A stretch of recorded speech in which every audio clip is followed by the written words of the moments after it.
on the road yet, Jamie? Yeehaw, let's go. We're in, I love it. This winter on the Highway Thru Hell. You need to respect that highway. It can turn really bad really fast. Oh, it's chaos up there. Oh my God, it's bad. Gotta hurry, these guys are gonna get pissed at us. Close, there's no option here. Get going. Pressure's on. Look, jackknife, look out! Here comes the chopper. What are you doing? Okay, whatever, man. I'm screwed. Whoa, whoa, hey! No. Competition's a bitch. Oh! Pretty damn good. No! It's his ass, not mine. Oh, that ain't good. Welcome to winter. In the rugged mountains of the Pacific Northwest, there's a highway like no other. Don't come flying down that hill. An unforgiving, white-knuckle ride. She was some slippery this morning, holy shit. Carved into some of the steepest terrain in North America. If you haven't traveled this highway, you don't understand it. Highway 5, Coquihalla. It's bloody dangerous. The chain-up plane's going up on the coast. Every day, thousands of truckers must run the gauntlet. The Avalanche is hitting the road right in front of me. When the weather's good, the Coquihalla Highway is an engineering marvel. But when the weather turns bad, It's like the Bermuda Triangle of truck accidents. it's a highway through hell. And then it just went boom. Keeping the coke open takes an army of men and machines. When the highway shuts down, the world shuts down. And a last line of defense. 54150. Davis en route. That's the big one. A fleet of custom-built heavy rescue trucks. Get out of there. Whoa, whoa. And a team Somebody's gonna tag somebody today. willing to tackle any disaster Watch out! the mountain throws at them. I don't think there's a record company anywhere in this world that can do what we do. Because closure is not an option. Winter's here and we gotta deal with it.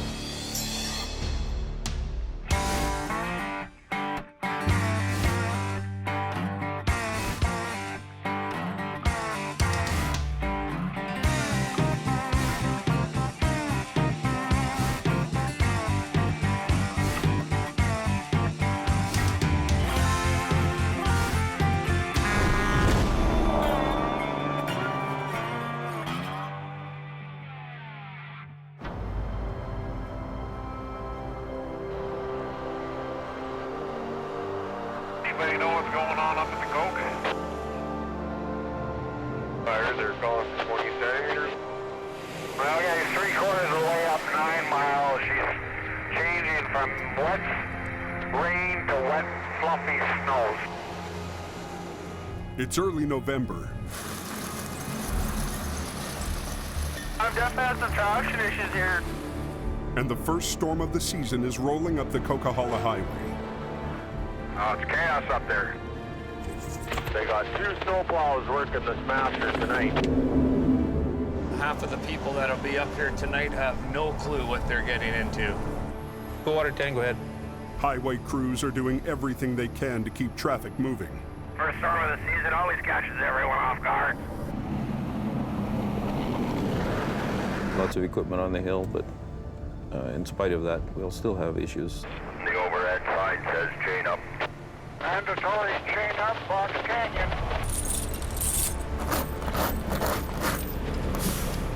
Snow's coming down so hard you can't see. The chain-up areas are backing up onto the highway. Get them on, don't send the truck! Drivers who only make money when they're moving are losing patience. Right now we've got both lanes completely blocked off here. Probably 3 inches of snow on the hood already. It could be like this all night long. But it gets even worse. Try and determine what's happened once we get there. A semi has jackknifed just below the summit. Now we have hundreds of vehicles in the lineup because of this guy.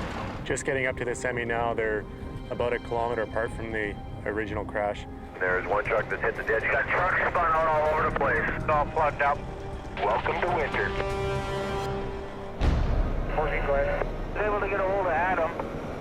It's the first snow call of the season, and Jamie Davis Heavy Rescue has sent lead driver Adam Gazzola. If there's any kind of a lineup, he'll be down below there. He's well on his way from Hope now. Some guys are spun out on the hill. I guess that snowshed hill's all blocked off, so. After a long, slow summer, he's ready for action. That's the time of year. It's time to work day and night and sleep come summer. The way south from the toll booth. The jackknife has the road ahead completely blocked. No, we're not moving. Highway authorities closed the oncoming lane so Adam can reach the wreck. Closed for a while. The busiest mountain pass in the country is at a dead stop. It's like a parking lot out here. The fate of hundreds of trucks and millions of dollars in cargo is all in the hands of one man. Yeah, there's a mess down here. The road has been closed for 61 minutes when Adam arrives on scene. Adam has gotten ahead of the wreck and is backing down to it. It's so f***ing slippery, I can't even back up here. Despite the pressure, he knows better than to rush on an icy highway. You just don't know the hidden dangers under this snow. Okay, see if you can make a hole for me there. It's pretty slippery, right? So I just want to take it easy because my front end could slide away on me and we'd be buggered. So see what's going on here. There's a lot of traffic here backed up. Yeah, low gear, lots of throttle.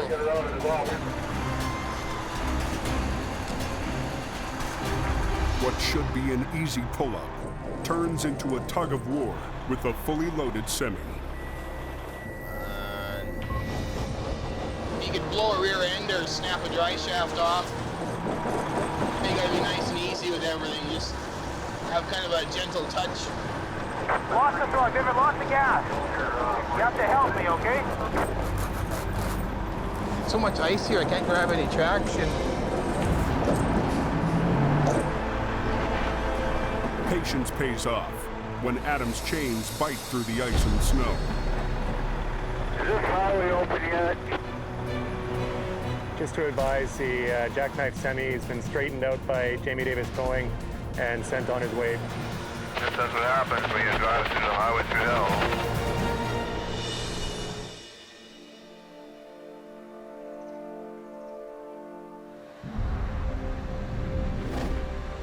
Down in the yard of Jamie Davis Heavy Rescue, last night's storm has the crew scrambling. Yeah, it's done. My goal for the season really is to be ready for anything and to be able to make sure that any jobs that come in, I'm going to be taking in them jobs. You want it just trickle charging? To be ready for the new season, Jamie bulked up with the biggest team he's ever hired. Signal? Yep. Ready to rock and roll. Bula, bula, bula. Bula, bula. That's a crew that's really tight. You probably spend as much time with these guys on a 24-hour basis, probably more time than you do with your family. Nice to be back. I got to come back and take 47. Jamie has a lot invested in a big winter season because he's got to make up for a long, slow summer. You're coming off the summer season with a whole huge bunch of bills to pay. If there's no wrecks, you don't eat. Because money's tight, some hoped-for upgrades haven't been done. Plans to pimp out Bruce's wrecker are now on hold, although Jamie's most senior driver is still optimistic. Yeah, a sweet truck when she's done. Putting a wicked sound system in it, and all underneath the body, they're going to put strobe lights. Rescue driver Kevin Ritchie is back. Rough day at the office? By the end of last season, Kevin was afraid of driving his own truck. Driving this thing scares the shit out of me, and it scared me again last night. It's getting to me. I've been driving truck for a lot of years, and now it's getting to the point where I don't want to do it. The summer brought a change of heart. I'm missing it, so I want to get back in it. But he doesn't have a truck to drive. Rescue 120 needs a new engine. Come back, and I see this thing out of service. Truck's down for a little bit. Hopefully it won't take too long. Last season, Sammy rode shotgun with Kevin. This year, he'll be riding in the rotator. Or tell Jamie to get that, get that thing going quick, man. We'll get her going. I guess I'll be Adam's swamper, maybe. Yeah. Jamie, that's me. Yeah. But Kevin's not the only one with his eye on that position. Oh, this is so if you want to hook it up to your own switch. New hire Gord Lundeen is eager for a chance to prove himself. It's pretty neat. Yeah, it's the wiper shakers we just put on. Last year, Gord started out working around the yard and impressed everyone. Gord is a great guy. You know, Gord can be an extra man. Gord can ride swamper on the truck, work in the shop. Good at all three of those things. What do you think, Gord? Think it'd be good? Oh, yeah. He's one of them guys that can basically do anything. Prove yourself that you answer your phone in the middle of the night, that you basically sleep with one eye open. Yep, she's almost ready, Adam. Northbound on the Coquihalla, got a smashed up vehicle in the weeds there. Going for good wreck. At 10:30 in the morning, the prep stops and the wreck season begins. This is the first time this year that we're up the mountain in fresh snow, so. From the town of Hope, the Coquihalla Highway rises over 4,000 feet into the Cascade Mountains. As they climb high into the mountain pass, they enter a whole new world. You know, the fishing season's here, if you want to call it that. It's time for us to make money in our little season that we can. And there's going to be stuff happening on this highway today. I can just tell. It's bad up here. This guy just went in the ditch. Holy. We've got icy road conditions, really what it is. I mean, you can't say anything much more about it. Look at this ice fog. It's -1 degrees. So it's too cold to be foggy. Foggy is moisture, but that's ice. Now we got another low bed guy. Low bedder having a problem up here. The ice fog has flash frozen the highway. We can't make it. Wow. The zoo up here today. That's, oh yeah. Well, I'm spinning out a little bit. My locker's in. We're on ice. Yeah, watch out, watch out, watch out. I got it. Oh, he's going sideways. Holy How is that, hill driver? Northbound on the Coquihalla, got a smashed up vehicle in the weeds there. Jamie Davis is headed up the Coquihalla Highway, responding to the first big wreck of the winter season. It's all black ice now. Ice fog has turned the Coke into a skating rink. Well, I'm spinning out a little bit. Slipping on my ice. Watch out. Oh, he's going sideways. This guy's going sideways into me. Oh, that was close. Wow. That was a close. What? That was you know what? I one. thought we were going to sideswipe him. I know. I saw him good. Yeah. Oh, man.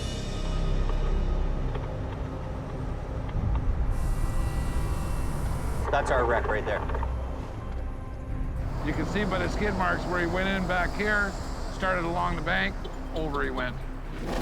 In blinding fog, the semi caught a wheel in soft snow that pulled it into a steep ditch. 6-month-old truck, 100,000 kilometers on it. My boss told me don't wreck the trailers any more than they're already wrecked. Okay.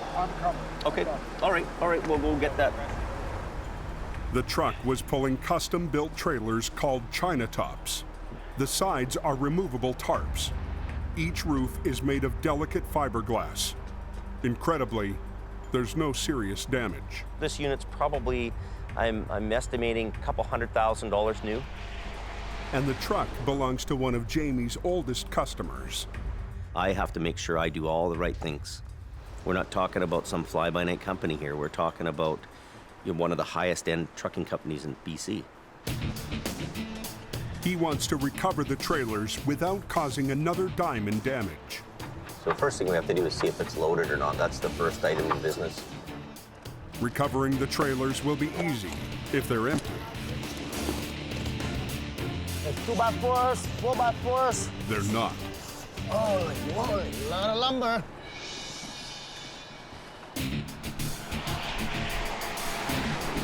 The call goes out for more trucks. Are you on the radio there, Jamie? And Adam heads up to help Jamie out.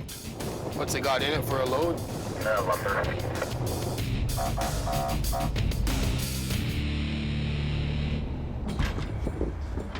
Okay, let it go. Okay. To deal with it. The trailers are filled with bundles of lumber, now on their side. See, the roof is intact on here. And likely, I mean, the extra cost of that would be bizarre if they had to pay that.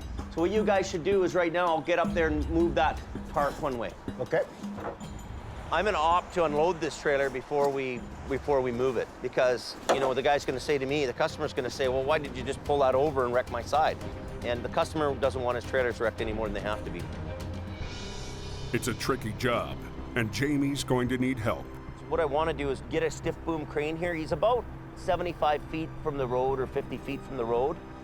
And it's a little bit too far away for our rotator wrecker to reach to lift the load out. Turning over a job this early in the season is not easy. You know, the crane company's gonna take a good portion of the revenue from that wreck. So our company doesn't make a lot of money on that recovery job. An hour later, help arrives. Crane's here. With a long-reach construction crane. And we could get him to come right in here like this. A few minutes later, Jim Lasser and his salvage crew are on scene, trying to figure out how to recover the lumber. It's like a giant jigsaw puzzle. You take the wrong bundle out, they would fall over and go through the roof of the trailer, and damaging the trailer, or worse, damaging a person if they're in between. I have to loosen one strap at a time, because if I undo these, they'll blow right through the roof of the trailer. Yeah, it's a bugger. Boom down a little bit then. We're trying to suck it tight, hold it, suck it tight, hold it, and then lift.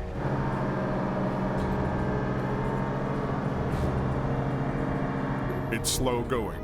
Just watch yourself. The bundles keep breaking apart.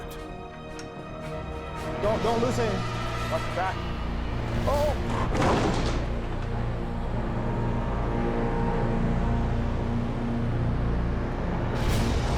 Whoa, whoa, whoa. There's something on Twitter about a wreck or something like that. A truck pulling 2 trailer loads of lumber has flipped on its side. We can't just roll the tractor trailer over because these trailers are worth a lot of money. Jamie is determined to save their expensive fiberglass roofs. I'm gonna opt to unload this trailer before we move it. Watch your back. So he's turned the job over to a salvage crew. Just watch yourself. But the unwieldy lumber isn't making it easy. It did some small amount of damage to the roof. The ding can be patched, but it scratches Jamie's hopes for a perfect job. You might have a little failure, and it happens. Undaunted, they get the rear trailer unloaded. 1 down, 1 to go. And this trailer is even trickier. This one doesn't have any doors. If any straps break or anything goes wrong, the guys have no quick escape. Like, big oval, right? And it will fill the gap between here and the ceiling instantly. So if you're in there when that happens, you're squished dead. Clear there, Steve, coming down.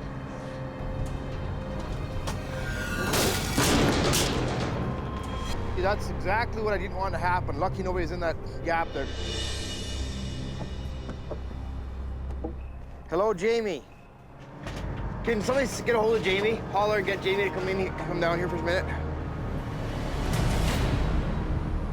There isn't enough room to try to strap down to pick these out this way. The second we loosen these straps, they all blow apart and go oval. That's why I was wondering, if we put all the straps back on, could we tilt this back up onto its wheels? Jim wants to pull his guys out and flip the whole unit as is. I will sacrifice 100 roofs to save a person. Jamie still wants to save the trailer. So we could set all up for this whole thing and start doing the pulling and all the rest of it, and then have trouble. But at the end of the day, I'm the guy who's going to answer to the customer for whatever goes on. So I hate to say this, but why don't we just hand bomb them? Hand bombing is your last resort. You work with equipment as much as you possibly can. Go to hand bombing when nothing else works. Bunch of work, but we have to make the call, and that's what we got to do. Unloading the trailer by hand could take hours. The customer's really adamant that we get the load out today, no matter what. Let's get another 20 guys here, or 10 guys anyways, and we form a chain down there so we can get this moving then. Is anybody we can call to get more laborers? I'll call Kevin.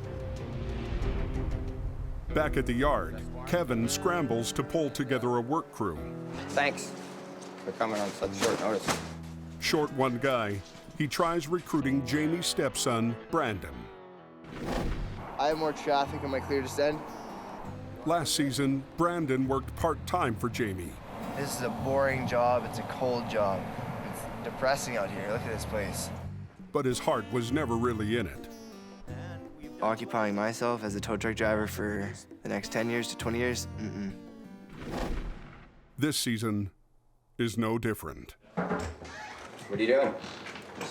Hanging out. Jamie just called and he wants to know if you can go up there and help them guys. He knows I don't have any work gear yet. Well, you call him and you tell him you can't go. All right. Let me know before these people leave. I will. So you guys ready to go? Just waiting for bags, eh? I got a bunch of guys that are ready, willing, and able to go to work.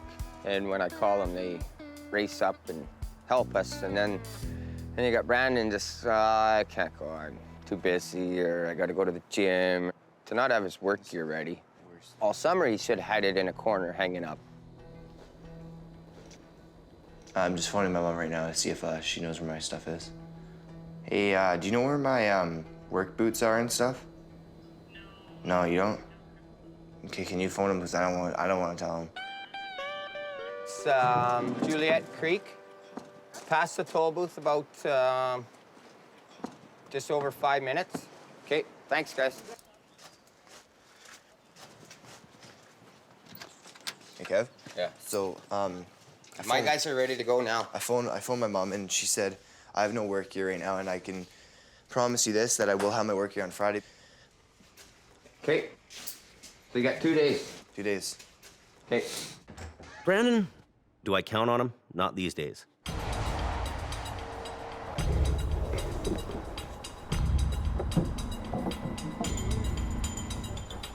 Hand-bombing the job eats up what's left of the day.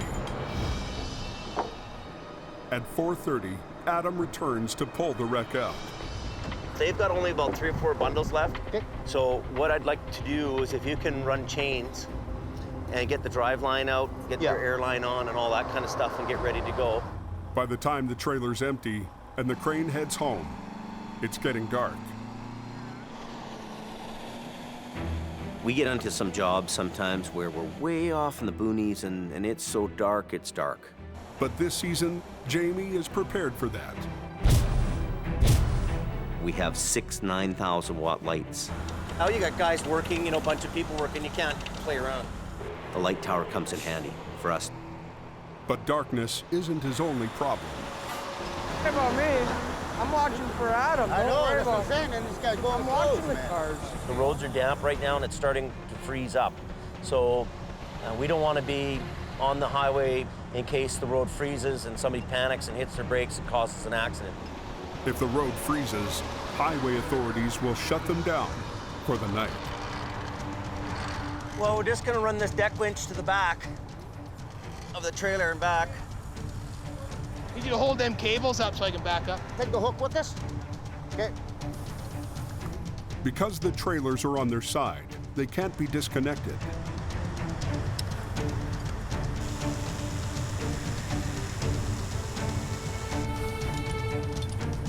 The entire rig, all 3 parts, must be rolled upright in one move without shattering the china tops.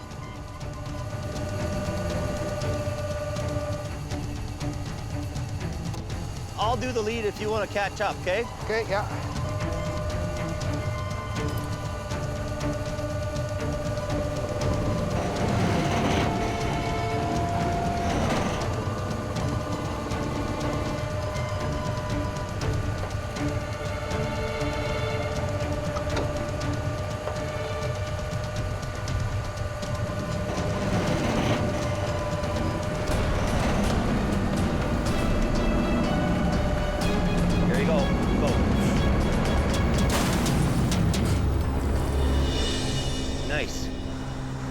That went really good, eh? Oh, yeah. Yeah, I'm happy with this. Yeah, lucky that it boomed down. Both fiberglass tops survived the flip. But now there's a new hurdle. He's gonna drag it up out. Yeah, he's gonna Use the Bobcat, cut it down a bit, or? Pulling the cab up over the steep embankment could damage the diesel tanks. The truck's low profile, so they don't want their tanks scraped.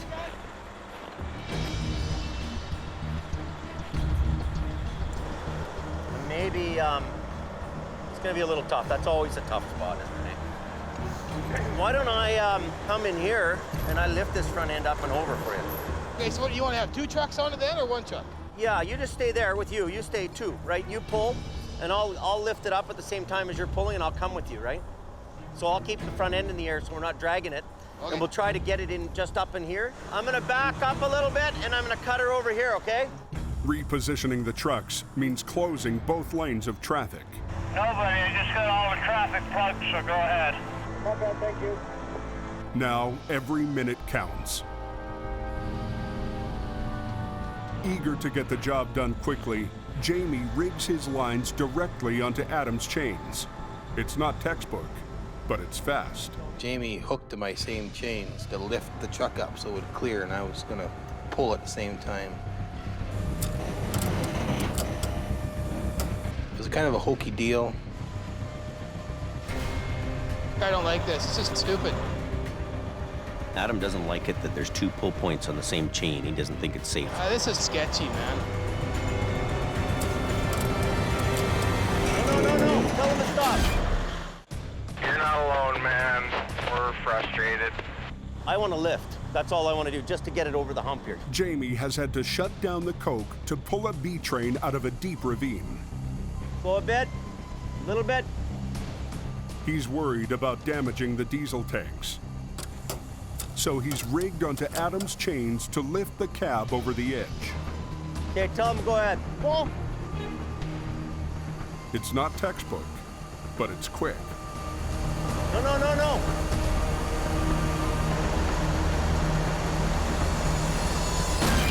Stop.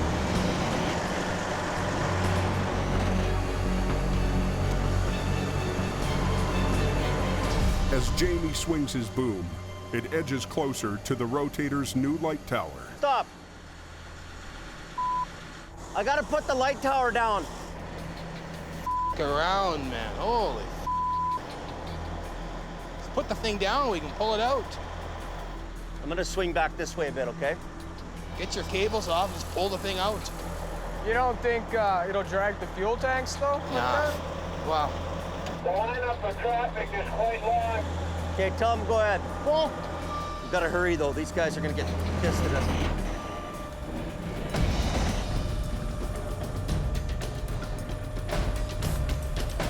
Okay, stop. The diesel tanks clear the edge. So now you gotta unhook me. Jamie scrambles to unrig so they can open the highway. Undo this one. And then I'll undo the other one, and then you're good, eh? But Sammy isn't quite sure what he needs to do. Undo the hook, Sammy. No! Whoa! What? I can't hit you. No. What did I say before I left here? Undo that. Undo the hooks. Leave this on the ground. Okay. Unhook the white one when I do it. Okay, I got you. So me and Jamie have 2 different ways of doing it. I probably wouldn't have done it that way, but it's gonna pull ahead now. We'll get it off the roads, this traffic, and keep coming. Tell them to get the traffic going. Okay. Come to the left a bit. Yeah, there you go. The B train is towed away with the top and tanks undamaged. But no one on Jamie's crew is celebrating. Beginning of the snow season and it's already started. We were rusty after a quiet season. Turned into a bit of a show. Right now, we're not totally a team. And when you get out at -30, you need that team to function properly.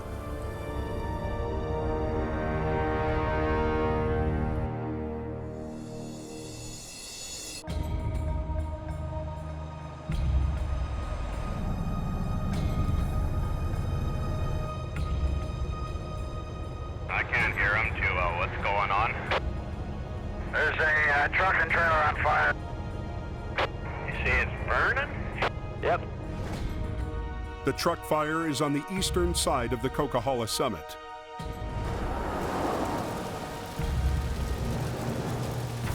Well, what causes these? trucks to caught fire going off hill. That's very strange. Probably a fuel line or an oil line or something probably let go, hit the manifold, and up it went.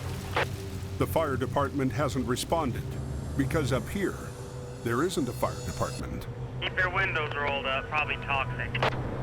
Oh yeah, it's stinky up there. Oh yeah, it's stinky right up and over the top. By the time Adam arrives, the flames have spread from the cab to a refrigerated trailer filled with groceries. I don't want to get all dirty and stinky.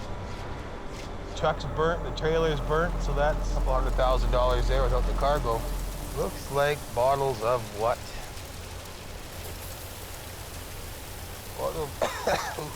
Bottle juices. Toxic, man. Well, that'd be a pretty expensive load. Somebody's grocery order ain't getting filled today. Putting out the fire isn't an option. It's too cold to get a fire truck up there to put it out because it will just ice the whole highway up. Whew. Before he can move it, he'll have to wait for the fire to burn itself out. Yeah, well, we might as well get some traffic control here. Okay, you bet. This thing will burn well into the morning.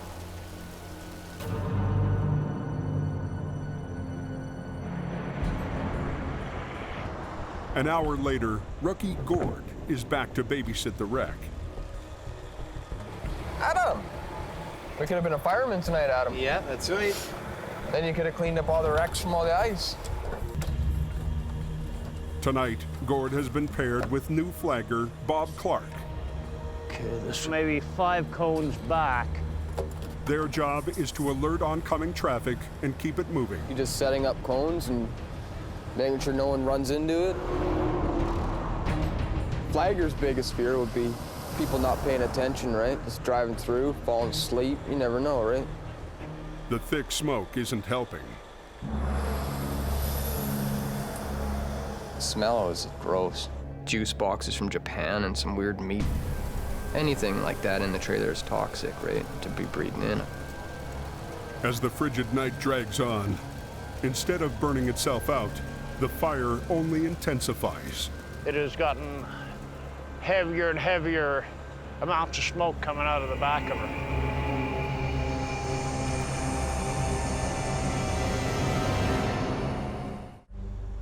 Rookie flaggers Bob and Gord spent a long, cold night guarding a load of burning groceries. So they got the right 2 lanes blocked off. By sunrise, the fire seems to have burned itself out. But then... It's actually on fire. It's got flames coming out from the front. See it? Now look at it. Basically, we just got to get them all up here so we can put this fire out before anything else happens, right? Yeah, Bob here. I'm up watching this truck burn up, and the trailer itself is burning pretty bad.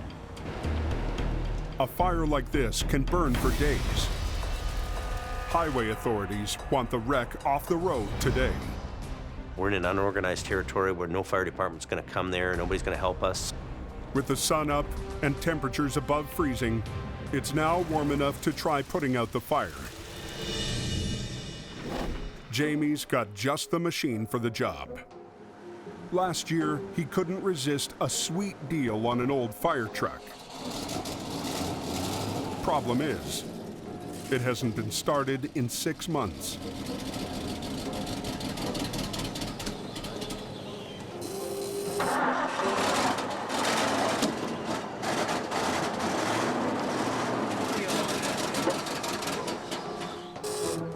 She's a cold one.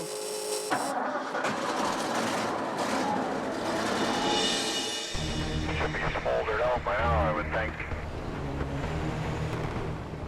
Adam is first on scene.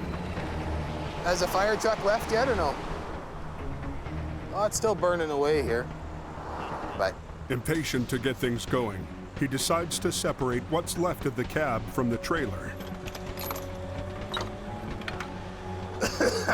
Stinky, stinky stuff.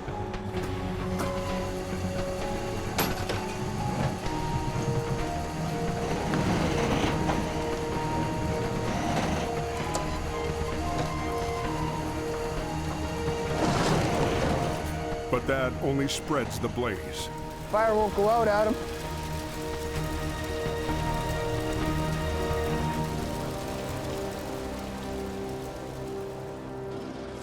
Down the hill,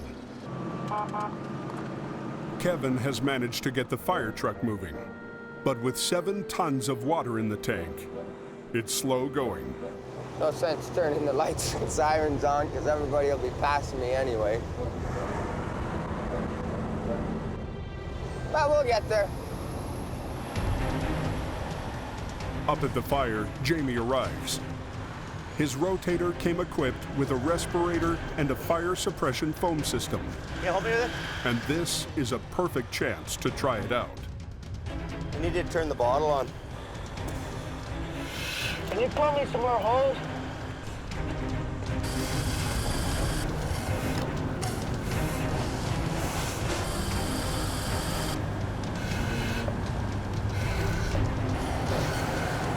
Jamie's truck carries 45 minutes worth of foam and water, but it's not enough. Problem is we run out of water all the time. We need Jim. What about Jim? Jim's right there.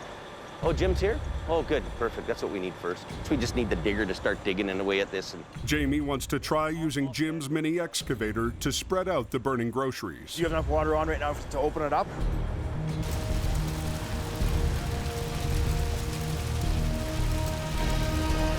I think we just start digging. Jim dives in and takes a crack at the fire, but it's a bit too close for comfort. So you're getting very, very close to something that's actually on fire. If that splashes back and lands on the lap of the operator, you don't want to burst into flames.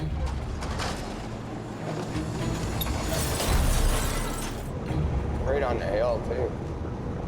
Finally, the fire brigade arrives.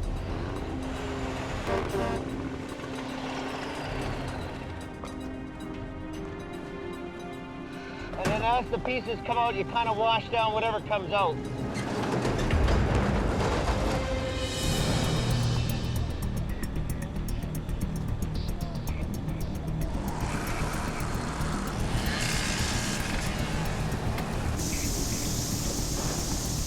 Isn't this fun?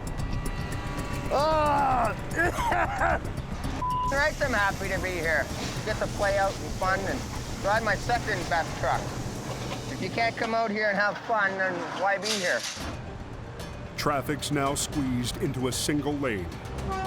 And highway authorities want a deadline for getting this wreck and Jamie's crew off the road. 4 o'clock, end of the day kind of thing. Okay. But the fire is still a long way from out. On a big commercial truck fire, you have to get an excavator, dig through the rubble, and actually extinguish every piece that's in that wreck. That's quite a task. As Jim pulls the wreck apart, he's slowed by a minefield of boiling juice bottles. Is that enough? He's got enough. You done? You know, basically all the little spot fires that are inside the trailer are out. Hardest part about being a firefighter, putting the hose away. Still got by though, right? The left lane's open. Where can we go on this? It's past 3 o'clock before enough of the fire is out to start recovery. Good to go. All that's left of the cab is a charred chassis. We're gonna bring it over this way. It needs to be hauled away on a flatbed, but it's in no condition to travel. So you have to be very careful how you load a burn job. They tend to have a bunch of loose ends all over it.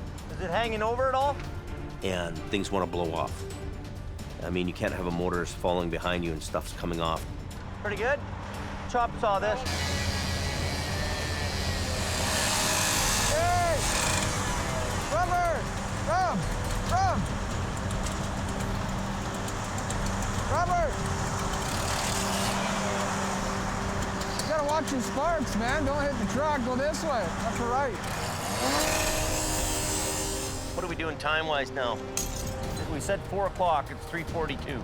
He's got 18 minutes to figure out how to move a trailer that's been burnt to a crisp. Watch you guys back! Jamie has to move an incinerated trailer before a 4 o'clock deadline. We said 4 o'clock. It's 3:42. He notices that the back wheels are still intact. What do you think If you guys chop saw this, flip this over like that, make a couple places for Adam to hook up, and tow it. That wouldn't be a bad idea. Could cut it all up and take it all apart, but the wheels are still good. Might as well just haul it home. They chop saw what's left of the trailer in half, and then stack the front half on top of the back. Beauty. But the airlines were burnt. The rear brakes are locked. The airlines are obviously burnt. You need air to release brakes. Truck brakes are powered by an air piston. It expands to release the brakes. Without air, the brakes close tight. The only way to release them is to manually pull the piston open with a caging bolt. So that's what we refer to as caging the brakes. So Rob's gonna do the front two. Last season, Oh, no. Rob struggled to prove himself at car towing. But I went to pull it out, though, and it wouldn't come. These aren't really made for lifting. I know, that's why I had to change. I had to change as tight as I could go. But this season, Jamie's giving him a second chance to find a place on the team. Have you ever caged a brake before, Rob? Yeah. Oh, Pretty big boy. Once in a while, I gotta throw him the odd hard job just to keep him motivated. around, man. Not working? No, man. I've been under them trailers a gazillion times, so I'm old and I'm the boss. I don't have to go there no more. I'll just pull the pins and pop the pins out. Give me a chop saw, man. This is When all else fails, he chop saws through the push rod. It's kind of like the last resort that we would do. And it wouldn't go in, so I just cut him. Like my knees are soaked. I can't even feel my kneecaps. Really? Yeah, they're numb. With traffic backing up, Kevin jumps in to get the last brake unlocked. He's having a hard time too with this one. I had the first one.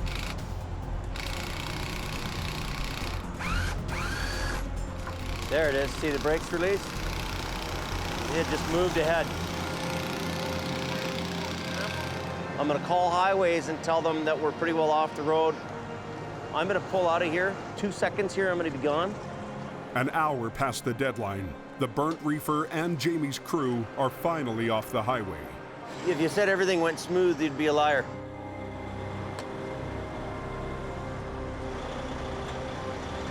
We just barely, got away with, by the seat of our pants on this job.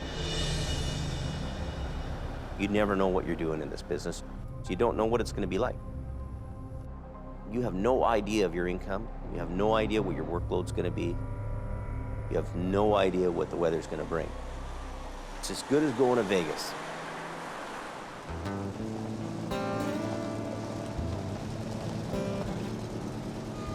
After 2 long days on the highway, the crew heads back to the yard for beer o'clock. Did you get beer? Yep, beer's in the fridge. For you guys, yep. We work hard and we play hard. You can go out and make all the money you want, because as much money as this place will make, it'll suck up. The only thing I get is a cold beer. That we have to all be happy. If one person's not happy here, makes the rest of them not happy. It's only 2 days into the season, and already the boss is reviewing his game plan. I'm really thinking that we're going to have some kind of a shakeup. And I don't know who will stay. I don't know. We don't know that. The next few months are going to determine who's here and who's not. Right? You'll be on your feet. I'm not so confident by the end of this season that we're going to have all the same old players here. We gotta get that rescue going, back in the business again. Well, we'll see. Hang on to your hats. Next time on the Highway Thru Hell. Heavy rescues up against a wall. No, has to be on the inside. As the early season wrecks pile up. What are we gonna do? There, I'll can do it. That's his ass, not mine. And the long hours. Oh my God. push the crew. How much weight do you think's in here? Pretty much maxed out. And the mighty rotator to their breaking point. We're gonna have a harder time lifting this up than you think. Ready? Hang on, hang on.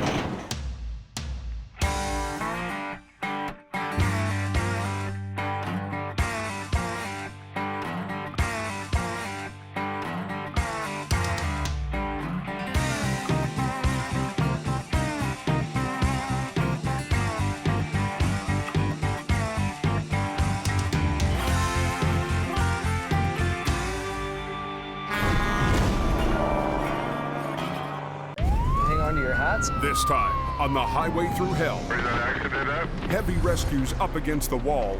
No, has to be on the inside. As the early season wrecks pile up. What are we gonna do? Yeah, I'll do it. It's his ass, not mine. And the long hours. Oh my God. Push the crew. How much weight do you think's in here? Pretty much maxed out. And the mighty rotator to their breaking point. We're gonna have a harder time lifting this up than you think. Ready? Hang on, hang on. In the rugged mountains of the Pacific Northwest, there's a highway like no other. The Coquihalla is an engineering marvel. But when the weather turns bad... Look out! It's like the Bermuda Triangle of truck accidents. Keeping the Coke open takes an army. When the highway shuts down, the world shuts down. And a last line of defense. Jamie Davis en route. A heavy rescue team ready to tackle any disaster. Because here, closure is not an option.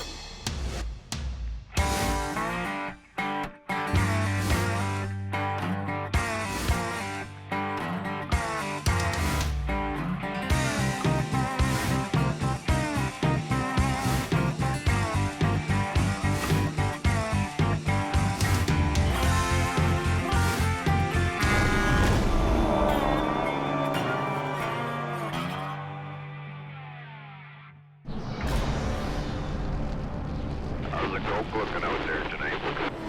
Whew. Wind's blowing so hard. She's stored really good on the hill. Compact, snow, ice. Yeah, it gets pretty nasty up there. When they get snowing up there, bad things happen. It's still early season on the Cove. We're just going to head up a little bit further up the road here. Despite the bad road conditions, some drivers can't resist putting the pedal to the metal. Look at this guy. He's going way too fast for the road conditions. That's how accidents happen. I give you a ticket for $167. Go ahead. Police have launched a crackdown on speeders. Here we have a vehicle. He was doing 95 kilometers an hour. 22's 1011 BC marker. These road conditions, you should not be driving that fast. There's an accident up there. And almost on cue, at 8 p.m., the mountain claims its first vehicle. Hang on to your hats. So right now we're just traveling to a single vehicle crash that's occurred about 3 kilometers south of the snow shed. We got a snow layer on top, which is really treacherous. Right in Avalanche Alley. Half the highway is blocked by this freshly flipped SUV. His tire is missing. The occupants were unhurt and kicked their way out before help arrived. I believe they must have undid their seatbelts and again come out the front windshield. As we can see, it's popped open. Don't drive the Coquihalla. Just don't drive it when it's like this. We're in the middle of that friggin' snowstorm. Not very much fun. Down the mountain, word's out that the Coke is a mess. Truckers coming from the west face a tough choice. Looking a little rough tonight. They can gamble on the steep, slippery Coke, or take a back road. Well, it's decision-making time. There's only one way to go, man. There's number 3, that's it. Number 3 is in pretty good shape. Well, I'm going Highway 3. Highway 3 is an older 2-lane that snakes through the mountains to the south. The 3 seems like a safe bet, at least this stretch. But an hour and a half east of Hope, Nasty little climb. There's a jackknife. Traffic has just ground to a dead stop. Apparently they've ordered a tow truck or something. Jamie Davis's lead driver, Adam Gazzola, is on his way to reopen the road. Adam, you have a safe one. Yeah, you bet. Have a good day. Yeah, so what are we gonna do with the highway closed?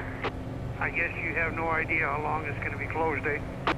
On what time the tow truck gets their drivers, that's when it'll be open. Takes you an hour and 25 minutes just to get up here in good weather.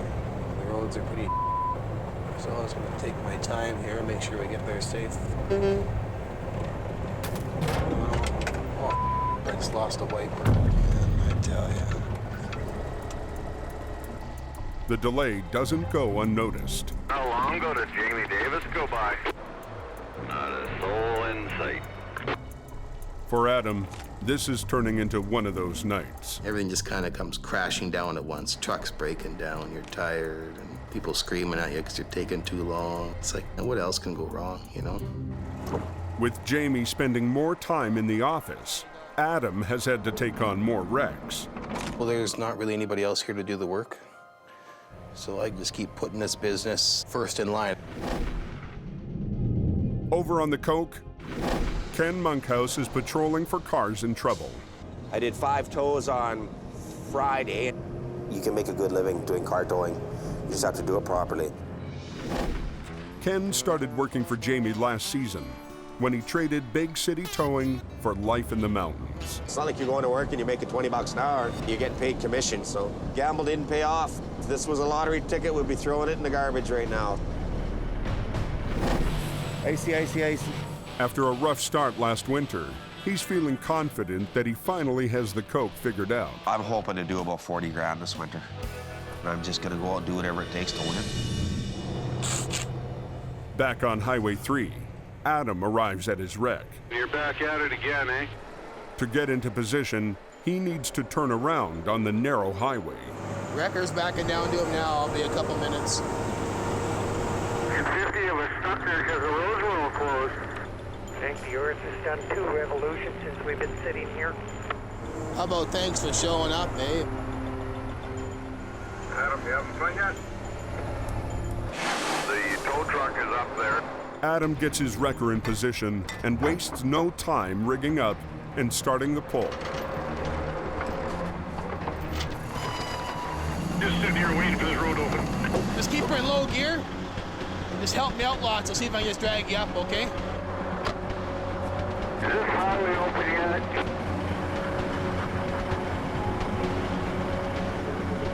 Come on, buddy. Here we go. Just 15 minutes after Adam arrived, the highway is reopened. You're okay for the move now or what?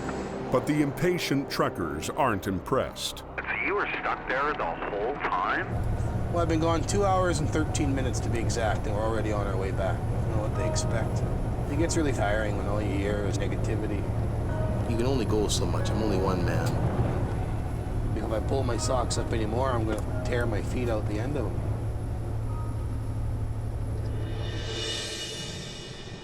Back on the Coke, Ken responds to a call to rescue a 4x4 that's stuck in a snowbank. Yeah, no, he's got it. A rival tow company has beat him to it. But the young driver seems unsure what to do next. Hey, buddy! I'm a little outgunned here. Hey? I'm a little outgunned on this one. Yeah? Yeah, you want to pull him out the way you went in? Try and stay as close to it as you can. Yeah. And then we can go from there. I'll give you a hand, I don't mind. The 4x4 is jammed into the wet snow. A single winch line isn't enough. Yeah, let's put a snatch block in it because it's pretty heavy, eh? A snatch block is a pulley that doubles the pulling capacity of a line. That truck right there is probably, I would think, at least 5 tons. And it's in real good. And this snow ain't letting go. It's a tough pull. I put it back into too high. Hey, buddy, freewheel it. We'll get you to pull ahead a bit. Following Ken's lead, the young driver starts to get the hang of it. Nice. Yeah, I like keep doing that. Yep. Beautiful. There you go, young fella. He is the competition, but he's also a fellow tow truck driver. You have to look after other people in the industry because nobody else will. You got to teach the young guys. Ken's got a few more years on me in this, and he showed me up. I was glad to have him help out.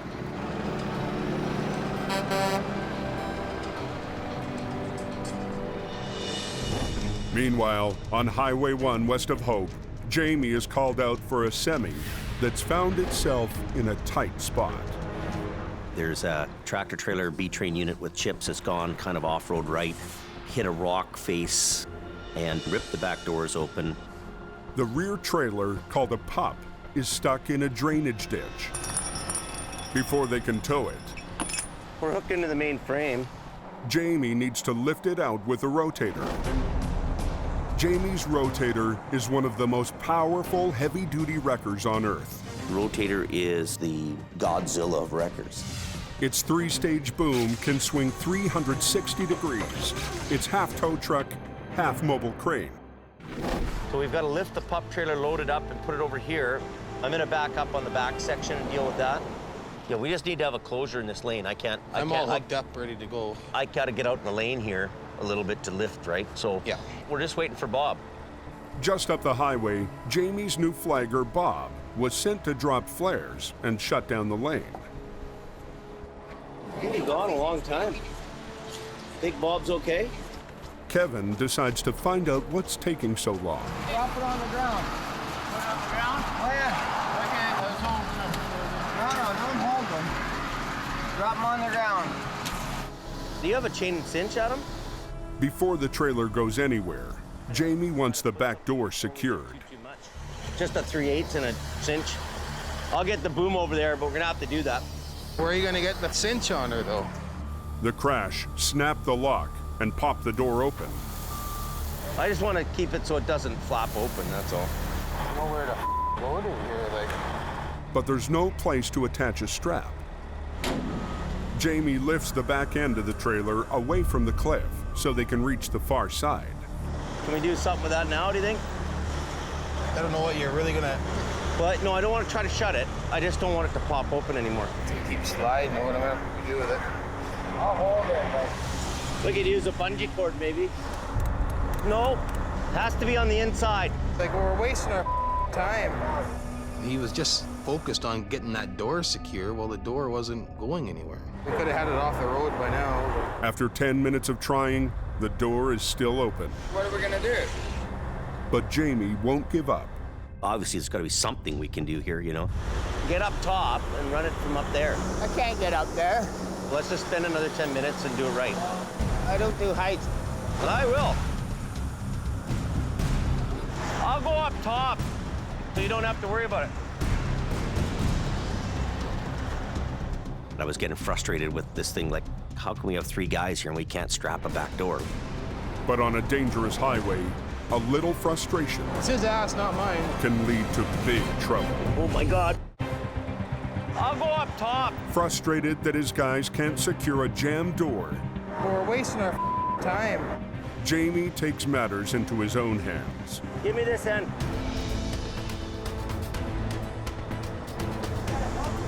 I'll hook it up here and give it to you. Trust me. I get it tied up to the top end so we can wrap across the door. Maybe go through that, down into the frame. Kevin's on the bottom end, and he's trying to get it hooked up, but he can't find a place. Now I'm even getting more frustrated. Yeah, I can do it.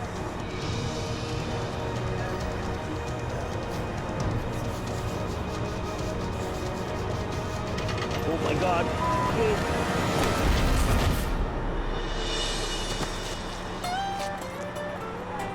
I probably shouldn't have jumped down that wire rope so quick, you know, but I was mad.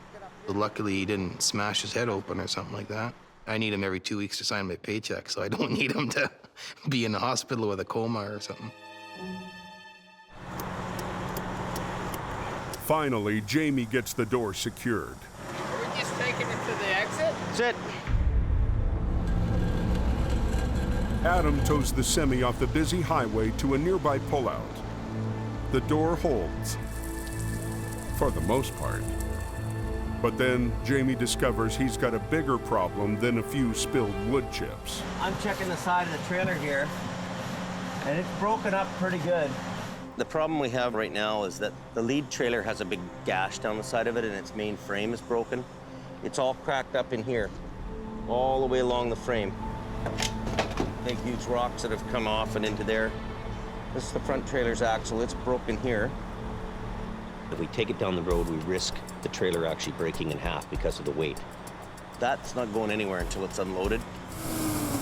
At just after 3 a.m., they tow away the tractor, leaving the trailer full of wood chips for tomorrow.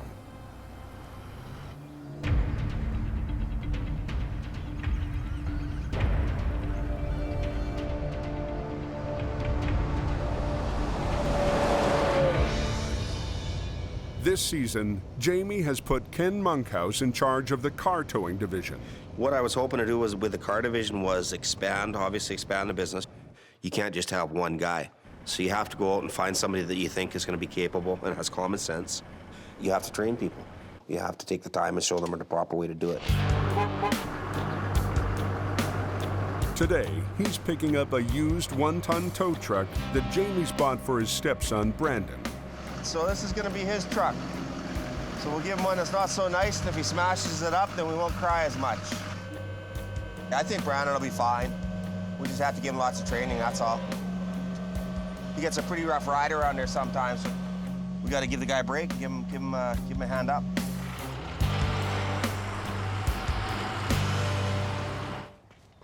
But 17-year-old Brandon has other priorities. I'm just trying to graduate right now. I have about 4 courses left to finish, and then I should be done. He's been homeschooling for the last year of high school, and he's almost done.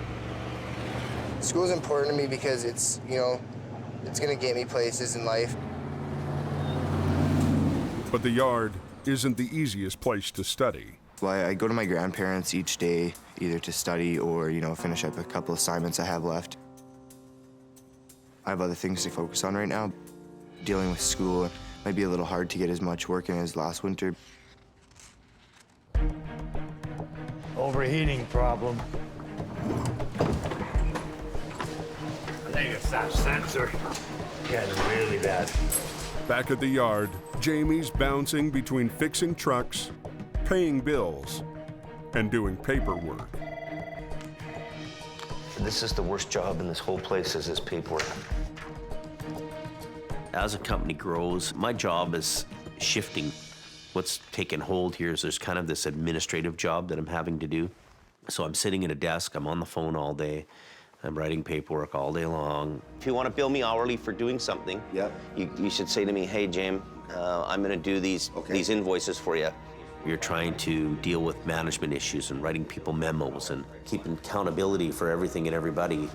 That's like a ton of bricks coming down on you every day. Just put them on Park 1. I'm working too much, I'm doing too much. I don't even know about what's going on the Coke right now. I'm not even really paying attention to it.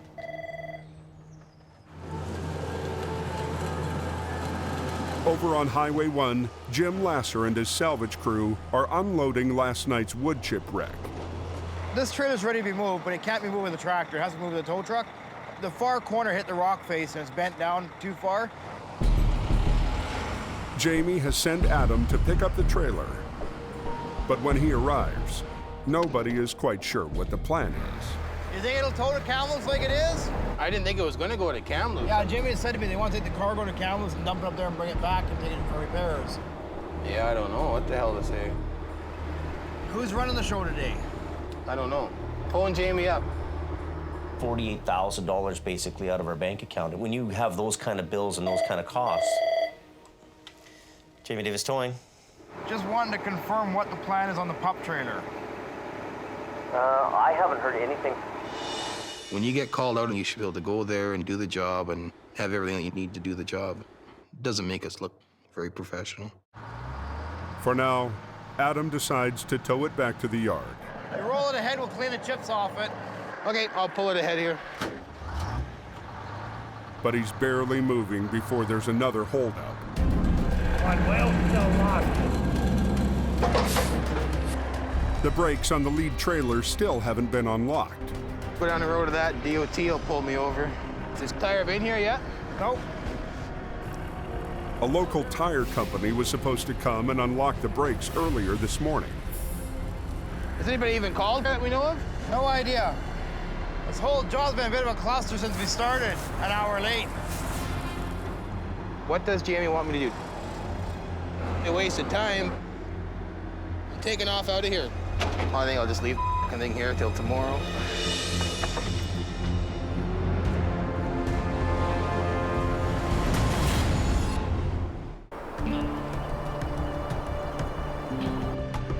Get out of the way, puppy.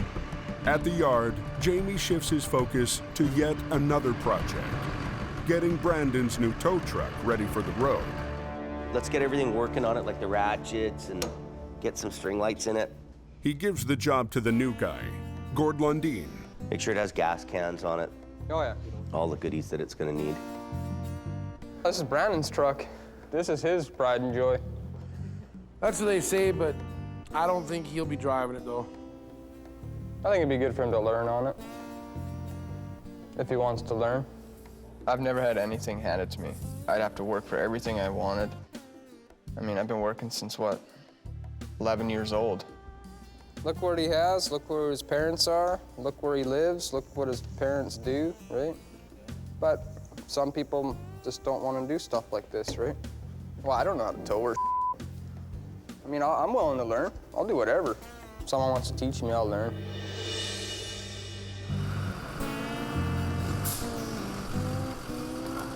But today's tow lesson goes to stepson Brandon.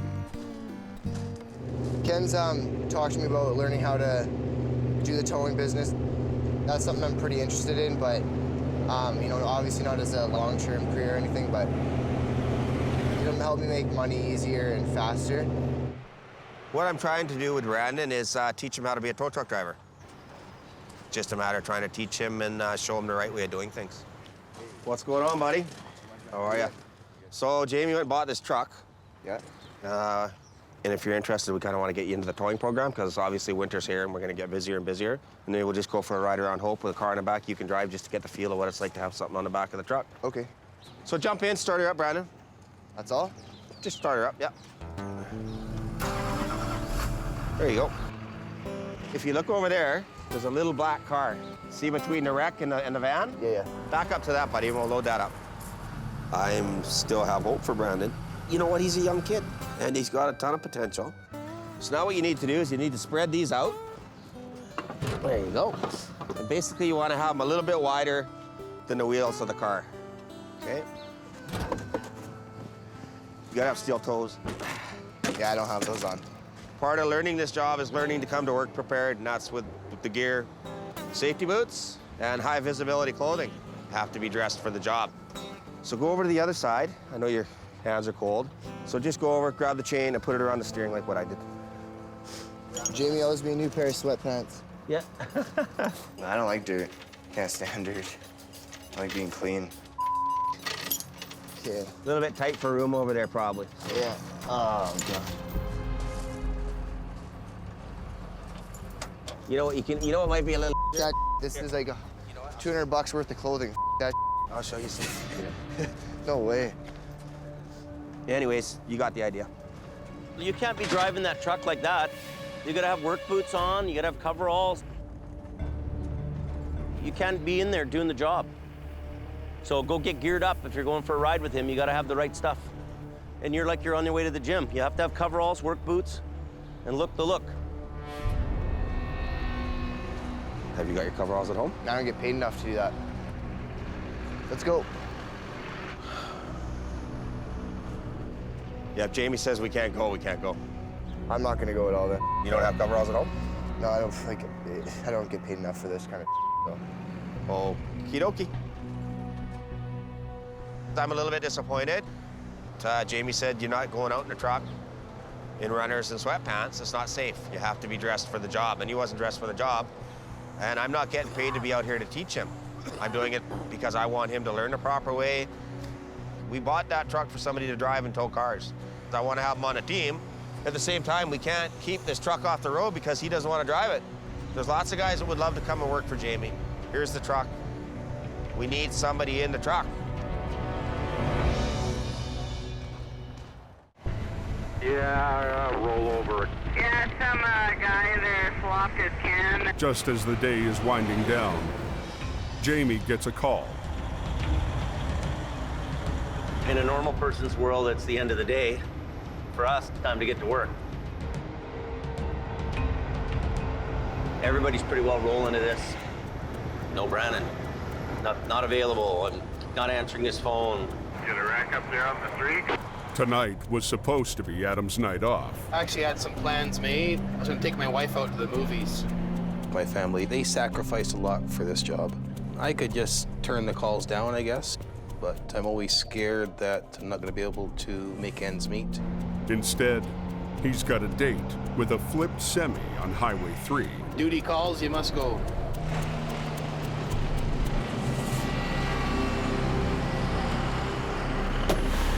Truck's buggered. See if we can get it over. The semi was going too fast when it hit a sharp corner and flipped.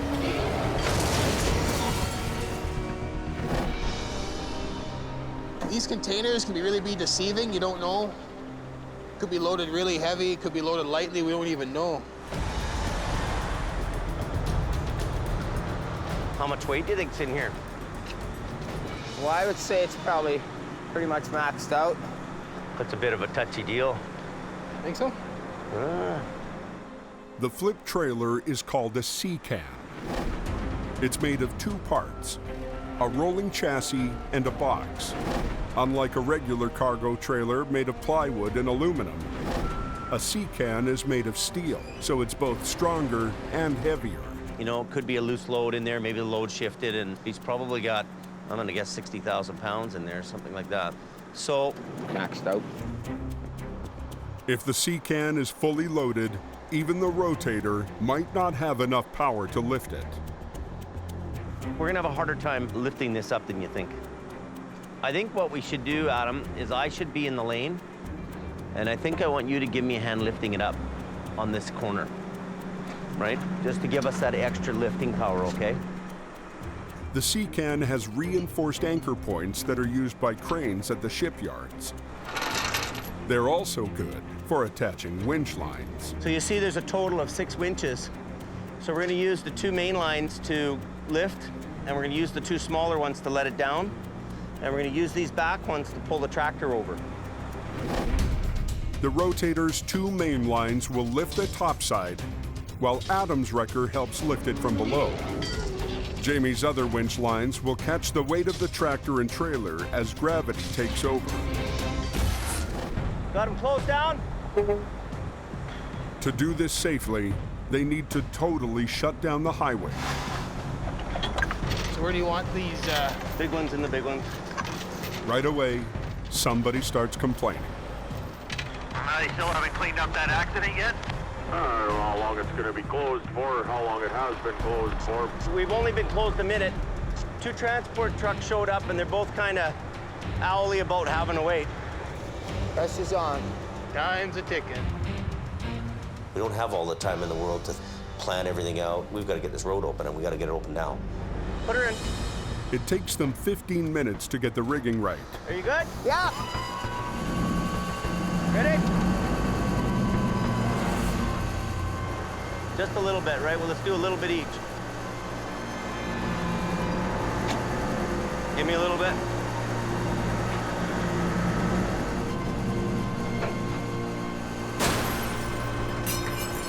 Hang on.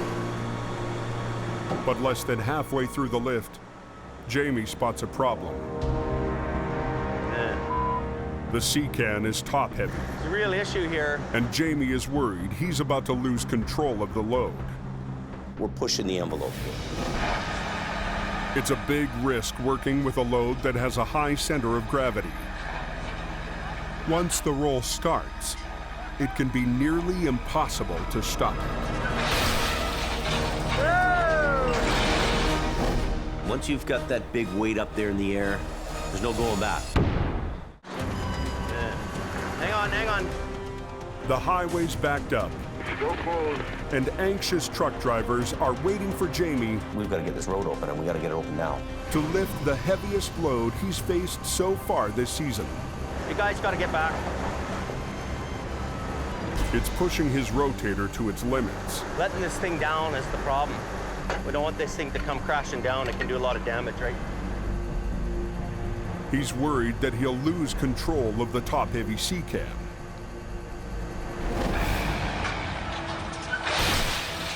When it happens, it's a heavy wrecker's worst nightmare. We don't want to have this tractor trailer fully loaded, flip over on its wheels, and then bounce onto me. Despite 2 wreckers and 8 winch lines, it's not enough to hold the weight back once momentum takes over. You actually have to get off, because it'll take you sideways, right? So undo yours. They want to carefully ease it onto its wheels, but that will require a re-rig. You know, to be nice, keep that chain on and go down low. You control it. Put your boom in and down, 2 lines. Instead of pulling up, Adam rigs his cables down low, ready to hold back tons of momentum. We knew we had to restrain the load from coming down. We wanted to have a controlled roll. We get Adam to use his service lines on his wrecker and use him as a restrainer. Ready? Want me to keep tension on them lines? Yeah.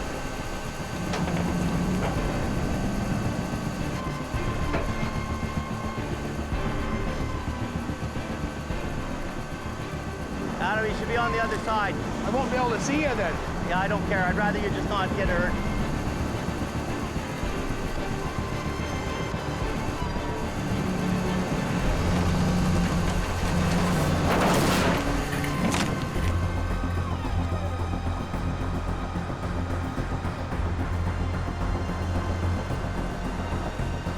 Go, Adam, let him go.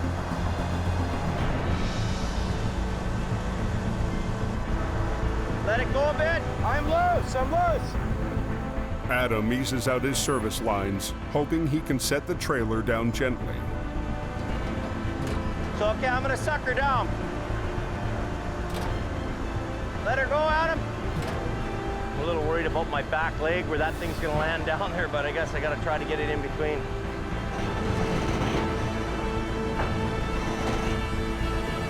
Good, Adam. Pretty damn good. Whew. You okay? That was nerve-wracking, eh? The gamble pays off, but it has taken extra time that the long-haul truckers just don't have. Maybe your wreckers are up there right now. They're not going to be closed down for a while. Now we've got to get it off the road as quick as we can because we've got traffic backed up. Can you get up top and unhook? The heavy rescue crew scrambles to get the web of winch lines unhooked. I can't get up there, Jamie. Yes, you can. I don't do heights, that's my problem. For the second time this week, Jamie has to play acrobat. Drop it. You're not gonna catch him.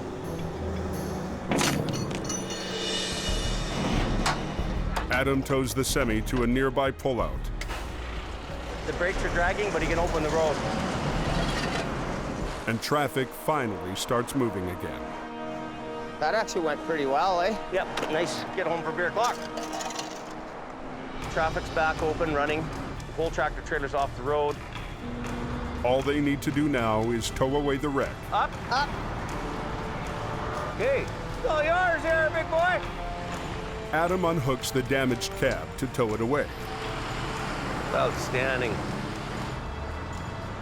Jamie brings in his own tractor to haul the C-can to its destination. But they don't get very far.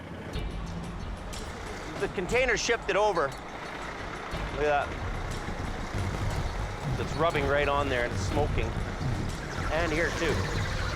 I just put 8 brand new tires in this truck yesterday. More cost, more expense. I haven't even paid for those tires yet. Well, should have done a walk around. When the heavy C-can flipped, the trailer frame underneath twisted and is now bent. We thought we could get away with just getting it back to the mill because he wasn't far away from the mill. But now it's got to be unloaded here. Watch yourself. Any hope for getting home for beer o'clock is now gone. What we're going to have to do is come back, lift the container off, put it on a low bed. Jamie must now spend the night planning for one of the most difficult and dangerous procedures in towing, a deadlift. That's a huge, huge lift. The exhausted crew heads home, knowing that as tough as tonight's recovery was, tomorrow's will be even worse. Well, I might take tomorrow off. I got to see what the weather will be like, and if there's no snow in the forecast, I'm gonna take off and do something. Go see my movie, yeah, maybe. As usual, I probably won't. I'd rather make money, I guess.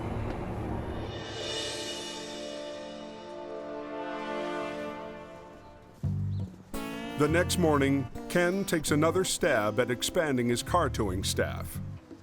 Just grabbing some blocks of wood. We got to go load a pickup truck that's totally burnt. They're a little bit trickier to tow than your average car tow. There's no wheels. I offered to give Gord a lesson driving a tow truck just to kind of find out what's Gord all about. Because my first impression of Gord was he's a scary looking dude. New recruit Gord drives a classic black Caddy, but he's never driven a tow truck. They look at me and they think, oh, he's a criminal. Around the yard, what he's most known for is his armload of tattoos. I just love tattoos. I like to be different. You always got to chain the sling up. Jamie doesn't like it when the sling's bouncing around. It's not good for it. So. This truck we're going to tow, the guy that was driving it died. Oh, yeah. Try not to think about that too much. He's got all his gear on. He's got his safety boots, nice and warm, high-vis clothing. You're driving, young fella. I know how to drive these already. All right.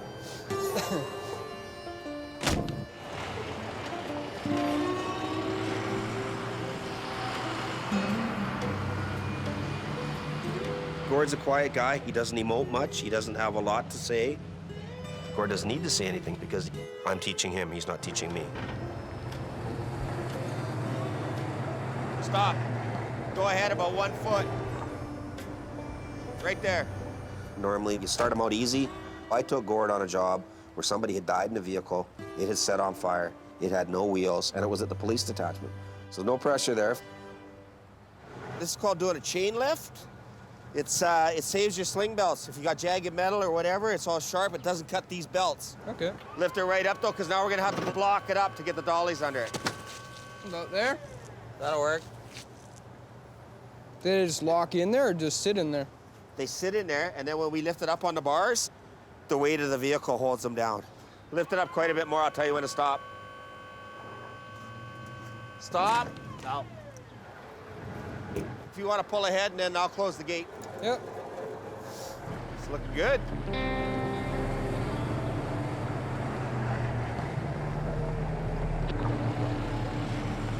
Go to the yard. When we got the vehicle here and we reversed the process, he remembered how to do everything. Yeah, no, you're doing good, Gord. I'm real impressed. I didn't have to do a thing basically other than just watch him unload the vehicle. So that tells me that the guy's got mechanical knowledge and common sense. Now you know how to tow burnt vehicles on dollies. I figured it out. He's an awesome teacher.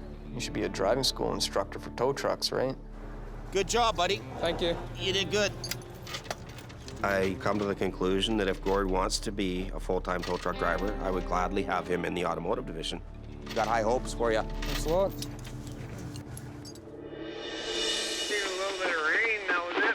On Highway 3, Jamie and his crew are heading out to finish a complex job they started yesterday. This is a real heavy lift.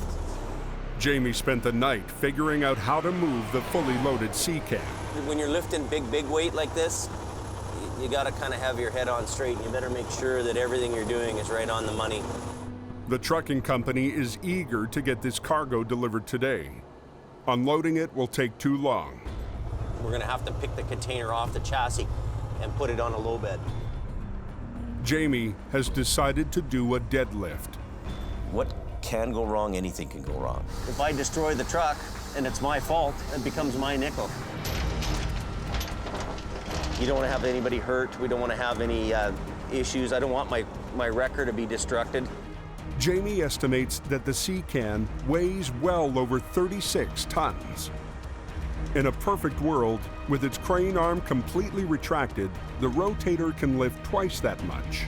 When you're lifting that kind of weight, you want that boom to be in as tight as it can be.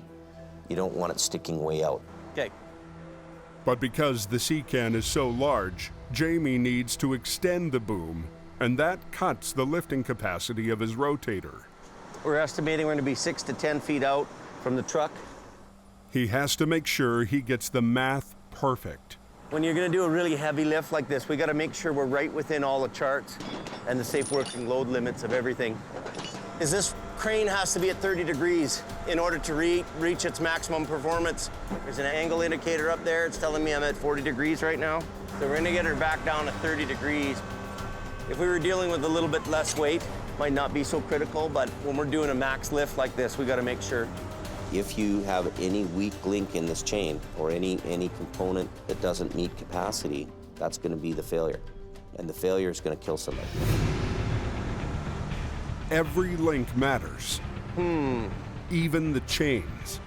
So we're talking about grade 100, and our working load limit is 26,000 pounds. So 26 and 26 is 52. It's not enough. That's 20,000 pounds short. What do we have for other chains on here? You got big ones up there. We've got some big 5/8 chain, and we'll use that instead.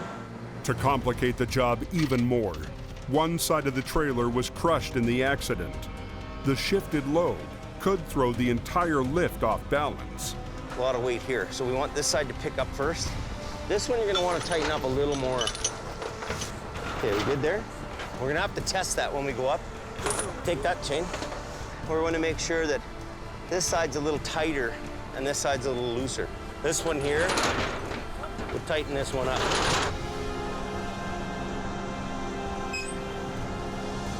With every detail checked and rechecked, it comes down to rotator versus C-cam.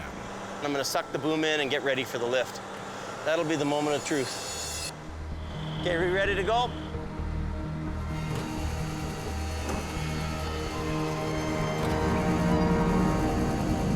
Careful.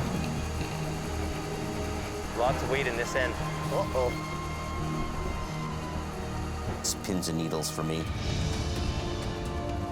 Confident he's got his math right, Jamie goes for broke. And you're starting to sweat. He can't let go until the damaged chassis is hooked to a truck cab and then disconnected from the C-cab. Tell him to hold it. Every time you lift something really heavy, suspended in the air with people around, it can be dangerous. Come back. Can you get it from there? No, the pin's not lined up. Tell him to do it again. Pull out. Whoa, whoa, whoa, whoa, whoa, whoa, whoa.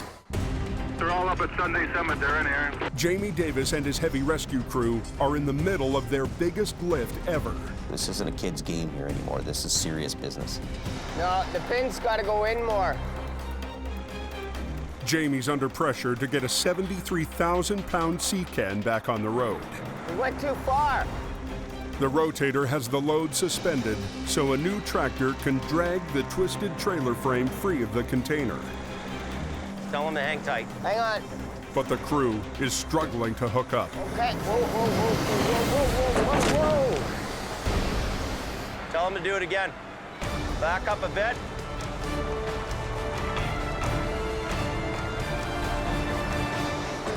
Okay, you're good, buddy. Do the landing gear. Up? Yeah. That's good enough, just to get it out of the rig. You want him to go? Okay. Now I got goosebumps when that weight's all hanging there like that. That's a lot of weight. I'm pretty impressed. If the rotator's boom fails now, it would total Jamie's truck and the container. Twisted that container is. With the trailer gone, the container hangs more than a yard above the ground. Are we ready? While they race to back the low bed into position. Coming back. Try to get it right on the money because I can't swing it. This is the scary part. Whoa, whoa! I tell you, when that thing's that high in the air and it's that much weight, I want that low bed under there and I want that thing down as fast as it can go down. Okay, I'm gonna come down. I'm stressed out. I'll be happy when this job's over. That sound of those cables stressing out like that. I don't like that sound. Too scary. good here. You think there? That's pretty good. Yeah. What would Sammy would say? Take it and go. And I was so impressed. So I was like, wow, this is the biggest lift that this truck's gonna do. I bought the meanest machine in the world. It's finally had its calling. For all the frustrating jobs this season, Jamie finally gets to chalk up a full-out victory on the Highway Thru Hell.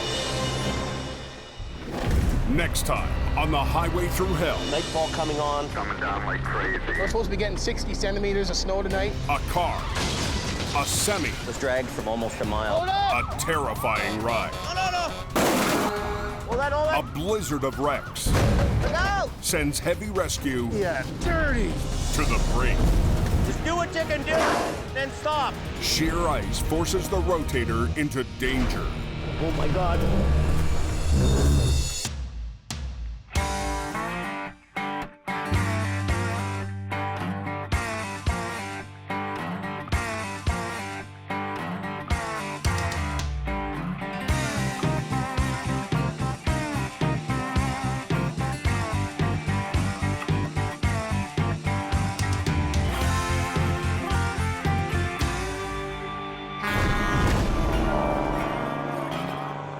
This time on the Highway Thru Hell.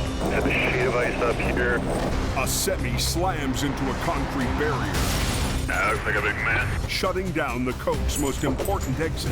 Watch out. Oh! A new driver joins the team. Oh my God. I don't think he's got the experience he says he does. And another pushes Jamie too far.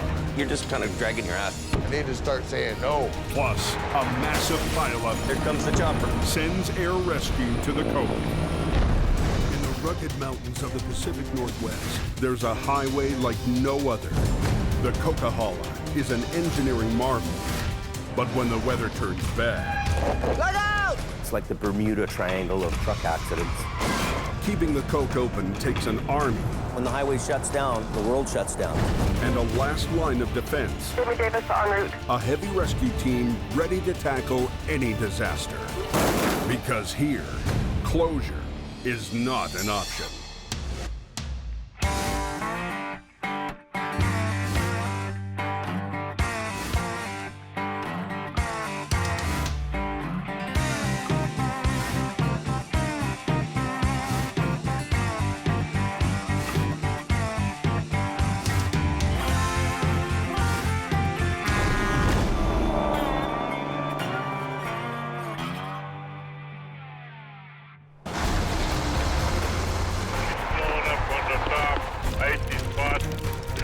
Ice up here.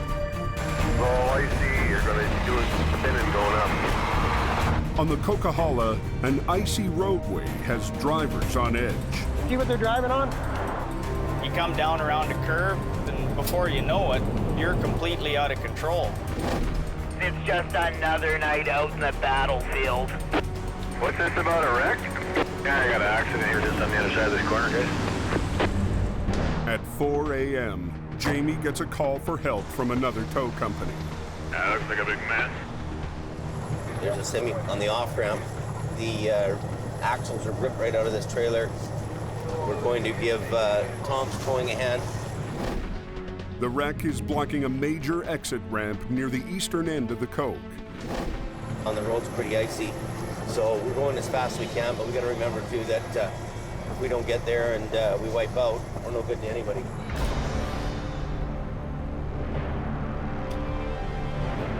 He just went around the corner and lost his wheels. Wow, unbelievable. As it took the ramp, the semi lost control. The back end fishtailed and slammed into the concrete barrier. The impact sheared off the trailer's two rear axles.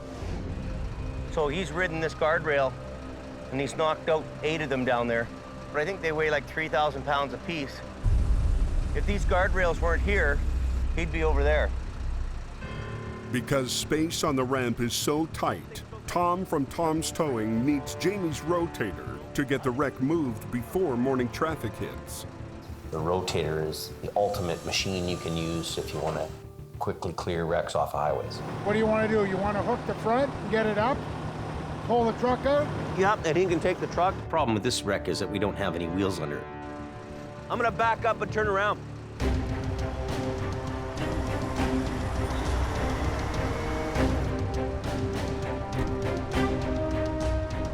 We're gonna pick this stuff up here. Tom's is bringing a flatbed for that.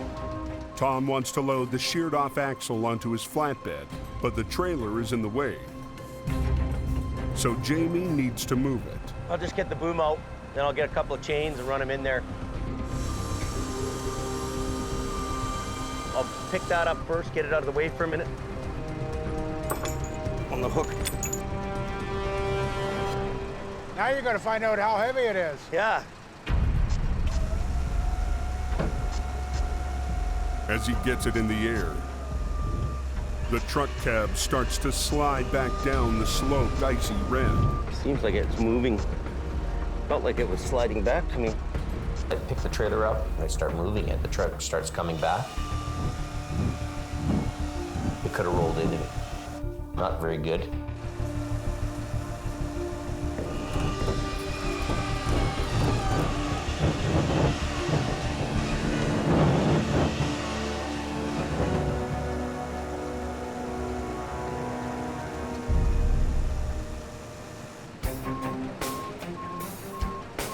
You can do it. A trailer's rear axles are mounted on a track, so they can be adjusted for the weight of the load. Okay, this is gonna flip around. When it hit the barrier, the whole assembly snapped off. It's just like comes off the end. Quite a lot of damage here just coming around a corner. Just set her on the deck. Is that good there? Yeah, that's good there. Did that all on your own. That's a good 22.5 too. Hey, it's a good one. We got a keeper. Next, they need to separate the tractor so it can be towed away. But they can't get the kingpin to release. Uh-oh. She's tight, Jamie. A kingpin locks the tractor and trailer together. The accident knocked it off center. Now it won't come loose. Just too much pressure, the pin against the jaws, because when he crashed and finally stopped, probably the truck kept on going. I'll need you to somehow swing the trailer ahead, eh? Too tight? Yeah. Still tight against the jaws. I don't know if I can swing it ahead. Sometimes when you lift it up, come loose. Jamie wants to use the rotator to lift the trailer and relieve the pressure.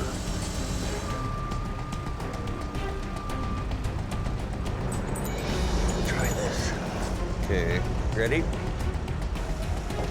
But as he lifts, now the back end of the trailer starts to slide. Oh! That woke me up. So he sets it down. Trailer decided to move over a little bit on its own, kind of find its happy spot. We're having a little bit of trouble getting the fifth wheel because your truck's on an angle and the trailer's on an angle too. They're on the opposite angle, so there's a bit of trouble there. So what should we do then? Go up a bit? Oh, it's trying to level itself? Yeah, maybe lift up on this one? Yeah, I agree. Okay. Jamie tries again, using a second winch line to level the trailer. How about that? Nothing? Do that again, Jamie? There. Okay. Okay. Just then, Scott arrives. You grabbed the hook? With the kingpin now released, Tom's driver, Dwight, hooks his winch line to the tow ring on the front of the tractor. Yeah, I think we're ready to go.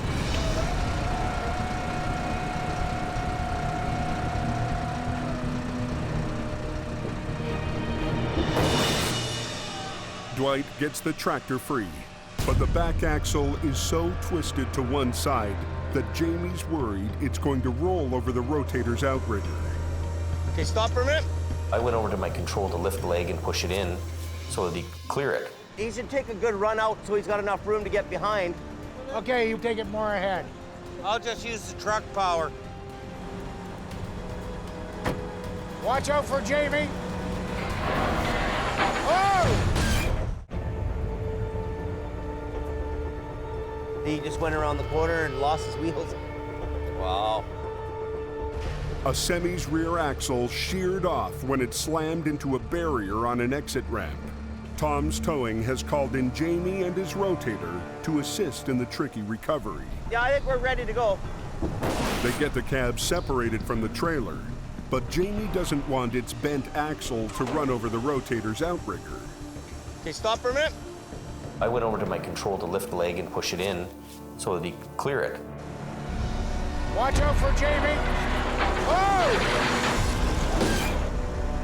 I knew it was gonna happen. What's he doing? How are you there? Just go. Keep going. About there. Good. Winner and still champ. I was more worried I about thought- you standing there. Yeah, well, I tried to get the leg in here so that he could clear it. That's what I was doing, getting the leg. Oh, okay. And then I thought he was just gonna run ahead and freewheel. No. He just put it in gear and drove away. And I just by the hair of my chinny chin chin jump over top of the leg and get out of the way. Disaster averted. The job goes on. The cab's back axle is so mangled, there's no way to tow it. I guess we can't get this back axle off, eh? I don't know, I'll rip it off. Okay. Jamie wants to yank it like a bad tooth. See, this one's got to come out outside of the frame rail here. Yeah, there you go.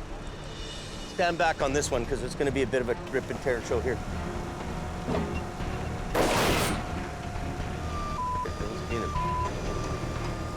We're gonna have a rollover now. I got it. Axle off, Dwight tows the tractor away.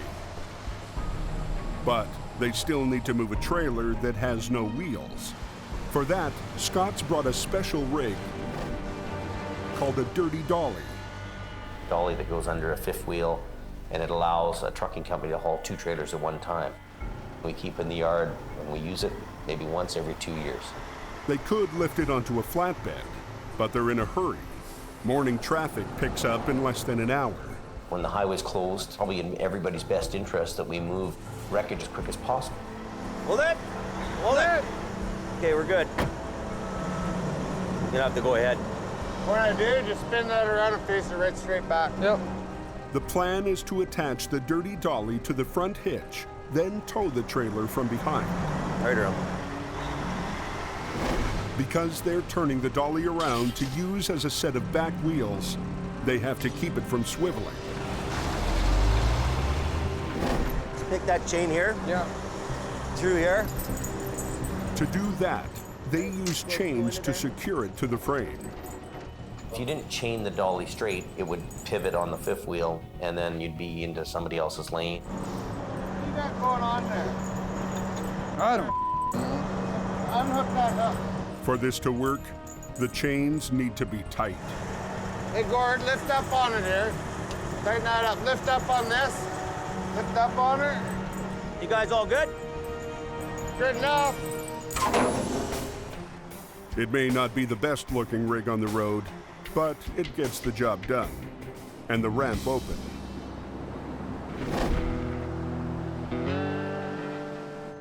You gotta fix me up on the phone. I have no cell phone. No problem. Back in the yard, Sammy welcomes the newest member of Jamie's crew. My name's Chris Harton. Show me my new room. No problem. We're in. Chris Harton is from back east. We'll take it and go. He heard about Jamie Davis and sent him an email. We needed more help for the winter, so we thought, okay, we need the guy right now. We hire him on the spot. One quick thing. We don't smoke inside, that's all. Yeah, perfect. Done. Sound good? Got it. Thank you very much. For now, Chris will be roommates with Sammy in a trailer in the yard. I'll even open the door for you, sir. Chris is confident he can handle whatever the coke throws his way. Woohoo! I did the exact same thing in Ontario. Just want to rock out. That's my goal. Will put me right there. You know what? I have a feeling that you're gonna do it. With veteran Bruce just retired, the plan is to put Chris in the old Holmes wrecker. There you go. Better look after my baby. Oh, I'll look after it. Don't you worry. He better, or I'm gonna slap him. Can you say that? Chris Dorothy. Anybody come down off the coke recently? It's snowing fairly bad and the snow plows are out. As the day fades, snow starts to pummel the mountain. Yeah, I got a feeling we'll be staining up today. All signs point to another long night on the coke. Avoid driving in bad weather. Hell of a good idea. Adam heads up the hill so he can be in position when the wrecks begin. Something will happen, always does. All it takes is one guy with tires to cause some havoc.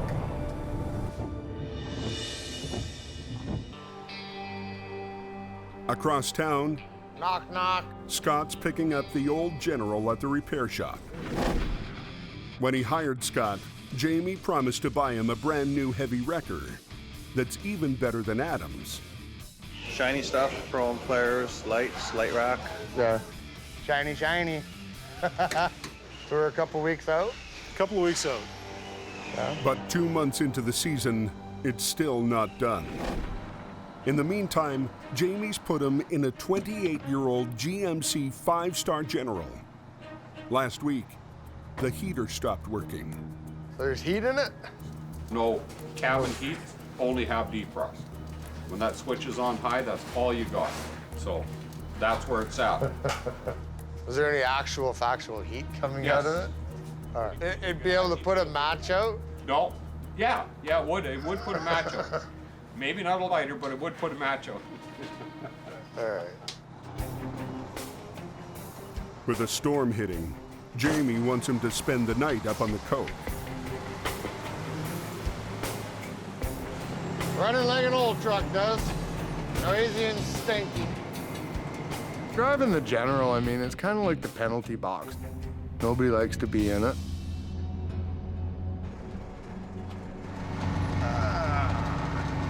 No heater in here. As the temperature drops, the defroster struggles to keep up. I just gotta kind of duck down like this. This just won't do. Running like an old truck does. Noisy and stinky. Tonight, Scott's working the coke in an old wrecker with a broken defroster. I just gotta kind of duck down like this.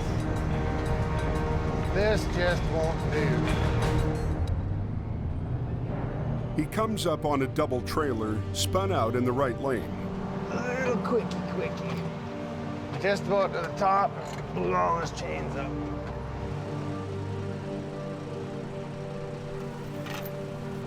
It's a simple bread and butter pull-up. Okay, just come up on it and I'll just give you a little jump and we'll get her going. It's golden now.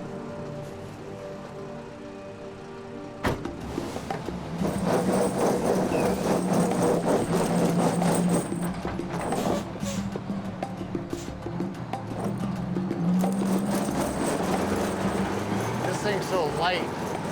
Suspension, and it isn't a real good suspension for doing this kind of work.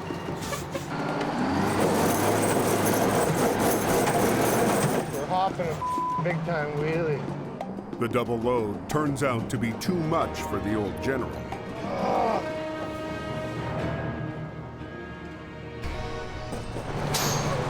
This is ridiculous. If I had my new truck, none of this bull would be going on like this. To add to Scott's embarrassment, Adam pulls up in HR 52. Get Adam to come and do this. I can't do it. That thing is a pile of I'm popping wheelies. Like I'll pull 4 feet of air. Yeah. But it ain't pulling the guy up there. I'm gonna give it one more shot and then I'll get you to. Okay. Yep. The General truly is an embarrassing truck to drive. The old General digs deep.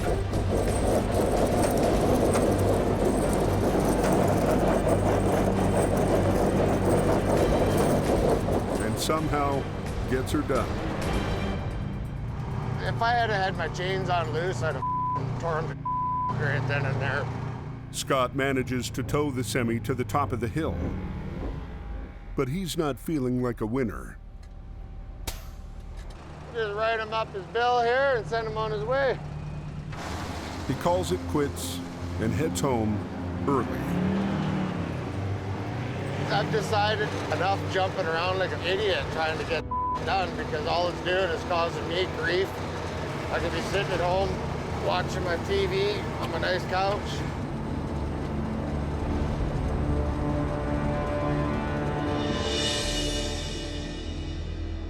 The next morning, the General's parked in the yard, but Scott's a no-show. Well, I went up last night, pulled 5 trucks up. Scott's short shift last night does not go unnoticed. Scott? Yeah. I pulled up the one guy and then left. Really? What time did he finish at? I think it was 11:30. I think he went down. Wow. Not impressed. We all drove the worst trucks in the world to start out with. You don't become the king in a day. Jamie decides to take the General out for a test drive. This ain't a bad old truck at all, if I can shift it. You know what, these guys are spoiled. You know, you get a brand new truck, you earn that truck. I could take any kind of a truck like this, bubble gum it together, duct tape it together, and I'd make $250,000. Scott should be in that truck doing the job. Don't suck it up, princess. We all did it. We've all been there.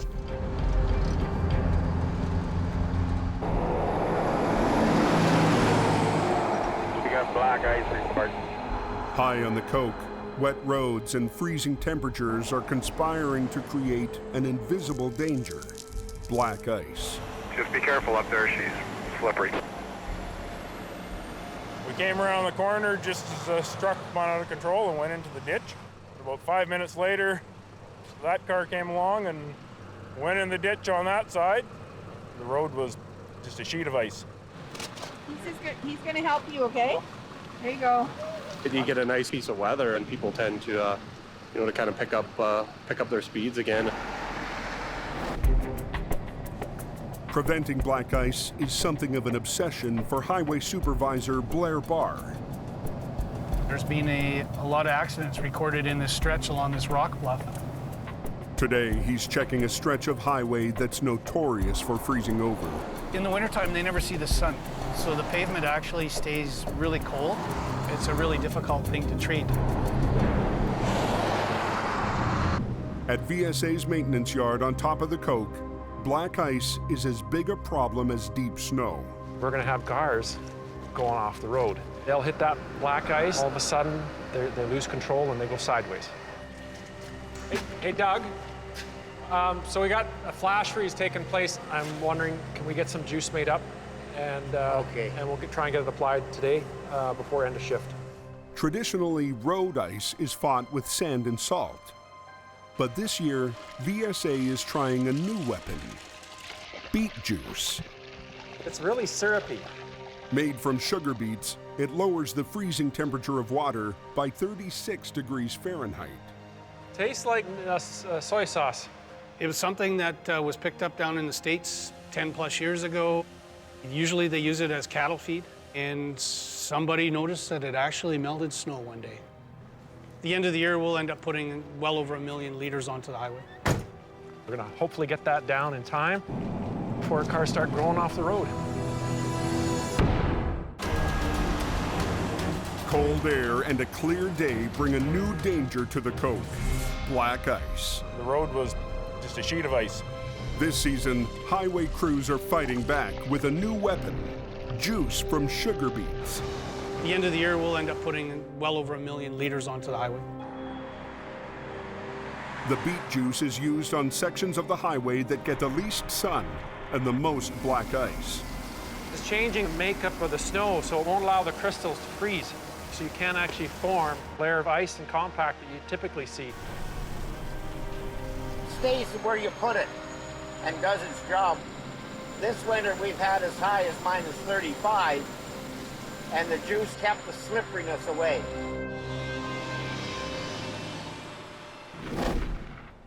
Later that day, Supervisor Blair Barr returns to check if the juice is working as advertised.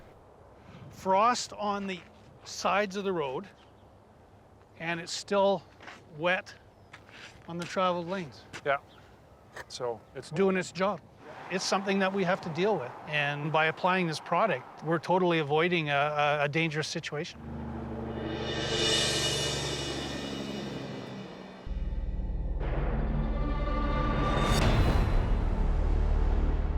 That night, Sammy is treating new roommate Chris to some of his homemade Fijian chicken. Sammy's a good guy. He's hilarious. What do you think? I think it's really good, but it's really hot.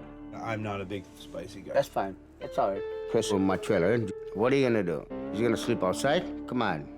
Have a little heart. He left his family to come here. Slay me. Bula, bula, bula.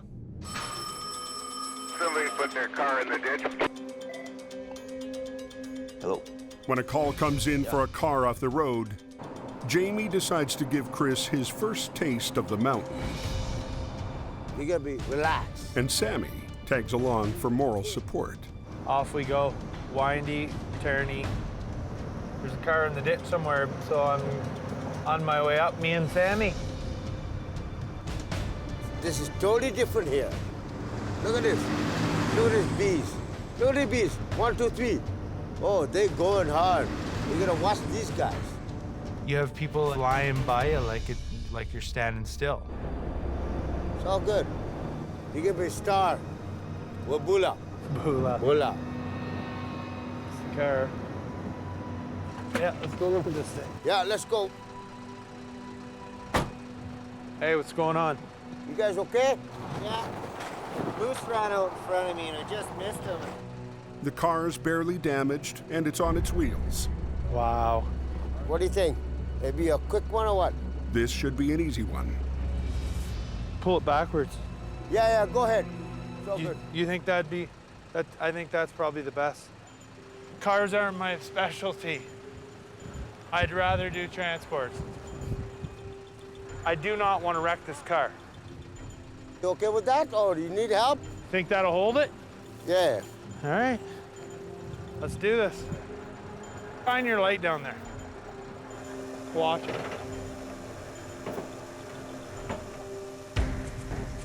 Little bit more, little bit more, little bit more.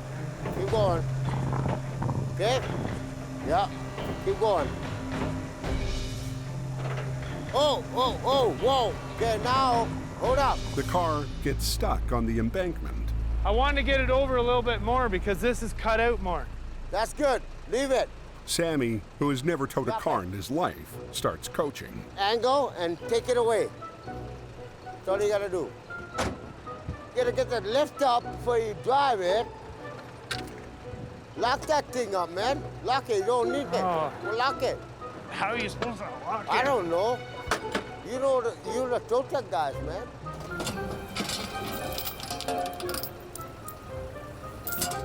Hi, Bobo. Bye, Bobo. Nice dog. I'm gonna hook this thing. Chain won't go in it.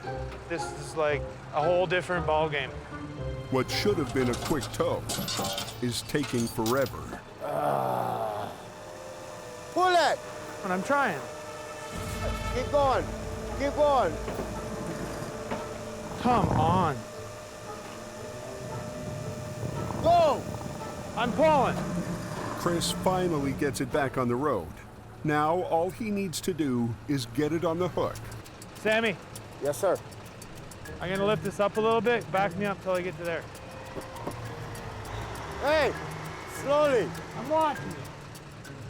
Got it. Gotta find something to hook to. Nothing here. These cars suck. Oh my God. An easy tow clocks in at 2 hours and 15 minutes. You know what? Whatever. But Chris is just happy he got it done at all.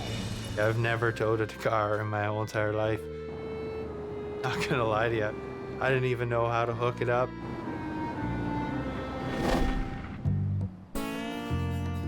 The next day, word spreads about Chris's first attempt at car towing. A little bit slow, eh? All else fails, come to Jamie's place, she'll hire you, right? And he isn't much better at backing up a trailer. Don't you learn that when you get your license? I don't know. I'm not a truck driver. What the do I know? Adam decides to check into Chris's credentials. Not to be dumb, but that guy does have a Class 3, eh? Really? Oh, does he? Have you checked his license or no? No, I didn't. Jamie assumed someone else had checked into Chris's background. Let's see your license. We gotta make sure you have the right class for you even go anywhere. Chris's license was issued back east in a different province. That's what you're allowed to tow with. So I don't know. Tow vehicle max 4,600. That's a problem. A 4,600 limit means he's only allowed to tow cars. Is there a number for the motor vehicle branch in Ontario? Here. And I'll call them and just see. We're a tow company out here in BC, and we're hiring somebody from Ontario. He has a Class D license, so what does that mean he can drive? Okay, so 4,600 is the max he can haul. Wow. He claimed to have experience, claimed to know what he was doing. Somehow he got through the cracks. The driver's licensing here is way different than it is in Ontario, right? For now, Chris's fate remains up in the air.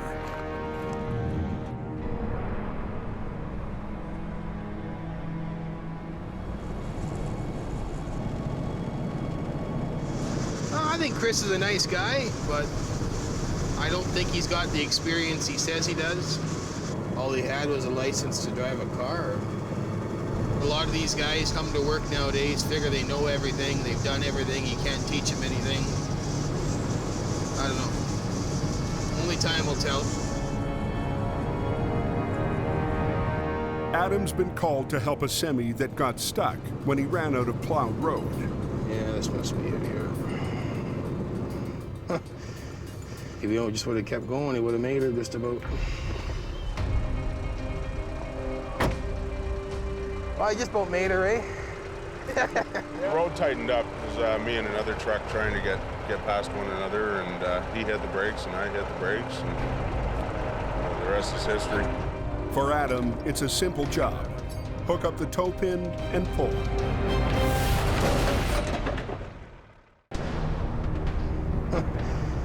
If he just would have kept going, he would have made it just about. Well, I just about made her, eh? Adam hooks up to a tow pin to pull a semi out of a snowbank when...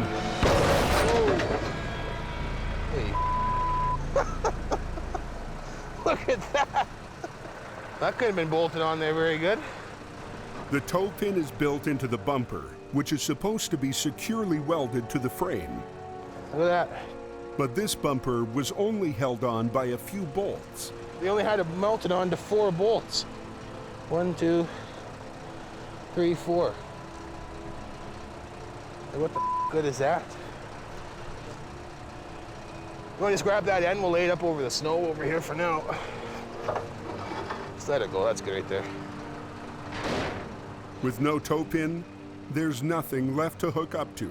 Well, I'll have to go to the back now. So he pulls it out from behind.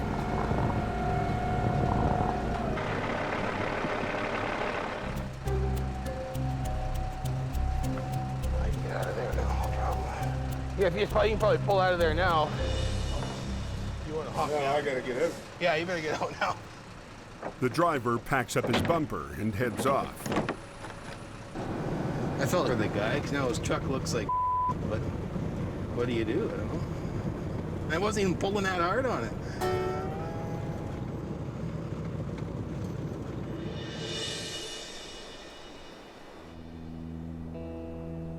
The next morning, after going AWOL for 2 days, Scott shows up for work and kicks back with newly retired Bruce. What are you gonna do today, Brucey? That a boy. Well, I feel like semi-retiring today too, Brucey. Yeah, you know it. Hanging around the table, drinking coffee and smoking, and nobody's getting anything done.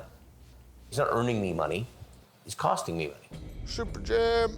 Do you want me to find somebody to run the General if you don't want to drive it? I'll run it when we need to run it. If you don't really want to drive that truck, I have no can't problem have it sitting running there. the truck. Either tell me no, I'm not going to run the thing until my other truck comes. It doesn't bug me running it, but you know. But, you know, like today, for instance, I came in and I got to go run over and help this guy do that. I got to run over and help this guy do that.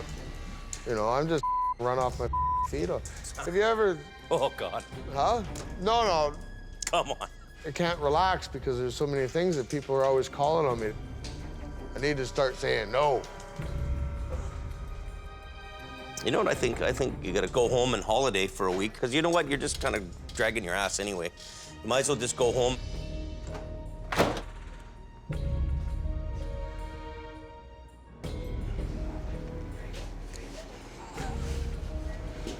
I'm just run off my feet too. Unbelievable.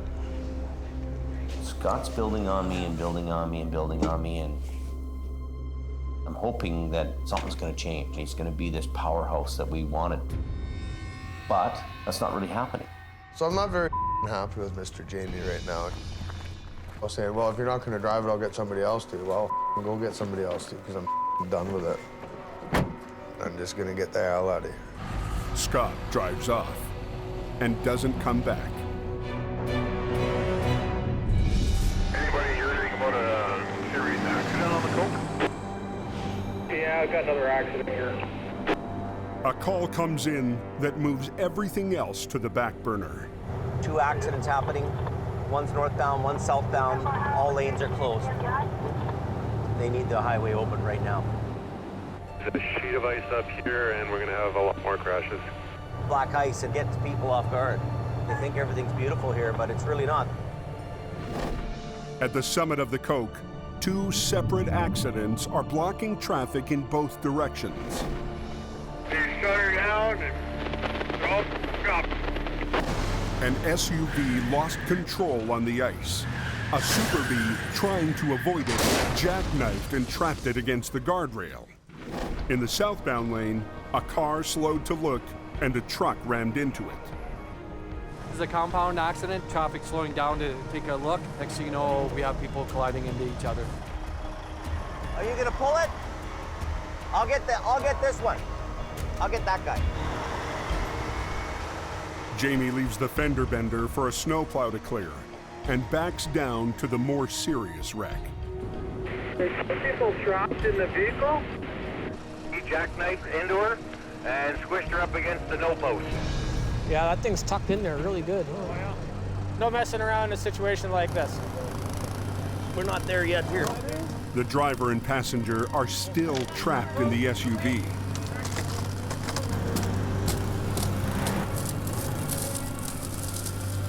Fearing spinal injuries, rescuers want to backboard them in place. Hey, you want the small cutters here? Small cutters. Salvage expert Jim Lasser is a volunteer member of Hope Search and Rescue. They use a hydraulically powered shear called the Jaws of Life to bite through the door hinges.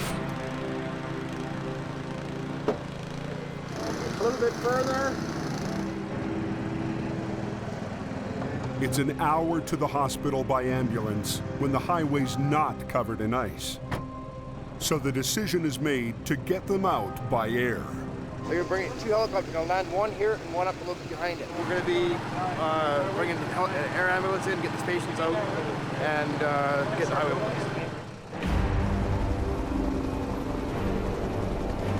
Here comes the chopper.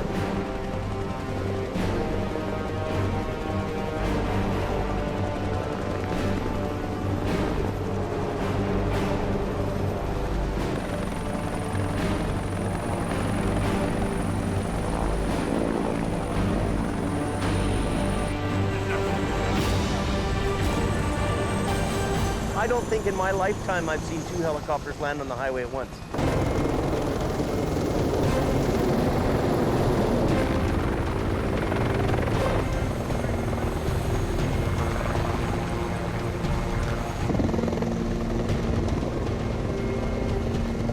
Man, they can land those things good. That job gives me goosebumps. 2 helicopters land on the highway at the same time. All these guys come running out. Oh, that was a beautiful job. 45 minutes after the accident on the remote Coke summit, both victims are on their way to the hospital. The air ambulance is just taking off now.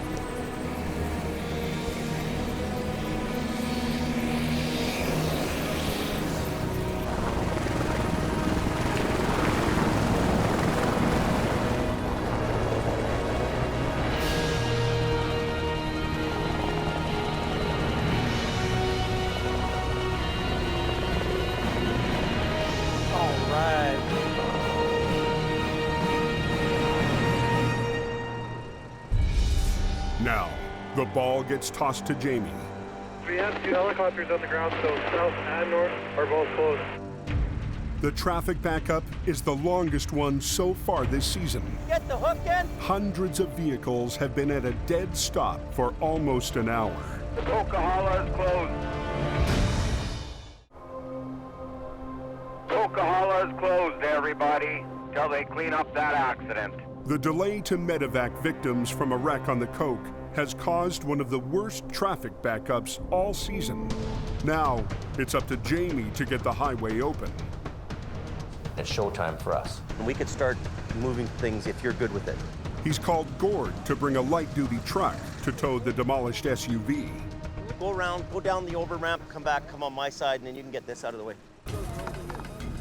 To get to it, Jamie needs to first get the jackknife truck out of the way. Yeah, Jim. Pull the yellow button, but make sure the red one stays in. Sammy makes sure the tractor's air brakes are on before Jamie moves it. I just don't want it to roll straight ahead.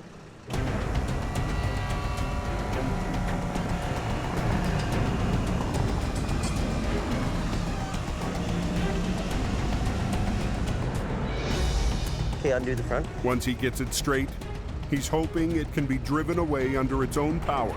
If you can kind of go like this a couple times and just get it so that the cab's around enough for me to get the car out of here.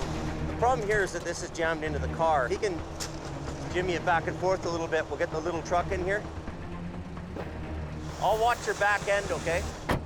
You got only about this much back. But the truck doesn't move. The air brakes on the 2 trailers are locked tight. The brakes need air pressure to release. It's not leaking air anywhere, is it? It's not building air. It's a safety feature that in this case is turning into a headache.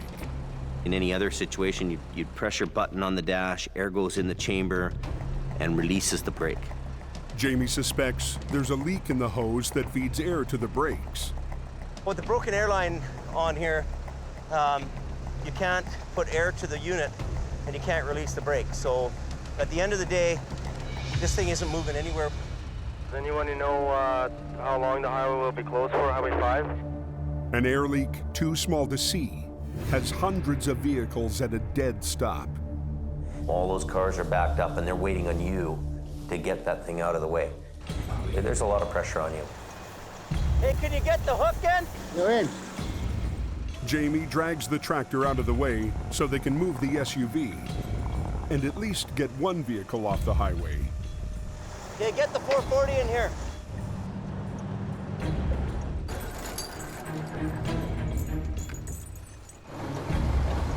A little more, a little more, a little more. Keep coming. Go as far as you can. With the air brakes locked, Jamie's not sure how he's going to move the semi. I don't know where it's leaking from. The air leak could be anywhere in 60 feet of hose. In other circumstances, he'd use caging bolts to force each brake open. So we've got a B train that has 7 axles of caging brakes. You'd have been there for 2 hours doing that. What a gong show that road is. Traffic is backed up for miles. So we really need to get the air flowing on this thing. He tries once again to find the leak.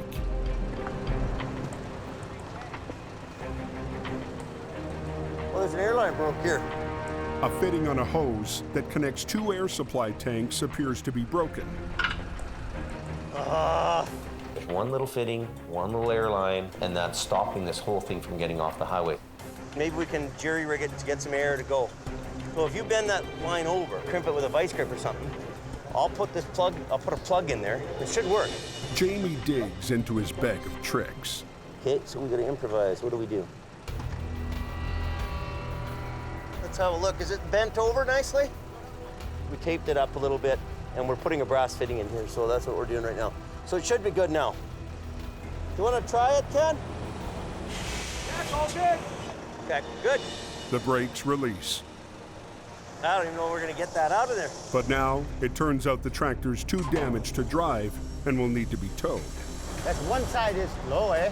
And the bumper's too banged up for Jamie to get his tow bar far enough underneath. Not gonna work.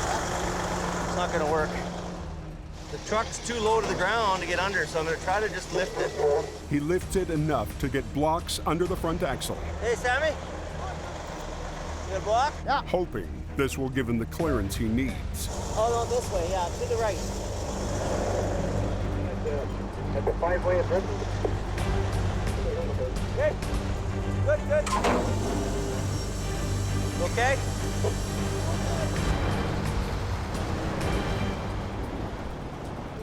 Yeah, 10-4, I'm gonna open up my side here. All right, you guys, hop back in your bus. We'll get you out of here. After a more than 2-hour shutdown, the Coke is finally back open. So now the highway's open again. Look at the lineup, eh? Oh. Well, they're all traveling that highway to get somewhere. That's a pretty huge thing that you were the guy who got them going. Is 5 open? Jamie Davis just pulled the last trucks off the hill there. Coke is open. Next time on the Highway Thru Hell, mountains on the move. Force a big rig into the darkness. Oh, you hit a rock and then away you went. Oh, that's the rear trailer there, right? Wow. A shattered B train Right off the cliff. leaves Jamie's crew with an impossible recovery I don't like the way it's hooked up. Stay back. that teeters just above a busy rail line. This is really, really dangerous.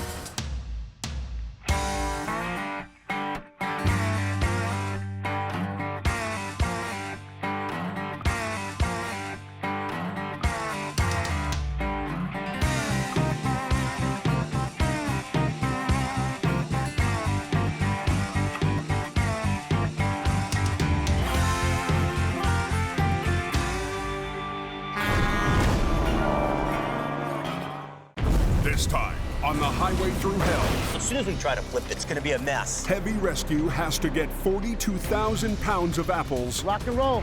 off a vital bridge. Whoa. Tensions between Jamie and Scott I've got to cut costs. reach a boiling point, I wasted my whole winter. and a good deed on the Coke Came down the hill and then struck the woman that got out to help. ends in tragedy. Horrible. In the rugged mountains of the Pacific Northwest, there's a highway like no other. The Coquihalla is an engineering marvel. But when the weather turns bad, Look out! It's like the Bermuda Triangle of truck accidents. keeping the Coke open takes an army When the highway shuts down, the world shuts down. and a last line of defense. Jamie Davis en route. A heavy rescue team ready to tackle any disaster. Because here, closure is not an option.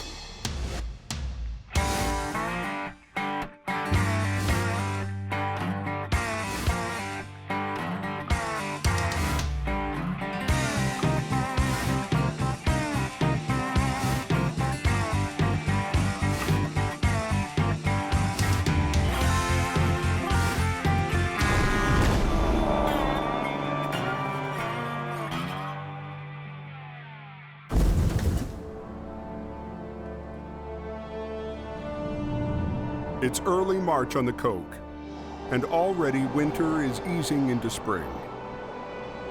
That road should be good. Pretty mild out. Yeah, apparently it's +3, 4 up there, so. Oh, hey, you know what? It's a beautiful night for a drive up there. But clear highways bring faster speeds and new dangers. Highway 3, 4th Street Road. It's blocking one lane. It's a tractor trailer with apples. Just after sundown, Jamie responds to a call for a wreck on Highway 3. We got an apple truck flipped over at a place called Whipsaw on Highway 3. So Adam's in his 25-ton Corvette, so he's gone. As usual, Adam got the jump on Jamie. Well, this is Whipsaw coming up here. The wreck is on a curved highway bridge over Whipsaw Creek. Here comes the accident scene sign here. Oh, yeah. Right on the bridge. Just this side of the bridge, that's where they always roll, right there. For Jamie, this feels like deja vu. If you get a tractor trailer in the right radius and at just that perfect speed, that truck will flip over. I've recovered probably 10 apple trucks from that corner, and guys are like, I don't know what happened. I just all of a sudden were on my side. How's she going today? Still warm? Load of apples, is it, I guess? Where's the driver at? He's gone, or? Oh, okay. The fully loaded reefer truck took the curve too fast and landed on the guardrail. Rode the bridge railing quite a bit. Tore the rear corner of the trailer open. The apples are always a heavy load, so this could be a big problem getting this thing up and over. The RCMP want this wreck off the road tonight, but that won't be easy. I don't think there's any flipping this thing over. Like, look underneath here. Like that wall, as soon as we try to flip it, it's just gonna break. The fully loaded trailer has lost all of its structural integrity. With this back end broken open like this, and the sidewall out of it, and the roof blown, if we try to lift this trailer up right now, it's gonna be a mess. I pretty well know this thing's just gonna open up like a zipper. And what could happen is the apples could fall down into the river. The 42,000 pounds of fresh apples are largely undamaged, and the insurance company wants to recover as many as possible.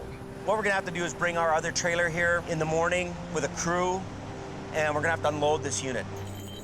What they can do tonight is recover the tractor. The tractor's actually blocking the highway, and the tractor's a repairable unit, so we've got to do what we can do to save the tractor and not have any further damage to it. What do you think of that? I don't think you're gonna get that pin out because the pin's on this side. You think so? Before they can flip it upright, they need to disconnect the kingpin from the trailer. Okay, so this fifth wheel, it's gonna have a lock on it, so you gotta kind of lift it up and then over. It might not come, might have too much pressure on it. Releasing a kingpin can be really easy sometimes, or it can be really hard. The pin needs to be very straight on with the plate. If there's an angle or a twist or a bend, those jaws won't unlock. There should be a bit of a notch in it, you see what I mean? You gotta kind of lift up there. There you are. Like that? Yeah, then you have to go up with it. Use the pin puller. A pin puller is a long hook used to reach the kingpin's release lever. There you are. You got it, Sammy. Now they need to pull it away from the trailer so they can flip it. We'll hold everything up for a while till you guys Okay. Yeah, we should only be a couple minutes. Yeah, that's fine. Let's go. They got the highway shut down. Yeah, rock and roll.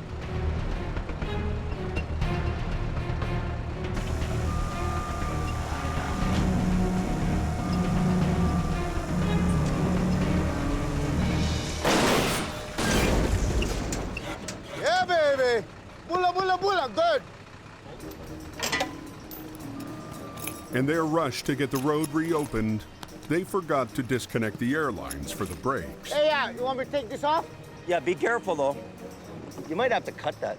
Now, the hoses are too stretched to disconnect. Just get a knife, cut them. Huh? Cut them. Cut them?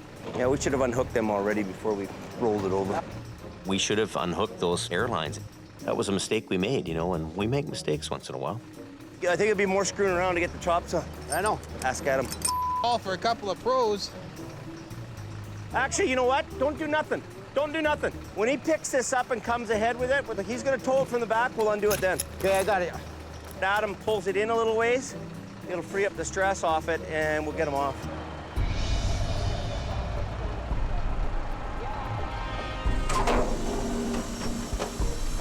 Adam lifts the tractor to create some slack. That's one. This one is this way. If you can pull on it a little bit, my way, bring her my way a bit. Not gonna happen.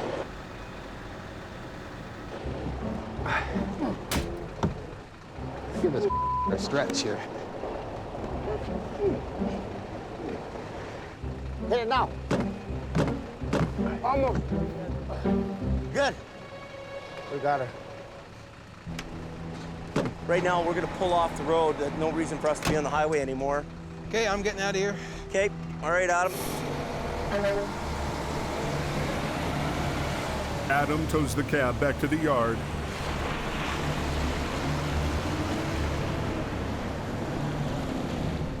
and Whipsaw Bridge is back in business.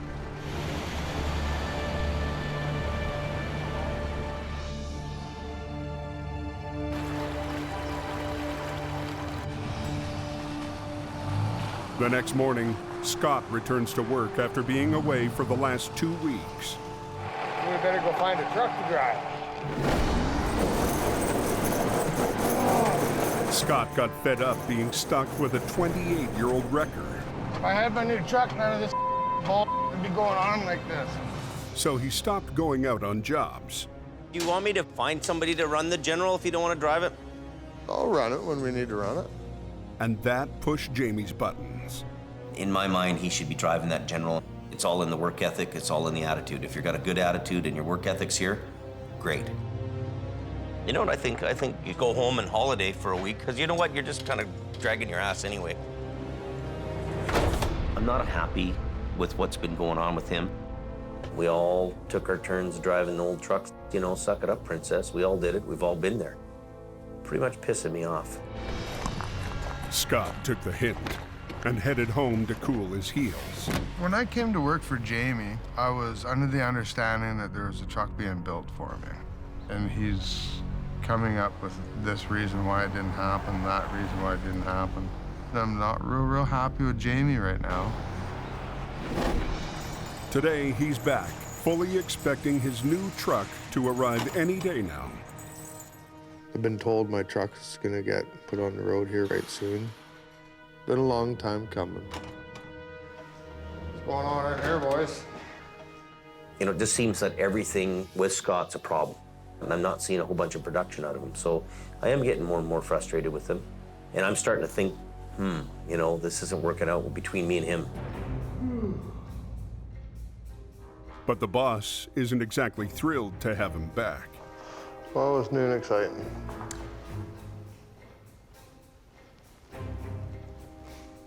How was your days off? Good? Yeah, nice and quiet. Got a few little chores done. Looks like I should have stayed a couple more days at home.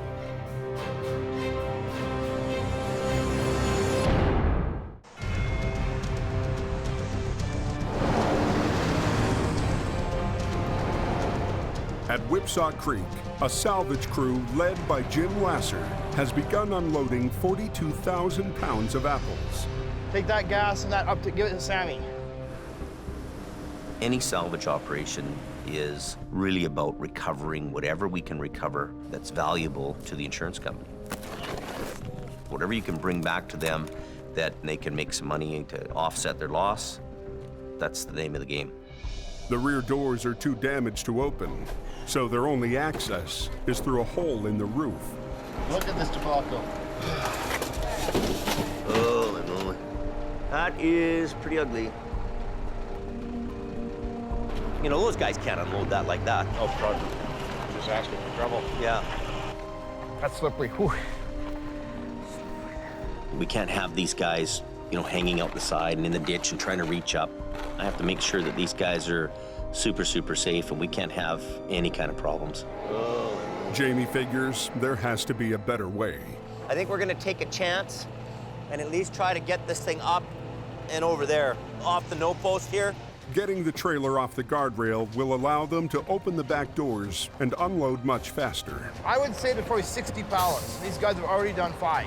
You see, as soon as the back is open and the door lays down flat, I can drive the Bobcat right inside, right? Hey, Dave, put them both in there. Yeah. Okay. We're just gonna try to lift this when we get a chance. So. Jamie gambles that he can lift the broken trailer off the guardrail without it falling apart. Okay. If the trailer breaks open, the entire load could spill down into the river. Everybody's out, Jim? Everybody's clear? Okay. We're just gonna try to slide it.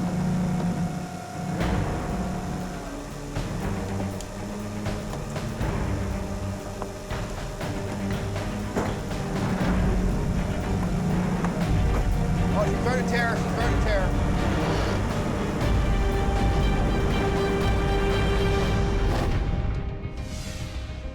To the north, on Highway 1, another crew is trying to keep something else from falling. Boulders. The warm weather is causing an uptick in rock slides along the Fraser Canyon. A week ago, a rock slide on this same stretch of highway forced a lumber truck off a cliff. Today, a team of scalers, led by Mike Rastablasta Hall, have to make this unstable rock face safe again. The whole top 20 feet, basically from this corner here down to underneath that overhang at the end there, that's the area that they want us to tighten up. So that if next time it rains, maybe a little dirt and sand will fall, but nothing big, right? Ice melt running beneath the surface has undermined the entire rock face. Well, you can just see, right, starting right here, like this whole slip plane, you see all of the water running? When you get all these cracks opened up, it rains, goes down to -2 or 3, it freezes, and then it just incrementally pushes the rocks out, right? And then they fall. And then there's a slide, and then they call us. The only tools they have to work with are ropes and steel pry bars. It's a skill that takes years of experience, and they only get 20 minutes to do it. 0129. Copy that, 0129. Okay, what happens is he just gives us our last southbound vehicle, then when it clears, we shut down traffic, and then we light them up. We got 20 minutes. So we scale 15, clean for 5, at 20 minutes they gotta be running. That's our mandate, keep the traffic moving and make it safe. Okay, our last one went by. We're shut down. Okay, let her go. Rock and roll.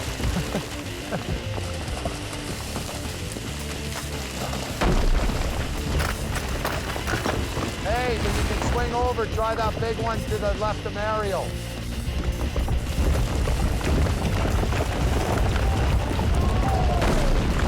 Spectacular. That's why we're here. How's our time doing, Hank? Got about 10 minutes left, 10. Copy that, 10 left. You guys got another 5. Then we'll clean.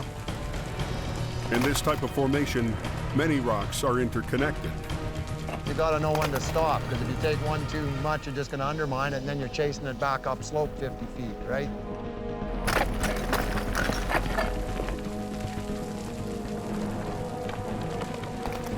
Oh, he's gonna open up a show there. Drop. Back on Whipsaw Bridge, Jamie's attempt to lift a broken trailer off a guardrail isn't going so well. Oh, it's starting to tear, it's starting to tear. Where? These rivets here are popping down the road. Where is it popping? Right here? It just started popping. It was from here, it went click, click, click, click to here. They need some way to keep the trailer from bursting open. If we could get a strap around it, it might help hold it. Yeah, okay. We'll put everything on hold for a minute. We'll put the white line on and then we'll let it down, and yeah, go over top. The heavy-duty nylon tow strap should act like a giant rubber band. Let's go underneath. That's it. You go around the other side, pull that strap out that way. Watch your head there, Sammy. Yeah, if that comes down, it'll crush you like a bug. Take that and head that way with it. Be careful. Yeah, I'm booming out to get over the load.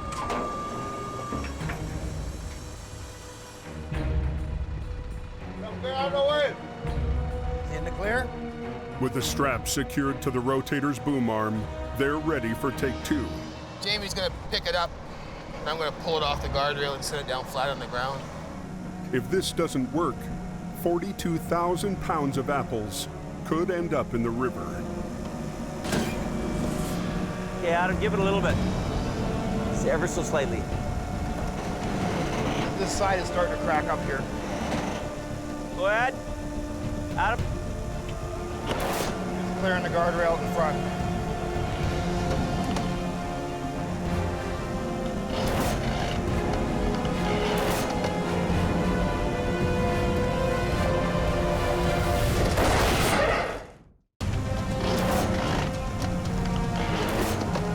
On the bridge over Whipsaw Creek, Heavy Rescue is struggling to recover a smashed wreck loaded with 42,000 pounds of apples. Top is just catching the railing now. Bit more? To get better access to the cargo, Jamie wants to lift it off a guardrail without it falling apart. Whoa, whoa, whoa. It doesn't work. And she just tore the roof off. Wall cleared and the roof didn't. Now he can't set it down because crates of apples are caught underneath. Okay, so Jim, there's some boxes right here we need a few guys to take out. I'm not holding all weight, but I don't want to let them down on these boxes, you know what I mean? Yeah. So what we should do is try to get them out. At least that gets it more open for you. Okay. Okay, get the crew. Get the labor crew. Let's pass it that way or pass it up this way and stack it along here. With the rotator still holding up the trailer, the crew scrambles to clear the spilled boxes. It's another delay in a frustrating recovery. There's 3 more boxes on the bottom and then that's good. Boxes clear, Jamie can set the trailer back down. Now, all they need to do is get the cargo doors open. Take it up a little bit. Good? Should work. Should work. Come this way a little bit. It'll catch in there. Stand back. Once again, the rotator comes to the rescue. Usually the big guy wins. Yeah, big guy. Usually the big guy wins. And I need a chop saw too. Yeah, there's one right here. Yeah, okay. Getting the bottom door off should take just a few quick cuts.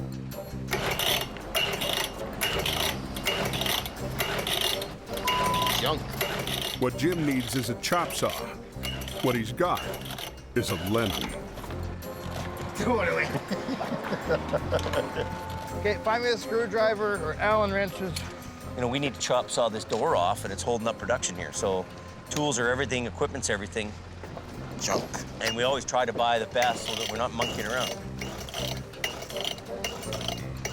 I've got a crew of guys all sitting here, all waiting to go. I mean, if we sit here for an hour, you times that by 3 trucks, 2 traffic control trucks, 2 traffic control guys, a crew of people here, could be up to $1,000 an hour sitting here. Let's read the instructions. Okay. Step 1. I pulled that out first. Okay. What do we got here?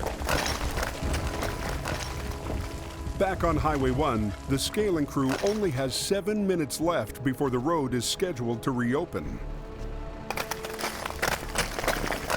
Oh, see? That one just moved. Yeah. But they're worried they've opened up a can of worms. Yeah, you just loosened another one, Bill. Oh, that might bring it. But if we go back any farther, then we open up another problem. The last thing they want is to open the road and then have another rock slide.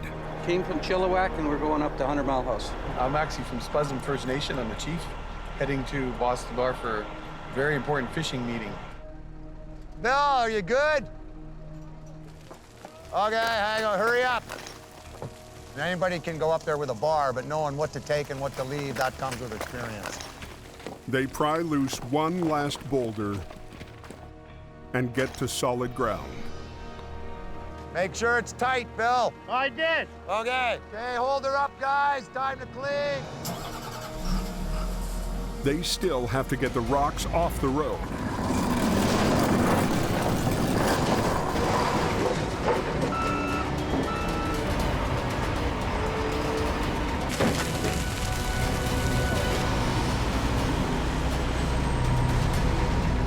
Okay, guys, let them run. Here they come. Yes, sir. 20 minutes flat, and the highway reopens safely.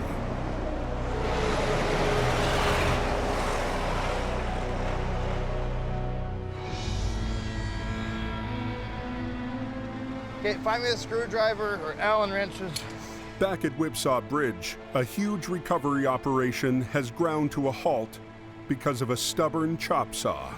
It's not getting fuel up into the cylinder? Because the carburetors get gummed up because the fuel nowadays is all really low-end quality fuel.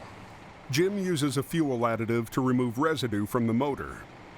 I mix my fuel exactly right every tank. I mix 5 gallons at a time. I've just switched from salvage expert to saw mechanic.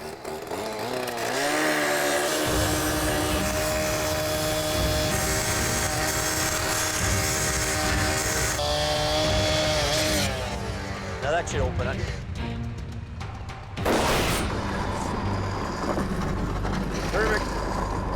With the doors off, the salvage operation can finally shift into high gear.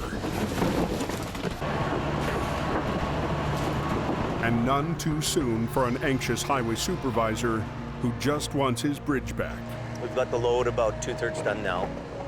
We won't be here much longer blocking the highway. I think probably only another maybe hour and a half or something like that, and we'll be gone. If we didn't have the rotator available to lift that onto the road, we would have had to carry every box to the back of the trailer by hand.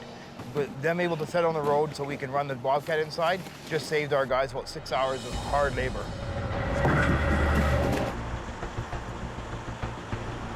I need some straps. By mid-afternoon, the trailer's empty and the recovery phase begins. They need to flip the trailer back on its wheels, but it's a tight squeeze on the narrow bridge. We have not a lot of room to operate here.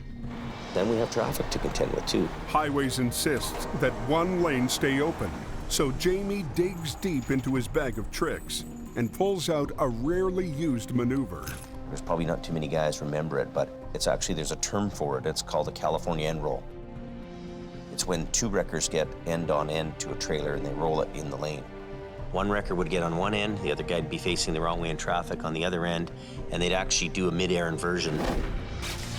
They'll lift the trailer together, rotate it in mid-air, then set it down. This way, they only take up a single lane and traffic can keep moving across the bridge. That leg? Yeah, blue strap on that leg and then the other end in the hook. Adam hasn't done a California end roll before. He's never even heard of it. It's not something you use every day. It's a rare maneuver. You're on now. The wrecked trailer doesn't have many secure places left to rig onto.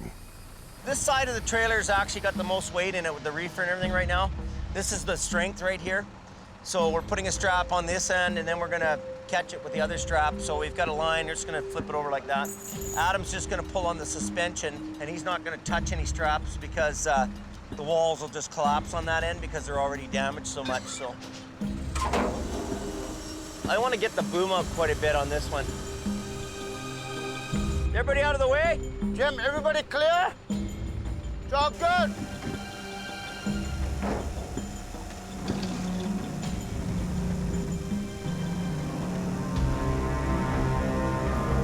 With traffic still moving, they get the trailer in the air. But instead of rolling, it starts to sway. Stop this traffic. Is traffic coming? Stop the traffic. Yeah. Hey! Everybody stop the traffic right now. The roll itself was happening a little too quick. I'm going about my business like I've done it 5 times. And Adam, it's a first deal for him, so maybe he was a little nervous. Usually your instincts are right. Better safe than sorry. Traffic stopped. Jamie and Adam get the swaying wreck back under control.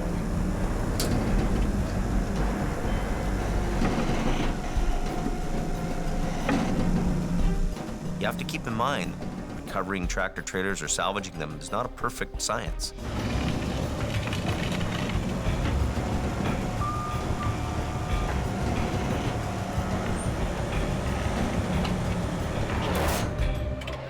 Perfect. Okay, we'll just unhook them. Let the traffic go, it's all good.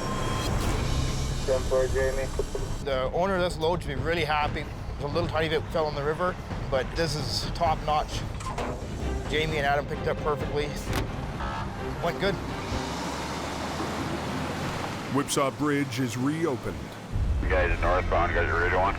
But further up Highway 3, keep your distance. snowmelt is creating a new danger. The springtime, break out the shorts and gumboots. On Highway 3, snowmelt is causing a new problem. So wet, guys. Keep your distance. During the day, water is collecting in deep pools along the highway. 3, got water on the road. At night, as temperatures drop below freezing, the puddles turn into solid ice. I can throw you for a loop. They can be really dangerous because they're going to pull you out of control. It's up to Highway Maintenance Supervisor Stefan Brish to come up with a plan to deal with at least half a dozen big pools. The snowbank is more or less waterproof. The water can't go anywhere. That's a concern. To get it cleared as soon as possible, the job gets turned over to the night crew. We're gonna get the water flowing. Ready to rock? Their first priority is a flooded bridge deck over the Similkameen River. There's a water pool somewhere. Cold air cools the bridge from both above and below.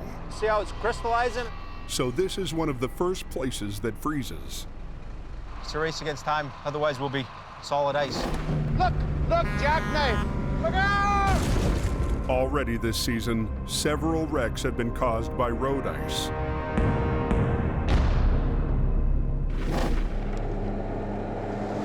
Tonight, the crew is lucky. The bridge is at a low spot on the highway, so this is one of the few places where engineers installed drains. We can free that drain up, it'll drain the water off the bridge. Why don't you scrape it with the loader, and then we'll see if we can't knock a scupper out. Using the front-end loader like a giant squeegee, they temporarily clear the puddle, only to find a tougher problem underneath. There's quite a bit of ice on top of the asphalt surface, and somewhere down there is a drain. I can't see it. See if you can scrape some of that shelf ice off of there.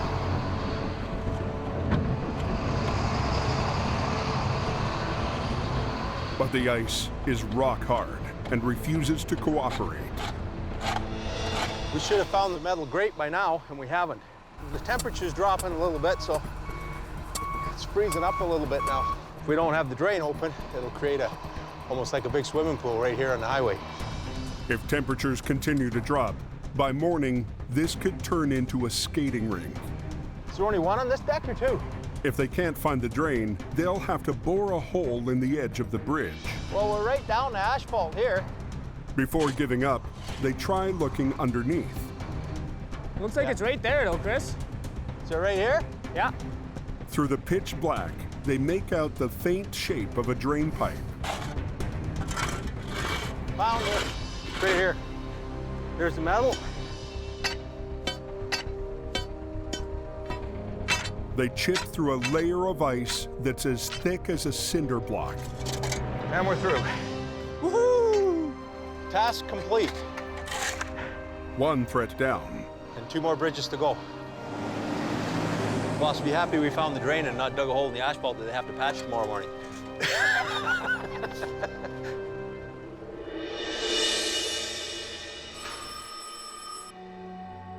That night, a call comes in for a wreck that has shut down the Coke. A bad accident on the Smasher, southbound. It's a multi-car collision. It's a car wreck, so Scott takes the flat deck. Chris follows in a single-axle tow truck.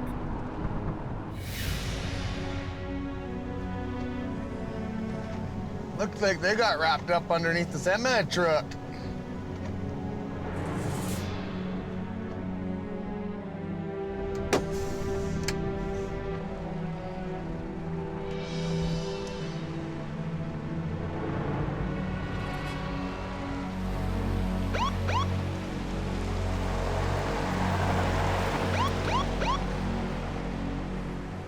I'm gonna give him a hand. Get this thing loaded up. An SUV crashed into the back of a semi. The trucker's wife got out to make sure the people in the SUV were all right. Yeah, she was first aid nurse, so she came up to help. There was your big mistake right there. Sick. Sickening. The sad part was I guess they were newlyweds.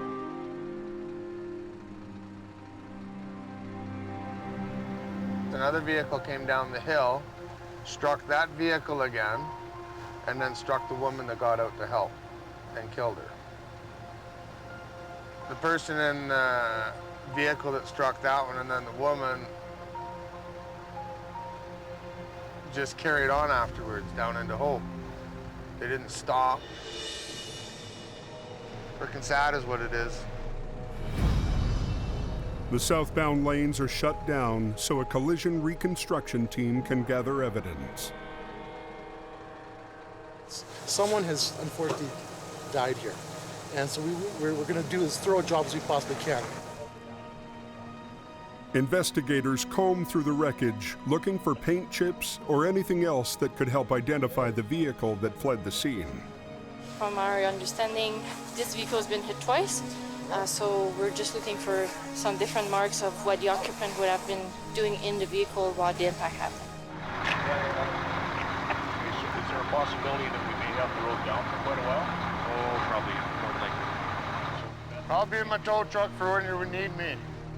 This vehicle hit the no post here, created these gouges.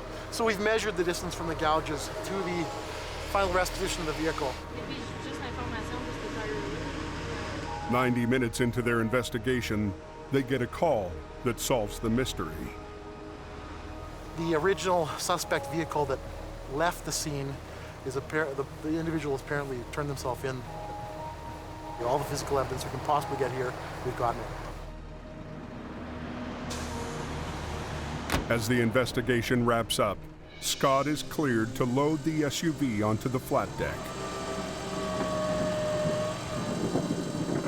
Really just a horrible feeling is all it is. Horrible. Makes you love your loved ones a little bit more. What do you do, right? It happens. They go too fast and they don't pay attention. And that's what happens. People die.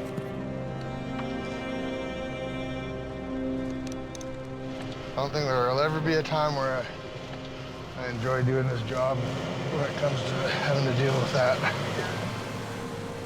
Oh, right now the only thing I want to do is phone my wife and tell her I love her, you know. Life's precious and I wish people would start realizing that. So much needless people dying out here for no reason, none at all.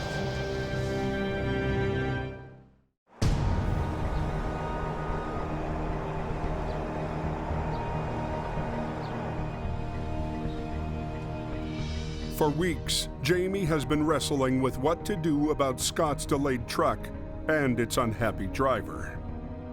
The idea was to have his new truck on the road before winter, but we're at the end of the season here, and where we started from and where we are now, two different things.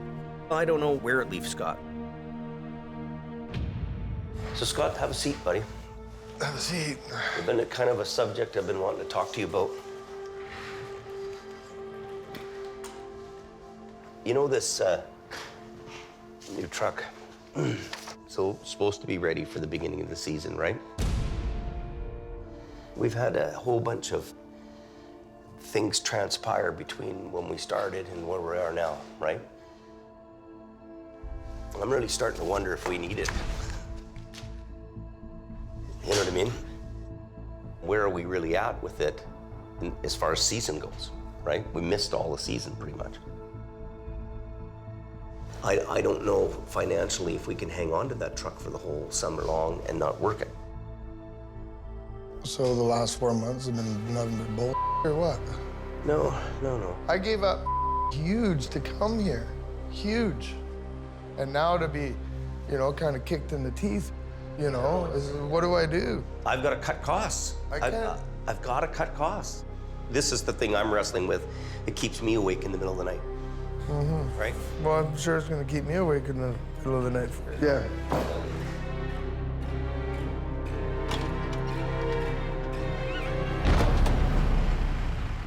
Hours before my truck's supposed to be here, he's going, well, yeah, I think I'm gonna the Scotty and not get your truck.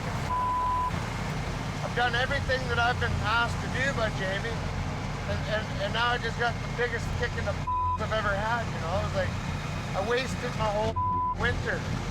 Wasted it. Up on the mountain, Mother Nature couldn't care less about Scott's problems. That smasher's still a big gong show up there, guys.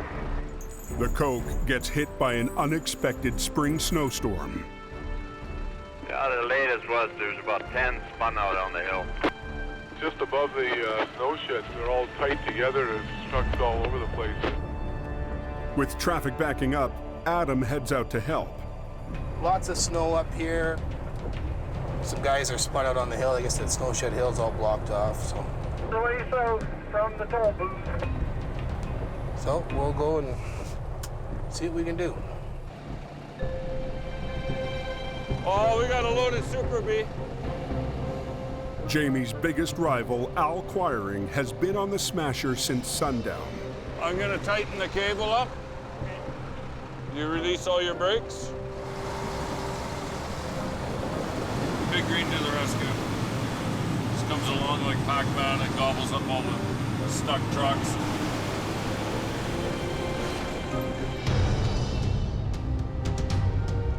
Seeing more work than he can handle, You on the radio there, Scott, in that thing? Adam calls the only other driver on the night shift schedule. You on the radio, Scott? You got a copy there, Scott?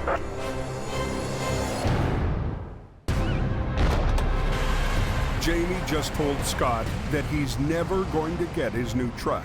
I've done everything that I've been asked to do by Jamie, and now I just got the biggest kick in the I've ever had. Up on the mountain, There's about 10 spun out on the hill. Adam's trying to get a clogged highway moving again. Just put it in low gear and give me lots of power, you know? Okay? You on the radio there, Scott, in that thing? He calls the only other driver on night shift for backup. You on the radio, Scott? In the 6 hours since Scott stormed out of the yard, no one has heard from him. You got a copy there, Scott?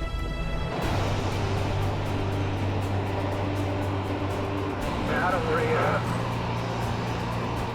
But Scott has heard Adam's call and is already saddled up in the General. Even though other people didn't fulfill their obligations to me, I committed to be here for this season. The point of the matter is the job still has to get done. It doesn't take him long Need a pull? to find a semi in distress. You gotta work with me too, right? Ready? Okay, we're moving, boys. We're all up on the Coke telling everybody to chain up. Up at the top of the smasher, Adam and Al Quiring are working to clear spun-out trucks.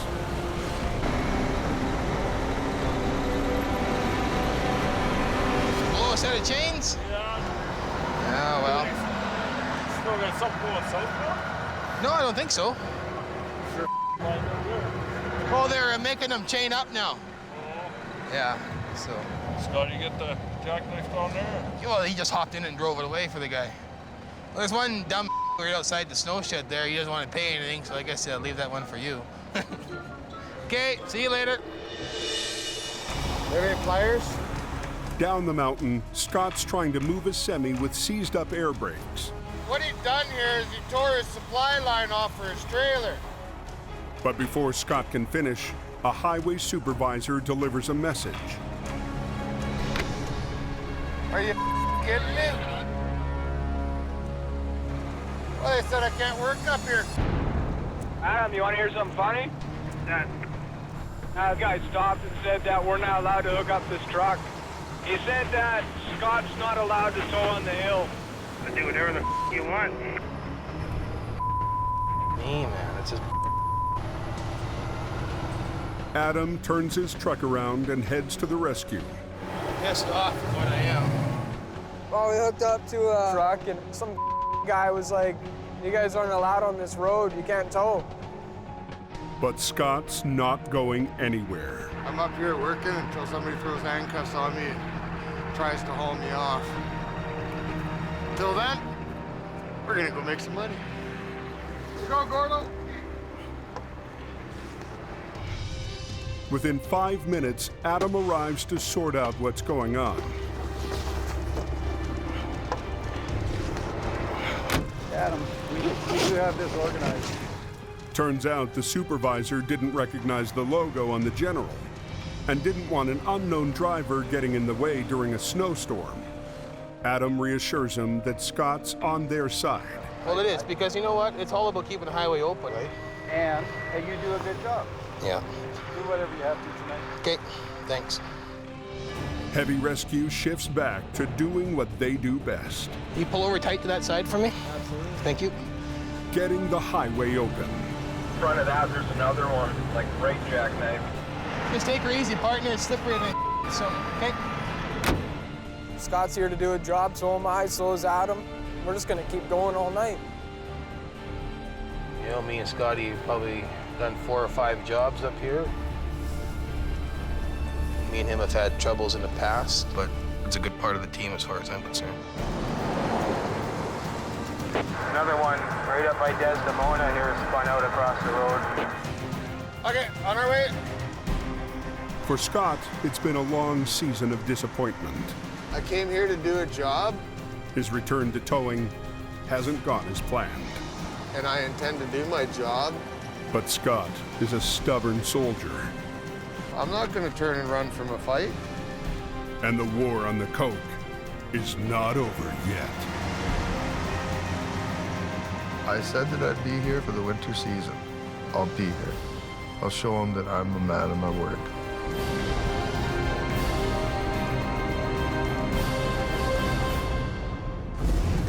Next time on the Highway Thru Hell, Heavy Rescue must keep a loaded trailer from blowing apart. Watch your back. Oh, look at that. And the competition This is black gold. is knee-deep in Smells like poop. This is freaking gross. Get out of there. More bills. Jamie faces a threat he never saw coming Trucks aren't running. The money's not here. that could force him off the coke. This is probably the hardest day I've had to deal with in years.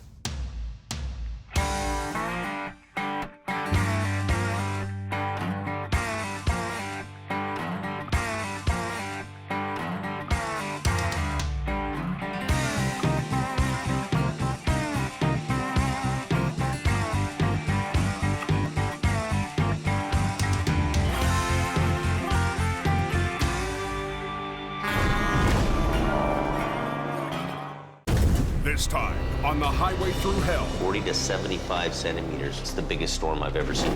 the nastiest night of the year Oh my God, it's bad. Oh my God.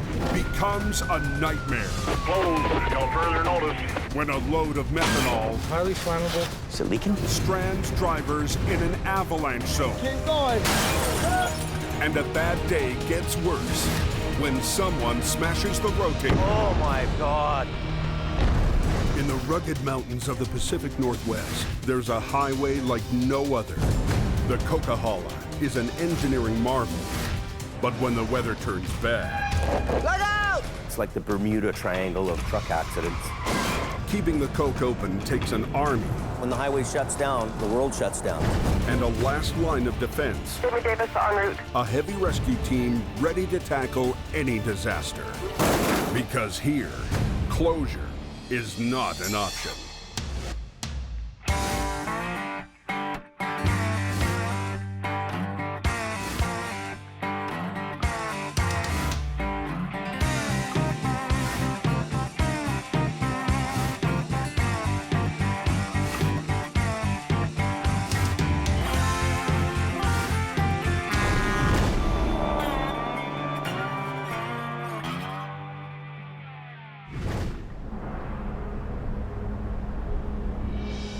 Listening to that forecast just a couple minutes ago, and it says we're supposed to get a good snowstorm.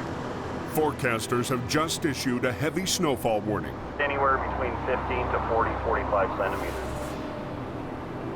60 up on the hill, I'm thinking. A monster storm has been brewing in the Pacific. Oh, they're gonna get that 70 centimeters easy up there. It's about to run head-on into the coke. There's an advisory out on the 5. Oh well, it's winter. Get ready to put on your chains. Full water tank, go ahead. Yeah, he's also put a travel advisory on stating heavy snowfall. Yeah, copy that. VSA Highway Maintenance has the contract to keep the highway clear. Hey, Mike, we're gonna have to have replacements come. Yeah, I've already phoned them and have it all planned out. They'll be leaving our yard at 10. Up at the VSA maintenance yard, extra crews have been called in to get every available piece of equipment ready for the coming storm. It should be good to go. With a fleet of plows, sanders, and blowers keeping the roads clear of snow, the only thing left to take care of is the unpredictable trouble that comes with every big storm. Way up on top, he's coming down like crazy. On the Smasher, several semis can't make it up the steepest part of the hill. Because of the grade here, as soon as they slow down or come to a stop, they're done. The spun-out rigs have caused a traffic jam, blocking VSA's plows from clearing the still falling snow. If there's the volume of traffic there, there's nothing we can do about it. There it is, the Green Goblin. But one guy is in the right place at the right time. Jamie's longtime rival. Oh, firing. Highways guys want me off. Get them off the road. We'll get them off the road. Come up here properly equipped. They don't have this problem. Run back. I'll just pull you right out of there. This will be easy. An early start got him a front row seat. Just another day in paradise, really. I don't even know what's going on the number one or anywhere. It's busy here, though. Oh, boy, this is going to be good here. And if it's something impeding the flow of traffic, Big Green's going to go down and hook onto it with its plasma magnetic pulling capability there and car whisper that baby right off the hill. As soon as we're going, start shifting gears. He's surprised that Jamie's crew hasn't made it up here yet. Well, I don't know where they are. I haven't seen them around. It's kind of odd. They're probably in bed sleeping, making cupcakes. Probably making cupcakes. Down in his yard, Jamie Davis has been watching the storm gather strength for 2 days now. Ooh, it's already coming in. Daily accumulations could reach 40 to 75 centimeters. It's a huge storm. This could be the big one tonight. This is the biggest storm I've ever seen. But tonight, Jamie is not going anywhere. My 5-year driver's license expired. It kicked in for me that day. I need to get it renewed. I need my driver's license pretty big tonight. The timing couldn't be worse. A call just came in for a wreck on the Coke. And he's forced to turn the keys to the rotator over to Scott. You gotta look twice before you do something. You don't want to have an incident in this shiny truck. We're driving on ice. It's only -3. That's not a beautiful thing. Come over the overpass, you'll see it. Ken called for backup. Get at her. A Jeep tangled with a semi.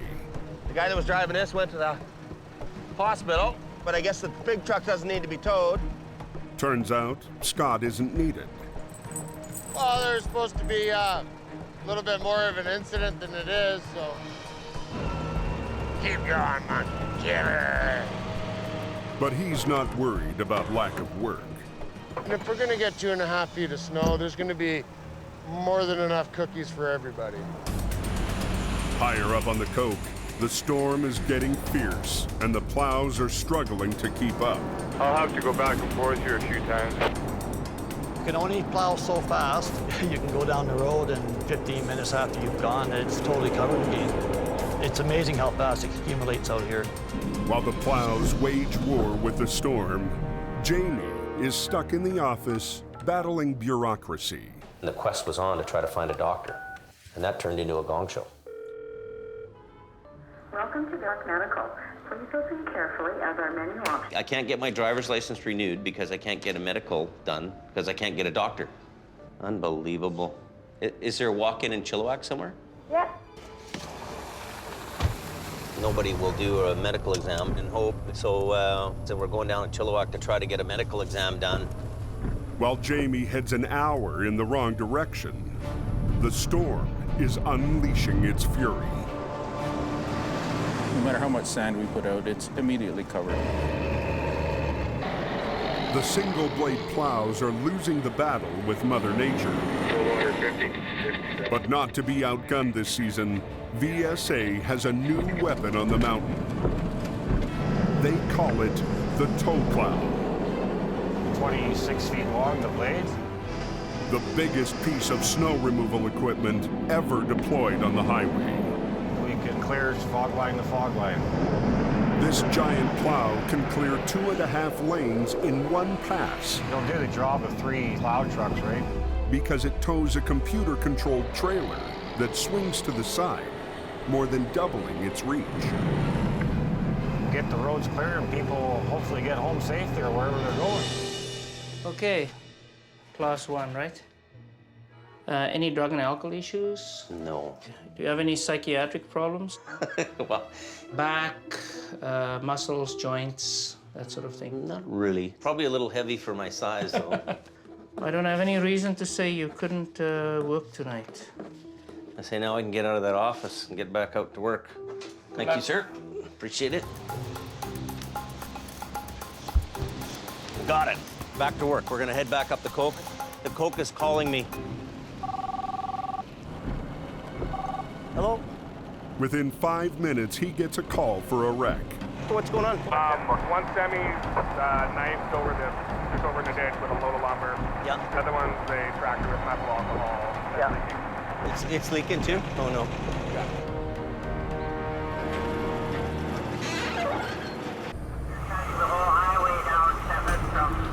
Adam is already on his way to the wreck.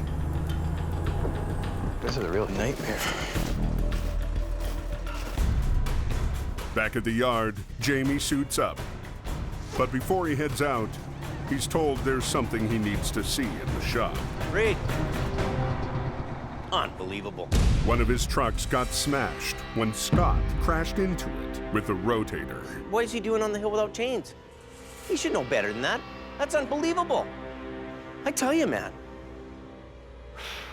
It makes me want to cry. That's $10,000, man. Bumpers $1,000, a grill. This truck just came out of the body shop, just got painted. Look at your whole hood's pushed up. This is damn depressing.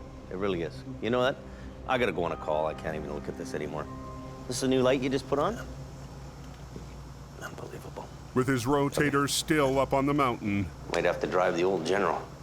Jamie's only choice is to drive the aging 5-star General he bought for Scott. Take it and Come go. on, let's just go. So while Scotty has my truck, I've got to drive the old truck because he's out in mine smashing it up. This morning, Scott was supposed to change out a broken headlight. Why is this thing not working like that? There's no headlights in the truck. Man, oh man. Look, here we go. Big box of headlights. Now I gotta take the truck out and the headlights are right here. I don't know what's going on.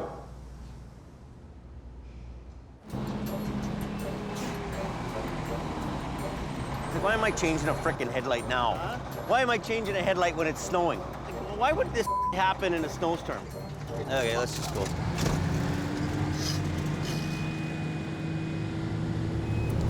What a tree day, the General. Where's the rotator, man? We should be riding in the rotator. It's bad. You can't get that other wiper going? Not working. The 2-semi wreck is on Highway 1, 20 minutes outside Hope on a good night. But tonight, the road ice is so slick that traffic is barely moving. How come nobody's moving? I don't see anybody moving. Should we get that radio and listen what's going on? Any word on Canyon? Closed. Till further notice. Closed due to high avalanche hazard. Avalanche techs closed down the highway, so they're saying, hey, it's not safe to be here no more. But in the meantime, we have to clean this wreck up. So shut the road down, but we're still there. Oh my God, it's bad. Oh my God. A high avalanche risk has closed Highway 1. It was the icy corner there. 6 miles up, A two-semi wreck is blocking the escape route in both directions. Is there a hole in the trailer? So we don't know if it's leaking. Adam arrives to find lumber all over the highway and a trailer that was ripped open in the crash. A B train lost control on the ice and hit a semi that had stopped to chain up. Turns out, the trailer is loaded with canisters of toxic methanol. There's a significant amount of risk. We are dealing with highly flammable, very toxic substance. Because methanol is heavier than air, a leak could pool on the ground. I'll read you what it says. May be fatal if inhaled, ingested, or absorbed through the skin. Highly flammable. Will be easily ignited by heat, sparks, or flame. Okay, it is leaking for sure. Well, it's pretty toxic in there. So we're basically just gonna wait until we get the okay to do anything here. 15 minutes later, the general arrives. This is a mess. How much weight do you think it has in it? 20,000 kg of methanol. Is it leaking? No, I don't think so. If it leaked, we'd be dead by now. The trailer had a gouge in the side. Really good possibility that could have been a volatile situation for everybody involved. With the back doors locked, the only way to see what's inside is through a gash in the trailer. There's one barrel sitting here that's not breached. Definitely been contacted. They don't see any broken canisters, but for safety, Jamie wants the trailer moved down the road, well away from his crew. But they can't move it forward. The trailer couldn't go up the road anymore because it was stuck where it was. He had no chains on. It was just too icy. So backing it down was the only option. If I just tried to back this truck up by itself, it could take off out of control. To keep it under control, Jamie gets creative. Well, we could put Adam's truck up behind here with the wheel lift. He could put his lift like up to the back end here. Yeah. And could be behind so that the thing doesn't run away. But we could go down together and get down into the hollow and get it out of here. Yeah. So what we're gonna do is we're gonna have him back up to me, to this trailer, and just be my bumper down the hill. Good to go? We're good? I'm ready to go now. I'm gonna back up. Hey, out of the way. You got it, Owen. It's going. Keep coming. He released the brake, and I released my brake, and we all just kind of rolled it down all as one piece. I can let it go. Just sliding here. Hold on here, hold on. With no chains, the trailer starts to slide sideways on the icy hill. Pushed me into the guardrail here, I think. Oh, just keep going some more. That's working. Coming straight back. Keep going, keep going. The methanol is safely away, but now the snow is turning to rain, raising the risk of an avalanche. Because it's wet, it's falling out in small little bits and amounts, and we just don't want anyone to get hit. Oh, look at that ice, eh? There was some snow falling down, and you could hear the branches breaking. I just wanted to get the heck out of there to a safer spot. The RCMP are anxious to get the road open and the trapped traffic out of the avalanche zone. Even a small snow slide is enough to push a car sideways. Oh!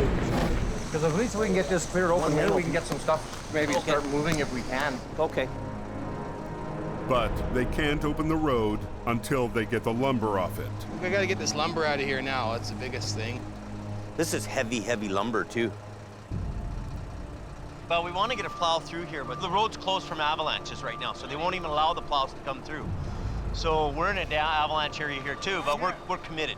We should have had a loader there and just push that stuff right off the highway, but we make do with what we have. What they have is Ken and his flatbed. Hey, do you want to bring your flatbed in here? Try to suck this up? Ken uses the flatbed's winch line to drag the bundles of lumber. Move that baby up. He hauls them down the road to a pullout. But he can only move one bundle at a time. Busy, man, busy. I'm busy right now. It's time-consuming, painstaking, and cold, tired, and miserable. Piss and rain out, my feet are soaked to the brim. Everybody was just about in tears. You see a bunch of rough and tough guys, all of a sudden, you know, they're not so rough and tough anymore. Well, we want to go home to mama, we're done. Just when it seems it can't get worse, Scott arrives in the damaged rotator. Told Jamie that I wrecked his truck a little bit. Told him that I was going to bring it back to the yard, and he said, no, just carry on. Nothing you can do about it now. So show me what you wrecked. Right here? Oh my God. You pushed the whole body out. When you see your truck that you just paid $729,000 for, and it comes in, it's all bent up, it's pretty disheartening. It's depressing. Oh. When Jamie went off like that, it just made me feel like a pile of. With dozens of vehicles trapped in the path of a potential avalanche, the rotator is tomorrow's problem. It's gonna be a long night if we get there at all. Right now, they've got to get a half-loaded lumber truck off a concrete guardrail. Let's get these guardrails out of here. We're gonna try to pull this concrete block out. They're all kind of together on one cable. The concrete blocks have a steel cable running through them. Jamie figures if he pulls the cable, all the blocks might come with it.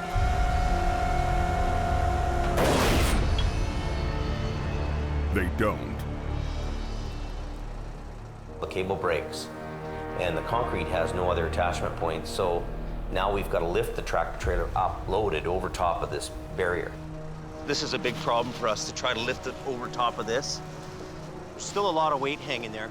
What you're dealing with is a truck that weighs, 15,000 pounds, but now you've got the whole loaded B-train pushing it down into the ditch. Okay, I'm going in. Down more. Okay, good. Leave it. Sammy rigs a chain to the smashed front of the cab so they can lift it. Okay, let's do this thing right now. Get it to go.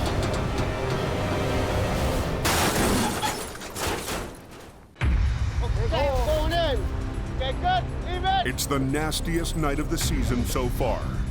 Avalanche hazard. Traffic is trapped in an avalanche zone. Highway 1's closed. To get the road open, Jamie and crew need to lift a truck loaded with lumber off a concrete barrier. Tell them to hold it. Hold it! The front of the cab is too damaged to lift all of the weight behind it. Hey, Adam, he doesn't have the ability to bring it over. He needs you in the trailer. Yeah, I'll go turn around and then come back. This is a pretty difficult job to try to maneuver this out and around like this, and this is a lot of weight. Adam gets in position, and they rig another line to the trailer's frame. A Super B-train is heavy.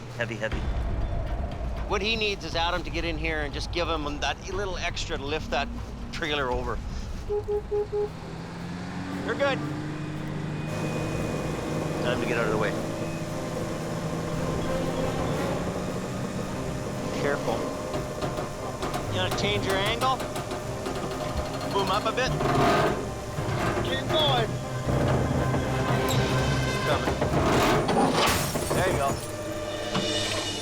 They get it off the concrete barrier.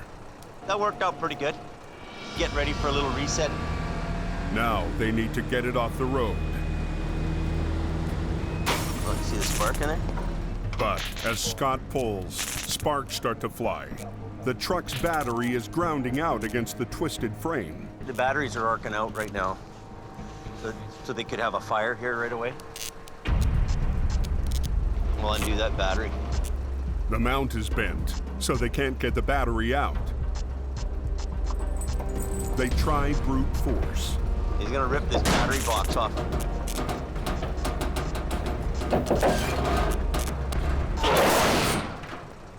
Oh, well, I think it might do. It's not touching the grounds anymore. But Scott pulls it straight so they can tow it away. Okay, let's get it done, man. We'll get out of here, man. Okay, stop there. I think we're good. Let's get out of here, man. I got it. After a brutal battle, the wreck is off the road, and the backed-up traffic can finally escape from the avalanche zone. But nobody's celebrating. That lumber wreck is the, you know, it's the make you want to quit the business job.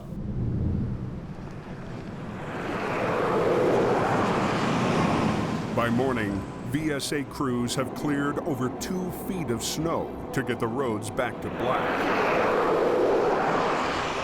But all that snow has to go somewhere.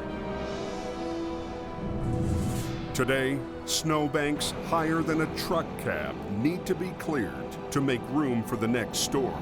We're at the stage now where the snowbanks are so high over the guardrail. So the only way we can get rid of the snow, we've got to use the blower to get rid of it. But VSA's 2 snow blowers weren't designed for the steep grades on the coast. These were designed for clearing airports, not highways. Get the snow off the road as quickly as can before the next snowfall, because winter's not over yet.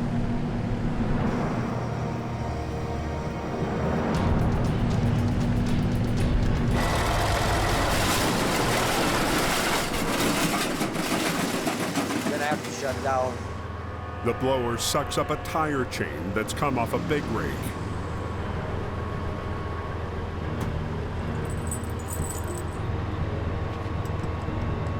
The damage is enough to send it back to the maintenance garage. As fast as we get one repaired, the other one's coming in to be fixed. For now, VSA has only 1 blower to move over 125 miles of snowbank. Mother Nature, you never win. You can fight her until hell freezes over, you're never gonna win. Back at the yard, Jamie's got his own headaches, lining up repairs for the 2 trucks Scott smashed up yesterday. Scotty slipped my legs up on my truck, or smashed the left front fender off it. You know, you can do so much good stuff and just look great doing it, and, you know, you feel good about everything, and then just in a blink of an eye, everything can just go so terribly wrong. Smashed the back of the box and $10,000 damage. When you see your truck that you just paid $729,000 for, and it comes in, it's all bent up, it's hard on a guy. Let's not talk. You know what? I'm gonna pay for that. I'm paying for that. If you pay for it, I'll get a repair. Everything with Scott's a problem. He's not earning me money, he's costing me money. And I'm starting to think, you know, this isn't working out between me and him. Scott isn't Jamie's only headache. They called me and said, you might want to phone your tow truck and find out how they towed it. And I said, well, okay. Yesterday, Bruce did a routine job for a longtime client and somehow managed to damage the customer's truck. No problem, I'm here for you. Sounds good. Thanks, Paul. Okay. Bye. You bet. Absolutely unbelievable. That could be $15,000. For the last 2 weeks, Jamie's been trying to get Bruce to move into a lighter truck. He needs to wind down a little bit and move into something a little easier. But so far, Bruce has refused to give up his home's heavy wrecker. I just told him that was bull. I offered him the job in the smaller trucks. He basically tells me to go blow it out my ass. So I have no choice. Too big, man. I have no idea, Bruce. I only work here, buddy. Hey, Bruce. Hey, do you want to come in the coffee room there for a minute with me?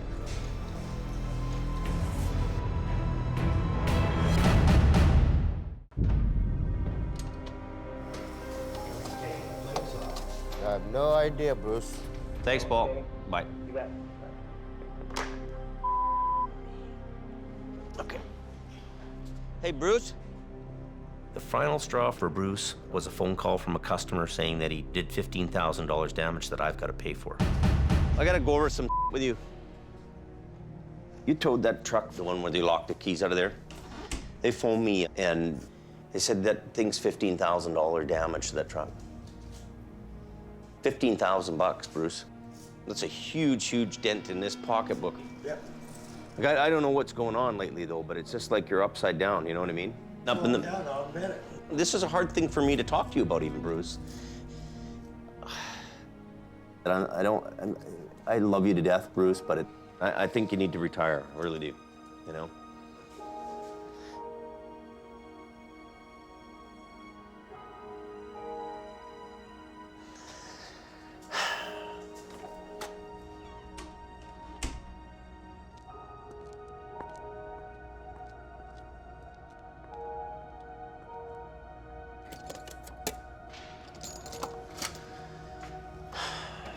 Hard day.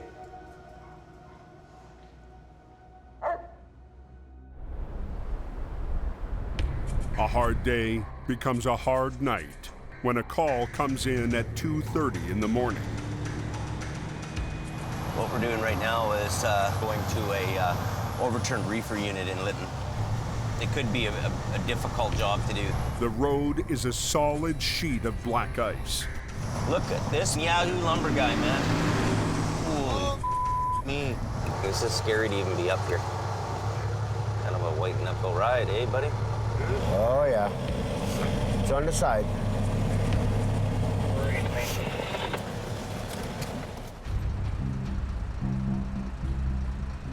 Coming around the bend, and the truck and trailer started to jackknife. The trailer spun 180 degrees, then slid into a ditch.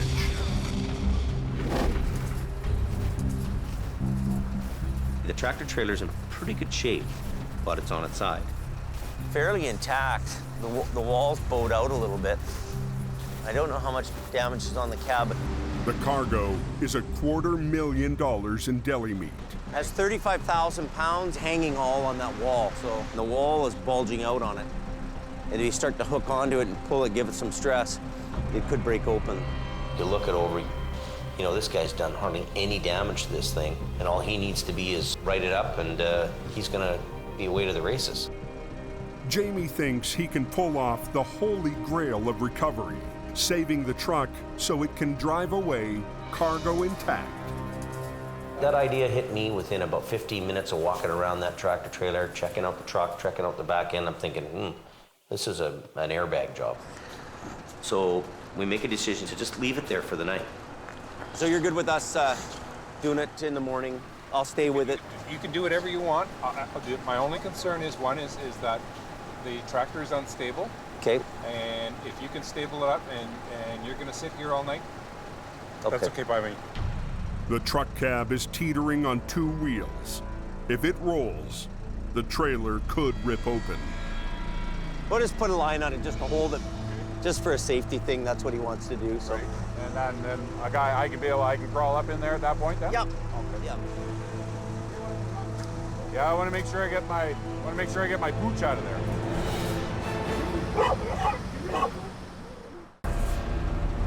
He was pretty shook up when we hit that ditch, man, I'll tell you. He was jittering pretty good.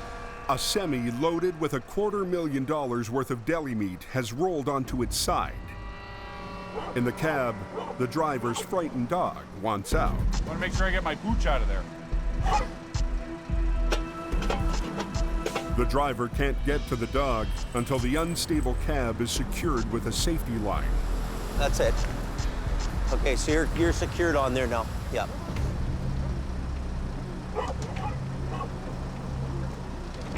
I got it. I got the wheel. I'll get the door.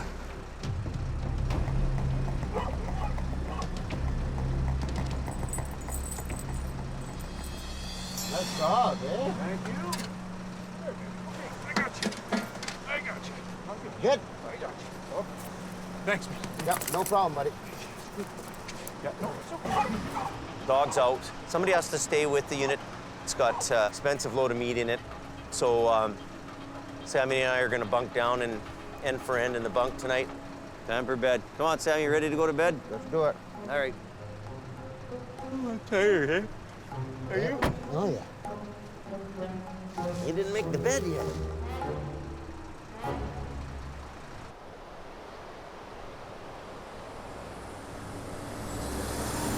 Next morning, Jamie is up early and chomping at the chance to pull off the perfect recovery.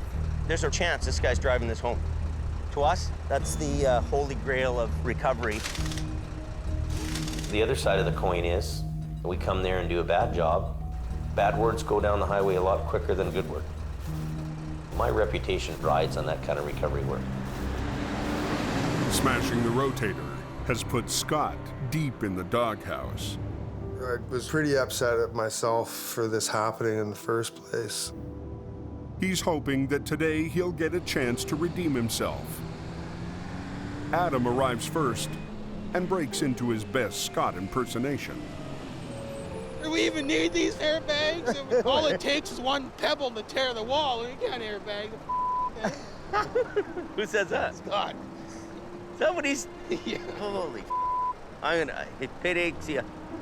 Well, I wouldn't be doing that. We don't have anybody left. Yeah, I think you need to sit Scotty down tonight and just see what his plan is. Oh, I already got a plan for him. This Scott thing is coming at me and coming at me and coming at me. Right on cue, Scott arrives. Well, this will be a pretty big, easy bagger, eh?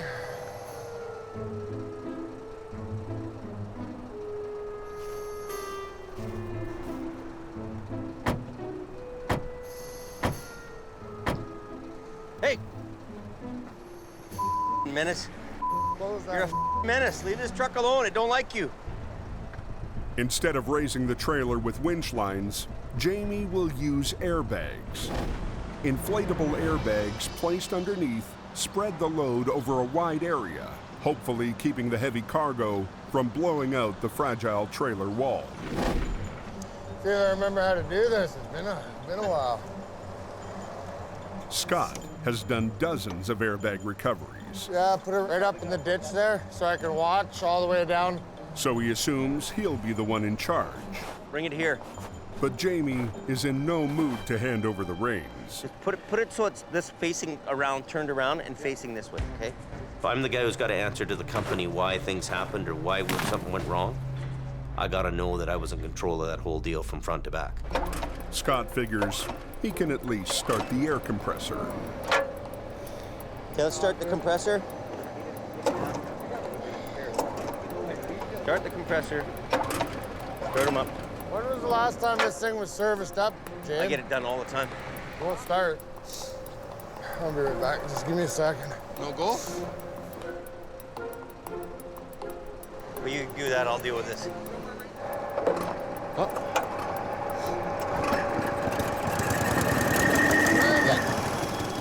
The rest of the crew unpacks the air cushions.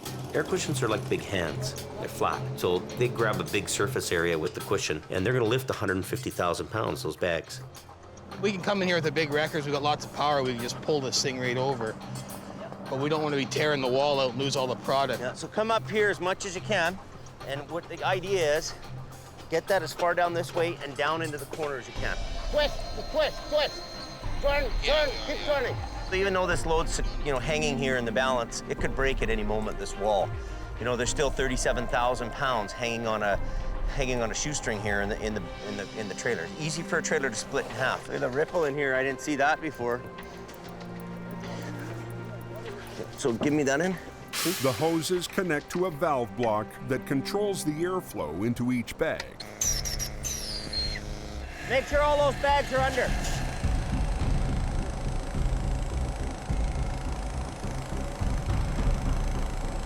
You gotta watch where you're pushing.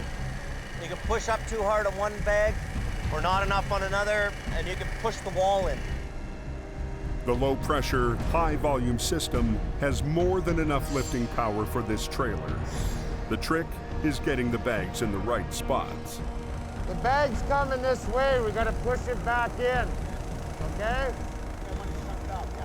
The bags are made of tough hypalon, but like a balloon, the more they inflate, the more likely they are to rupture. Pull that tree out. Pull that tree out.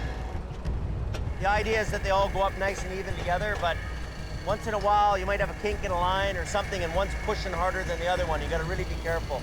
So you're always watching the wall.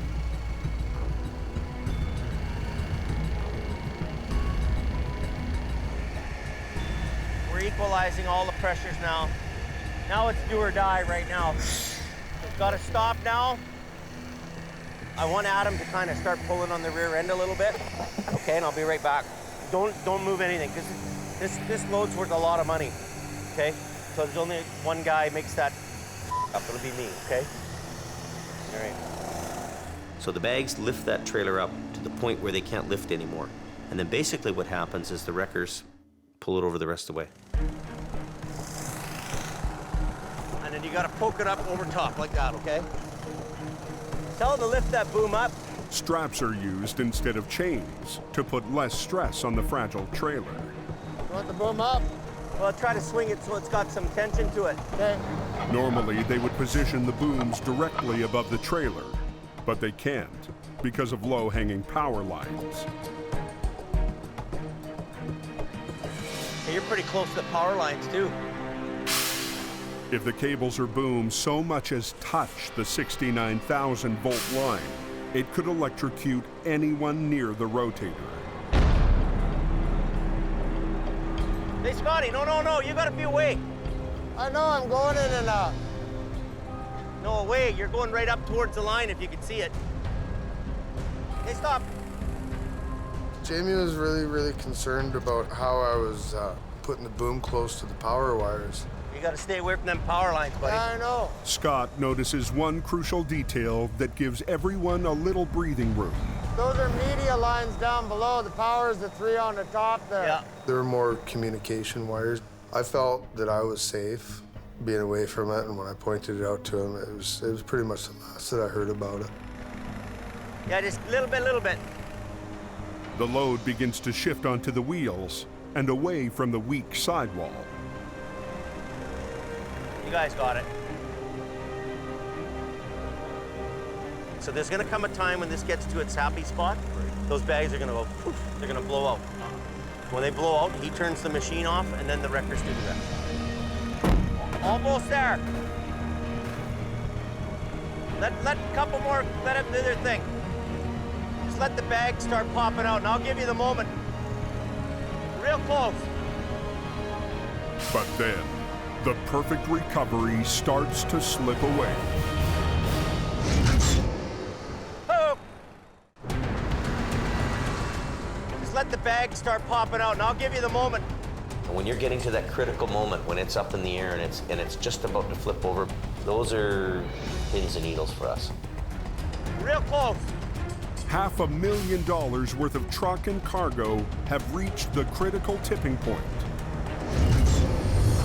Oh. Ice on the road is causing the wheels to slide. We need gravel. And Jamie needs a fix fast. Got some gravel here. We need gravel because these wheels are slipping out. He shovels gravel under the wheels. See that wheel slip out? If that trailer skips out, we lose the whole load. You're gonna make it or break it. And if the trailer falls off the bags, splits open, meat all over the place, loser. Go a little more, Adam.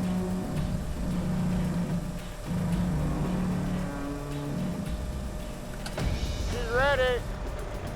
Top one, top one, top one, top one, top one. Okay, good. With the airbag part of the job done, Heavy Rescue turns their attention to getting the rig out of the ditch. What if we were to pull it back out straight the back ways? What do you think of that? Yeah, I think so, yeah. I don't know, I'm just Well, Scott sees an easier solution. what about just sucking it, trying to suck it this way stuff? winching it completely sideways? Yeah.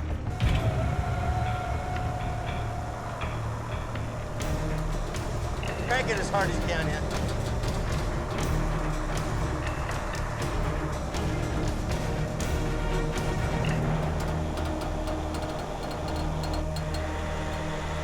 Stop for your brakes for a minute. Is that ever nice? Beautiful. That's the best job of the season.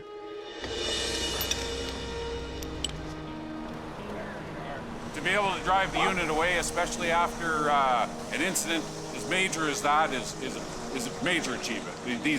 Jamie Davis and his crew did a fantastic job. Fantastic. As much as I'm bitching and whining about you, you do know how to run a record. Oh, yeah. And when we're doing a critical job like that, you did a great job. Well, you're the incident commander. Yeah. Couldn't have done it without you, buddy. Made me feel good that he had the confidence in me still to carry on and use his equipment like that. There's no doubting Scotty's capabilities. I'm sure he can do it. Now, does he want to do it? Okay, let's go have some Chinese food.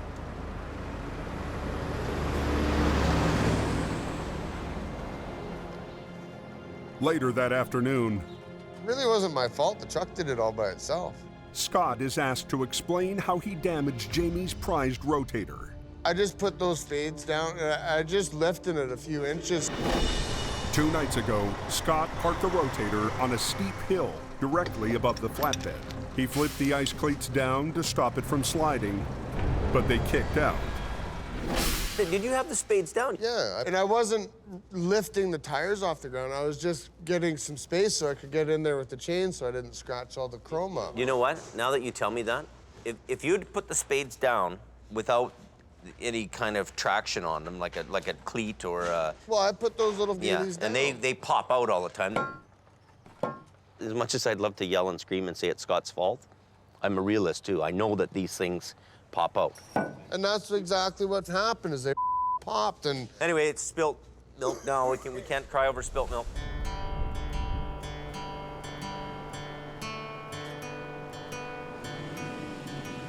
That night, Jamie throws a retirement party for the original tow truck cowboy they call Crazy Horse. Oh, Bruce. Gonna retire now? I am retired. Thought we were gonna retire together. I am retired. Okay, buddy, well, good luck, man. I'm gonna miss you big time. Bula, bula, bula, bula, bula. Bula, bula, bula! Everybody bula! I have a feeling for Bruce, man. I hate to see him go. I'm gonna miss him. I'm gonna miss him hard. You know what? Brucey isn't sad, so why should anybody else be? Comes a point in everybody's life where it's like, hold it. You need to stand down a little bit and relax a little bit, and me included, I'll get there. I'm a legend, and I'm old school. Just that I was slowing down, and it was time to retire. Yeah, I'm going home. I love you, See you man. later. I love you. Crazy horse, crazy horse, crazy horse. Well, I didn't stay very long. Kind of an emotional thing for me. I look at Bruce and I see myself. 20 years from now, I'll be Bruce. I'll be put out to pasture. I got 2 CDs, Aerosmith and Aerosmith Gold. Oh, Brucey, how we miss you. Brucey, how we miss you. Next time on the Highway Thru Hell, Sheet of ice up here. a semi slams into a concrete barrier, Looks like a big mess. shutting down the Coke's most important exit. Watch out! Whoa! A new driver joins the team, Oh my God. I don't think he's got the experience he says he does. and another pushes Jamie too far. You're just kind of dragging your ass. Go home. They need to start saying no. Plus, a massive pileup Here comes the chopper. sends air rescue to the Cove.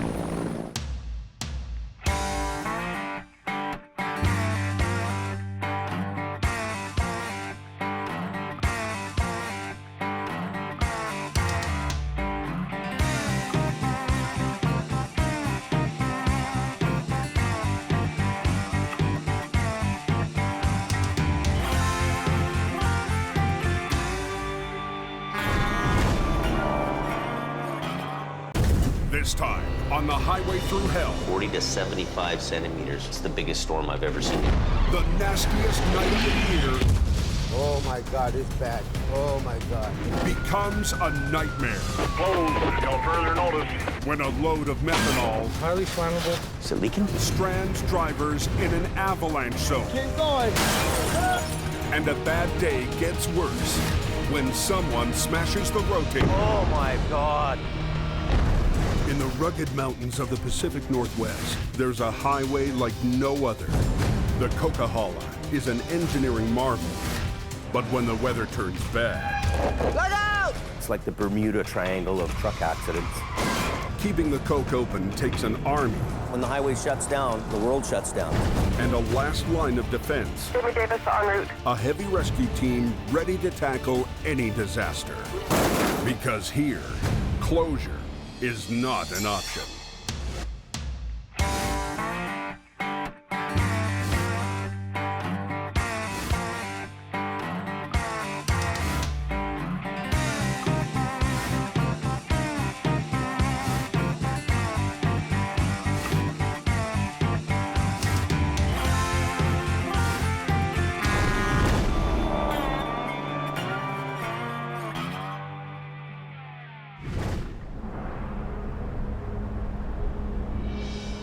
listening to that forecast just a couple minutes ago, and it says we're supposed to get a good snowstorm.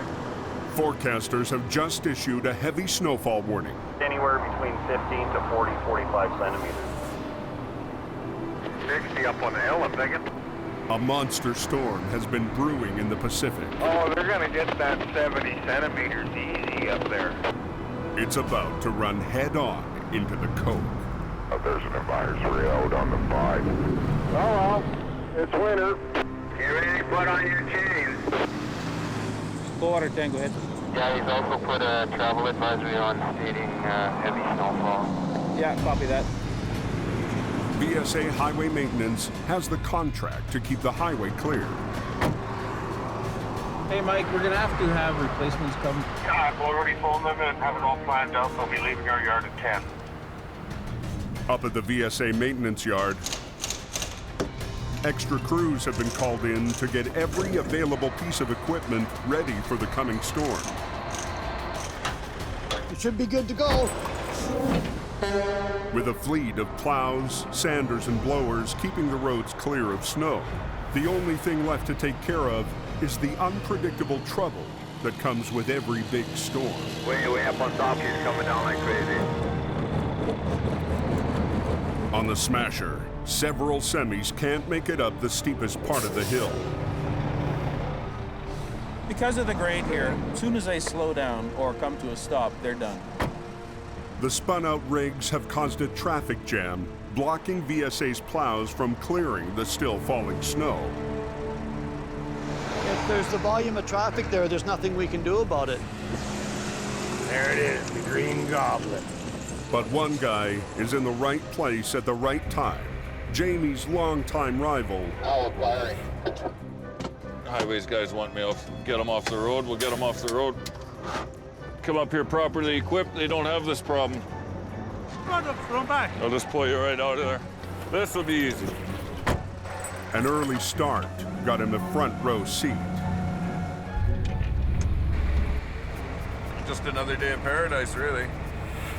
I don't even know what's going on the number 1 or anywhere. It's busy here, though. Oh, boy, this is going to be good here. And if it's something impeding the flow of traffic, Big Green's going to go down and hook onto it with its plasma magnetic pulling capability there and car whisper that baby right off the hill. As soon as we're going, start shifting gears. He's surprised that Jamie's crew hasn't made it up here yet. Well, I don't know where they are. I haven't seen them around. It's kind of odd. They're probably in bed sleeping, making cupcakes. Probably making cupcakes. Down in his yard, Jamie Davis has been watching the storm gather strength for 2 days now. Ooh, it's already coming in. Daily accumulations could reach 40 to 75 centimeters. It's a huge storm. This could be the big one tonight. This is the biggest storm I've ever seen. But tonight, Jamie is not going anywhere. My 5-year driver's license expired. It kicked in for me that day. I need to get it renewed. I need my driver's license pretty big tonight. The timing couldn't be worse. A call just came in for a wreck on the Coke. And he's forced to turn the keys to the rotator over to Scott. You gotta look twice before you do something. You don't want to have an incident in a shiny truck. We're driving on ice. It's only -3. That's not a beautiful thing. Come over the overpass, you'll see it. Ken called for backup. Get at her. A Jeep tangled with a semi. The guy that was driving this went to the hospital, but I guess the big truck doesn't need to be towed. Turns out, Scott isn't needed. Well, there's supposed to be a little bit more of an incident than it is, so... Keep going, man. Get her. But he's not worried about lack of work. And if we're gonna get 2.5 feet of snow, there's gonna be more than enough cookies for everybody. Higher up on the Coke, the storm is getting fierce, and the plows are struggling to keep up. I'll have to go back and forth here a few times. You can only plow so fast. You can go down the road and 15 minutes after you've gone, it's totally covered again. It's amazing how fast it accumulates out here. While the plows wage war with the storm, Jamie is stuck in the office battling bureaucracy. And the quest was on to try to find a doctor, and that turned into a gong show. Welcome to Dark Medical. Please listen carefully as our menu options. I can't get my driver's license renewed because I can't get a medical done because I can't get a doctor. Unbelievable. Is there a walk-in in Chilliwack somewhere? Yeah. Nobody will do a medical exam in Hope, so we're going down to Chilliwack to try to get a medical exam done. While Jamie heads an hour in the wrong direction, the storm is unleashing its fury. No matter how much sand we put out, it's immediately covered. The single-blade plows are losing the battle with Mother Nature. But not to be outgunned this season, VSA has a new weapon on the mountain. They call it the tow plow. 26 feet long, the blade. The biggest piece of snow removal equipment ever deployed on the highway. We can clear fog line to fog line. This giant plow can clear 2.5 lanes in one pass. It'll do the job of 3 plow trucks, right? Because it tows a computer-controlled trailer that swings to the side, more than doubling its reach. Get the roads clear and people hopefully get home safe there wherever they're going. Okay, class 1, right? Any drug and alcohol issues? No. Do you have any psychiatric problems? Well, back, muscles, joints, that sort of thing? Not really. Probably a little heavy for my size, though. I don't have any reason to say you couldn't work tonight. I say now I can get out of that office and get back out to work. Thank you, sir. Appreciate it. Got it. Back to work. We're gonna head back up the Coke. The Coke is calling me. Hello? Within 5 minutes, he gets a call for a wreck. What's going on? One semi knifed over the ditch with a load of lumber. Yeah. The other one's a tractor with methyl alcohol. Yeah. It's leaking too? Oh no. Yeah.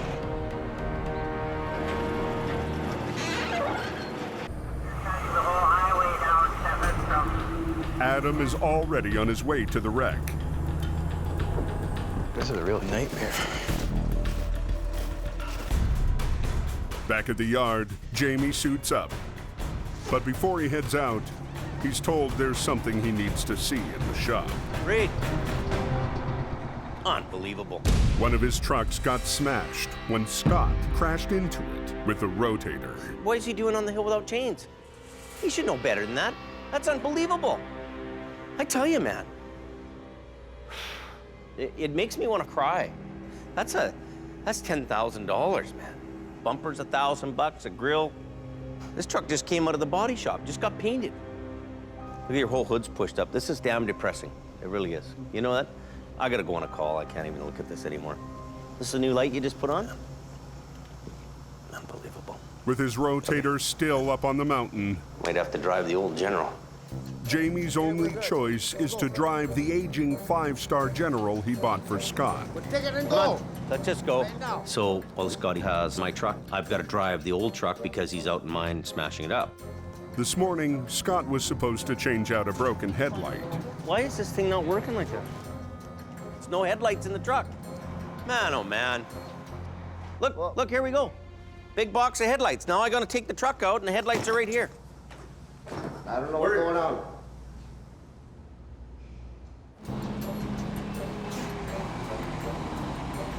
Why am I changing a frickin' headlight now? Why am I changing a headlight when it's snowing? Why would this happen in a snowstorm? Okay, let's just go.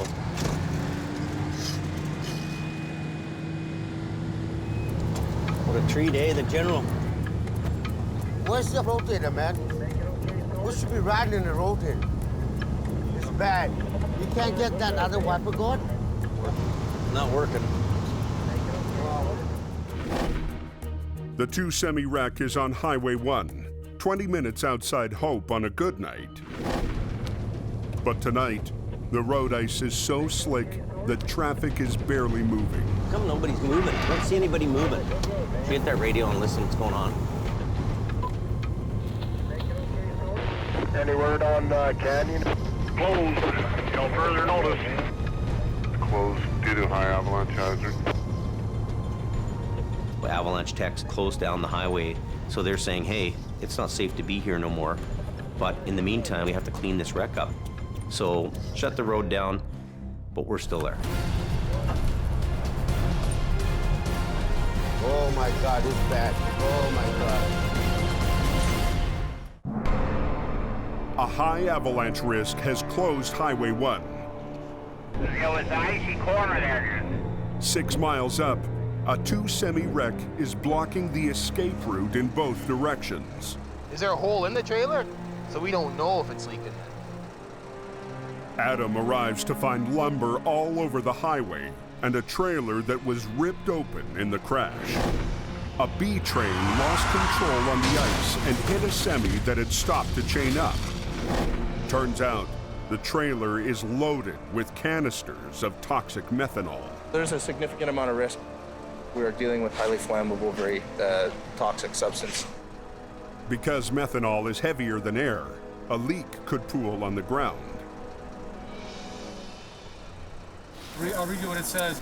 May be fatal if inhaled, ingested, or absorbed through the skin. Highly flammable. Will be easily ignited by heat, sparks, or flame. Okay, it is leaking for sure. Well, it's pretty toxic in there. So we're basically just gonna wait until we get the okay to do anything here. 15 minutes later, the general arrives. This is a mess. How much weight do you think it has in it? 20,000 kg of methanol. Is it leaking? No, I don't think so. If it leaked, we'd be dead by now. The trailer had a gouge in the side. Really good possibility that that could have been a volatile situation for everybody involved. With the back doors locked, the only way to see what's inside is through a gash in the trailer. There's one barrel sitting here that's not breached. Definitely been contacted.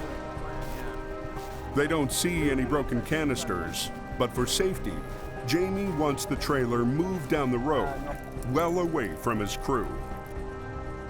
But they can't move it forward. The trailer couldn't go up the road anymore because it was stuck where it was. He had no chains on. It was just too icy. So backing it down was the only option.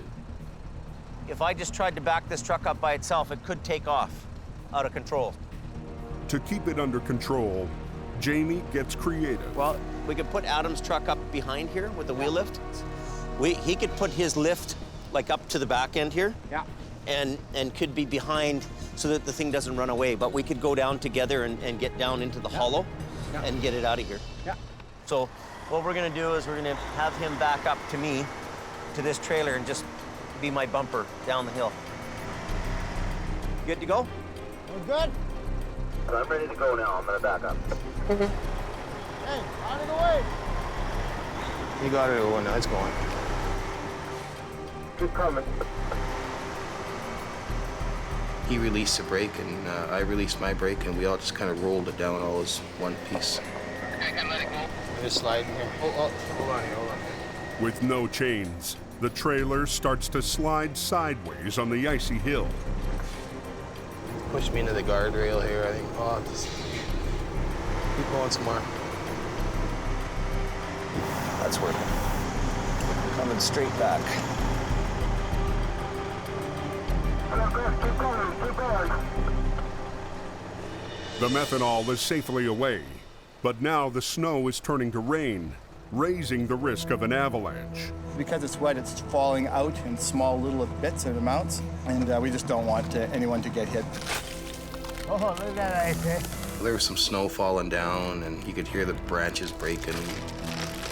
I just wanted to get the heck out of there to a safer spot.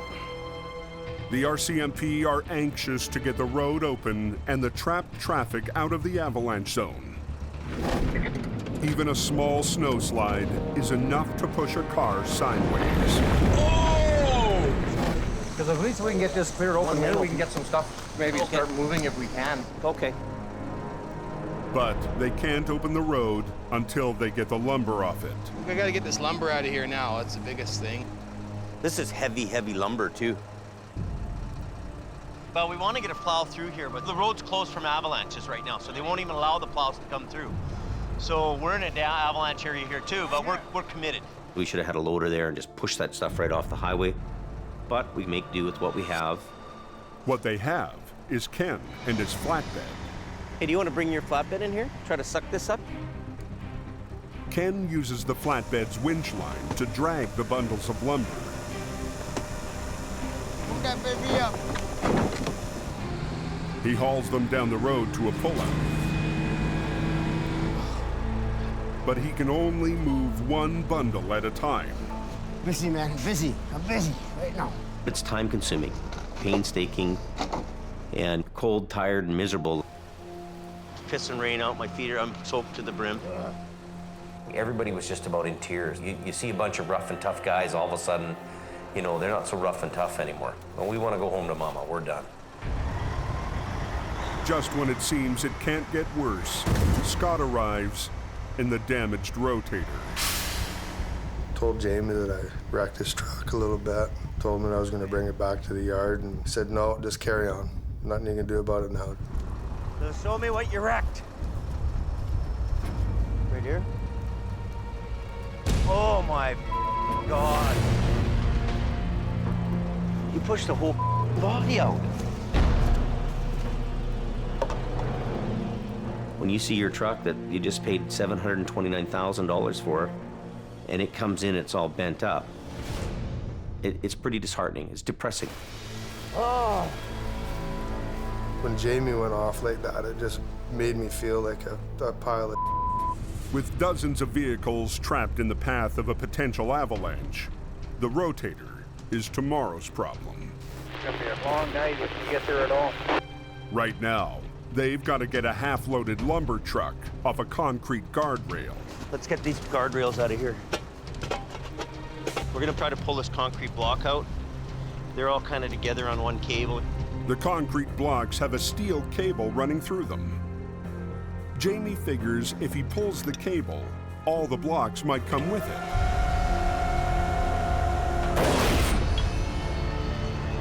They don't. The cable breaks, and the concrete has no other attachment points, so now we've got to lift the tractor trailer up, loaded over top of this barrier. This is a big problem for us to try to lift it over top of this. There's still a lot of weight hanging there. What you're dealing with is a truck that weighs, you know, 15,000 pounds, but now you've got the whole loaded B-train pushing it down into the ditch. Okay, I'm going in. Down, down more, down more. Okay, good. Leave it. Sammy rigs a chain to the smashed front of the cab so they can lift it. Okay, let's do this thing right now. Make it go.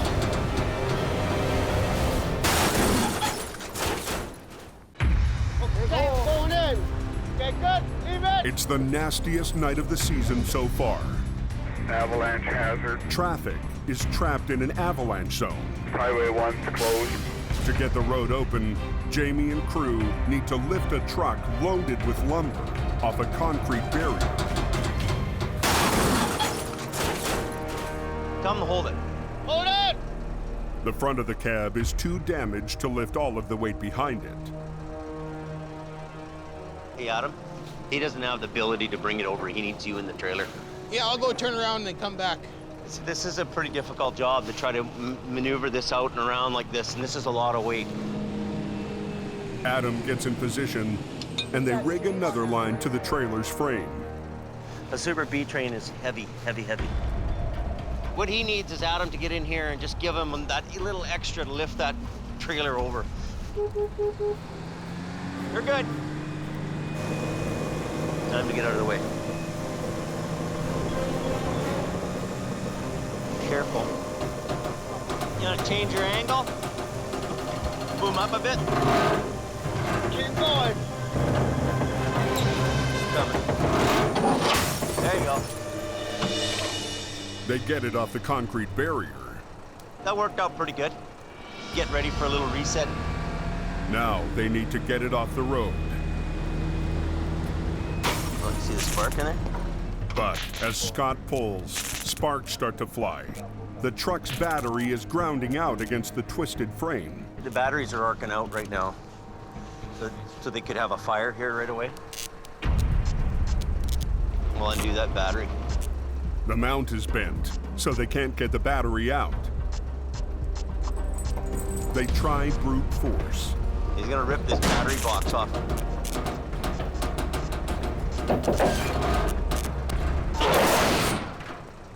Oh, well, I think it might do.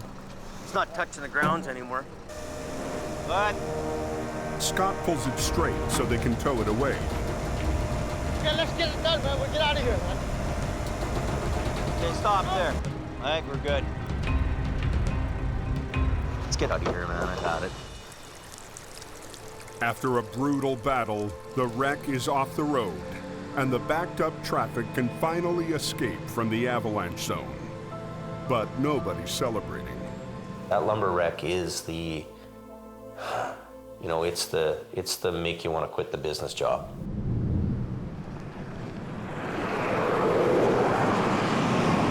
By morning, VSA crews have cleared over 2 feet of snow to get the roads back to black.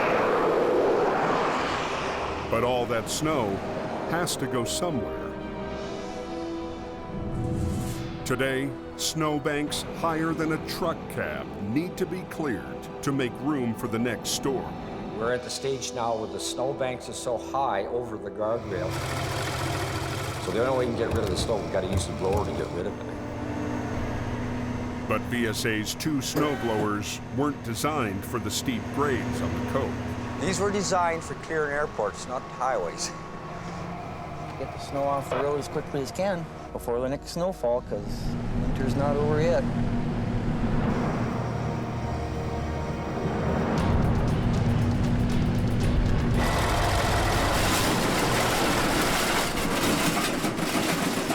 We're gonna have to shut down. The blower sucks up a tire chain that's come off a big rake.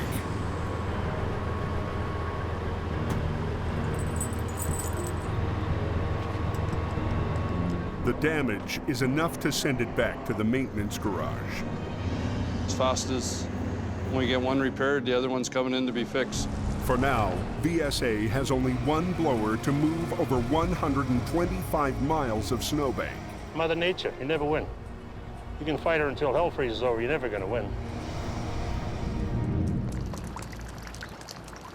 Back at the yard, Jamie's got his own headaches, lining up repairs for the 2 trucks Scott smashed up yesterday. Scotty slipped my legs up on my truck, or smashed the left front fender off it. You know, you can do so much good stuff and just look great doing it, and you know, you feel good about everything, and then just in a blink of an eye, everything can just go so terribly wrong. Smashed the back of the box and $10,000 damage. When you see your truck that you just paid $729,000 for, and it comes in, it's all bent up, it's hard on a guy. Let's not talk. You know what? I'm gonna pay for that. I'm paying for that. If you pay for it, I'll get a repair. Everything with Scott's a problem. He's not earning me money, he's costing me money. And I'm starting to think, you know, this isn't working out between me and him. Scott isn't Jamie's only headache. They called me and said, you might want to phone your tow truck and find out how they towed it. And I said, well, okay. Yesterday, Bruce did a routine job for a longtime client and somehow managed to damage the customer's truck. No problem, I'm here for you. Sounds good. Thanks, Paul. Bye. You bet. Absolutely unbelievable. That could be $15,000. For the last 2 weeks, Jamie's been trying to get Bruce to move into a lighter truck. He needs to wind down a little bit and move into something a little easier. But so far, Bruce has refused to give up his home's heavy wrecker. I just told him that was bull. I offered him the job in the smaller trucks. He basically tells me to go blow it out my ass. So I have no choice. Too big, man. I have no idea, Bruce. I only work here, buddy. Hey, Bruce. Hey, do you want to come in the coffee room there for a minute with me?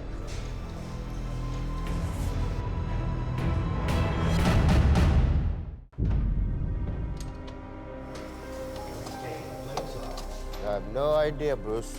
Thanks, Paul. Bye. You bet. Okay. Hey, Bruce.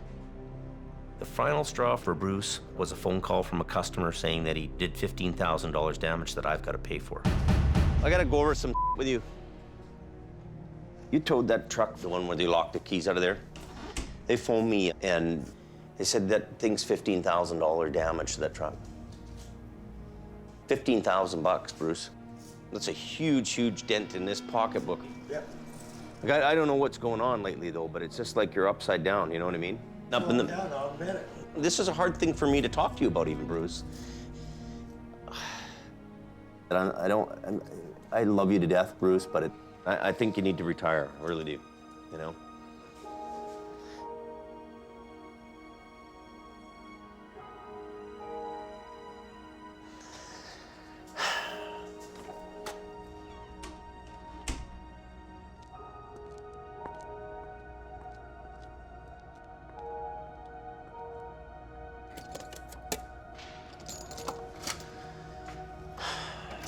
Hard day.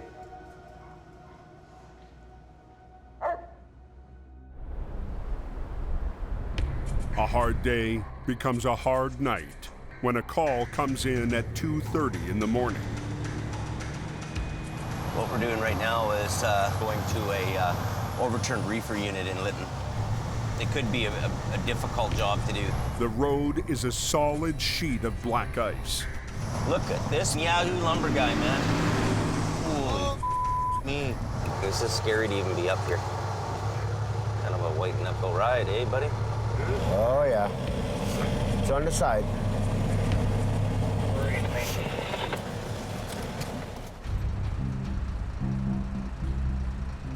Coming around the bend, and the truck and trailer started to jackknife. The trailer spun 180 degrees, then slid into a ditch.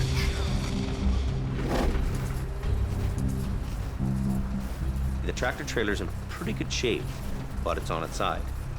Fairly intact. The walls bowed out a little bit. I don't know how much damage is on the cab. The cargo is $250,000 in deli meat. Has 35,000 pounds hanging all on that wall, so the wall is bulging out on it. And if you start to hook onto it and pull it, give it some stress, it could break open. You look it over, you know, this guy's done hardly any damage to this thing, and all he needs to be is write it up, and he's gonna be away to the races. Jamie thinks he can pull off the holy grail of recovery, saving the truck so it can drive away, cargo intact. That idea hit me within about 15 minutes of walking around that tractor trailer, checking out the truck, checking out the back end. I'm thinking, this is an airbag job. So we make a decision to just leave it there for the night. So you're good with us doing it in the morning? I'll stay with it. You can do whatever you want. My only concern is that the tractor is unstable. Okay. And if you can stable it up and you're gonna sit here all night, okay. That's okay by me. The truck cab is teetering on two wheels. If it rolls, the trailer could rip open. We'll just put a line on it just to hold it, just for a safety thing. That's what he wants to do. So. Right. And then a guy, I can crawl up in there at that point then? Yep. Okay. Yep. Yeah, I want to make sure I get my pooch out of there.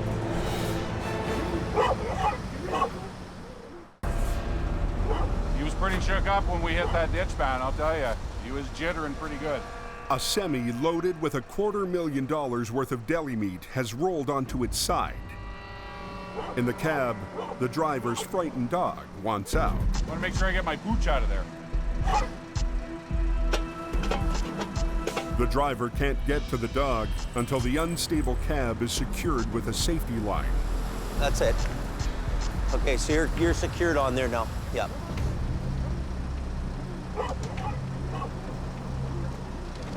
I got it. I got the wheel. I'll get the door.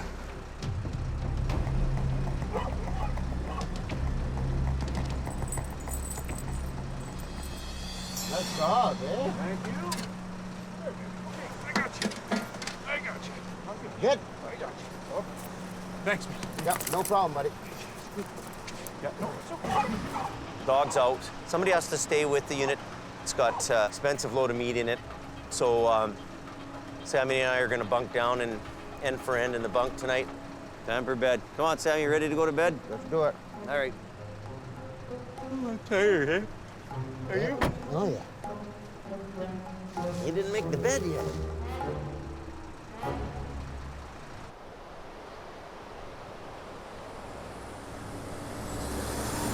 Next morning, Jamie is up early and chomping at the chance to pull off the perfect recovery. There's a chance this guy's driving this home. To us, that's the holy grail of recovery. The other side of the coin is, we come there and do a bad job. Bad words go down the highway a lot quicker than good work. My reputation rides on that kind of recovery work. Smashing the rotator has put Scott deep in the doghouse. I was pretty upset at myself for this happening in the first place. He's hoping that today he'll get a chance to redeem himself. Adam arrives first and breaks into his best Scott impersonation. Do we even need these airbags? All it takes is one pebble to tear the wall. We can't airbag the Who says that? Scott. Somebody's... Yeah. Holy it aches you. Well, I wouldn't be doing that. Fuck, we don't have anybody left. Yeah, I think you need to sit Scotty down tonight and just see what his plan is. Oh, I already got a plan for him. This Scott thing is coming at me and coming at me and coming at me. Right on cue, Scott arrives. Well, this will be a pretty big, easy bagger, eh?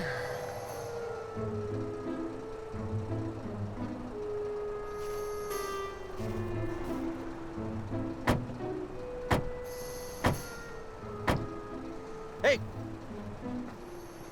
Menace. You're a menace. Leave this truck alone. It don't like you.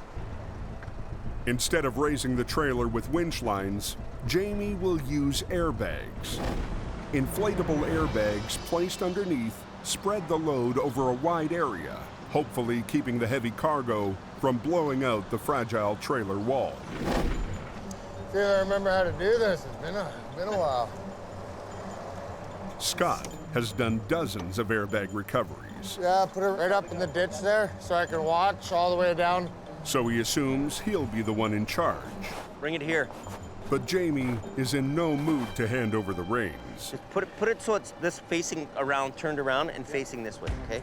If I'm the guy who's got to answer to the company why things happened or why something went wrong, I gotta know that I was in control of that whole deal from front to back. Scott figures he can at least start the air compressor. Okay, let's start the compressor. Start the compressor. Start them up. When was the last time this thing was serviced up, Jim? I get it done all the time. We'll start. I'll be right back. Just give me a second. No go? Well, you do that, I'll deal with this. Oh.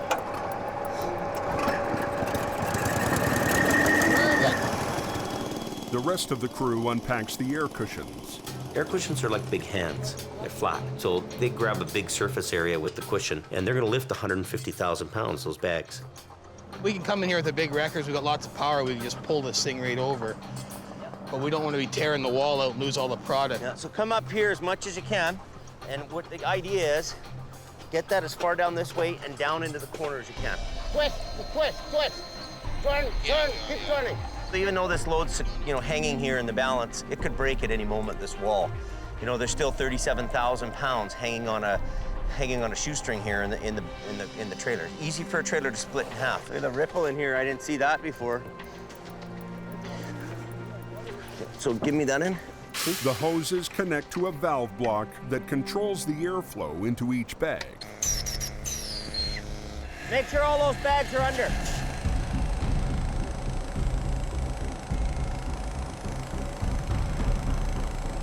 You gotta watch where you're pushing. You can push up too hard on one bag or not enough on another, and you can push the wall in. The low-pressure, high-volume system has more than enough lifting power for this trailer. The trick is getting the bags in the right spots. The bag's coming this way. We gotta push it back in, okay? The bags are made of tough hypalon, but like a balloon, the more they inflate, the more likely they are to rupture. Pull that tree out. Pull that tree out. The idea is that they all go up nice and even together, but Once in a while, you might have a kink in a line or something, and one's pushing harder than the other one. You gotta really be careful. So you're always watching the wall.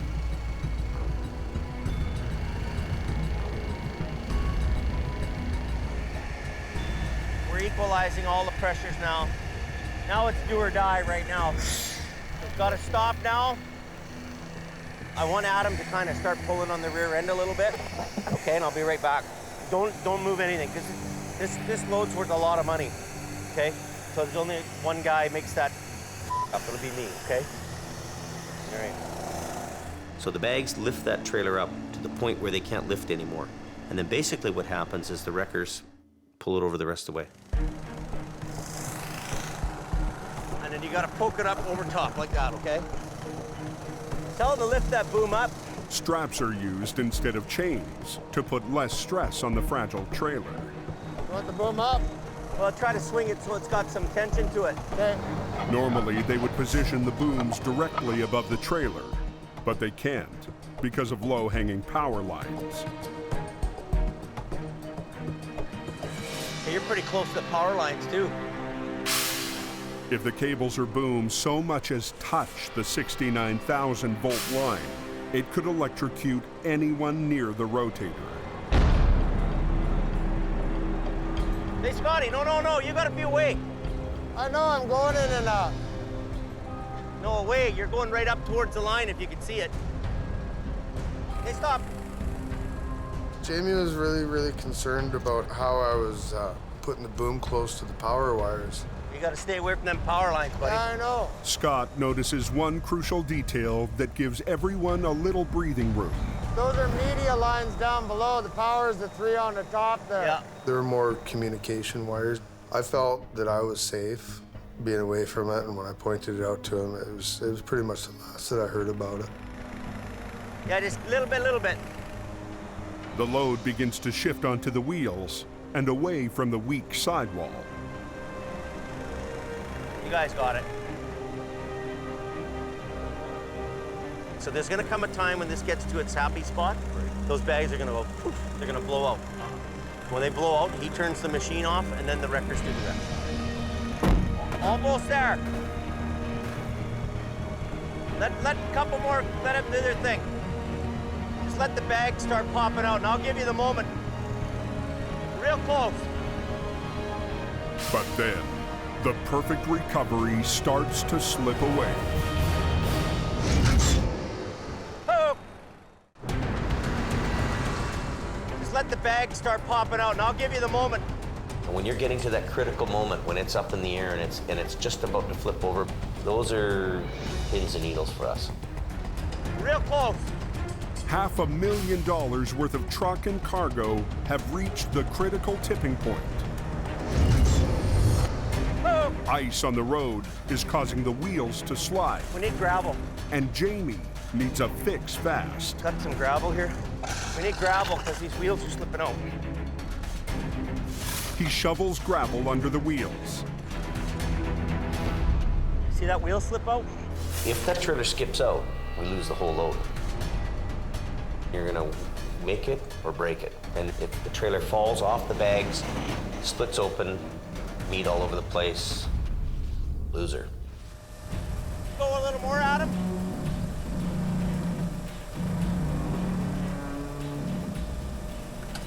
He's ready. Top one, top one, top one, top one, top one. Okay, good. With the airbag part of the job done, Heavy Rescue turns their attention to getting the rig out of the ditch. What if we were to pull it back out straight the back ways? What do you think of that? Yeah, I think so, yeah. I don't know, I'm just thinking. Scott sees an easier solution. What about just sucking it, trying to suck it this way stuff? Winching it completely sideways? Yeah.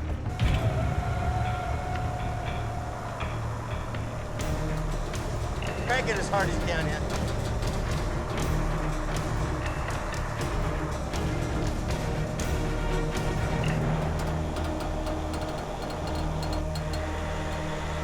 Stop for your brakes for a minute. Is that ever nice? Beautiful. That's the best job of the season.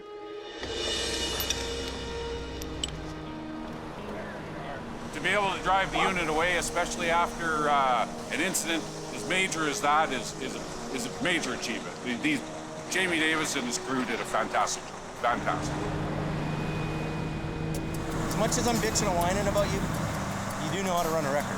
Oh, yeah. And when we're doing a critical job like that, you did a great job. Well, you're the incident commander. Yeah. Couldn't have done it without you, buddy. Made me feel good that he had the confidence in me still to carry on and use his equipment like that. There's no doubting Scotty's capabilities. I'm sure he can do it. Now, does he want to do it? Okay, let's go have some Chinese food.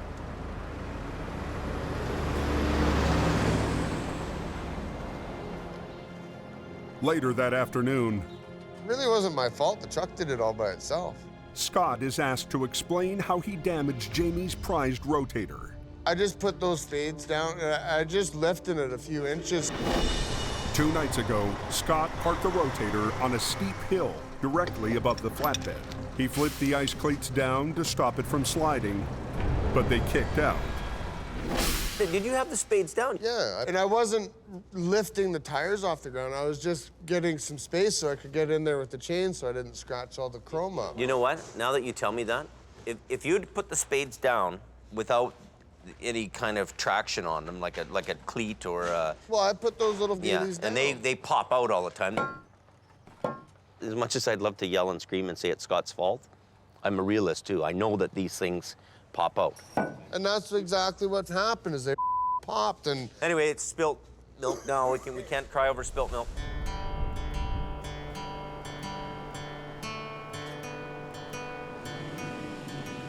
That night, Jamie throws a retirement party for the original tow truck cowboy they call Crazy Horse.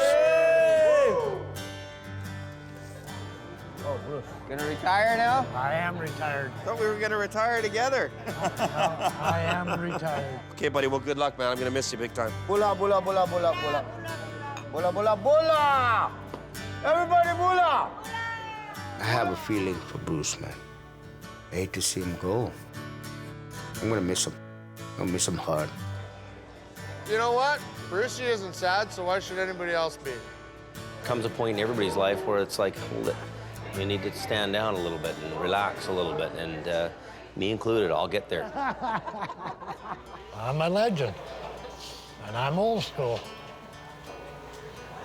Guess that I was slowing down, and it was time to retire. Yeah, I'm going home. I love you, See you man. later. I love you. Crazy horse, crazy horse, crazy horse. Well, I didn't stay very long. Kind of an emotional thing for me. I look at Bruce and I see myself. 20 years from now, I'll be Bruce. I'll be put out to pasture. I got 2 CDs, Aerosmith and Aerosmith Gold. Oh, Brucey, how we miss you. Brucey, how we miss you. Next time on the Highway Through Hell, Sheet of ice up here. a semi slams into a concrete barrier, Looks like a big mess. shutting down the Coke's most important exit. Watch out! Whoa! A new driver joins the team, Oh, my God. I don't think he's got the experience he says he does. and another pushes Jamie too far. You're just kind of dragging your ass. Go home. Need to start saying no. Plus, a massive pileup Here comes the chopper. sends air rescue to the Cove.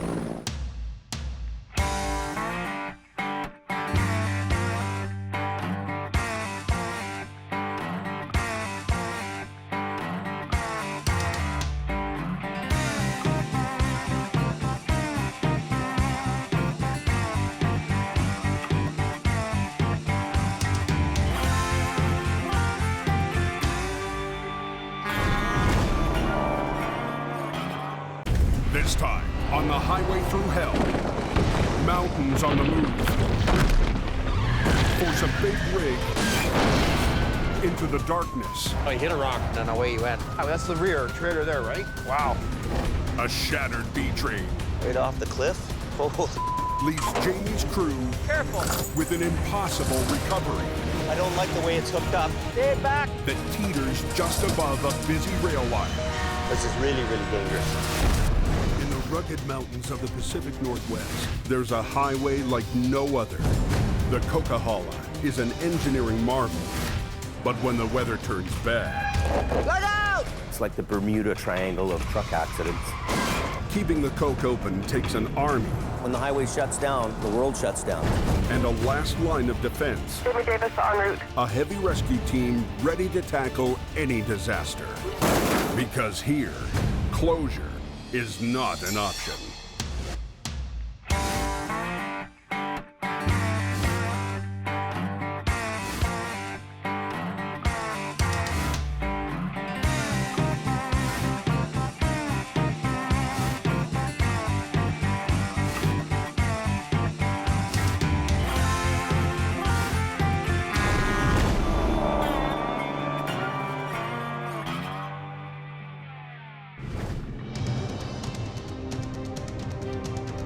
It's a rare day of clear skies in the Cascade Mountains. Coke's beautiful, my friend.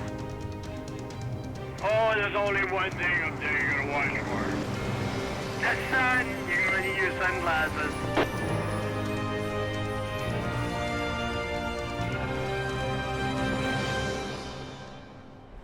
Ready to rock? Jamie and crew are taking advantage of the good weather. Today, they're recovering a loaded trailer that was left behind during the last storm. You know, it's been sitting there for 2 days, and the weather hasn't allowed us to pull it out because we couldn't be on the highway in the snow. The wreck happened on a tight curve just north of the Ladner Creek Bridge. I wonder how much weight is in this thing. The truck jackknifed coming around the blind curve and slid into the ditch.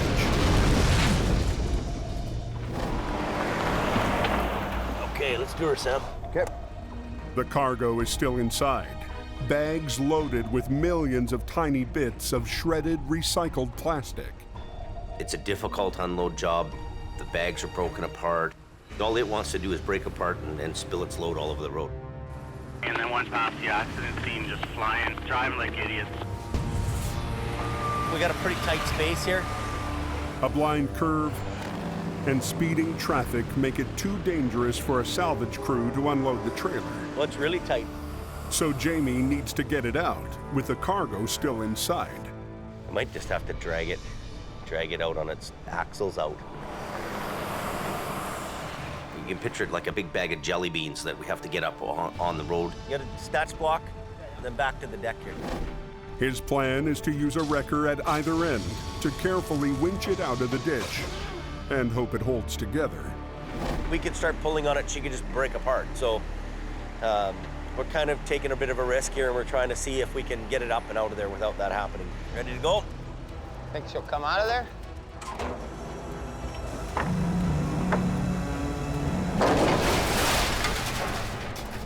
What was that? Right at the front, it's ripping. The trailer's broken sidewalls begin to break apart.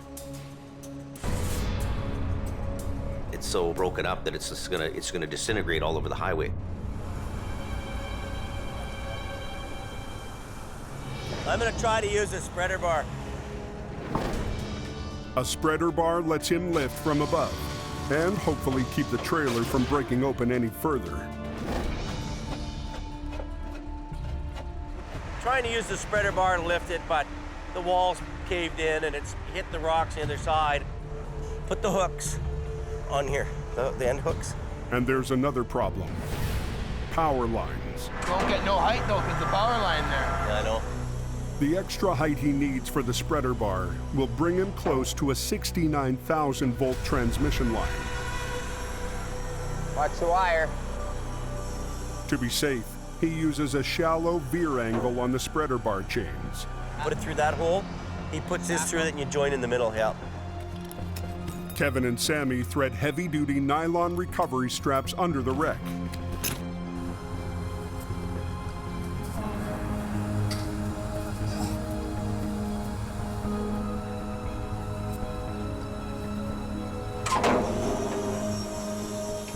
As Jamie lifts, Adam pulls. This front barely holding together.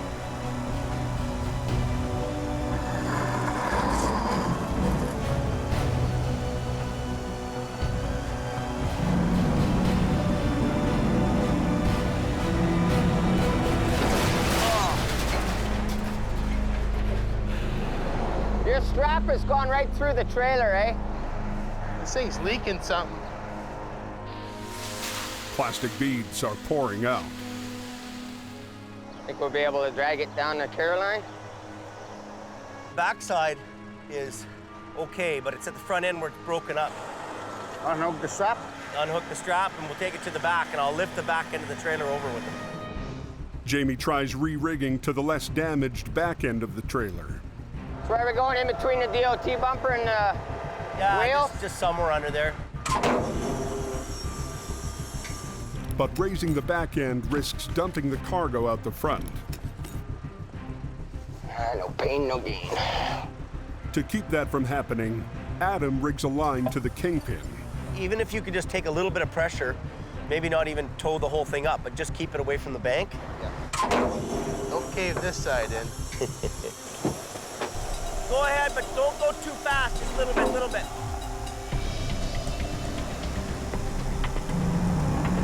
This thing's ready to, destruct as it is, so I don't want to put too much pressure on it.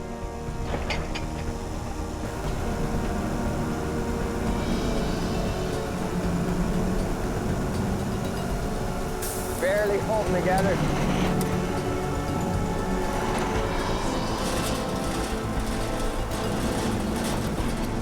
Okay, just stop. Next one, hook that now. Basically, it's out of the ditch. The product's still in there. With the front end demolished, there's no easy hookup for Adam. What the guy's supposed to do with that thing? Hey, look at that. All they can do is drag it to a pullout. This thing's gonna be scraping, like he's gonna lift some of the pressure off this, but we're gonna be real lucky if that thing gets down to the pullout down there.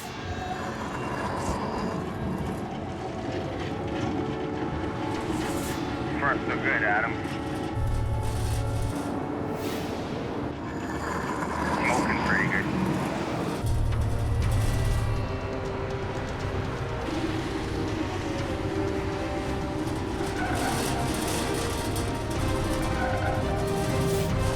Probably hot.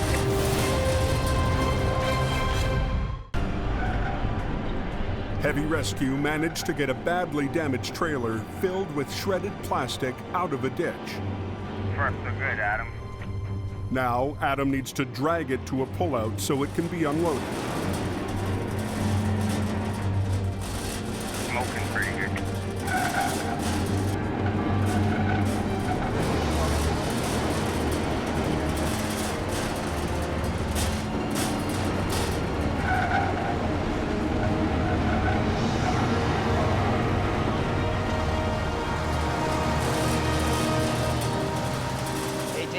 We're safely off the road now. If you want to tell Bob, he can start tearing down his lane closure.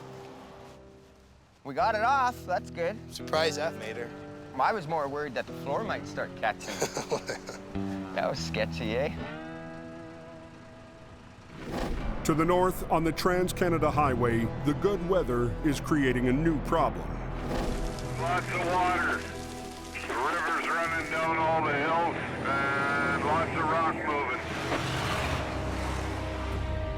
Route 1 runs through the steep Fraser River Canyon, with train tracks below and towering cliffs above. During the winter, ice works its way into the rocks. As it melts, rock faces above the highway start to break apart.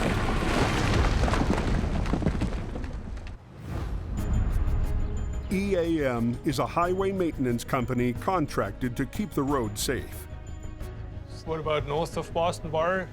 North. You just have to deal with it as it happens. You have to do whatever you can to keep it safe, but at the very end, there is still a little bit of risk left.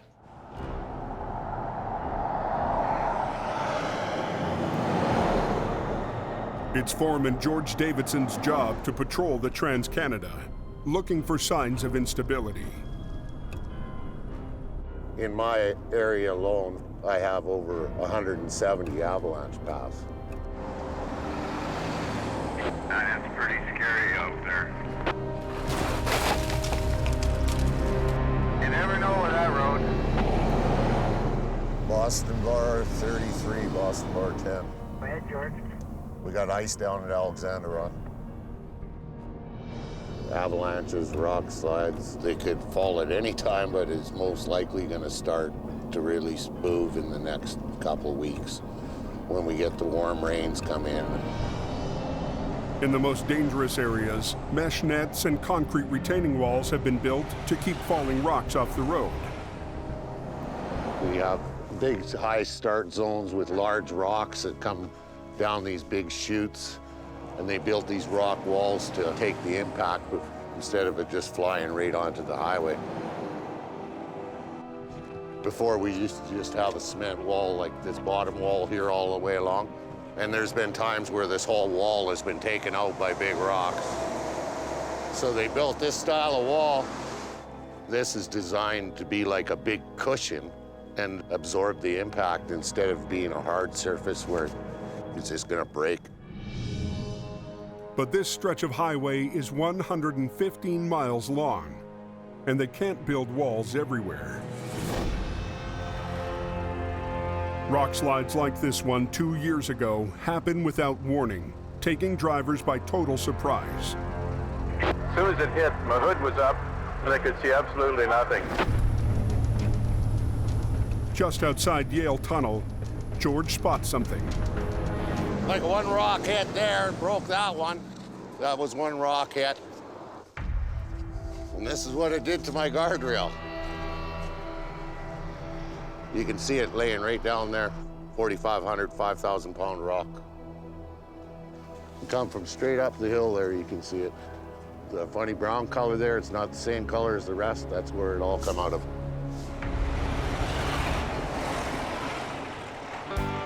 Back on the Coke, Jamie needs to unload the damaged trailer before hauling it back to town. But first, somebody's got to get inside.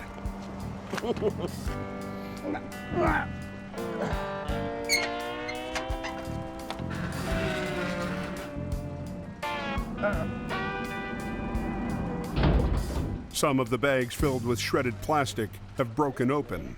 This is what's in the bag. See, oh, plastic beads, actually. Looks like you have plastic beads. I've never seen a load like this before, so just got to do what we can do with what we got to work with.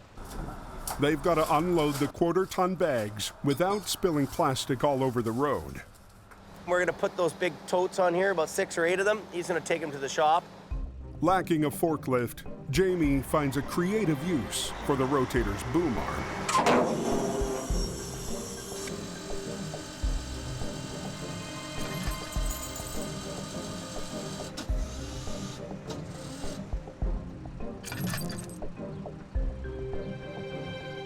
All right, let's get something done here.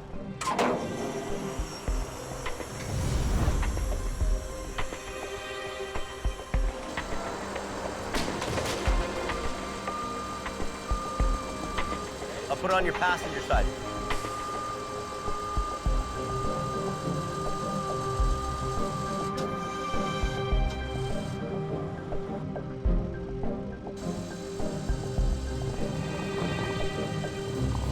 Oh, it's all leaking on the bottom. Sammy improvises a quick patch job. Let me put one more. I'm afraid of this one bursting. Like, you should go back. This one's a real ugly. It works. Sort of. Not that bad. What do you got? It's because you put the cardboard in there. Yeah, cardboard would help.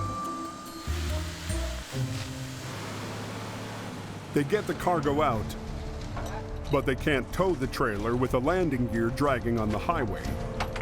Cut it up in small pieces, I guess. So they use a bobcat and a chop saw to rip the front end clean off. If it gets that corner off, then you can flip it, right?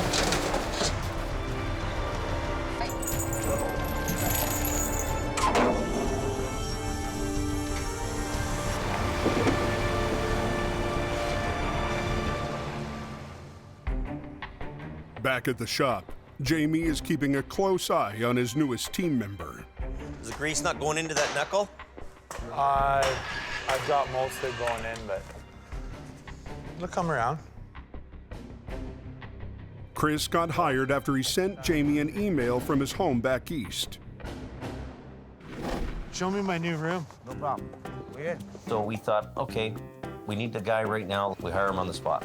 I'm gonna lift this up a little bit, back me up till I get to there. But on his first week on the job, Chris was greener than expected. Gotta find something to hook to. I've never towed a car in my whole entire life. Have you checked his license or no? No, I didn't. Tow vehicle max 4,600. That's a problem. Claimed to have experience, claimed to know what he was doing. Somehow he got through the cracks. Put some spray lube in there, in those rollers. Jamie still hasn't decided if he's going to keep Chris around. You know, he's working around the shop a little bit, but I don't know if he can earn a living there.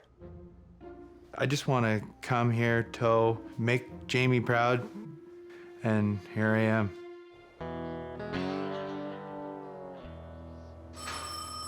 Just after dark, a call comes in for a car wreck, and Chris jumps at the chance to prove himself. Jamie's behind everybody that works for him. When you have a boss that's back, like got your back 100%, like, you know, you should have his back 100%. I got his back, man. He's awesome.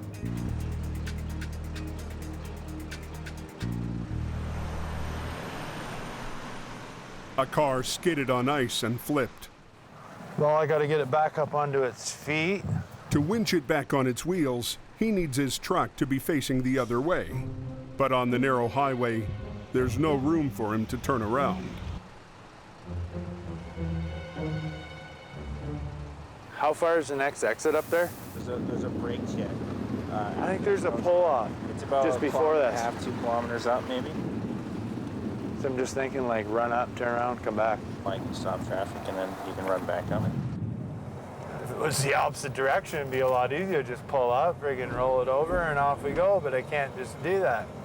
So I have to go to plan B, turn around and go up the highway backwards. Ah, I can turn around right there. Perfect. The RCMP officer will block the highway so Chris can avoid oncoming traffic. Okay, man, I'm spun around whenever you're ready. There's a semi coming. When the semi passes, you're good. 10-4. Chris heads down the exit ramp in the wrong direction. This is an awful feeling. So I guess that's the semi. Just a white one, right? That's it?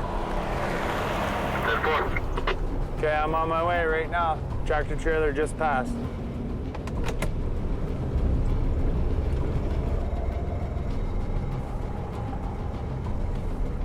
This is an uneasy feeling. You're driving on the wrong side of the highway and oncoming traffic, full well knowing that the oncoming traffic isn't coming.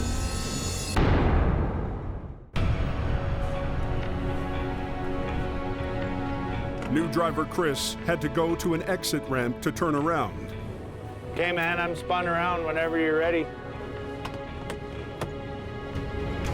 He's about to get his first taste of driving down the Coke in the wrong direction.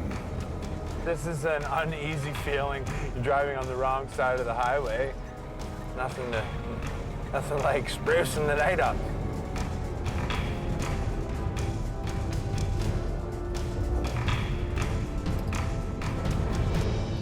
Well, I'm gonna run the winch cable down to there, then I'm gonna pull the freaking car down.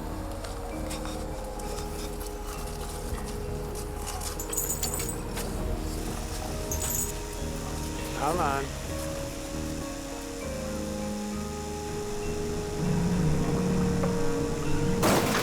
Sweet. Law of gravity works every time. Unlike his first attempt at car towing, this one goes smoothly.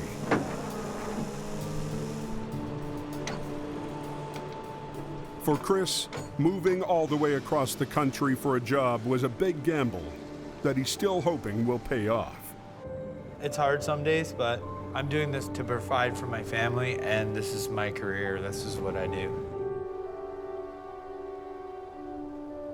Back at the shop, he realizes it's still not too late to call home.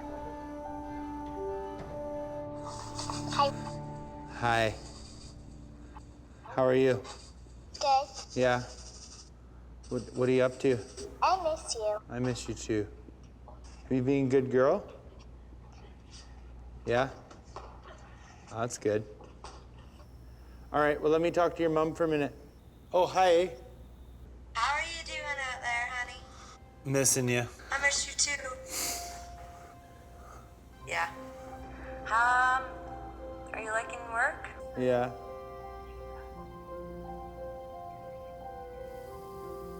But I gotta get these kitties off to bed. All right. I love you. Love you too. Okay. Miss you. All right. Bye. Good night. I'm here. It sucks, but what do you do, right? Do what you gotta do.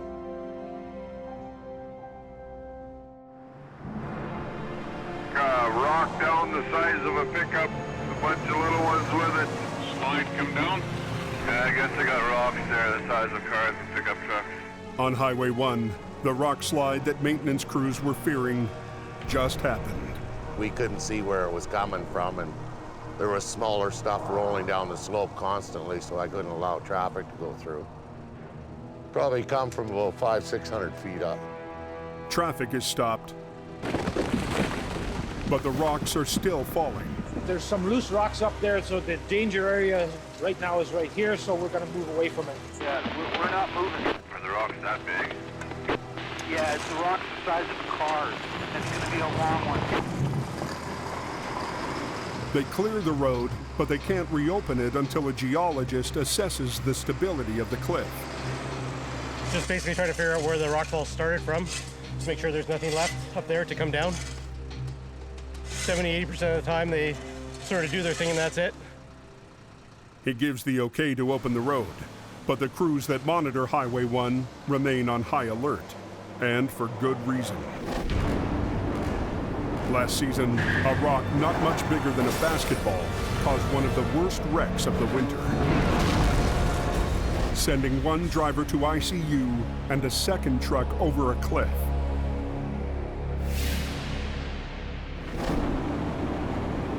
Plows normally used to push snow are put on 24-hour call to push rocks. We got to patrol the roads at least 3 times every shift.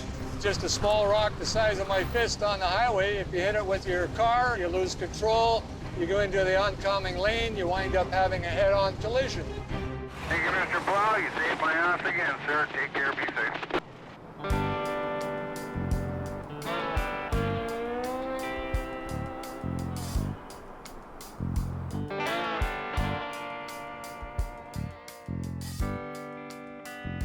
So, buddies, all that in there. Chris is spending the evening alone in the shop. I like working here. It's awesome. Whatever they give me, I'll do it. I don't care.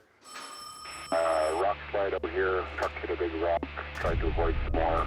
And away he went. A call comes in for a pickup that hit a rock on Highway 1, and Chris takes it. It's probably not a big deal at all. That guy's like, I don't know, it's a pickup truck anyways. I don't know if it was, I don't know if I heard it right or not, but they're over an embankment somewhere, maybe 15 feet I thought I heard, but could be wrong. Never driven this highway, absolutely not. 100% have ever drove this highway. So I have not a clue where I'm going. I'm just going to look to see where this accident is and see if they need help.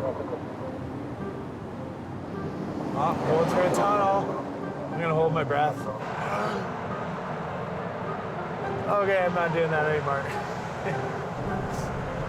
Now, if we had a Jake brake, I would turn it on all the way through there to make a really big noise, because it'd be fun. This highway is nuts. The highway guy we're following right now, I see him drop his blade, and I'm going like, why is he dropping his blade? There's no snow or nothing. And here he is cleaning rocks off the road that's come off the big embankment. It's nuts. Currently, the truck is about 70 yards over the bank. We have DOH advised this may have been caused by a rock slide. It just kind of clicked, like, you got to really pay attention, I guess, on that road.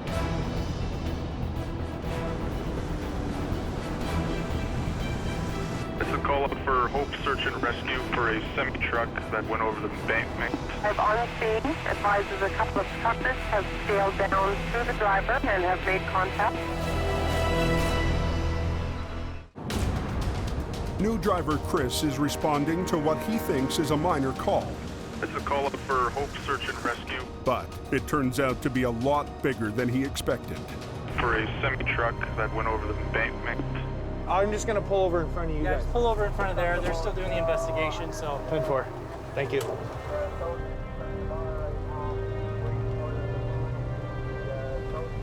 It's a loaded Super B, or was a loaded Super B of 2x4s and stuff. 2x4s, yeah, wicked. They're scattered everywhere. Awesome. What, he just seen a rock and bushed her? Oh no, he hit a rock. If you look over by that sign, he hit one, something like that, hit him, so he sort of tried to miss more that were coming, and away he went.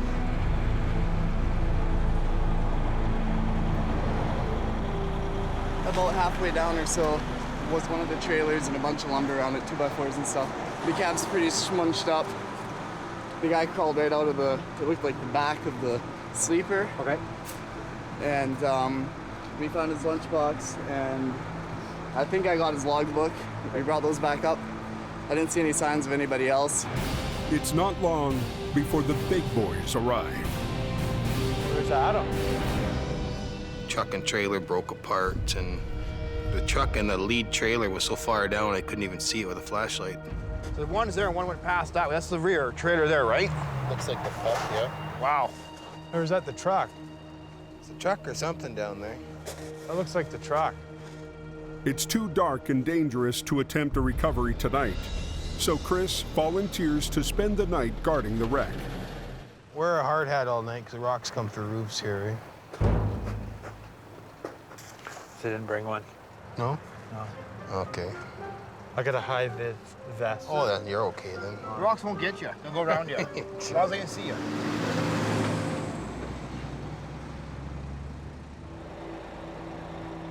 The wrecks here are like absolutely crazy. There's nothing compared to the hills here. It's more challenging and it's dangerous.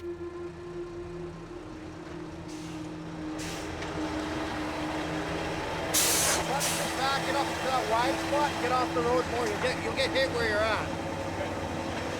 Have a good night.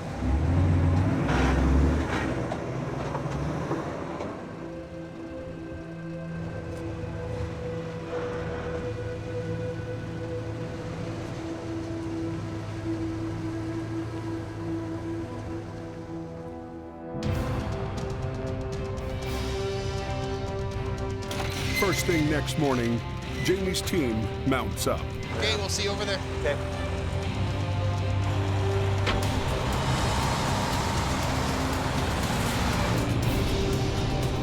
Today, Jamie is bringing along his other rookie, Gord.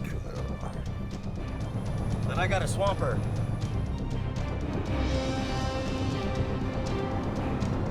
All those wreckers were heading up there to pull that wreck out. I don't know where this guy's running, boy. That'll be a horrible ride.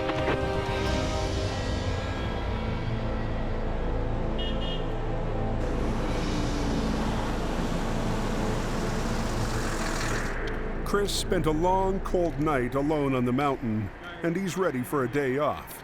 I'm feeling like a bag of donkey. But Jamie needs him back at the shop. I feel like crap. We have nobody in a small truck around there, so maybe if you just stay around there and help her with the small stuff if something happens, if you can.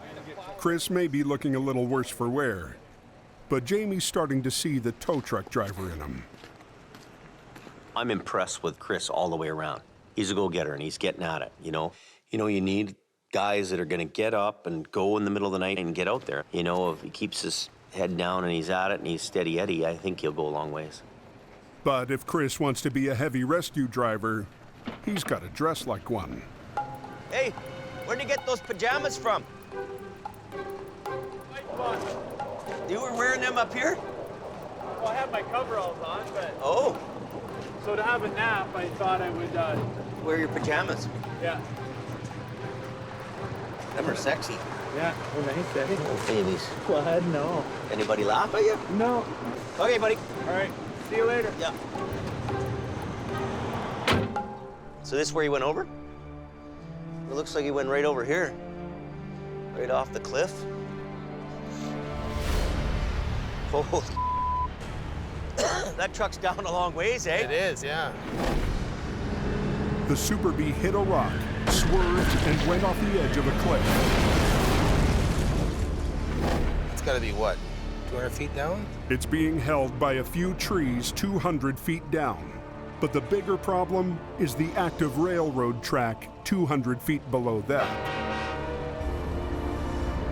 Is there one coming through right now? If we disturb something, it tumbles down onto the train tracks. We can derail this train, or we could interfere with the train's operation. Someone has to climb down the cliff to attach winch lines to the wreck. A perfect chance for new guy Gord to prove how good a swamper he really is. Nice knowing you, buddy. Yeah, thanks guys. He's got to get himself and the heavy rigging down a steep, unstable cliff. There's huge rocks everywhere, and any moment in time, those rocks are just gonna let loose. It's pretty hard to hold the cable and haul a big chain down, right? It's backwards.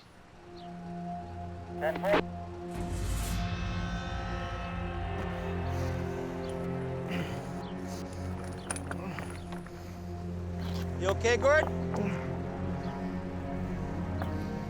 Is he okay? You all right? Hole right there. How deep? I don't know, like 4 feet. Careful.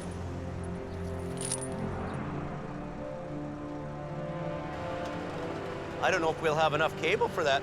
I better get up on top and look. 20 feet from the wreck, he's almost out of line.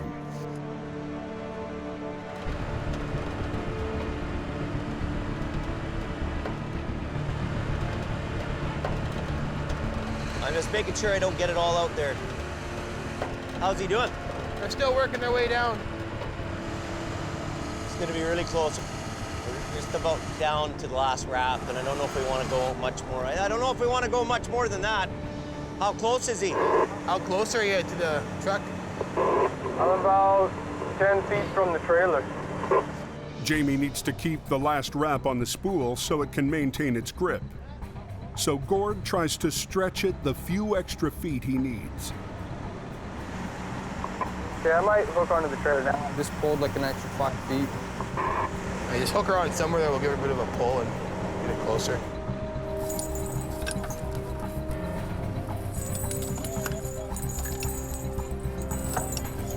Okay, stand clear. Is everybody out of the way? Jamie starts to ease it up the hill, careful not to shake loose anything that could fall down onto the track. I'll have to really watch right now.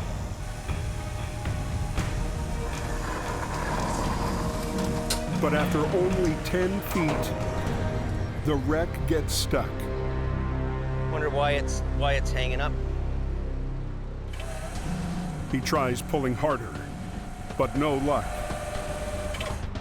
Well, it's hanging up on a rock, so we don't want to push it too much. The cable can only take so much stress. Coming out. Last year, a simple recovery got a lot messier when rocks snagged an SUV and snapped Jamie's cable.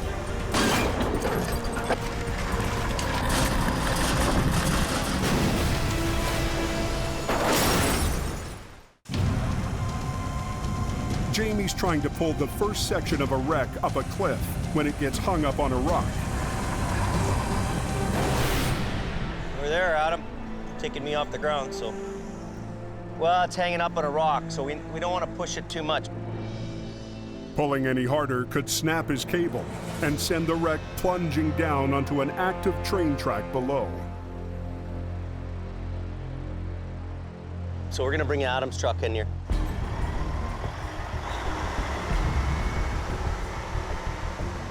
With 2 trucks and 2 lines, they can maneuver the wreck around the rock. We're gonna have to do a shutdown. What he's gonna do is he's gonna put his truck up and he's gonna go across the highway so it's more dead on to the wreck. They use a heavy rigging chain to send Adam's winch line down to Gord.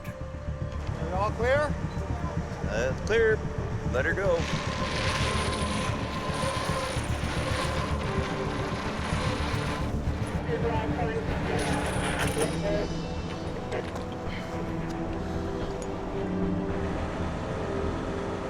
That's it. Yeah, we're about 24 feet too short.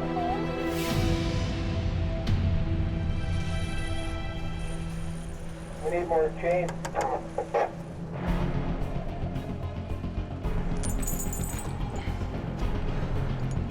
Okay, you guys ready? Yeah, go ahead.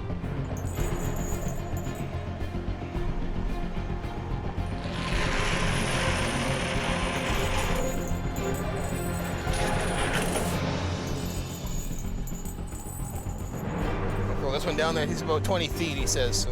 Stay back, Gord. Okay, here it comes. It actually jumped off.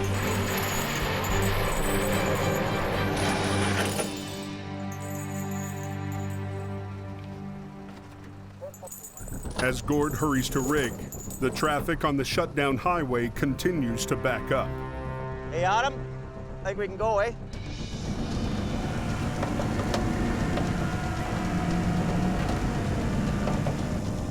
Jamie and Adam play off each other's lines to wiggle the wreck loose from the rock.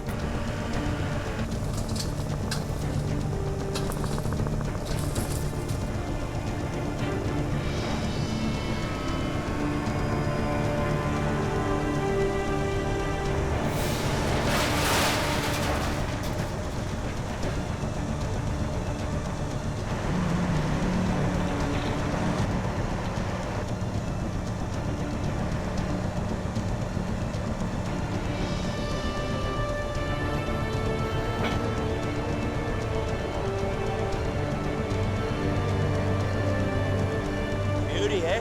Got her now, I think, Billy.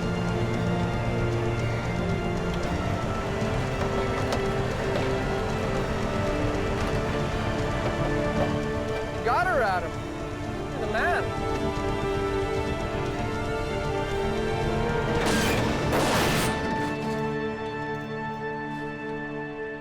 Boom all the way out. Suck it up. I'll unhook it. We'll just get her down the pull-out.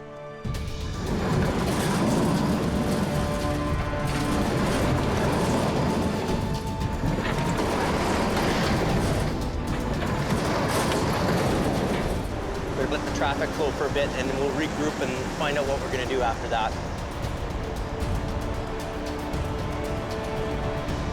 Well, right now what we're going to do is get the sleeper and the cab. One section up, 2 to go. Sun's going down, eh? We'll be lucky just to get this stuff out of the drink here. Yeah.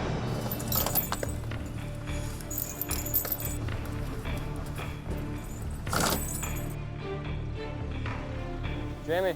Go ahead, Gord. Go ahead. You can pull.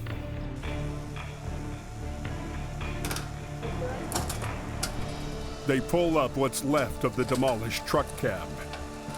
Whoa. Remarkably, the driver not only survived, but climbed back up the hill on his own. I can't believe that guy got out of there, man. That's just unbelievable.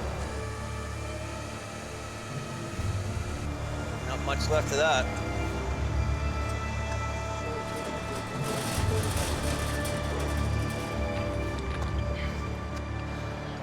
His radio's actually underneath his dash there, and his microphone was there, so he did call for help.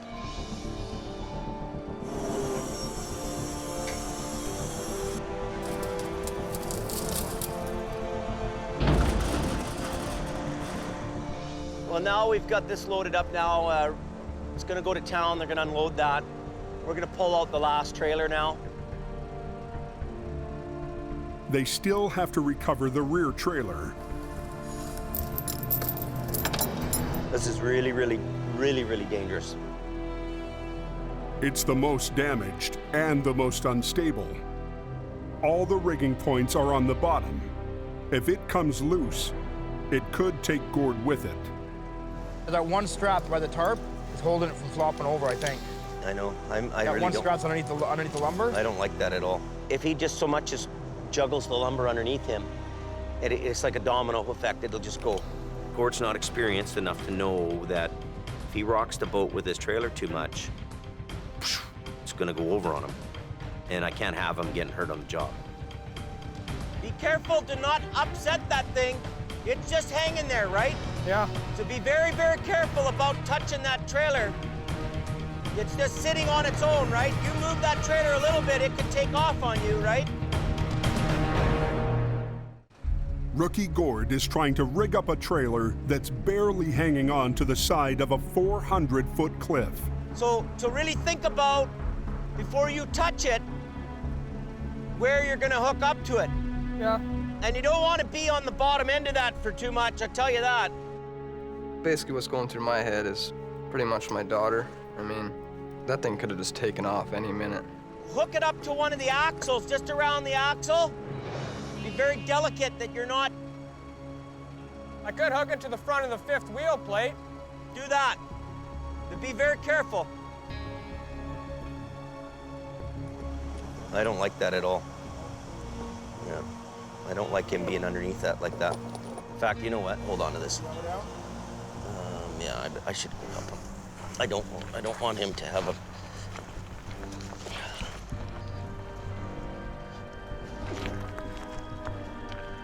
This thing is so dangerous, like, it's wickedly dangerous. Let me see this one.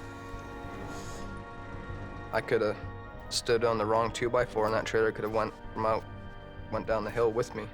And Jamie saw it right away and he came down. And I gained lots of respect for him. So imagine, you wouldn't want to hook up on the bottom side of this. You know, that decides to go or something, you know what I mean?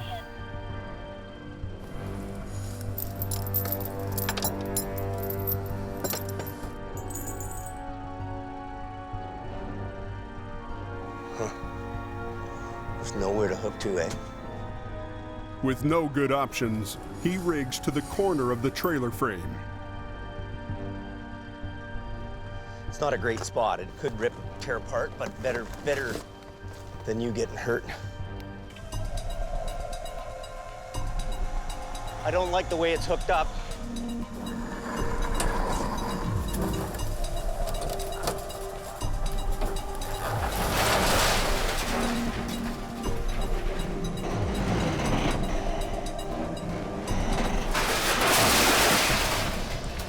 Where we've got it hooked up on the corner of the trailer is really not the greatest. So there's a good chance that this thing could pop out. So we got to be really careful of that.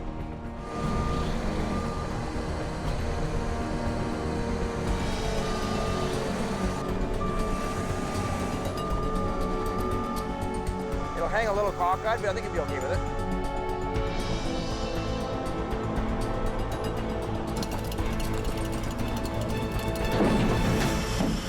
Isn't that beautiful?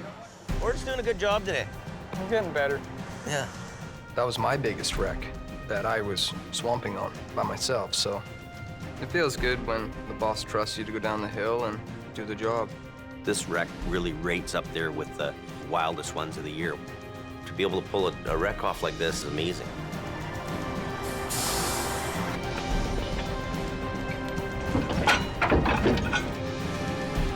Dude, so it's mission complete. You know, this engine's firing on all cylinders. We've got gear, we've got the team, we've got the new guys. You know, we're the best in the industry to deal with this kind of stuff. I don't think it gets any better than that. I really don't.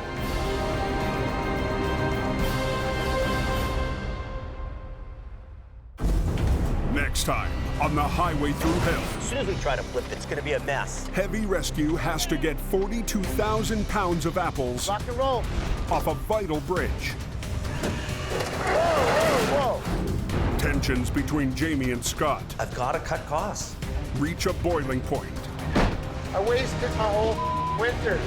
and a good deed on the coke Came down the hill and then struck the woman that got out to help. ends in tragedy. Horrible.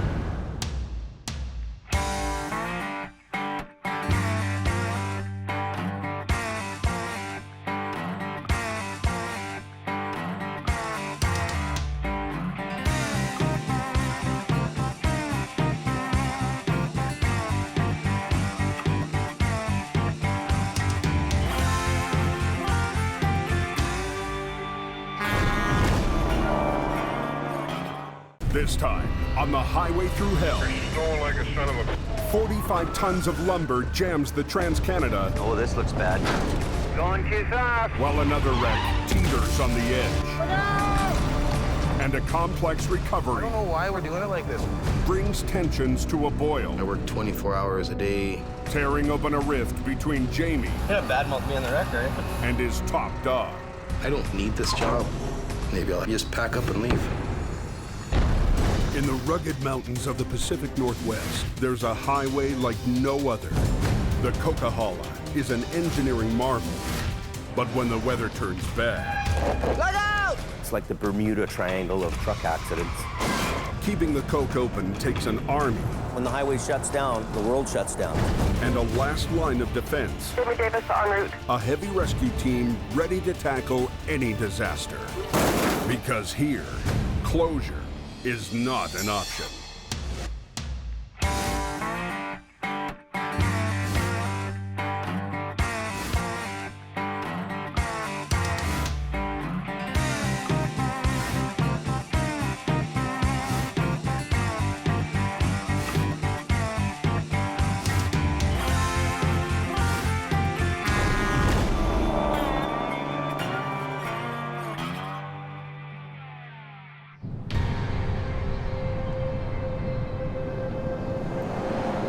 Heavy snow on the Coke has trucks diverting to Highway 1 through the Fraser Canyon. How's the canyon? But weather isn't much better there. From Smuzz of the Boston Bar, it's snowing like a son of a... Can you make sure you got chains on that thing? Just a one set, but it'll do it. Anybody hear about the truck at Boston Bar that went over? Closed in both directions. At just after 11 o'clock, a call comes in for a flipped B train full of lumber. 4 kilometers east of Boston Bar.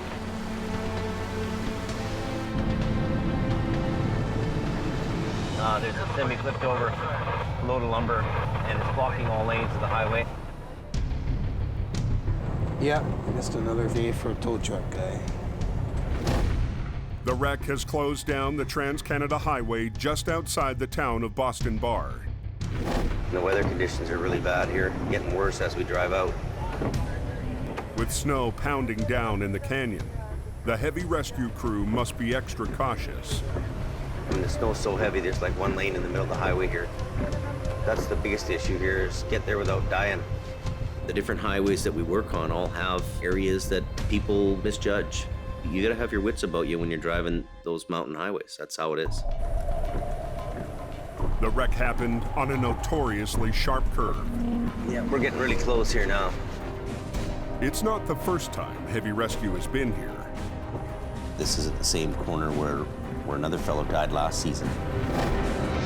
Last winter, a truck lost control and smashed into a power pole, killing the driver. So this is some of his personal stuff, so we'll keep care of that for company. We'll probably send it back in a box to the company and they can deal with what they can deal with. I'll keep this for him. Things run through your mind. You wonder who the person is. You know, does the person have kids? You know, is there somebody at home waiting for him to get home?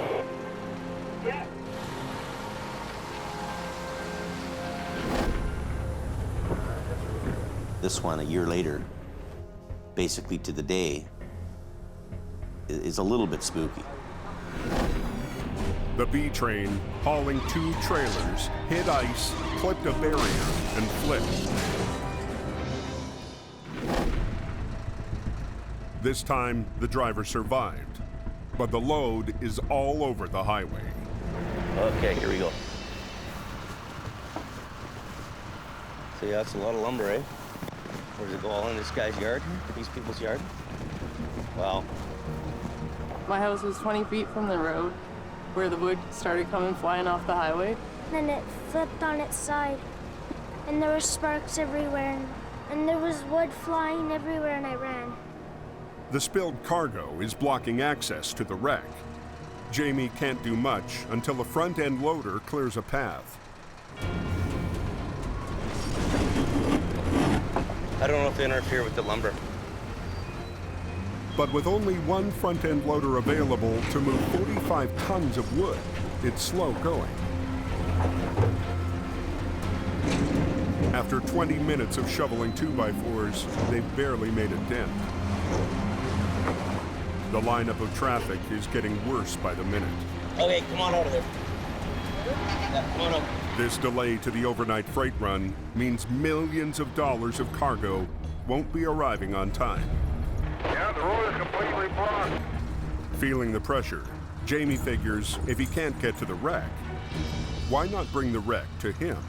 You know what we should do? I'll come over here. I'll drag it this way, and then you get on that side now. How's that? Okay. Kev, can you get the cable back? So I'm gonna back up, and then I'll go over there.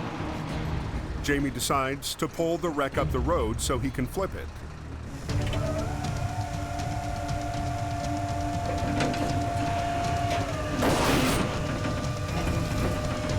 Getting off the highway like right now. But sliding a 15-ton truck on its side is a tough pull, even for the mighty rotator. What's it look like on the other side? I'm the daddy. They get it clear of the lumber.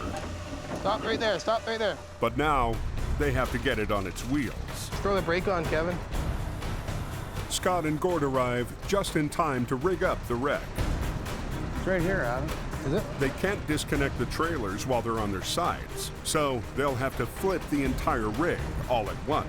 Yeah, I can grab the back one line in each, eh? I'll come right here, and I'll just get on the tractor. They've traded one problem for another. The new spot is one of the narrowest sections of the highway. If he goes over a bit... We're kind of having issues with space. We don't have enough room here to get the trucks in the right spot. Normally, they'd put their wreckers on either end, perpendicular to the wreck, but the road is too narrow. Jamie has to position both trucks near the front. It's not the ideal angle, but it's all he's got. I'll come right here, Jim. We can't get the trucks, backed in properly, and I'm kind of working alongside Adam. Yeah, just around the wheel in here. So both loops are here. To get a better angle, Jamie fully extends the rotator's 3-stage boom arm. Too tight, eh? Don't pull too hard, he's just winching it out. Good. You ready? They want the heavy cab to start flipping first and let it pull the two trailers with it. Last winter, it worked like a charm on another B-train wreck not far from here.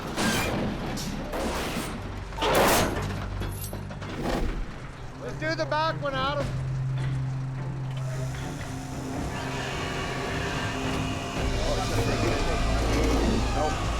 But this time, they're not so lucky.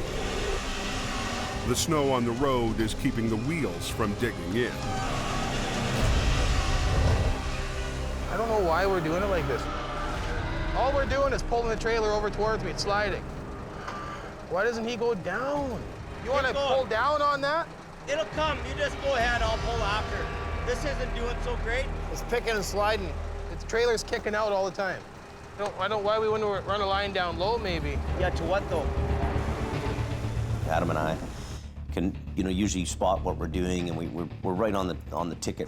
But on this one, we're kind of a little bit off our usual game here. The tension between Jamie and Adam has been brewing for weeks. You can only go so much. I'm only one man. With Jamie spending more time in the office, Adams had to take on more responsibility on the highway. If I pull my socks up anymore, I'm going to tear my feet out the end of them. They run me to my breaking point. I work 24 hours a day, 7 days a week. What about me? I have a family, I have kids. Don't I deserve a couple days off? Woo. No, I'm to the point where if I don't make some kind of change, I'm not going to be any good to anybody. 2 days ago, Adam skipped town without telling Jamie. Something just switched off in my head, and I figured, I just don't want to do this anymore. Jamie and his top driver have barely spoken since Adam got back.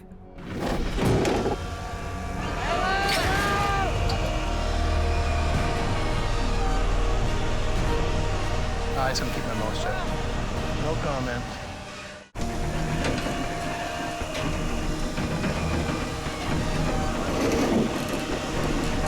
A flipped B train has Highway 1 backed up for miles. I don't know why we're doing it like this. Heavy Rescue is struggling to flip it back on its wheels. But on the icy road, it just keeps slipping. And Jamie's top guy is losing patience with the boss's plan. Why doesn't he just pull down on that thing? I'll get a chain and we'll anchor off to the back. New driver Scott Bird gets an idea. He re-rigs the cables to a low point on Adam's truck. Don't go to that leg, it takes all my weight off. This one? Yeah, I gotta go up to the top here. By pulling down instead of sideways, the back trailer should flip first, bringing the cab with it. Go ahead, pull the back one. Look out! Look out, guys!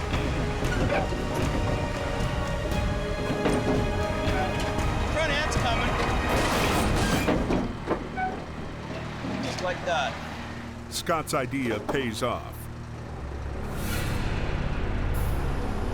I'm just gonna pull straight ahead, okay? Get out of the way. Minutes later, they get a single lane open. Highway 1 is now open, boys. It's getting nasty up there, too. But Adam is in no mood to celebrate. Well, let's go. Tie that chain to that hook. Kinda wanted to have a nice, relaxing night, but oh well. Adam and I, the only issues we have, we're having a hard time to communicate with each other. It made for a bit of a rough one. You know, I don't even care. I hook on this thing and I'm done my job and going home.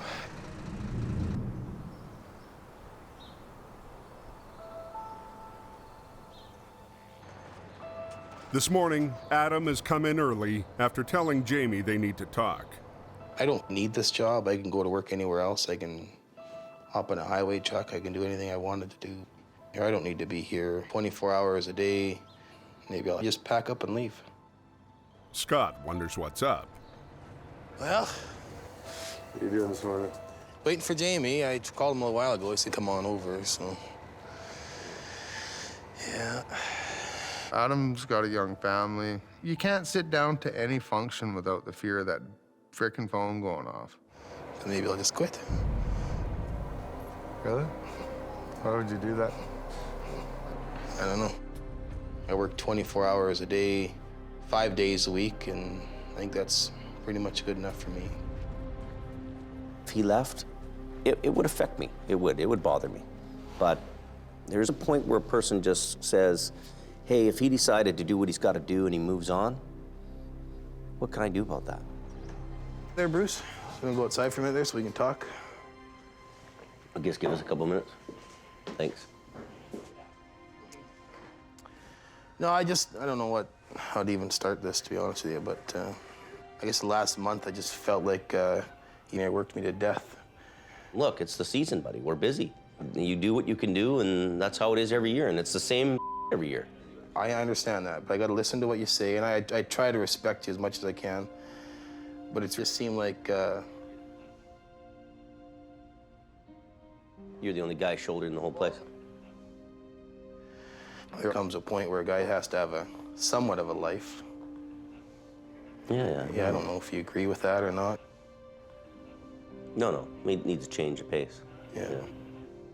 You went hard for that month, and at the end of the day, you probably did the most of it. Yeah. I wouldn't want you to go somewhere else. So no, I basically just want to start having maybe a couple days off a week. I get where he's at. Adam is shouldering the most of the work. And we've come to the realization that we need another guy to help Adam, do that workload that he deals with. That guy was supposed to be Scott, but the new truck Jamie promised him still hasn't left the assembly shop. I had everything lined up, ready to go. Didn't happen. In the meantime, Scott's been bouncing between Jamie's smaller, older trucks. I'm really getting unimpressed here. And he's getting tired of it. Oh, this is just 100% unacceptable. Ah, yeah, dirty.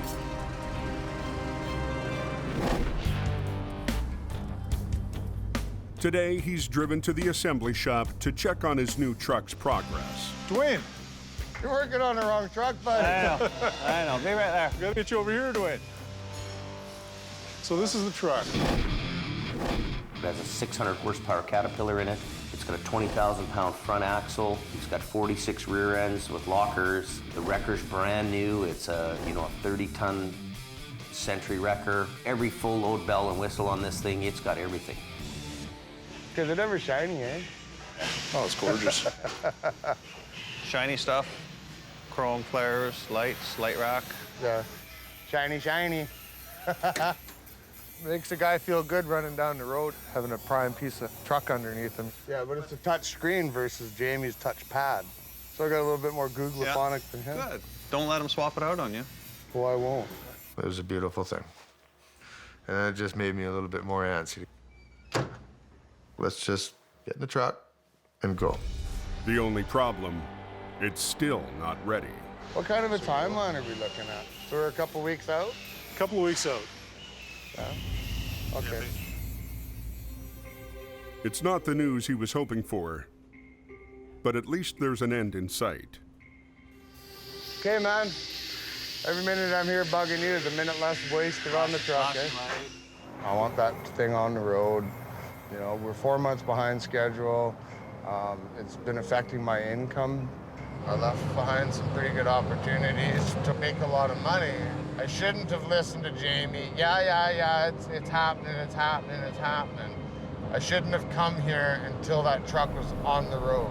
I may be faced with the possibility of having to just dump Jamie on his ass and go elsewhere, you know.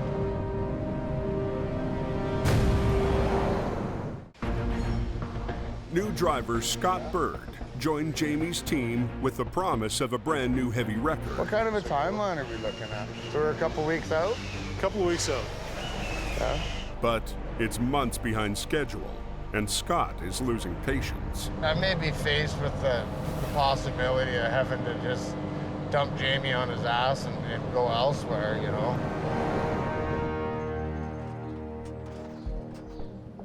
Until the new truck is ready, Jamie has put Scott in a vintage 1985 five-star General.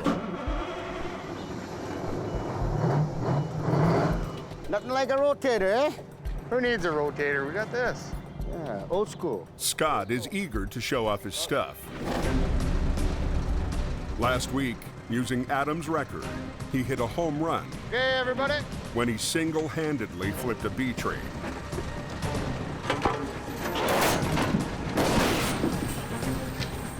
Textbook.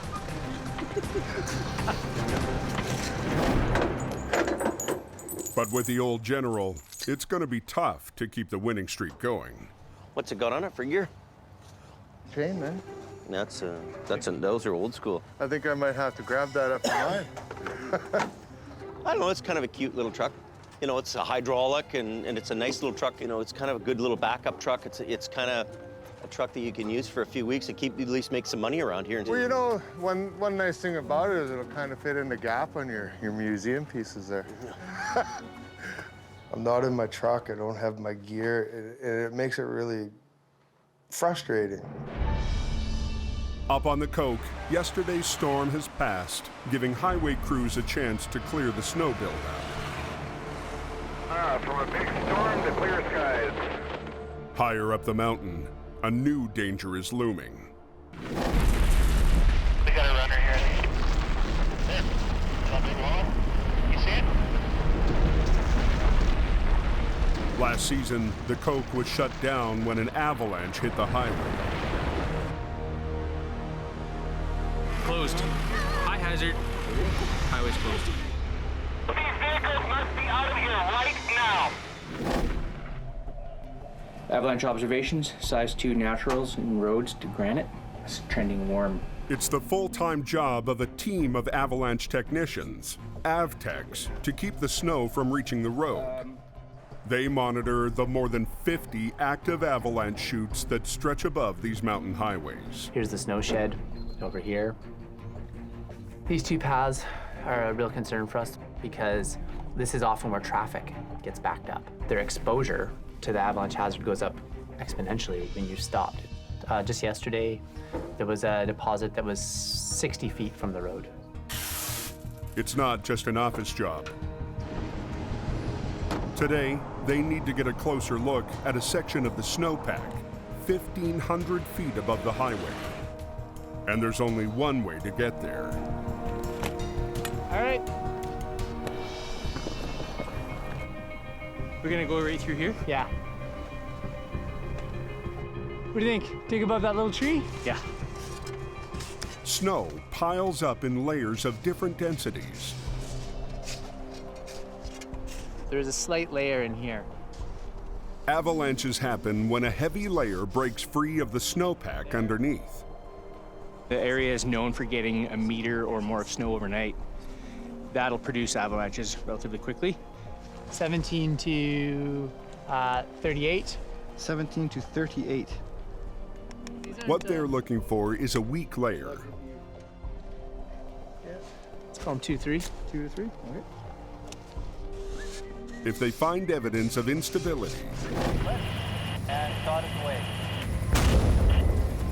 they could drop percussion bombs to trigger a controlled avalanche.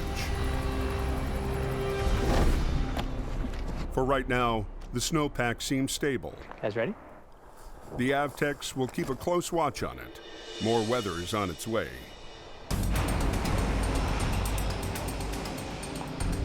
But there is one avalanche zone they can't tame. At the bottom of the Smasher, the highway passes under the Great Bear Snowshed, a reinforced concrete tunnel that allows the biggest snowslides on the Coke to thunder safely over 6 lanes of traffic. Today, an accident inside the snowshed has left traffic exposed and at risk. That's very dangerous. With respect to avalanches, we would try and actually get most of the volume moved through as quickly as we possibly could. A pickup spun out on the icy snowshed floor. An SUV swerved to avoid it, lost control, then hit the barrier and flipped. The RCMP has closed the road, but with traffic backing up in an avalanche zone, they want it open again now. Ken Monkhouse happened to be just up the road in his flat deck. With no time to call for backup, he's got to do this one on his own, and do it fast. You gotta roll this one over, go over, load the one over there, come back, load this, go up the hill. So we had a 25-kilometer long lineup, right down, almost down into Hope from the snowshed. To speed things up, he wants to flip the SUV and get it on his flat deck in one quick move. Big stress, lots of traffic, lots of people sitting trapped.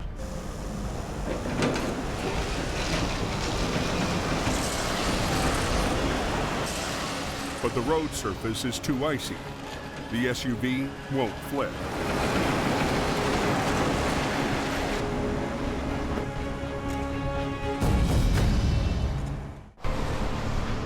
A long line of cars is backed up in an avalanche zone. Inside the snowshed, Ken is racing to get the Coke open. You've got all these people, they're in the worst possible place you could ever be in, and it's a sheet ice inside the shed. But he can't clear the wreck if he can't flip it. Ken re-rigs with a 2-point line, hoping he can swing the SUV into a position where he can get it to roll upright. When the shed was built, engineers embedded electric warming coils in the pavement, but due to safety concerns, they were turned off years ago. Even with 2 lines, Ken can't get the SUV to flip. It wouldn't dig in, it wouldn't flip over. So he tries something else. I knew that I had to have an extreme low line to the back end of the truck to get it to come over. To pull down on the flipped vehicle, Ken rigs to the low point of his flat deck. He's betting it'll force the rubber on the tires to dig in. I'm looking around, I'm seeing the look on the cop's face. We know it's turning into a gong show. You know, we got to nip it in the bud because this is taking way too long.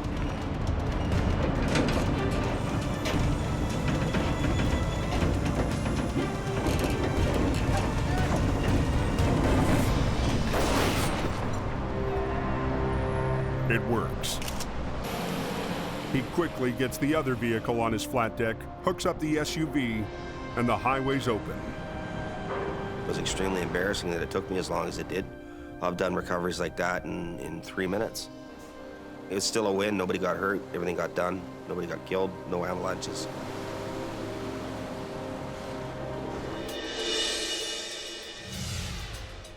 Higher up near the summit, new guy Gord's on his first solo job.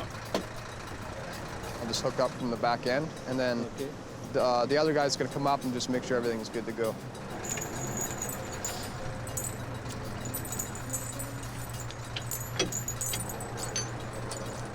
I mean, I'm not used to being up on the hill like that, right? It's my first winter ever. So, I mean, I'm thinking, oh, how should I hook it up? These gloves suck. They're actually freezing. My hands are sweating, so they're starting to freeze, yeah. Ken stops by to check on his apprentice. Oh, I got it all hooked up, just making sure you have a look at her. And When I started driving tow trucks, most tow truck drivers were big, hairy guys, leather vests, lots of rings, lots of yelling, lots of fighting and crap like that, and I wasn't like that. I looked out for the brake lines and everything. Looks good, buddy. When I look at Gord now, I see myself, 25 or 30 years ago. Whenever you tow four-wheel drive to the back, automatic or standard, always make sure it's in neutral, especially with the automatic. Okay. Okay, up a bit more. In neutral? Yeah, it's in neutral. In neutral? Yeah. Is it in neutral? Good. Turn the heat on, huh? Beautiful. All right. Gord definitely has the tow truck DNA. I wouldn't have second thoughts about leaving him on his own. Okay, it is going to dog track a bit. Yeah. When you get to the brake check, just get out and feel the hub. Make sure it's not getting too hot. Okay. Okay, buddy? Right on, thank you. Just go slow, take your time. Oh, yeah. He just basically showed me how to hook up, but I already had the right idea. This is what I'm learning to do, and this is what I want to do. It is pretty much like tow truck school.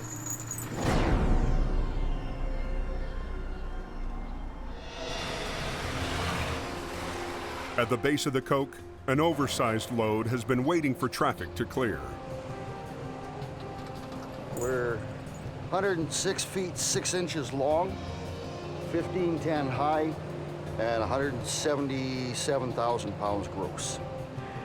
Destined for a mine, the huge steel cylinder had to be cut in half to transport. That's not like hauling your average load down the highway.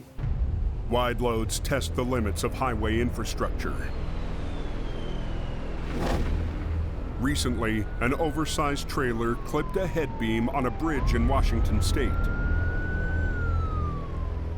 A section of the structure collapsed and 2 cars fell into the water. They get huge money to haul those loads. There's a real risk. With the risk comes reward. It's a large, large responsibility.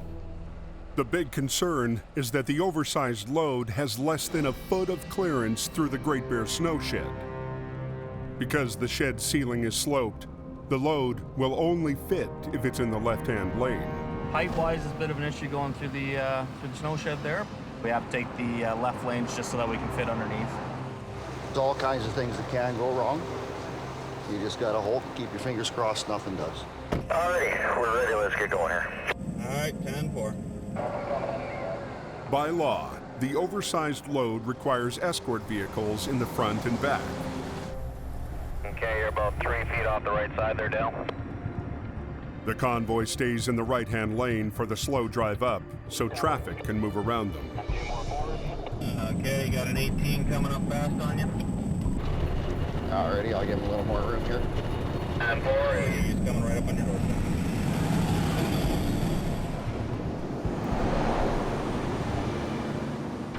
The plan is to shift lanes just before they reach the snow shed. I'm going to be holding all lanes back for you, and nobody's getting by at this point. Alrighty, I'm just gonna keep this gear, this speed. Okay, that mobile parking lot's coming down on your left. All drivers northbound, we are taking up all lanes. Please do not attempt to pass. But just as the convoy tries to move into position,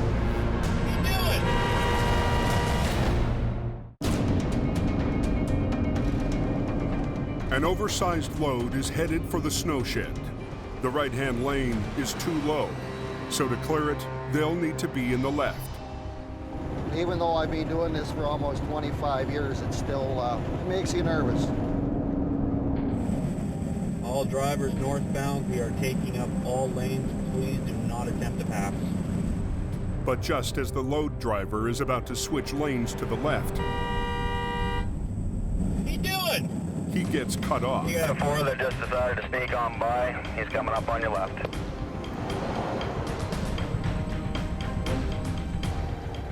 He can't stop, or he'll lose the momentum he needs to get up the hill. Got the 2 left lanes secured for you. We'll have clearance if we're lucky.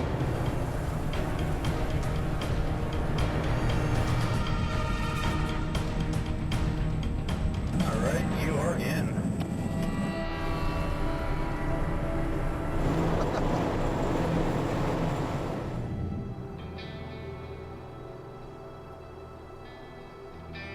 In heavy rescue towing, Sunday is just another workday. But today, for the first time all season, one of the hardest working drivers on the hill gets a day off. Being a good girl, Abby. All the long hours and miserable nights of screaming at myself. That's the reason why I do everything, to make sure they have a decent life anyways. Let's go, Kayla. If it wasn't for my 4-year-old, I'd be gone doing something else. Come on, Abby, let's go, sweetie. I want to watch my little girl grow up. We'll have hot cocoa when we get inside, okay?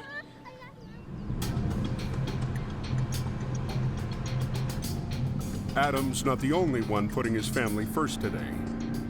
Rookie driver Gord's traveled to the city to visit someone special. So what's happening? Hello. Yeah. How are you? Good. Yeah? I haven't seen my daughter for about 3 weeks now. I think about it every day, right? Gord's daughter lives with her grandparents, so he can work and hope. Come here. Jump really high. As high as you can. Oh, yeah. It's awesome to be here, because being up there all the time and just miss a lot of this. Gets a little tough. Gotcha.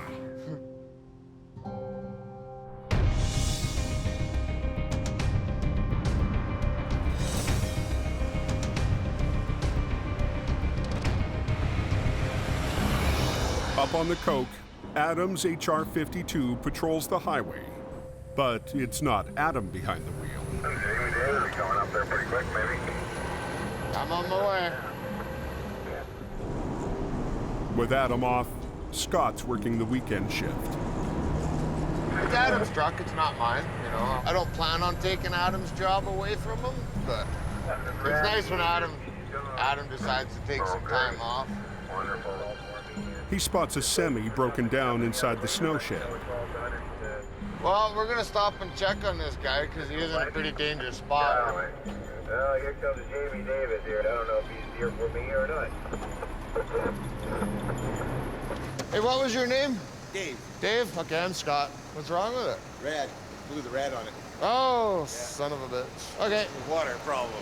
Little bit of a water problem.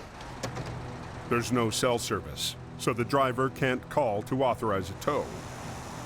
Just gonna pull this guy into a safe spot. It's just the right thing to do. Scott tows him anyway. We're gonna lift off to start it up. Just give me a little lift. Yeah. And then go into neutral. Sure, you want me to shut it off, did you say? Yeah, shut her off. Let's not hurt your motor.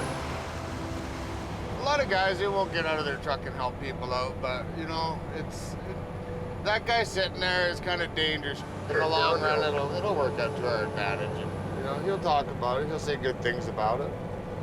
And when he's talking good things about it, there's 1,000 guys listening to the radios.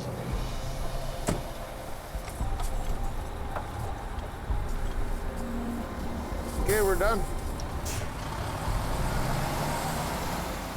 Can't help everybody for free, but it's nice to help some people now and then. At the end of his shift, Scott drops off Adam's truck back at the yard.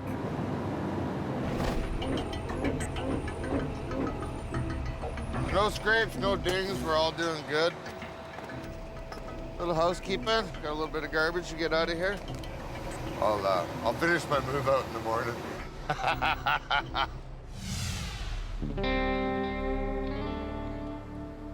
But next morning, Scott's house cleaning doesn't quite pass the Adam test.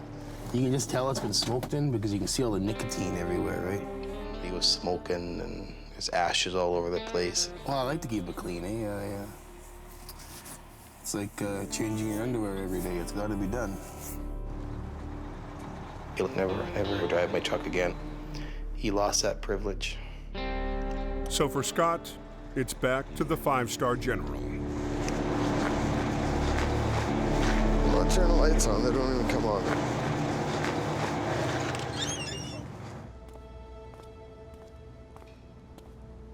One of the main reasons why I came here is because I was told that I would be running a certain piece of equipment. Had I been offered the GMC General, I would have never come. Tired of eating bones, I want my steak.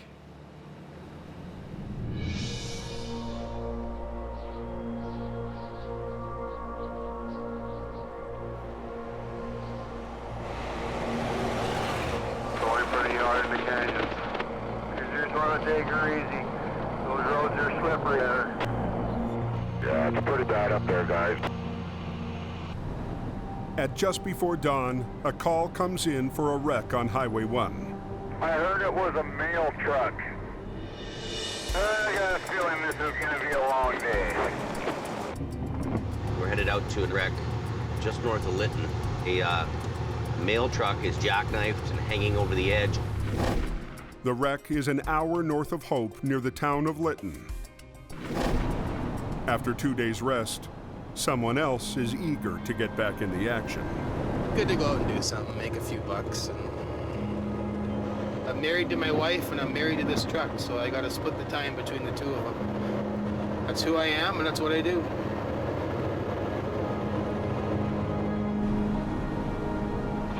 We're just on bare bones guys here, me and Adam, and no helpers.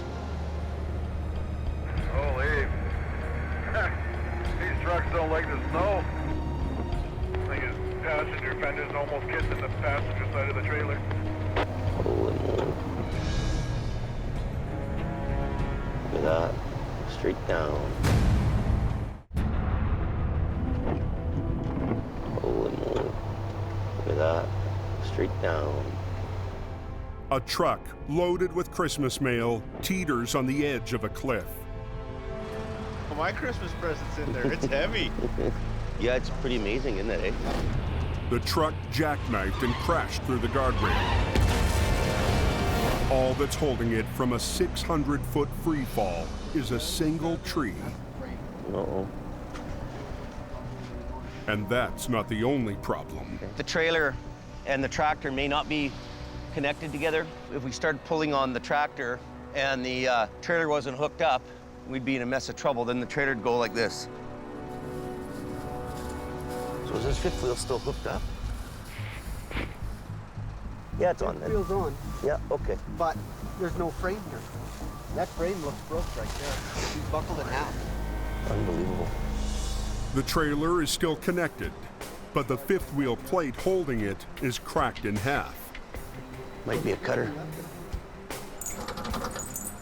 Adam hooks up a line to secure the trailer just in case the tree gives way.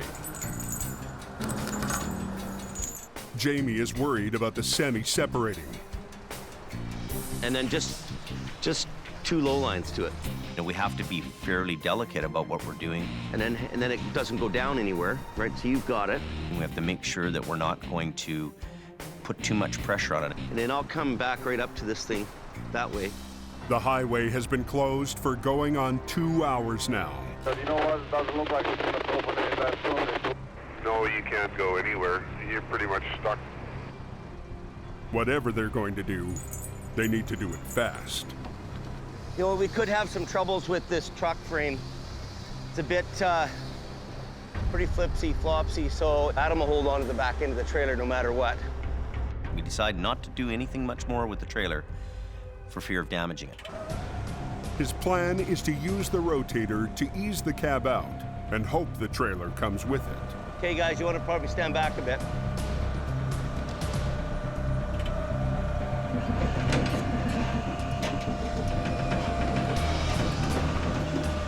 Better let you pull it. Pull back a bit, yeah. Hey, hold on to it. Hey, stop for a minute. Is that thing hammered? The cab's rear axle is broken and dragging. You know, the axle is actually rolling underneath it and creates more resistance. Hold it. Tell me to hold it.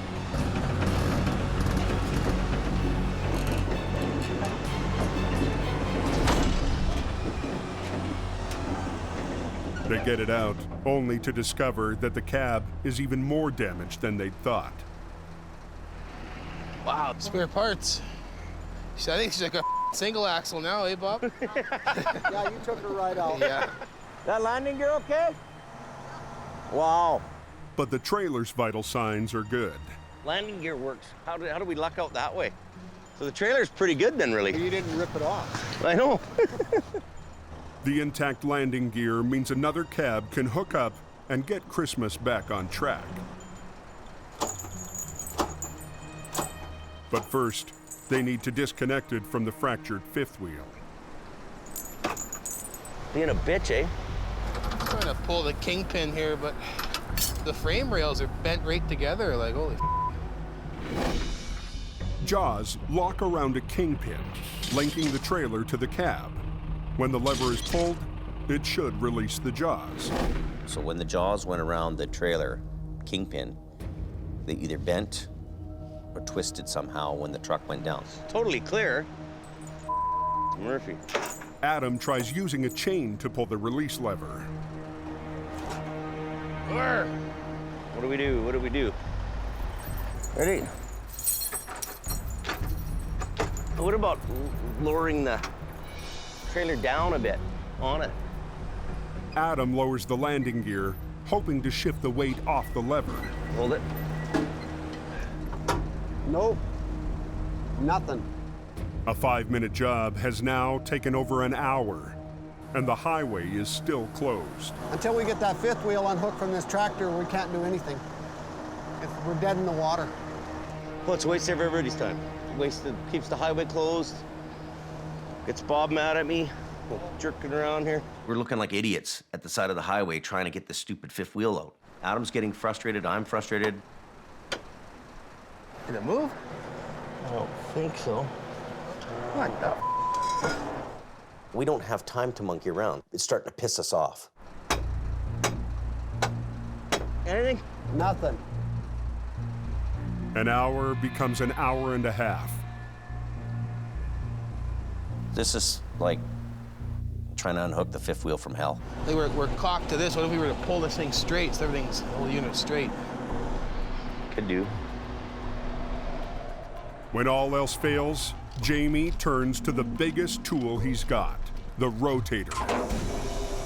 He lifts the front of the cab, shifting pressure off the plate, while Adam uses a ratchet to pull the lever. Right there. Go back with it.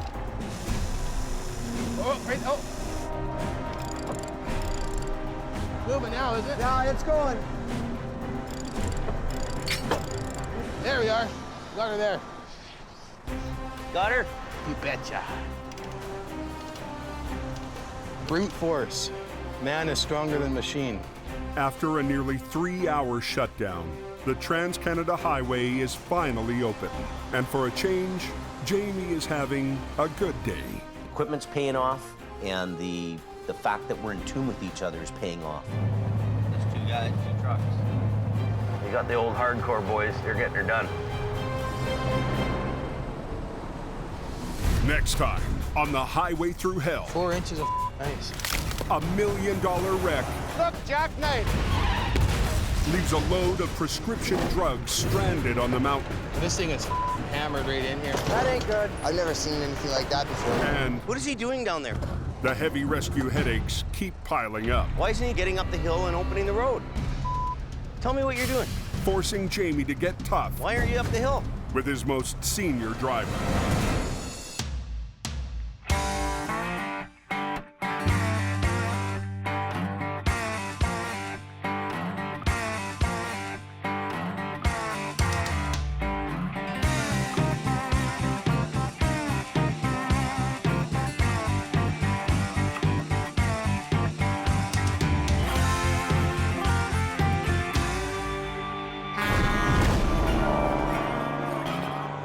This time, on the Highway Thru Hell, heavy rescue must keep a loaded trailer from blowing apart. Watch your back. Oh, look at that. And the competition This is black gold. is knee-deep in Smells like poop. This is freaking gross. Get out of there. More bills. Jamie faces a threat he never saw coming. Trucks aren't running. The money's not here. That could force him off the coast. This is probably the hardest day I've had to deal with in years. In the rugged mountains of the Pacific Northwest, there's a highway like no other. The Coquihalla is an engineering marvel. But when the weather turns bad, Look out! It's like the Bermuda Triangle of truck accidents. keeping the Coke open takes an army. When the highway shuts down, the world shuts down. And a last line of defense. Jimmy Davis en route. A heavy rescue team ready to tackle any disaster. Because here, closure is not an option.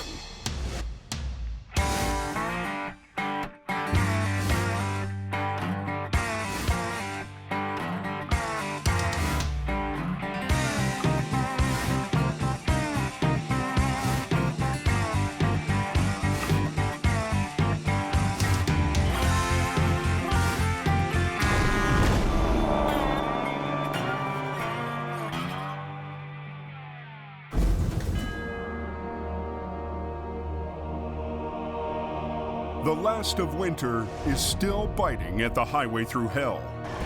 Go ahead. Jamie and Adam start their day mopping up a messy wreck. Got her? You betcha.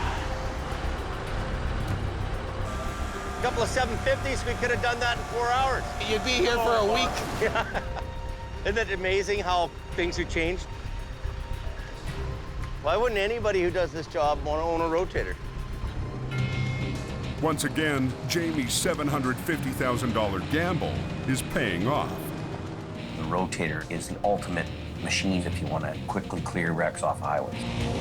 When there's a major incident here, I'm confident that we're going to handle that job quickly and efficiently, and we're going to get the highway open faster than anybody else. On his way home, he gets another chance to put his mean machine to work. Truck in the ditch at Kanaka. Left one scene right to go to another one. Dispatch called us and said that we have another semi-wreck just down the road here. It's a load of windshield washer fluid or something. The loaded semi went into a drainage ditch and tipped over. Police shut down the highway to give Jamie room to work. I think I'm gonna run one on the deck on this with a block. I think this is where his weight is. Worried about this load. Figure she'll go? I don't know. I'm worried about the wall. The trailer's load is pressed against its flimsy sidewall. The thing that could happen is, you know, the wall could bulge out on the other side. Yeah. Most trailers are built to be lightweight, wood walls covered in metal. Forced to bear a cargo's full weight, they can easily blow out. We don't know what the wall looks like on that side. It could be damaged, it could have a hole in it, so we don't want to lose all the cargo out the side of the truck. The cargo is hundreds of heavy cases of windshield wiper fluid. The tractor trailer is leaning, but it's not right over. So you quickly make a decision, let's give this thing a try. Jamie gambles that he can winch the rig out sideways. We're gonna be real careful the way we pull this. Let me bring this ass end over. Okay, everybody should stand back now. I'm not quite sure if it'll hang in there. got him. You come? Just a little bit. Coming across, okay? Staying together.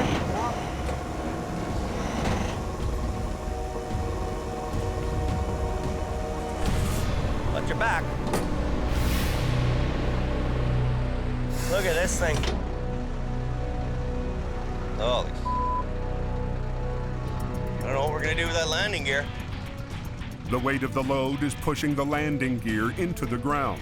The landing gear was kind of in the mire and it was grabbing onto the pavement, the trailer, and then the walls hanging there, and that's a real critical time.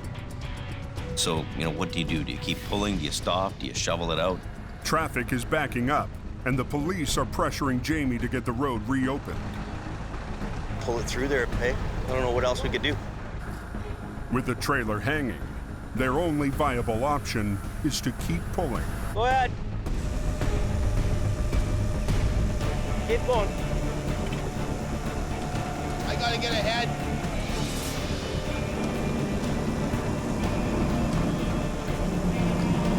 We actually had the trailer right up on two wheels.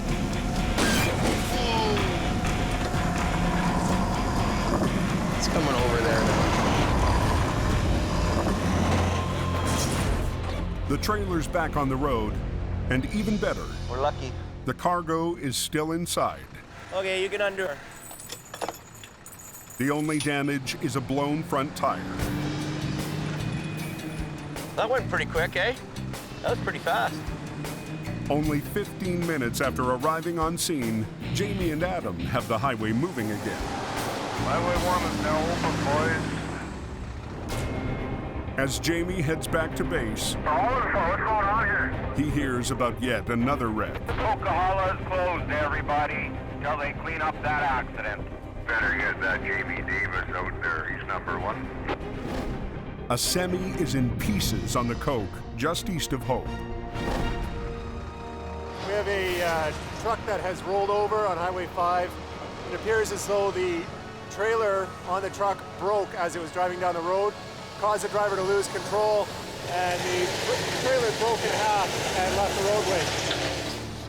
This was a freight courier truck that's full of people's packages. A lot of people aren't going to be getting their packages today. Yeah, go ahead. Got one vehicle off-road left, so we'll just wait for the tow truck. Earlier this season, a local tow company that specializes in cars decided that they want a piece of the big rig action. We've got tow on scene. So, they leased an older model wrecker to try their hand at heavy recovery. Competition's competition. I have no problems with the fact that there's another competitor tow guy. I'm used to competing with everybody. But they pulled up in some rig. They have limited capability and a recovery job, so the one truck guy doesn't bother me so much. In the interest of fairness, Highway Patrol has implemented an on-call rotation policy, and this call has already been dispatched to the other company. With Jamie off rotation, all police calls for the next 2 weeks will be offered to his competitor first.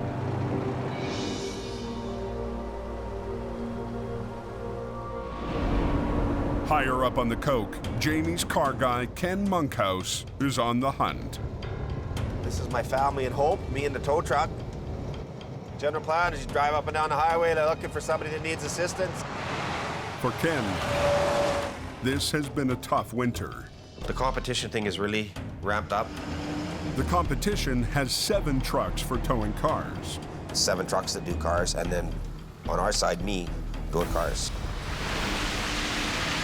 1 guy against 7 guys is, not even I can beat those odds. I'm pretty damn good, but nobody's that good. Nobody here looks like they need a hand. Ken started the season with high hopes. I'm hoping to do about 40 grand this winter. But so far, he's barely made a quarter of that. We're almost into March here, and the season's been an epic fail. The last 9 days, I've made $45, $5 a day. And I have a real hard time with personal failure. I have a real hard time with looking like an idiot. I don't want to get discouraged at this point in the game. It's not a good thing to be discouraged. Try and stay positive. If I'm positive, I'll do a lot better. You know, it can turn around tonight. It can turn around in an hour. Fortunately, winter isn't over yet. It's snowing pretty hard up here. That night, a low-pressure system rolls in off the Pacific and smashes head-on into the cove. Though off police rotation for big wrecks, Adam and Kevin can still compete for tow-ups. The competition is getting pretty fierce up here. They're there to make a living. I can understand why they're doing it. I'd probably do the same thing, but I try not to think about it too much because it actually really pisses me off. But we're gonna have to work a little harder, I guess. They stop to check on a semi that's chaining up in the right-hand lane. This guy's kind of blocking the road. We got to get him out of here sooner or later. He's been sitting here for an hour now. You gonna be able to get going here, you think, or? The driver seems determined to get out on his own and avoid a tow-up fee. Just gonna throw on another set of chain. See, you're putting these things on backwards, eh? You see that there? Yeah, that's why you're having all the trouble there. We're down to one lane here, basically, right? So he's taking up 2 lanes of the highway. And the snowplows want to come through here and get this lane cleared up before another snow comes in. Okay, buddy. You got her. The driver throws it in gear and goes nowhere. What gear are you starting out in? Low? Just 10 speed. Oh, that's half your problem. Okay. Got a 10 speed. You should be trucking through California with a 10 speed, not up here in the mountain. You can't even lift off. Look at me sliding backwards.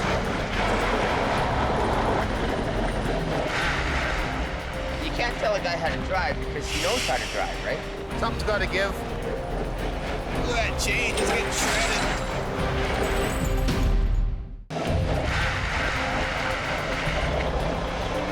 Sliding backwards.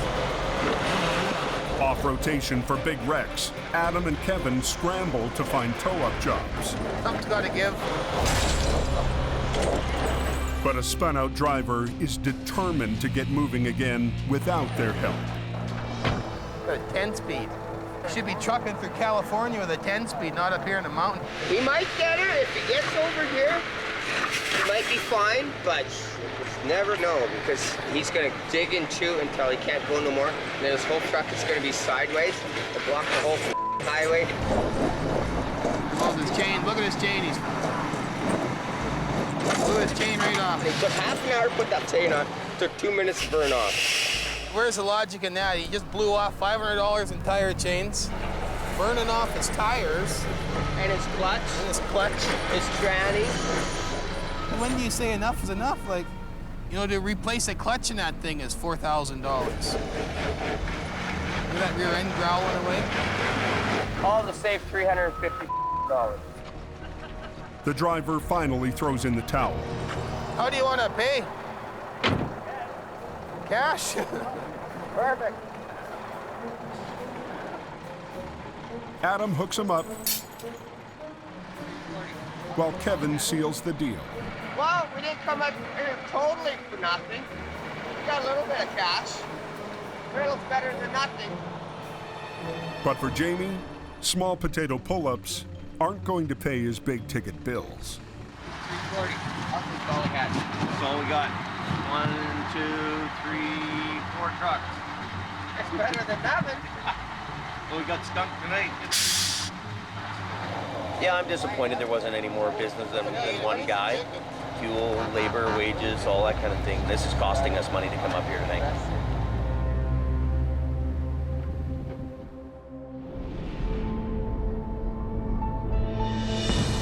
Morning brings another wreck to the Coke. A double hopper hit a slushy shoulder and tipped over into the ditch. With Jamie off rotation, the call goes to his oldest rival, PSA 12 from Al Quiring. Also, we have semi flipped over at Larson Hill. Trailers are completely on its side. The load is out, so... Unlike Jamie, Al's philosophy is that one man and one truck are enough to tackle almost any job. I do a lot of tractor-trailer rollovers with just the one wrecker, and that's not uncommon for me at all. There's no rescue trucks, no guys running around. Wah, wah, wah, wah, wah. You can't send out an RB when all you needed was a fly swatter. Al believes in keeping his overhead to a minimum. Never once has anybody phoned my family's office and asking if we've got a shiny truck before we get a job. You know, most of the time it's, can you come quick? Yeah, here's our guy right here. Wow, that's a lot of tension on there. But something about this job smells funny. Smells like poop. It is! It's stinky poop, Al! Yes, it is human waste. It's biosolids. It's processed from the sewage treatment plants. With only one wrecker, Al will have to upright one section at a time, starting with the cab. So we're gonna hook the winch lines on and do us some pulling. If you want to take the hook down to the chain there, I'll pull from here. He recruits the trucking reps as swampers. We'll bring that right up to the D-ring there again. Al's Vulcan wrecker is equipped with a side winch, allowing him to pull from two directions at the same time.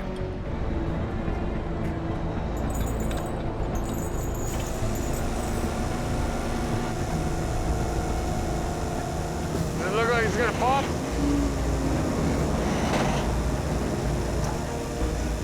Watch out, John. Get out of there.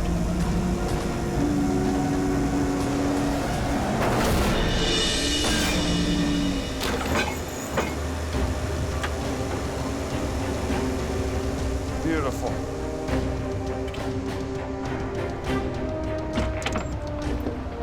Now, if the rest comes out that easy. Al repositions his wrecker to tackle the two hopper trailers. That was quick and easy to pull the tractor out. Hopefully the trailers will be the same. I'm used to flipping trailers over myself, so that's not a big deal. Gonna have to get out and have a look at the angle of the good angle. He figures flipping the hoppers will be a piece of cake. The sooner I got that mess cleaned up, the sooner I'm heading home to my wife's good cooking. To avoid bending the chassis, he wants to unhitch them and flip them one at a time. We're gonna pull the pin puller. Ugh.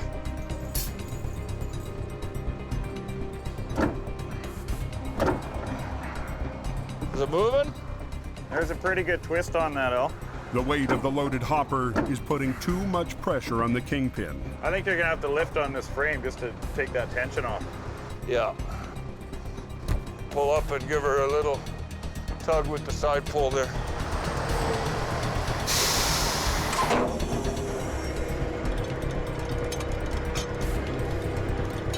Hey, Travis, tight! Got it. Do you think that pin popped? Yeah, it is. Oh, it did, eh? Yeah. Oh, beautiful.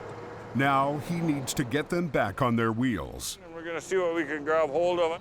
But there's no secure place to rig onto the thin top edge of the hopper. Hook that chain so the hook comes back into the ring. We're just gonna try and get that trailer separated and drag it up the bank a bit so the load will come out of it. The hoppers are made of lightweight aluminum. If he tries to flip them with the load inside, they could break apart. So first, he needs to dump the poop. We're hoping to get the ass end of it kind of up here so that it's laying mostly upside down. He is hoping to roll it as he separates. Should empty out the box real nice if it works.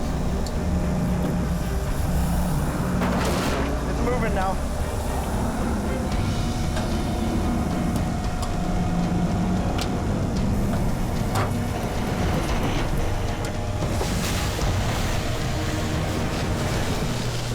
Let's have a look and see what we've done. Some of it rolled out, but not a lot.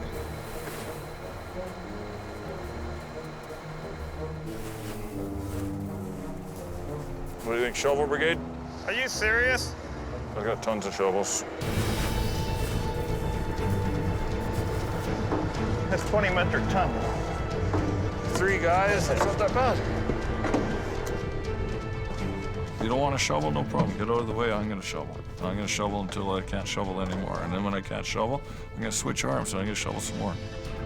Just like eating an elephant, one bite at a time. This is black gold. You got a pretty low standard of gold there, Al. All season long, Scott's been waiting for the new record Jamie promised him, making do in the meantime with the vintage General. Joe. Last week, Jamie broke the news that the new truck is built, but he can't afford to put it into service. I don't know what to say to you. What do I do? I've got to cut costs. I've got to cut costs. This is the thing I'm wrestling with. It keeps me awake in the middle of the night. Mm-hmm. Right? Well, I'm sure it's going to keep me awake in the middle of the night.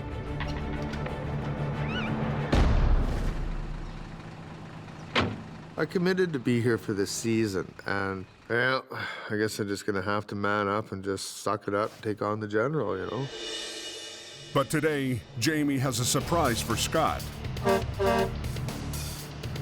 It may be months late, but all that is forgotten as the shiny new rig finally arrives. You guys knew it was coming too, didn't you? I knew it was coming. I didn't want to make you feel like we liked you or something. I know. Don't want to get your hopes up. The rebuilt Western Star Wrecker is state-of-the-art. It's a beautiful truck. It's everything you wanted. 600 horsepower Caterpillar in it. It's got a 20,000-pound front axle. Every full load bell and whistle on this thing, it's got everything. Yeah, it's nice. Light rack doesn't look the same as Adams. It's sharper. Well, Adams is taller. It's got a more of a swoop to it. Yeah. Yeah. He said it was new and different from everybody else's, so. Because it was delivered so late, Jamie struck a deal where he doesn't have to make payments until he puts it into service. The thing is, though, I can't license it and have it sitting here and me making payments on a truck that we'll hardly use. This thing will be $3,000 to $4,000 a month, and we won't license this till fall, if we keep it. He signs the check, I drive the truck. What I'd like is to throw some plates on it and we go to work. And we show the competition, this is what we got for gear. What do you got? You know, let's just get at her. But for now, the newest addition to Jamie's fleet isn't going anywhere.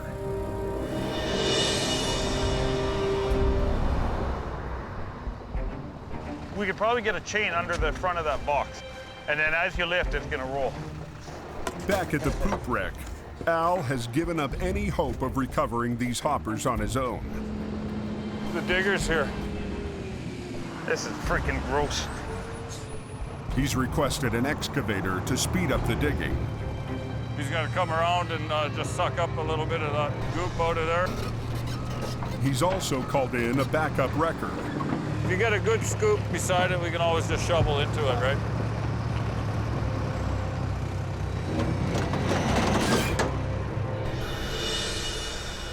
By sundown, he's got the first hopper empty and out of the ditch. Fire that baby up and get the digger in there. But it doesn't look like he'll be home for dinner. Well, everybody wants to be home at the end of the day, but this is a 24/7 job, right? And this job is far from over. Short one, long one. Al still has to get the last hopper out of the ditch. Flip this one over the same as we did the other one. Yep. And he'll use 2 wreckers to do it. Back her up a bit. Back her up a bit? Oh yeah, you're way too far away. Yeah. We're not dragging, we got to lift. You see your boom is here? Yeah. The load is over there. Yeah. Where do you want me to go with this one? You see the ring there? Oh, you okay? I've already got one here, Al. He's had to shift from being the lone wolf Right here. to leader of the pack. No. Look out! Gord, just cut the wheels hard to the right and go forward.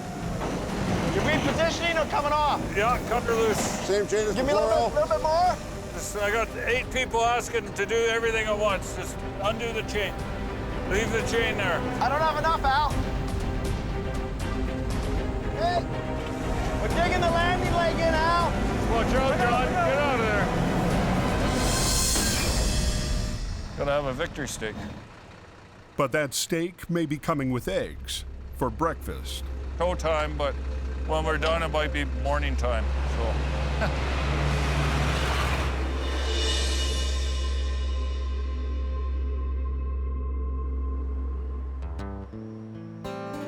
In downtown Hope, Ken's gone home to take a break before another night shift. There you go. Holy cow. What a good girl. To save money this season, he decided to move into a hotel. I moved into one room. It's not a bad hotel, but I mean, it's a hotel. What a good girl. What a good kitty cat. My strategy was, if I don't have a nice place to live, I'll be in a tow truck way more, and it's worked. Hey, buddy, it's Monkhouse. Sounds like they're chaining up on the hill there, so I'm gonna head up for a bit. I don't just live here by myself. I've got the cat, and I've got Mum. Pretty sure she's still in there. Yeah, she's still there. So that's Mum. She's been looking after me ever since she passed, 2007. You want some food? In case I don't come back for 3 days? Breakfast of retired tow truck drivers. Same thing Bruce had this morning. There you go, chicken feast. See you later, Mum. My guardian angel. Look after the cat. No fighting with Mom.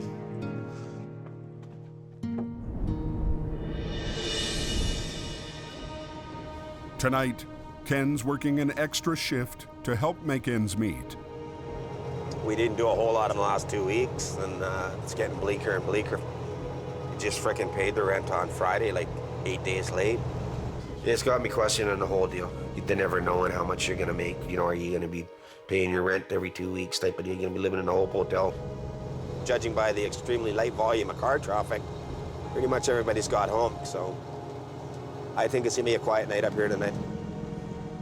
With no work in sight, Ken pulls off the highway and calls his son. What are you doing, Spawn?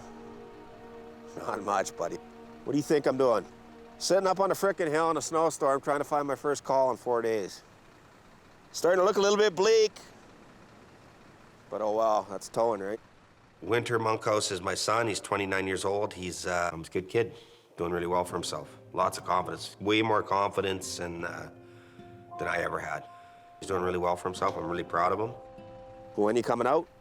Oh, the 28th, the day after my birthday, so you don't gotta buy me a present. Isn't that convenient? One way or another, we'll get together there, young fella. You might have to come up to Hope, though. Okay, buddy. Yeah, you have a good night. Love you too. Bye-bye. Good kid. Surprisingly, you know, coming from me. No, I love him. I wish I saw a lot more of him. Good guy.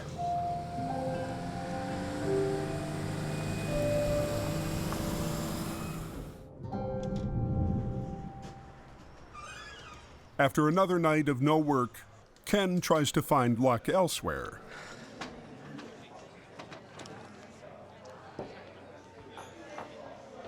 I gotta leave him something. I can't leave him nothing. Pair of threes. Pair of frickin' threes. Why couldn't it be 2 aces? Oy, oy, oy. $18 down the toilet. $18 my son's not gonna get. Well, I gotta start thinking about him more. He's the only family I have. I have him and my cat. It'll be 25 years I've been doing this. Maybe it's time to get out of the towing thing and find a different type of truck to drive.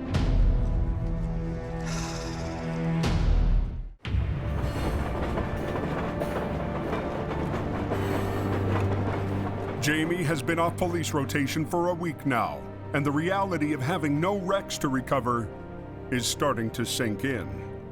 We're on rotation with the other guy every 2 weeks, and we have 2 weeks on and we have 2 weeks off. So for the 2 weeks that they're on, you know, I'm keeping people staffed and employed here.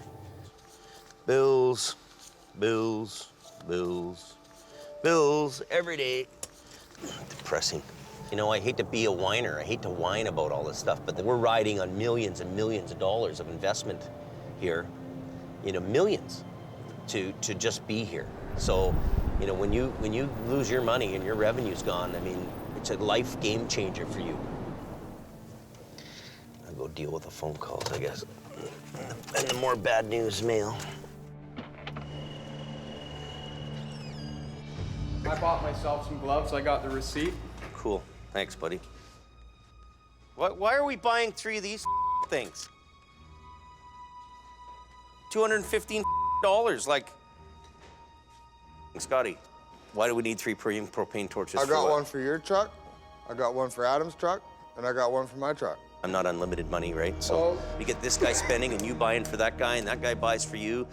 I'm just supposed to I'm just like community milk cow. Hey, everybody just, hey, give me money, James. You can take them things right back where they came from. Man, it's like money's unlimited or something, you know that? I'm not upset at people, I'm not mad at the world. My real problem is I've got a banker to answer to who's financing the trucks. Jamie Davis Towing. Yeah. It's Jamie's brother. Hey, how you doing? Hey, not too bad.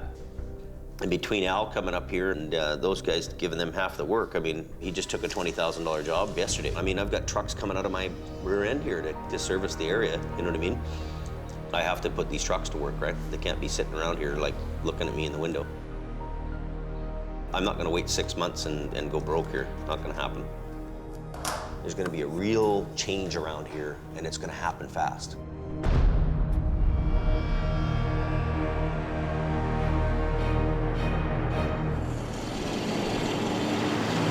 Later that night, trucker radio reports a wreck on the Coke. Northbound, you got a smashed up vehicle. There's a parking job. Just hope nobody's hurt. His call originally came into us as a multi-vehicle collision near the snow shed on Highway 5. Unknown injuries. The 2-car collision has shut down one of the northbound lanes. Though he's still off rotation, Adam can't resist responding. The company that is on call is nowhere in sight. I'm not willing to sit here and wait for towing to get here, so it happens. You gotta get the highway open. Thanks a lot. I'm just glad to be alive. Yeah. The stunned driver of one of the cars was slowing down when he got slammed from behind. Yeah, it's like if you could look in your rearview mirror and you see somebody coming to kill you, basically, because he was coming so fast. He hit me so hard, I went around and... Oh, so you spun right around? Yeah. Oh, my God. I've got 2 dogs with me, and I thought they were dead. I thought I was dead, but I've just kind of got them bundled up here so they're okay. I wouldn't want my dogs to die. Adams called for backup, and the hungry crew will take any work they can get. I don't like towing little cars at all, for any reason, anytime, anywhere. But there won't be a whole lot of work, so now we have to supplement our income by picking up as much work as we can. And if we can be Johnny on a spot, well, we'll give it a little shot, you know? Within minutes, they've got the highway open. So we're hooked up and we're heading for home. Okay. Adam's pretty good. He's one of the best drivers that we've dealt with up here, and always gets things taken care of fast for us. What's going on up on the Coke? I'm gonna need at least 1 heavy wrecker for a truck and trailer. When news of another wreck comes over the radio, You and Adam both head to this? Roger. Adam and Scott shift into high gear. Jackknife truck about 15K up the road. Sounds like he's southbound across all lanes of traffic. I guess there's somebody all bent in shape up there is up here, northbound. Okay, I got a good jump on him. We'll have 20 minutes on him anyways, Adam. Get this thing cleared up before he even gets there. A jackknife semi has both lanes shut down. Adam and Scott's wreckers are the first to arrive on scene. But the competition shows up only minutes later. And because he's on rotation, he gets the job. Yeah, we won't need your iron today. Thanks for coming next time. This one's too easy. What's on the road, man? That's half the job. It's too simple. I don't need a rotator and 4 tow trucks and I don't know. What are you doing? Between getting an assault charge, I might as well just go home. Adam walks off the field, but Scott decides to stay and watch the game play out. I'll just wait for a few minutes. Get their job seen, and they've made it very clear that it's their job scene. Okay, you're off. Free country would be where they want to be. We'll just stay parked where we are.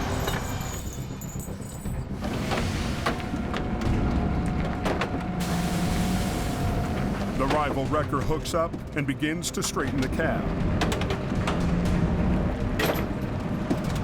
But as he pulls, a punctured fuel tank starts to spew diesel all over the highway. A jackknife truck is blocking northbound lanes on the Coke. Scott and Adam were the first wreckers on scene, but the competition is on police call, so he gets the job.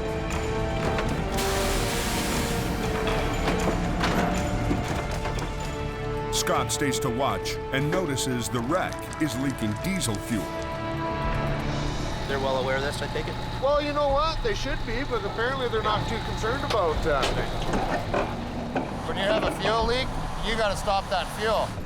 If they had the proper equipment, they could contain that fuel leak instead of letting it go into the environment. The officer reports the situation back to his supervisor. Stop that fuel, Johnny? How are you gonna stop it? How? Stop it. Well, I'd just take a piece of wood and jam her in a hole like it's been done for years. He doesn't even know how to stop a simple fuel leak. I mean, that's heavy towing 101. You get to an accident, you see fuel leaking, you get your cedar wedges and you start pounding them in the holes. Always have wood with you to stuff in the hole.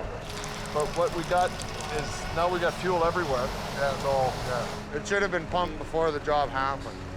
So. Okay, we got a diesel spill all over the roadway here. How much has been spilled? About 450 liters. About 450 liters. Yeah, we're gonna have to call environmental then. That's a lot of diesel. Yes, sir. An environmental spill like this could cost tens of thousands of dollars to clean up. So you're with Jamie Davis? That's right. Okay. I just stayed to observe what's going on, and he doesn't like me pointing out their faults. That's why we spend millions of dollars on gear and he spends...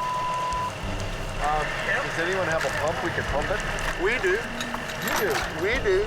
We got a pump too, but by the time we get it done and rigged up, it's already been punched out all over the road anyway.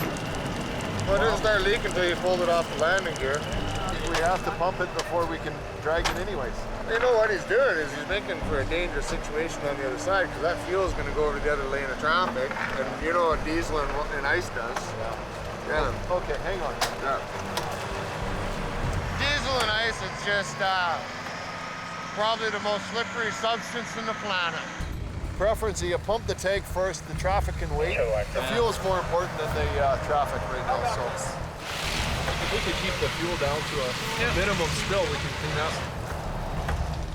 But the competition's pump is still back in town. Until it gets here, he decides to take Scott's advice for plugging the holes. It definitely slows down the leakage until you get your pump. Okay, well, it's kind of too late now, so. Yeah. It's frustrating. It is. It is frustrating.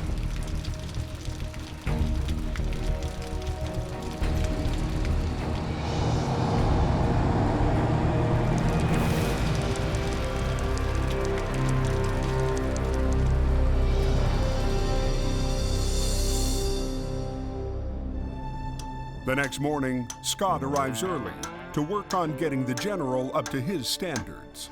I gotta drive the old girl. I might as well give her a bit of a cleanup. So what happened on the Coke there last night? When we first got on scene, there's no fuel leaking, there's no nothing. He just shows up, throws a hook, and starts yanking. We have a whole yard full of updated modern equipment to handle these jobs. Yeah. I can see the writing on the wall. Now I'm faced with the reality that 50% of our business is gone. In a 2-day deal, I mean, there's $25,000 in work that went out the window to the competitor. So now it's starting to hit home for me. It's a rough, hard road to be in. I don't recommend people to get into this business, I tell you that. In a second, in a New York minute, you're done. My whole life's in a turmoil. All of a sudden we have no work here. What do I do with all these employees? What do I do with the trucks? You know, closer's not an option. So I have to either auction off those high-end trucks or find another home where they can go work and make some money. It's a really hard day for me. This is probably the hardest day I've had to deal with in years. With nothing to do but wait, Jamie heads to the barn for beer o'clock. It's nothing but an old barn and a bunch of good old boys in there, but at the end of the day, there's lots of business goes on there. Everything around me has beaten me to the ground where I can't even really supply the service. It's not a lack of knowledge that's holding you back here. It's a lack of business, and you don't feel you can. Well, we can't survive. Really, we can't survive. We have a guy who's taken 50% of the rec work out from us from the RCMP. So the phones aren't ringing, trucks aren't running, there's no work, the money's not here. These are realities that I've got to face and I've got to deal with. You know, like, you've been barking up a lot of trees looking for the cat, but you haven't hit the right tree to get the right cat. If he's gonna wind up packing it in here, he might as well make an attempt somewhere else. There's money in the oil fields, go to the oil fields, go to Alberta. Fort Mac has got people lined up, you know, for tows. If you go to Fort Mac and try it, I don't think you'll ever look back. So why aren't you trying Fort Mac? The opportunity's there to try. Why wouldn't you try it? I'd definitely be looking at that for an option. What have you got to lose? Being off police rotation is killing Jamie's business. We have a guy who's taken 50% of the rec work out from us from the RCMP. So the phones aren't ringing, trucks aren't running. With a big crew, a fleet of trucks sitting idle, and bills piling up. Bills every day. He's reached a breaking point. Well, we can't survive. We can't survive. So why aren't you trying Fort Mac? What have you got to lose?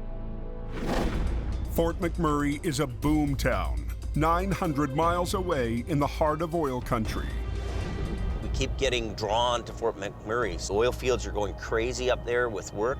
So maybe me and Adam got to go to Alberta, and they'll appreciate a couple guys like us who come out there and do the job for them. Population of Fort McMurray, 72,000 people in that town. Look at the streets, 5 abreast on that street. Pretty big town. Yeah. They do a quick web search to check out the competition. Have you looked at this guy? Yeah, he doesn't really have much of a sight. Have you looked at them? No, what's he got? I don't know. Yeah, that guy. He's got pretty big stuff. Yeah, but he's got one tandem though, right? Yeah, he's heavy duty. Fort McMurray, that's been in the back of our mind, But now I think we're at a point where we really don't have any choice. The next morning, Jamie and Adam decide to take advantage of being off rotation. Okay, we've made a commitment that, we know we're not gonna starve here all summer. I'm not doing it. He certainly doesn't want to do it. He's got to feed his family. I'm not gonna wait around till the banker's phoning wanting to come and repo my truck. I gotta go put these trucks to work. So we're on it, we're going, so. Well, we're gonna hop in our pickup, I guess, and go up to Fort Mac and hunt around. We'll go do some scouting and check it out and see what happens. So we're on the way to Fort Mac, so I'll call you later. Bye. I have no doubt in my mind there's a ton of work because it's like the economic engine of Canada. It could be a good idea. Jamie's a visionary. Jamie's been in business a long time, so who knows? It's a huge gamble. A new town, new competition, a new highway. Do I really want to go and play in somebody else's sandbox? Not really. Not 100% certain. I don't think Adam's 100% certain. And I can't stop here and cry over spilt milk. You're either going ahead or you're going backwards. I'm looking forward to it, but in the same hand, I'm nervous about it.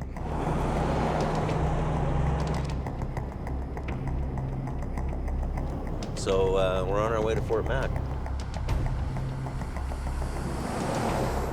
If we don't have work here, if like the logging truck guys, if they don't have logs to haul in Hope, they haul logs in Golden. So we have to go where the work is.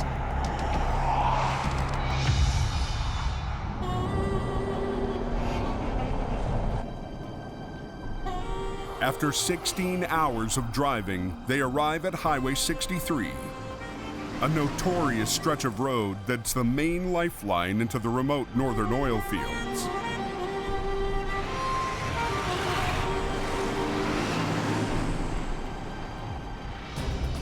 Look at that. That's a pickup truck rolled over.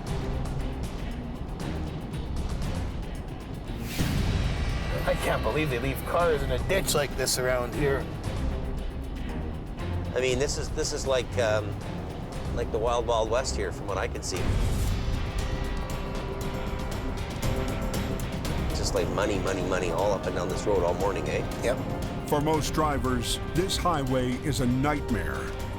But for Jamie, it might be a dream come true. Next time on the Highway Thru Hell. Nobody's going anywhere. A nasty spring storm Yeah, he blocked the whole road. catches the Coke off guard. We were converting to summer. A mail truck hurtles toward an icy river. I'm worried about that trailer moving. Look at, look at, look at, look at. And a broken promise forces Jamie to walk off the job. We're done. Okay, we're leaving. And face a reality that could drive him off the Coke. You're either going ahead or you're going backwards.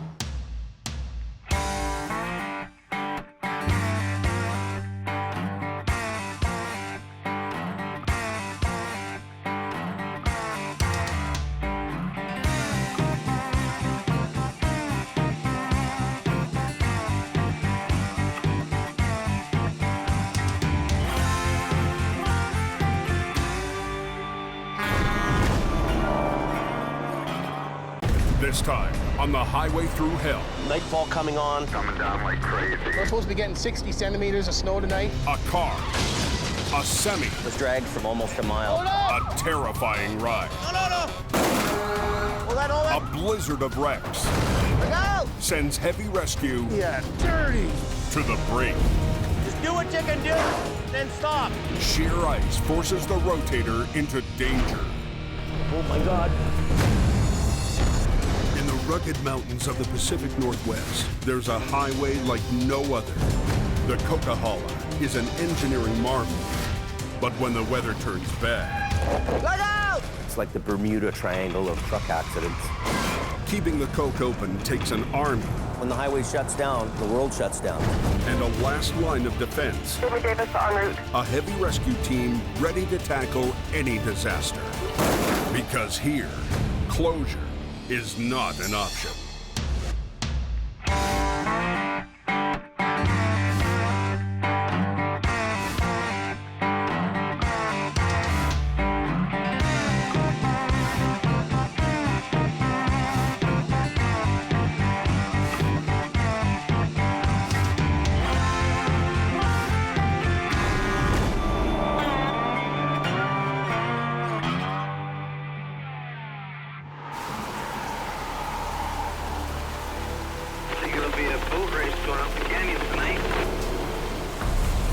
Torrential rain is blinding drivers on Highway 1.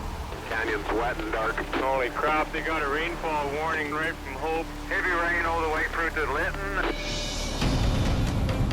Jamie Davis has been called by RCMP to a possible fatality. There's a whole bunch of ambulance for a couple of knock cars. Somebody underneath the semi, from what I hear. There's a semi versus car accident. Guy's still trapped in the vehicle, so we're going to give them a hand here. Holy moly. A car is wedged under a semi. Heavy rain may have caused the car to hydroplane and slide under the trailer. Initially, the driver of the truck didn't even notice. Apparently it was dragged for quite some time, almost a mile. The driver is alive, but still trapped inside. Rescuers have called Jamie in case they need to lift the trailer to extract him. Victim's trapped underneath the trailer in front of the wheels and dragged into this off-ramp. You want to try to lift it all, or are you good? You're good? Wait, he's pinned there. We got to it's going to be a bit. Okay, Not no a whole lot problem. we can do, but we got to work it sideways, so. Okay. The rescue crew rushes to pry the roof off the car. A few minutes later, they have just enough space to get to the victim. Seriously injured, but still conscious, he is carefully loaded onto a backboard. The wreck gets turned over to Jamie. Look at that, eh? Only passenger seat. Look at it. The whole driver's side's right out. Unbelievable. I know. This guy's really lucky, man. Imagine being dragged down the highway for a mile sideways. Man, horse cars are right off. Before they can open the road, the car and the trailer need to be untangled. Give me that J-hook, I can hook it up in there. The crew needs to prevent the mangled car from ripping off the side of the trailer.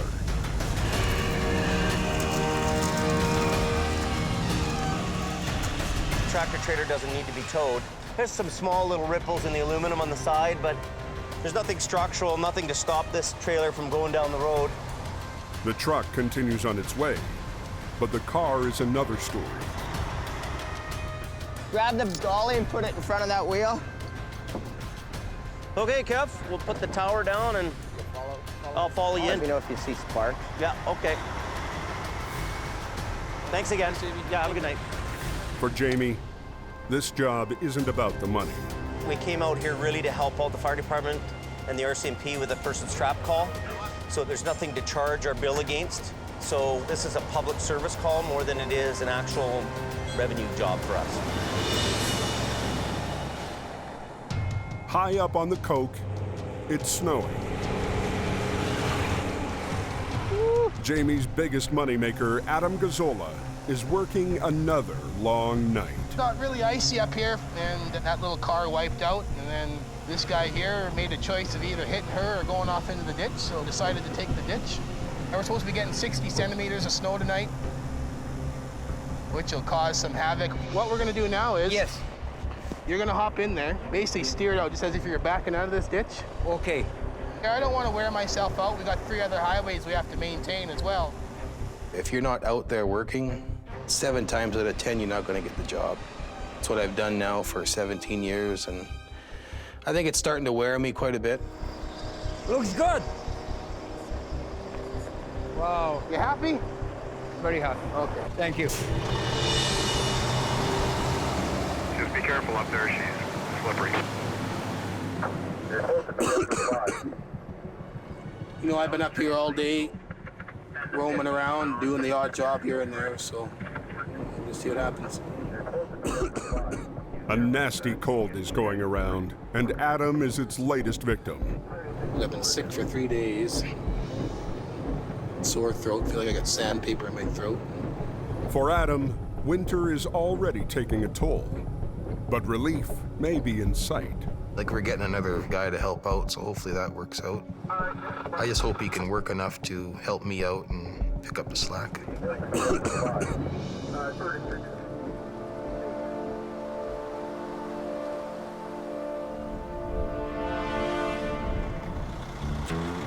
The newest addition to Jamie's crew is veteran driver Scott Bird.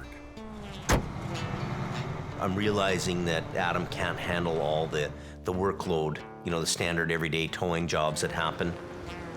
And I need another guy to pick up the slack. You wanted the front facing this way or the front facing that way? I know Scott can do that. No, it's leaning because of the trailer. Scott and Jamie go way back. I worked for Jamie for just shy of 10 years. 45 there? You're the pro, you're the guy that's gonna put it in there. Don't tell nobody that. Scott Bird was the king of the hill before Adam.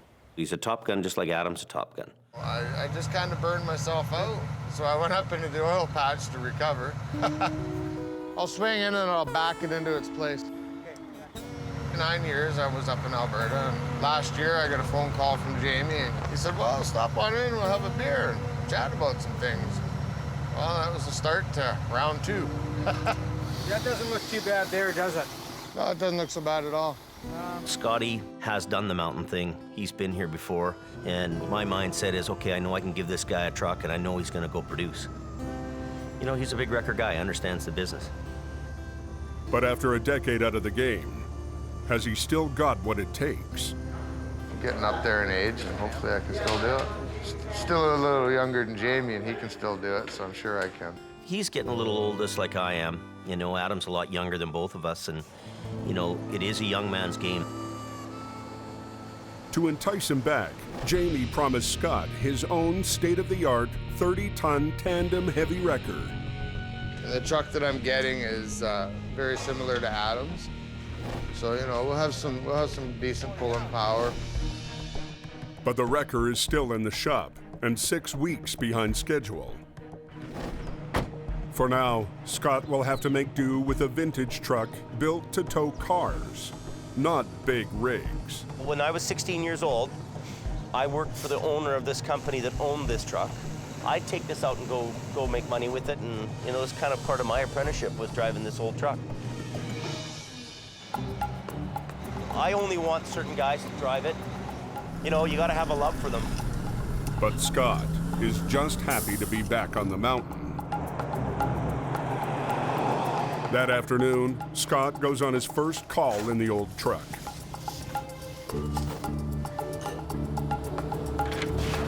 But the winch line is a tangled mess. I'm really getting unimpressed here. People can't take care of their The last person that headed out on a winch job, his rat nested the line up on me. So I gotta try and unwrap that so that I can use that line because it's on that side of the truck and it's just gonna make it easier for me to do my job. Just pull on it real hard. Is it coming? Oh, it's going back in? Fast. Oh, this is just 100% unacceptable. Lord, I had enough of that. Scott gives up on the tangle and uses the backup winch line on the far side of the truck. Okay, head her over. We're just using another line. I wanted to use the other one, but I don't have all day to mess around with it. I'm sure the customer isn't happy about standing there any longer than he had to. We'll just do with what we have and go back to the shop and fix her up. But the awkward rigging tests the limits of the old truck. Oh, she's torqued.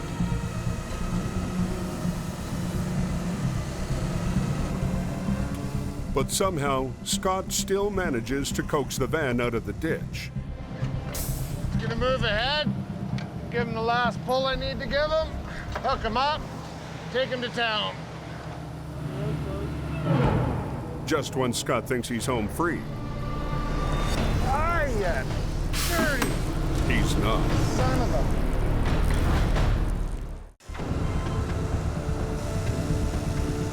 Veteran driver Scott Bird is trying to wrap up a simple job using one of Jamie's vintage trucks. But the old gal isn't quite up to the task. Son of a... A hydraulic line bursts, and now he can't raise the wheel lift. Now we're gonna try and get this underlift off the ground so I can move ahead and do a job. Scott improvises using the winch line to raise the wheel lift. Then he uses the same line to get the van back on the road.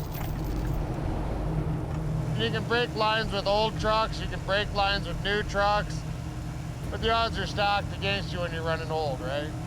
Kind of why some guys don't like driving this old stuff. There's been a few little incidences on this job. Not too impressed. What do you think? You think we can get back into town like that? No. Son of a... Scott gives up and calls Jamie for help. Hey, buddy. Yeah, I can't get the wheel lift to come up. It broke while we were doing the recovery. It won't go up at all?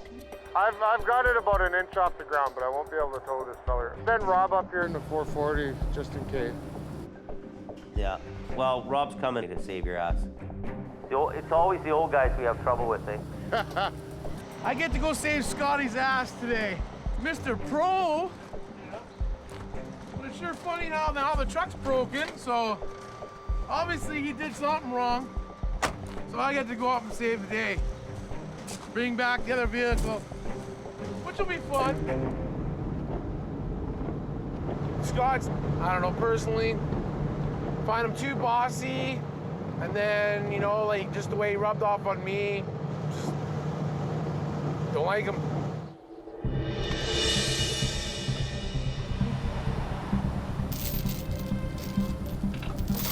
Okay, you ready to go? Jump in this thing, and we're gonna just get off the highway. Go past or pull into that next turnaround. With no place to turn around, Gord backs it down the highway. We've been towing it down, it's been rolled over. For safety reasons, you don't want people driving vehicles that have been rolled over. Yeah, whereabouts are you? Just past Brittany Creek Rest Area. We're in the center there in the turnaround. Can't miss it. All right, 10-4.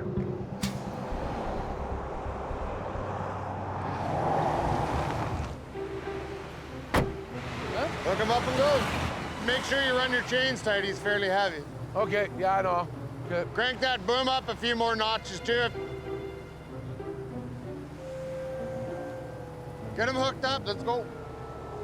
Chop, chop. Both of you. Okay. Keep coming back, Rob. Hey. Okay, come on back, Rob. Rob, what are you doing? No, don't stuff it under anymore. You want that T-bar to be right here. I know what I'm doing, Scott. This has to be shorter. No, it doesn't. Okay, whatever, man. Scott positions the sling so its chains don't scratch the bumper. What's the matter with that? Okay, let's get off the highway.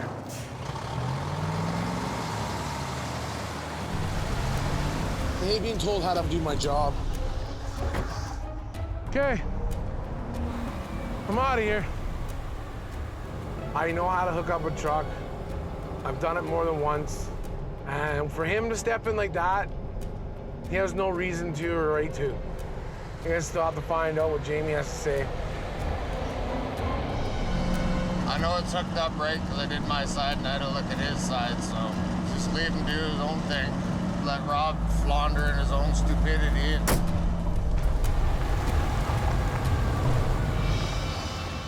Back at the yard, Adam notices another problem with Scott's vintage truck. What the hell happened here? Oh, no.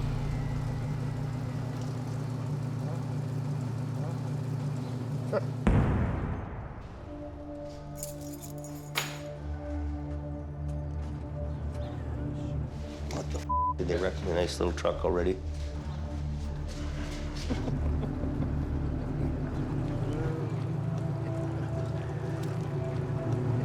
Walled the guardrail or something like that. That wasn't on there the other day when, buddy, that just happened with Scotty. Scotty just did this. He had to, and he didn't tell me about it.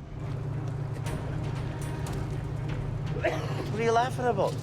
Oh, just see, it looked to me like Hugo coming in the cable wrapped around the back here. What are you gonna do? They're just gonna have to fix it, I guess. He was rude to me, telling me how to hook up a truck. And it's just the way he told me and then telling me to get to work and do it right in front of everybody. I was not impressed that I was being told how to do my job. Did you tell him off? Yeah, I told him off. What'd he say? And basically just smiled and laughed. Scotty can be a little rough around the edges with people around him sometimes. Well, you know what? I don't want any stress, Jim. I didn't come here for stress. I didn't come here to create it. I came here to do a job all for I'm you. really worried about is ending it. I'm frustrated, and as I get frustrated, I start getting louder and louder and louder. That's all I'm in. I want it ended too. He's butting heads with a few guys because he's just that kind of a guy, you know, bit redneck. If the truck was here and it was rolling down the road, he'd be out in the workplace doing jobs. So really, Scotty needs to be in a truck and he needs to be on the road. But Scott's new truck is still stuck in the shop.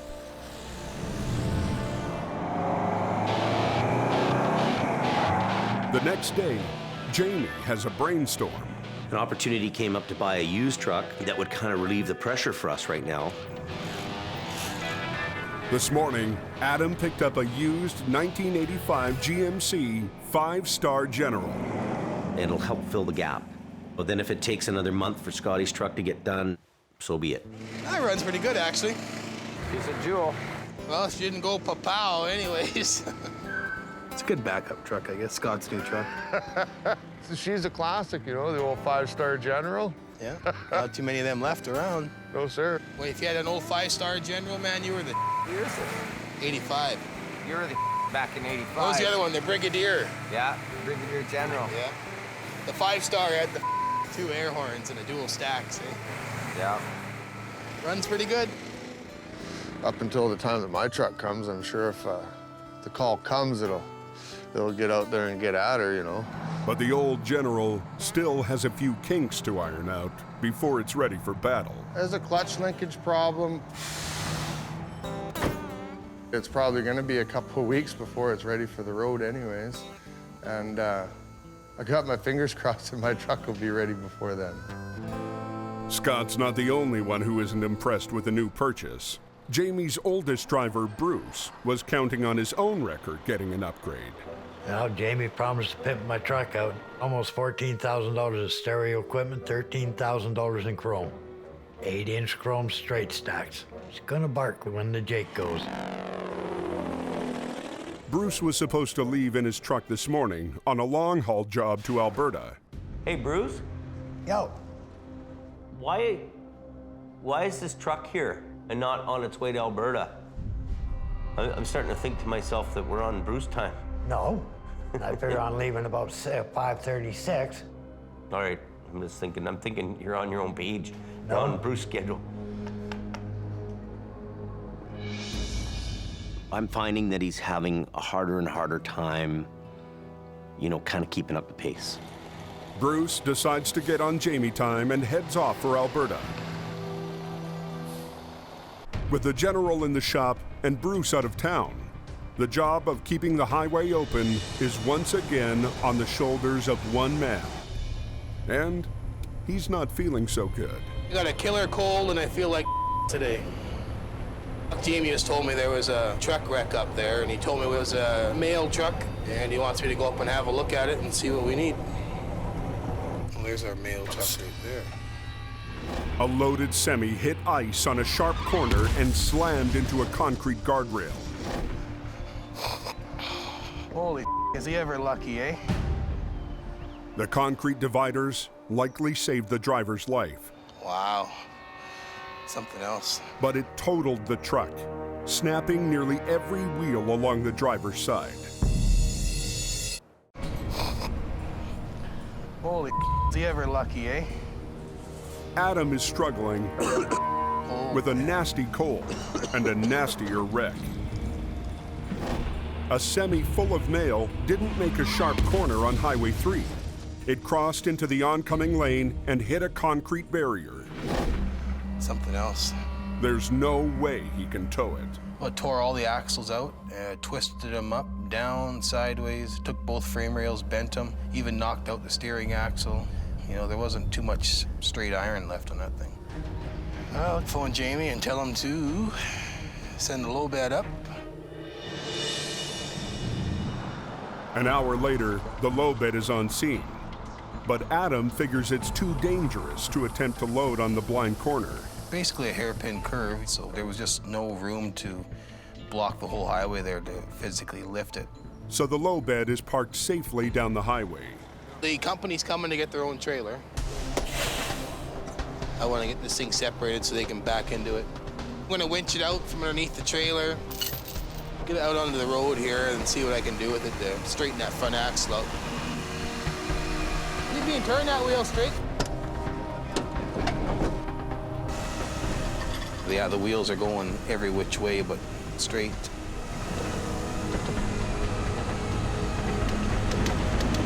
Everything was just busted off. He drags the crippled cab away from the trailer.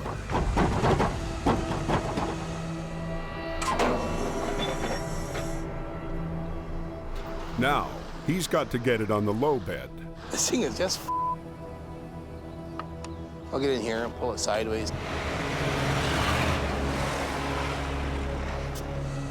But the twisted wheels won't let him pull the cab in a straight line.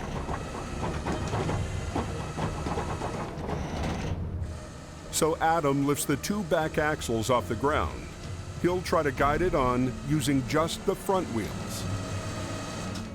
See, now we got the tires so crooked. That's gonna be a bitch to steer. Chain here. He uses chains to try to lock the front wheels in place. So we got the wheels straightened out. just to get it movable enough to get it onto the low bed. And so I had to try to back it on there. Okay. Well, we'll give this a whirl. Now he has to back it blind up a ramp that's only slightly wider than the cab. I'll get as close as I can.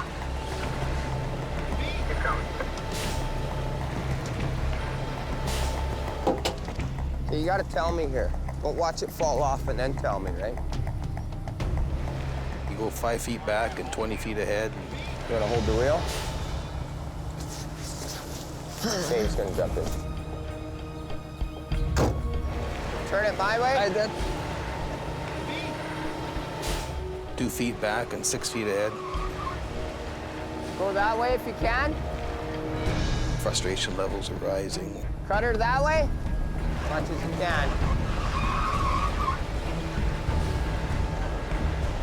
Just trying to jockey it onto the trailer. That's all he's got. Whoa. Yeah, I think you're good there. And then once we finally got it on there, then we pulled it sideways and got it on half-assed straight. With the job done, Adam can't wait to head home and go to bed. Hopefully I can sleep all night now. All right. But the Coke never rests. By nightfall, Adam is back in the saddle. Laying in bed, I'm sicker than a dog. I asked Jamie for the night off, but I guess he doesn't take it very serious. He and Kevin have been sent out to drag a snowplow out of a ditch. I have a job to do, and I try to go as hard as I can. Give me a little. But physically, I was just beat. Mentally, I was challenged, and nothing was going right. Right. I got people relying on me, so the more work I can do, the better off my family is. Well, until next time, old girl. See, that's always my biggest thing, to make sure I can provide a good life for my family. By 9 o'clock, he's heading home again. And hopefully that's where I stay for the night. But the night's still young. Chain up the box, man. Trucks are backing up in the chain-up area. Hey, Stefan, Richard here at VSA Coldwater calling. We're backing up onto the road, and you may have heard we've gone up to a moderate avalanche hazard. Supervisor Richard Enns monitors truck traffic outside the snow shed. They've got chains on, but they're not quite adequate. They've only got single chains on when they really need triples. So that's why they're having issues. This guy might not make it. Keep going, buddy, keep going. Yeah, he's done. Yeah, so this is a perfect example here of what not to do. Forget it, buddy, you're done. Al, Choir in Quarterton. Yeah, Al, we got another one spun out here on the bridge. He said he's gonna back up and try and straighten out and go again, but I'm not that confident here. Jamie's main competitor, Al Quiring, has been up on the hill doing tow-ups all night. Big Green to the rescue.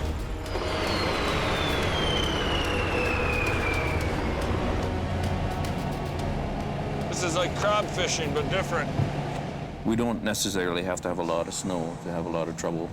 That's the only way over the pass, so that's what we deal with. Al Quiring gets this job, but there's plenty more to go around.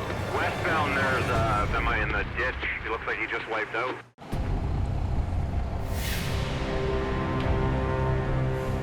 You on the radio, Adam? Non-stop wrecks You on there, Adam? and a nasty cold are wearing down Jamie's top guy. I had a sore throat, I barely got any voice left, sinus headache. When you work your guy into the grave, what's the point of that? I don't know. He just takes me for granted sometimes, I think. Just bounced off the no post and went into the rhubarb there on the rock face. One lane is closed, and the weather's getting worse by the minute. These roads are worse than when we were out here earlier. They want Adam to disconnect the cab and get it off the highway. They just want us off the road right now.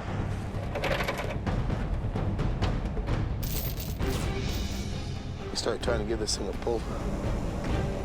We're gonna take the truck into town for the night. The highways don't want us messing with the trailer because the trailer's ready to bust in half, so. This thing.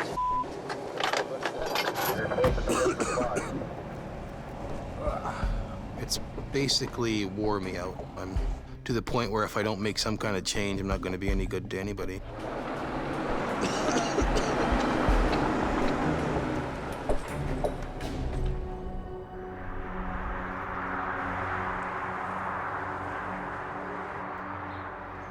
Grab some tools. Never know what you need.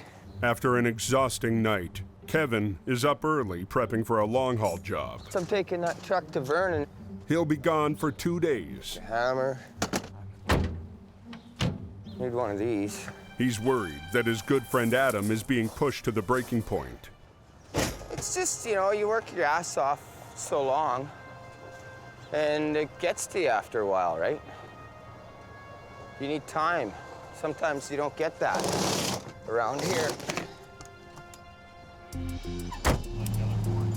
What I'm looking forward most on this trip is a little peace and quiet, a little serenity, I guess you can say. He makes one stop before leaving town.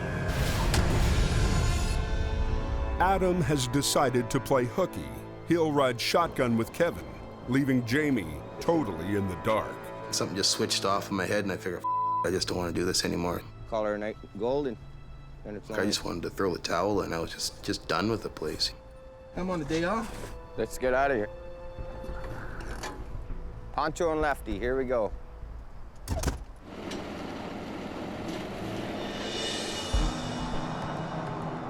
An hour down the road, Jamie phones me and he goes, I need you to go to Edson, Alberta.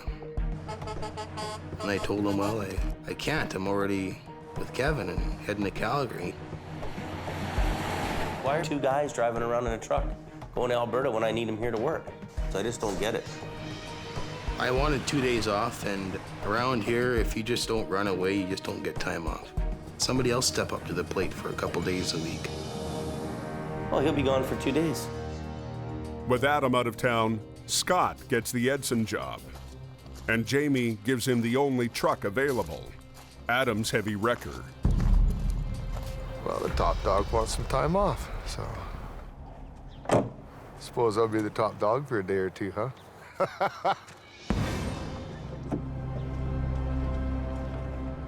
You get back into the big truck and everything just starts to flow again.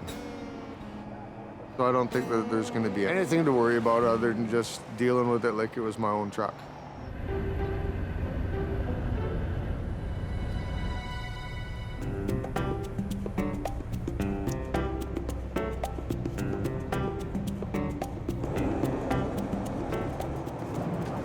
I'm going to Edson, Alberta tonight.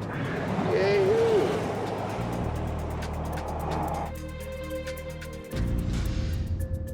With most of the crew away on long-haul jobs, the only ones holding down the fort are new guy Gord and Jamie. Basically, you've got me and that's it. So now if the storms were about to come in again and storms were gonna happen here, and if it happened tonight, whew, she'd be tough going.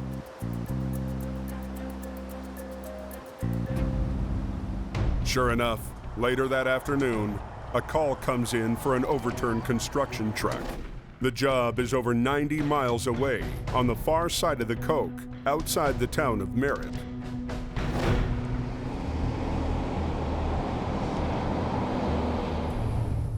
I suggested to them that we do it in the daylight hours, but the push was on to go and get the job done right away. As Jamie and Gord roll up Snowshed Hill, they get flagged down by a driver who needs a quick pull-up. Too much going on and I can't handle it. Well, I'm going to pull you up to the top of the hill. I'm going to another job, so I'm not going to tow you, but I'm going to get you up top, okay? Well, that's a half hour right off our time right away. That's gonna screw us right up. Nightfall coming on, stormy weather. Pressure's on us right now to go, and I'm not liking it too much.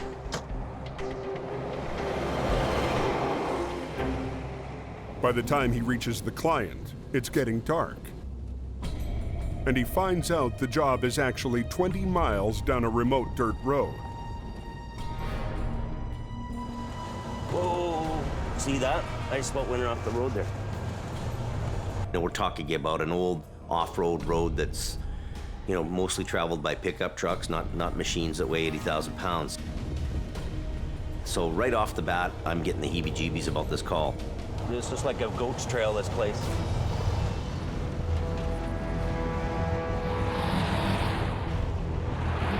We're spinning out. Halfway up a steep hill, the rotator loses traction and starts sliding backwards. Back down.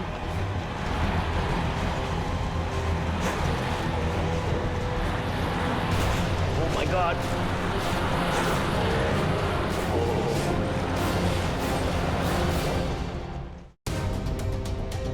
Daylight is fading fast, and Jamie's on a job down a remote backcountry road.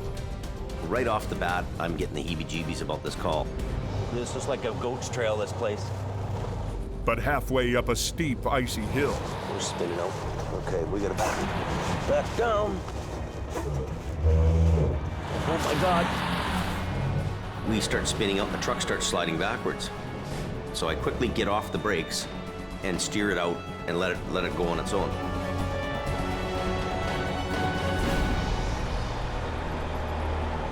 That road is complete ice. They try chaining up to get more traction. We're gonna forge ahead. This time, Jamie engages his lockers. Lockers are off. We better. It's icy right here. Locking the differential forces all the wheels to turn at the same rate. If you got a good straight stretch, you'll make sure the lockers are in, the inner axle, and you're gonna have better complete traction. And it's like a bulldozer. It's gonna go right up the hill, straight, and it ain't gonna stop. But the trade-off is steering. They'll inhibit your steering. You get to a curve, you make sure you're putting the lockers off so that you can steer. Gord helps guide Jamie up the icy hill. So our wheels are slipping off the edge. The road becomes increasingly steeper and steeper and steeper.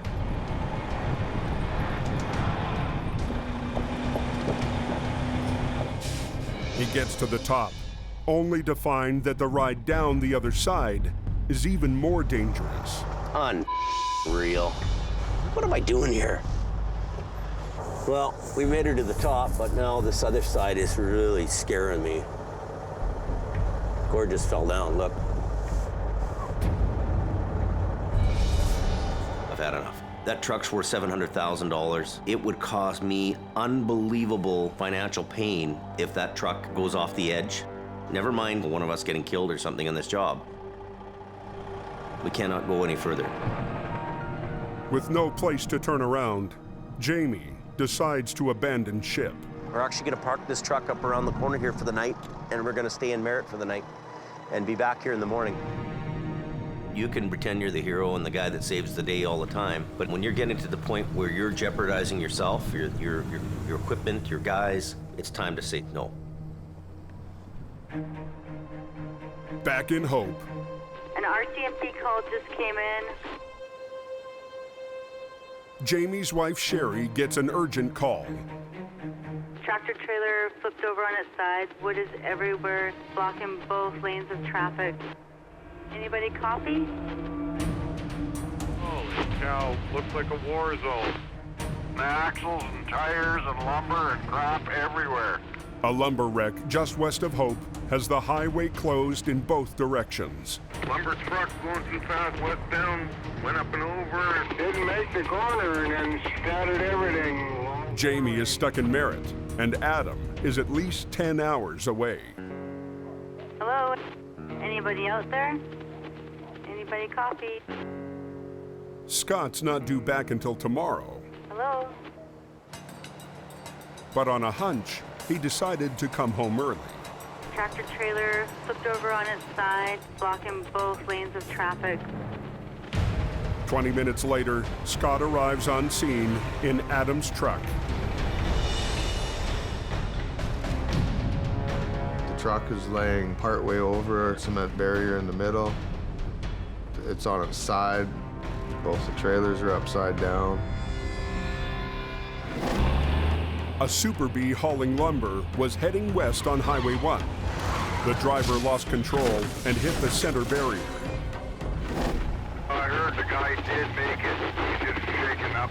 Better get Jamie Davis out there so he can clean it up quick. For backup, he's called in the only available man left in Jamie's yard, 17-year-old Brent. So it's all me and this guy. We're gonna work him hard tonight. Okay, Brandon, come on over. Salvage expert Jim Lasser heard the call and has come to the scene. Try that, tilt it back. Flipping a B train normally takes at least 2 heavy wreckers. Scott's only got 1. Jim was, oh, we could rotate this and rotate that. And it's like, well, we don't have a rotator. Where do you want this one? Oh.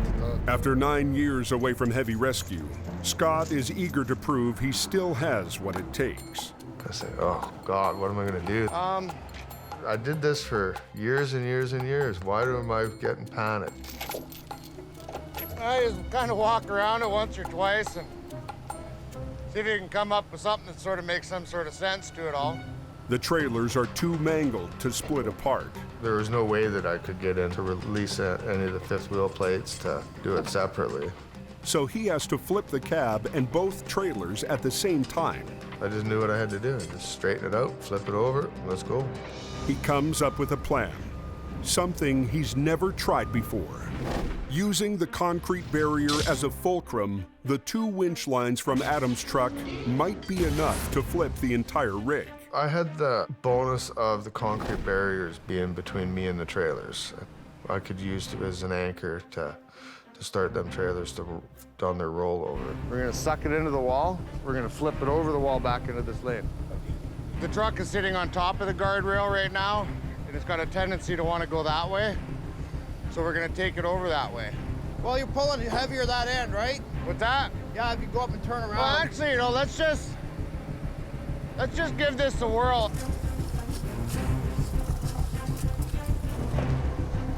I wanted to go that way, but he says that he thinks the way it's sitting will do less damage by going that way. Maybe they felt that I was rusty or whatever, but I just put them off to the side and said, no, this is the way I'm gonna do it. Hey, is everybody out of my way? Cab's just lifting up now. But I didn't need nobody telling me what to do, you know? This is what I do. But nothing ever really goes as you intended to. Hey, is everybody out of my way?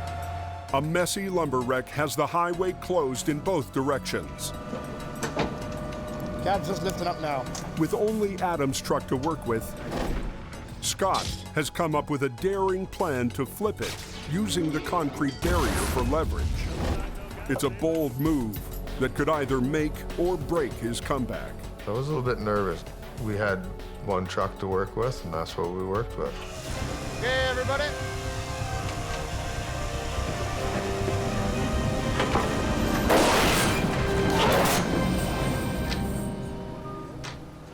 Textbook. Okay, let's rig her down, boys. That worked out perfect, eh? Looked pretty cool, too. You get style points. Perfect, went 100% perfect. Nothing 80% about it was 100% perfect. You don't know until you try. First rollover I'd done in 10 years, and everything worked out perfect. Jamie's brother from Aggressive Towing arrives to haul off the trailers, while Jim's salvage crew clears the lumber. And Scott heads home, victorious. I spoke with the highways guy, and he was very happy with the way things were going. Now we're out of here. Now we're gonna be going home, and hopefully get the covers pulled over me before the phone rings again.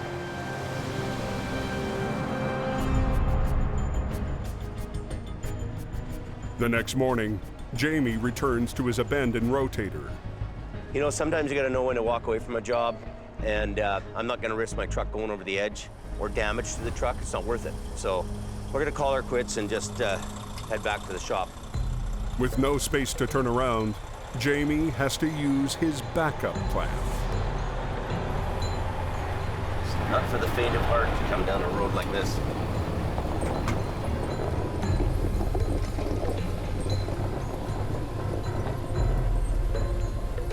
It's pretty sketchy what we're doing. This truck is all it can do to hold itself back. By the time he finally makes it home, it's well past sundown. Oh, what a frickin' 2 days. I am just done. Tell me all the good, the bad, and the ugly. Jamie gets the lowdown on Scott's return performance as a heavy rescue operator. Trailer was right upside down in the fast lane, and he just tightened it up against the guardrail. And the trailer stood up, come right up and over, and the rear just followed. Really, eh? Just One picture truck. perfect. Just And click, you know, click, click right over. If that was on its side in the canyon somewhere and right flat on its back, it'd be all you could do with 3 trucks to try to get that over. Yeah, it was just perfect. Jamie's old buddy Scott is on the scoreboard. What was really great is that Scott was here. He handles the wreck, it's all done. So having that extra experienced hand has really taken some pressure off us. At least I've got Scotty backing us up. But his MVP Adam is still missing in action. You know, I feel his pain, I really do, but what can I do? Watch it, buddy. Next time on the Highway Thru Hell. Going like a son of a... 45 tons of lumber jams the Trans-Canada. Well, this looks bad. Going too fast. While another wreck teeters on the edge. And a complex recovery. I don't know why we're doing it like this. Brings tensions to a boil. I work 24 hours a day. Tearing open a rift between Jamie You have badmouth me on the wreck, right? and his top dog. I don't need this job. Maybe I'll pack up and leave.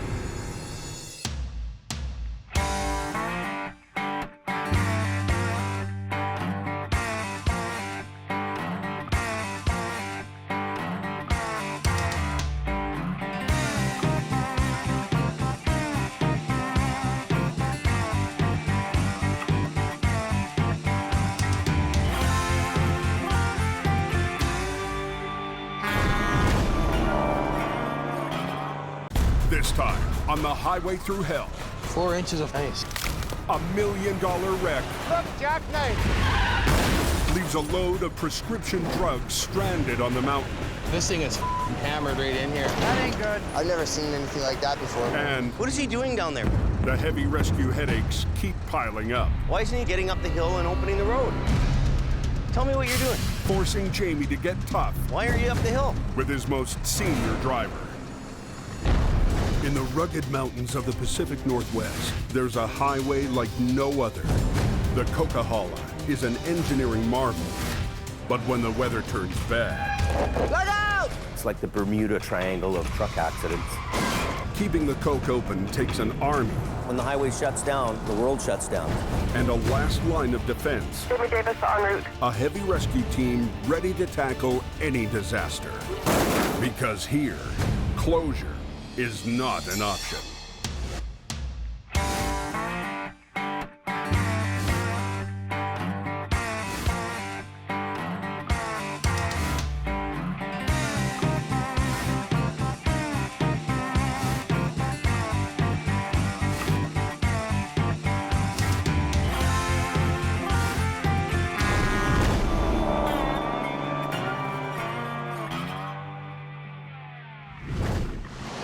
That road should be good. It's pretty mild out. By 7 p.m. here, it's supposed to be 0 degrees. It's a busy Friday evening, and the Coke is thick with trucks and travelers. Mother Nature always can turn on you out here. The snow is changing to rain. This gets icy anytime soon, and you're gonna see a lot more accidents up here. To keep the road surface from freezing over, highway crews have started laying down a mix of salt and sand.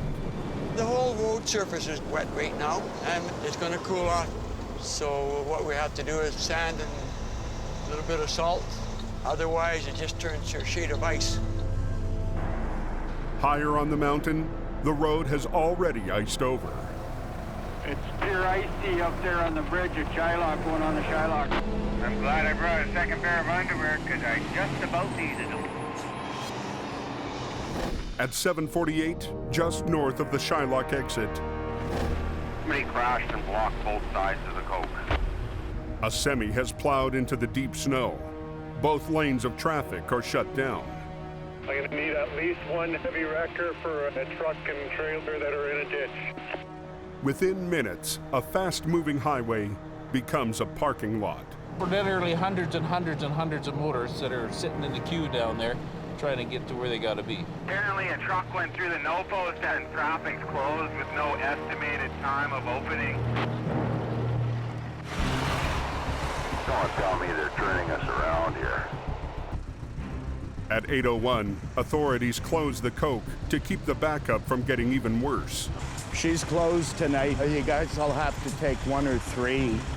They're closed down the Coke now. They're turning everybody around. They don't want to go back. They want to go through. But for the hundreds of drivers already on the mountain, there's no escape. Yeah, Jamie Davis is en route. Hey, go get him, Adam. He's up there. The line of trapped vehicles extends halfway down the Coke.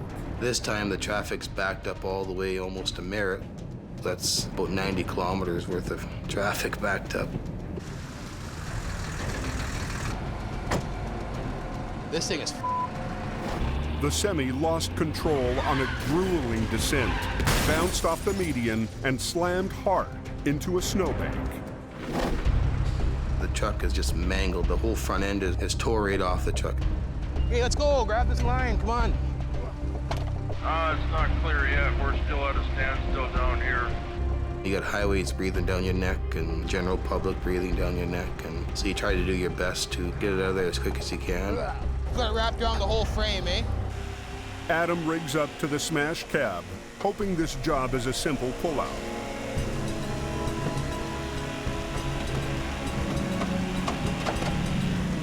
But the wreck won't budge. Ain't moving. When the truck hit, the hot engine melted the snow. Well, it's buried right into the snow.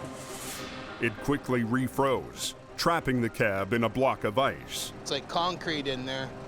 She's so far in the snow there, just can't do it with one truck. So Kevin calls in the cavalry. Oh, this is pissing me off. You got service? I got one bar and I don't want to move. Jamie heads up in the rotator.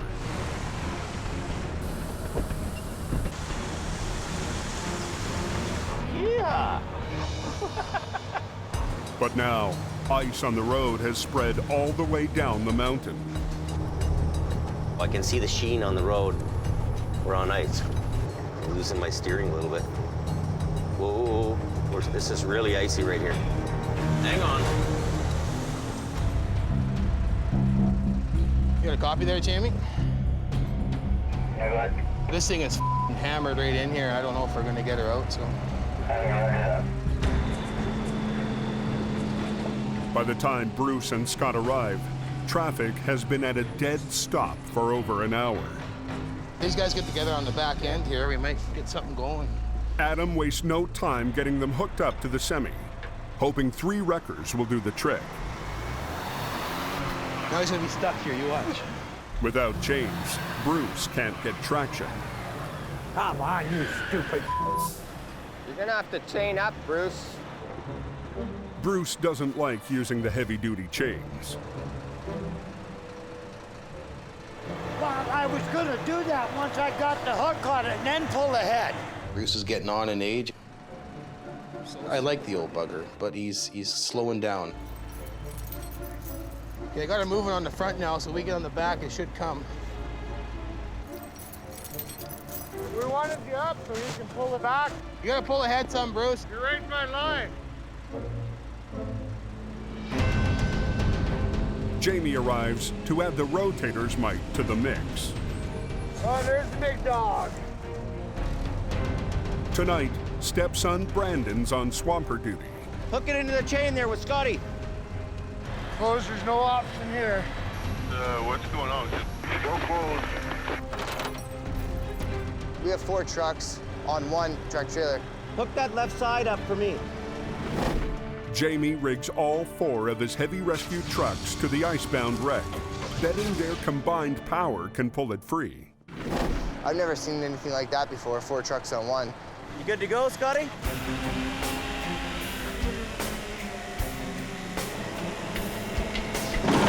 Okay, pull now a little bit. Just kind of catch up with me.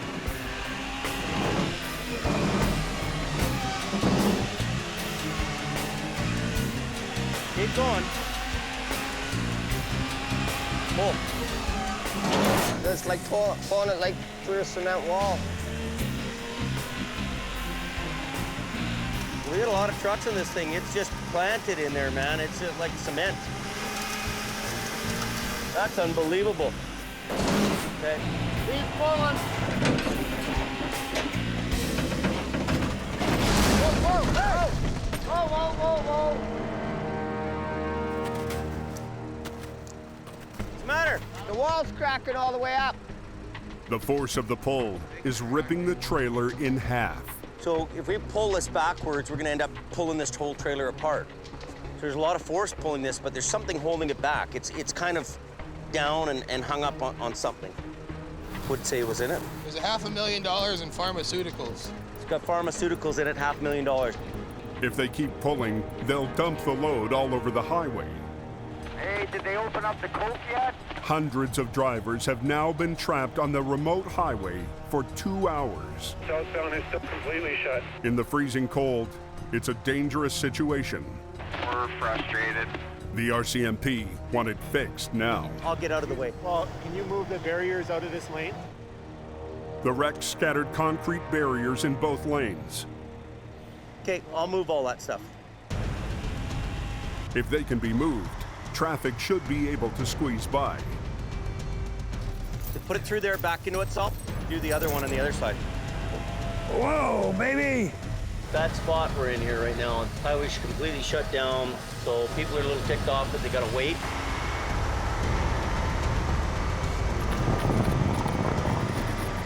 Brandon! Where is he? Where did Brandon go? Jamie doesn't have time to look for his swamper stepson. Yeah, I'll go over there, pull the chain over to that one. We'll get that other one in the middle. Okay, the ambulance is going through. Brandon's nose was bleeding. I told him to go to the ambulance. No. Just needs to get a napkin. He doesn't have to go to the ambulance. Oh. I didn't tell him to go in the ambulance. I just told him to go to the ambulance, stop his nose from bleeding. Is he in the ambulance? I don't think so.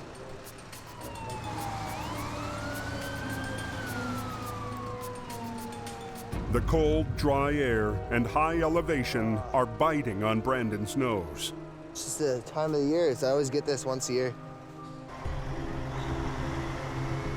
But as soon as Jamie gets his youngest crew member back, his oldest decides to take a nap. They're letting you through now? With the barriers out of the way, Yes, sir.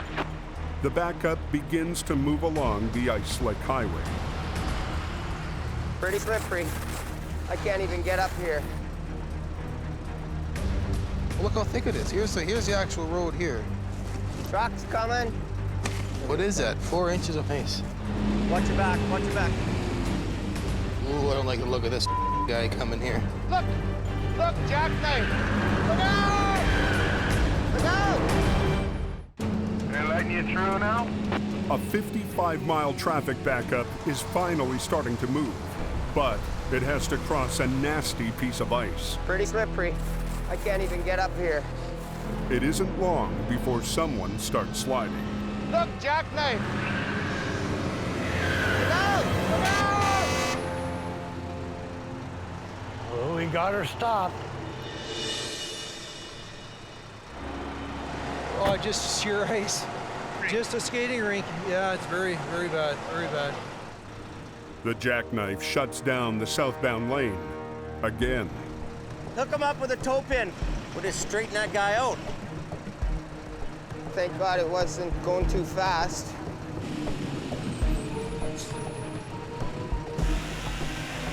Careful, just in case he slides, right?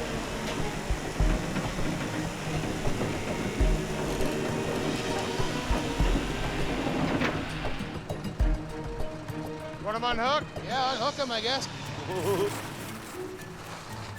Very slippery. Oh, it's slick out here, Jamie. Oh, it's bad. A little dicey.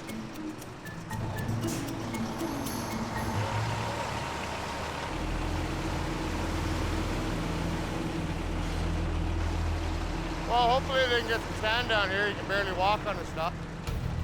Gotta get a sand truck in here as fast as we can. But the sand truck is trapped in traffic a mile down the mountain. But we're clearing them out one by one. He's been in the lineup just waiting. To prevent a pileup, police send the trucks through one at a time. Okay, send the next one.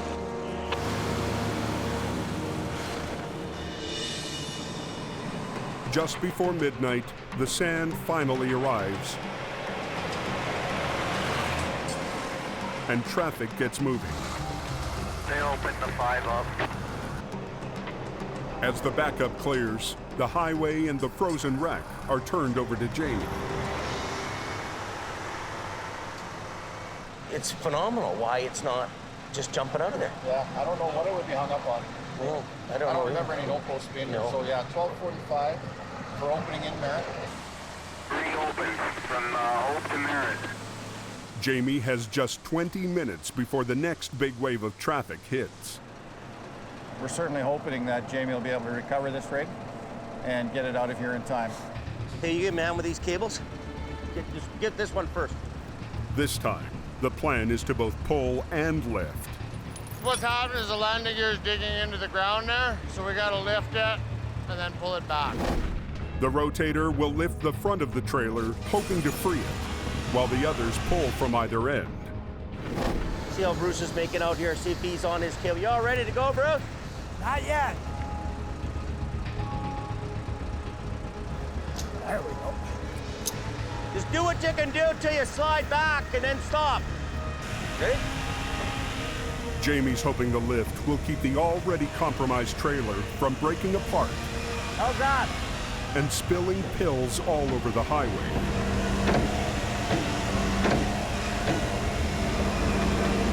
Hold it.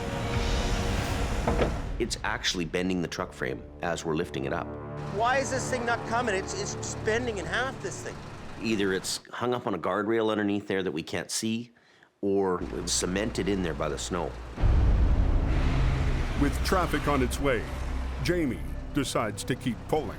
Yep, let's do it. Pull. It's just like something's underneath it or something. These two lines are real iffy. Everybody come out. Get out of there.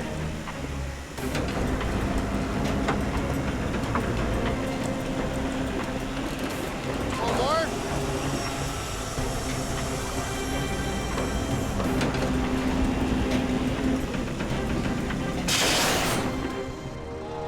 The end of that, baby.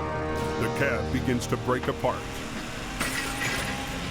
But they keep pulling. We're getting pretty close. Okay, stop. We got it broken loose now. We got her now. There was some kind of a culvert down there. But it's bizarre how hard that was to get out of there. So I'm gonna get out of the way now and get out of Adam's way. Southbound traffic is just 10 minutes away. They still have to get the semi off the road and to a nearby pullout.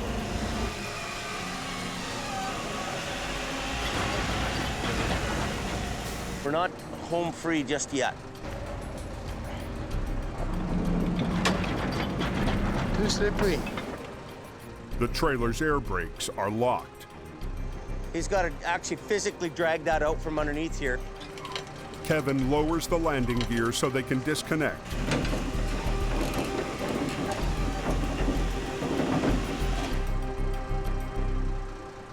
It's called a front end lift crooked toe. Adam gets the wreck and its $500,000 cargo off the road, just as the wave of traffic arrives.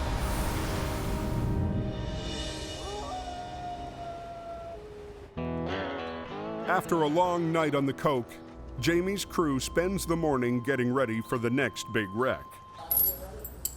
Bruce preps the tire chains he never got to last night. At 65, Bruce Hardy is Jamie's oldest and most experienced driver. 2 years ago, Bruce survived a near-fatal accident. After 4 days in the hospital, he came straight back to work. A lot of these new guys can't keep up the hours that the rest of us can. I can go 36, 52 hours without sleep. Doesn't bother me. For the last 5 years, he's been in the same 1992 Holmes 750 record. And he's still waiting for Jamie to make good on a promise to pimp it out.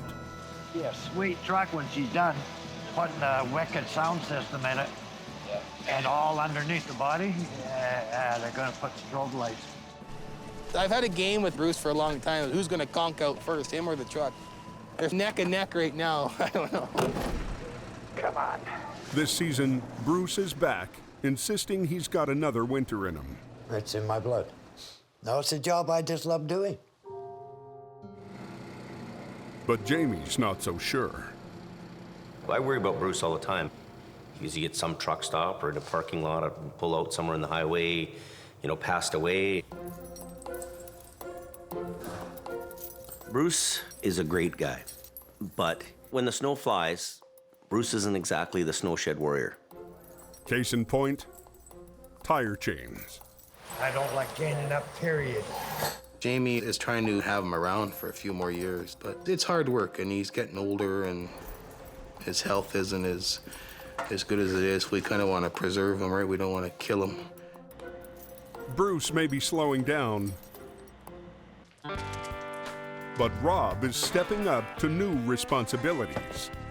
Jamie put me in charge of the flagging. It's not the first time Rob's been in charge of a crew. The first time was on a chicken farm. And my job was basically to make sure that nobody was playing football with the chickens, with the dead chickens. Farmers don't like it. Doesn't matter if the chicken's deceased or not, but you're horsing around, you're on the farmer's time. Well, that's cracked, that's no good. With the flagging truck stocked up, Jamie sends Rob to handle a police tow. Yep, 70 impound. An unlucky speeder is heading to the impound yard. I guess he was doing 156 in 100 zone, no driver's license, so it's gone for 7 days. The only speeding ticket I got was I was doing 10 over. And that's it. 156 in a 100-kilometer zone. That's ridiculous. You do 100, you get to your destination at the same time. You know? We got enough speeders and we gotta get them off the road. No kidding.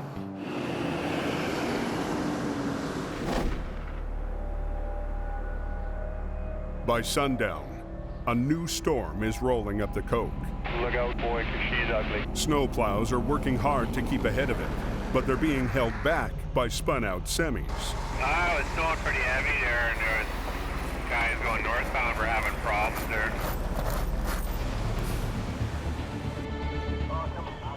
Jamie sent both Adam and Bruce to help keep things moving.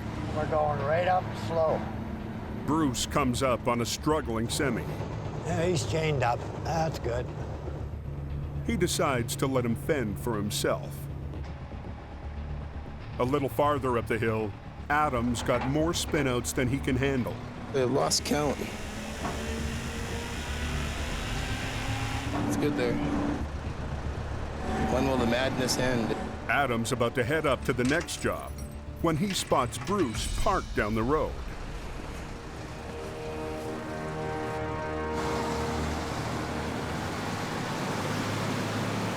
Bruce is getting pretty old. Bruce can't do it much more, but yet he keeps Bruce in that truck. Needs to be put into a different role and let somebody else attempt to run that old truck. I need some help out here. I can't do all this by myself. Do we have to chain up going over the coke, anybody? A snowstorm has trucks struggling to make it over the coke. Adam is hustling to clear a backlog of spinouts when he sees Bruce doing not much of anything. Bruce is getting pretty old. Bruce can't do it much more, but yet he keeps Bruce in that truck. I need some help out here. I can't do all this by myself. Jamie had hoped for a night off, but it looks like that's not going to happen.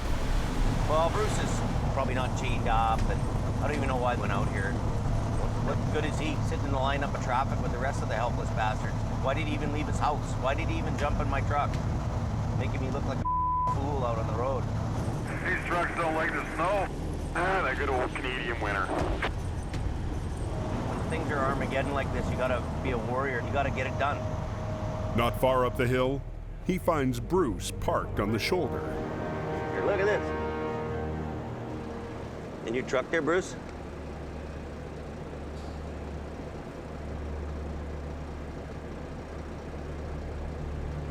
Bruce. Yeah. Let's give him some chains. So, how many trucks did you pull? There's a 70, there's a guy with a rock truck on. He weighs 70 tons. And where's he? He's just on the bridge. Okay. There's a couple of towns up here yet. Okay, so then you hammer on them. We'll try to get the trucks up the hill. Okay, all right. You need chains? I got a set of triples. Tonight, Bruce put on a set of single tire chains, but they don't give him enough traction to pull much of anything.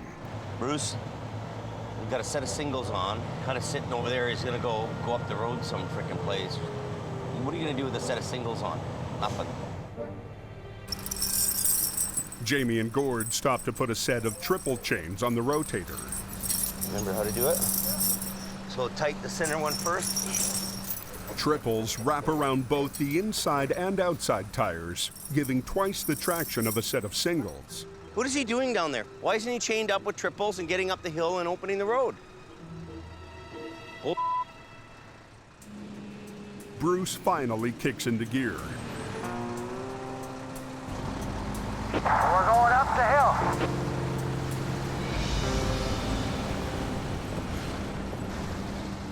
Bruce driving up the hill with a loose set of singles on his truck. Like, what's he gonna do? What is he gonna pull up with a set of singles? Nothing. Might as well be down at the shop, stoking the fire and drinking beer.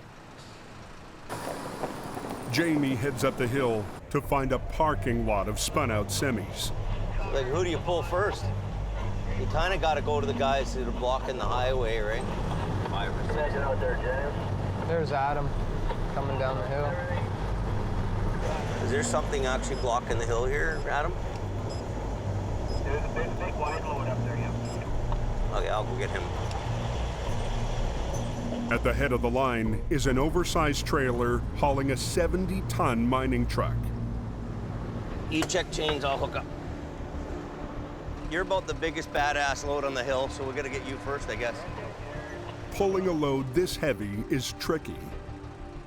Both drivers will need to move in sync. A sudden jolt could shock load and damage one or both trucks. Still gotta go in low gear. Yeah, don't change gears. I'm just gonna go in low too. Yeah. Okay, you ready? Okay, buddy. As soon as you lift off a little bit, I'll let her go. Everything okay there?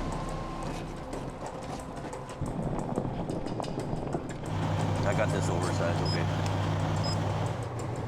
He's got a lot of axles there. I'm not sure the exact weight, but he's up there. But it's still gonna be tough to get it up that hill. Nice. Jamie's night off has turned into a low-gear crawl across the coke. And Bruce is nowhere in sight. You on there, Bruce?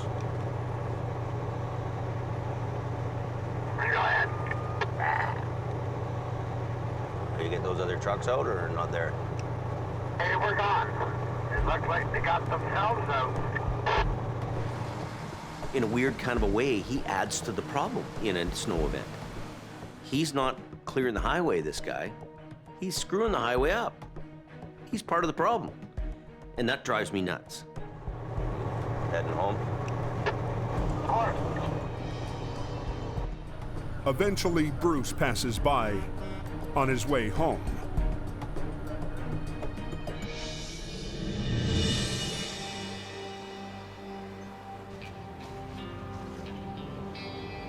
First thing next morning, Jamie stops by a local truck dealer to try to solve his Bruce problem. This truck's actually nice, you know that? It may not look nice to you, but it's nice. Bruce needs to be driving this. This will be easier on his back and lifting and all that kind of stuff. And it'd be easier for him to drive around than driving them big trucks, you know? So that'll help him. He'll still be able to make a living, but, you know, I guess it's a little bit crusty like Bruce. So a crusty truck for a crusty guy. All he needs to do now is convince Bruce. The reason I'm talking to you is it is getting harder and harder for you to put in those hours and harder for you to do that work. Maybe the way to solve this problem is to put you more in a smaller truck, and then you work with Ken to do the car towing.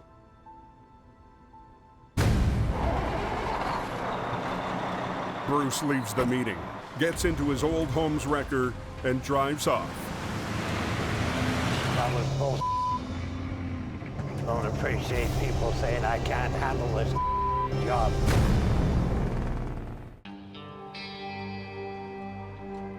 Jamie's staffing problems are piling up faster than the snow. I just got a call from the RCMP. They're telling me that you have a serve prohib notice on your driver's license. So that means you're prohibited from driving. And he's coming over here right now. Turns out Rob has one too many speeding tickets.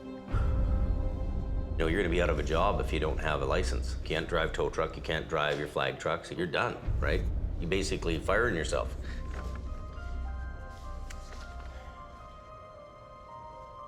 Here comes the cop now.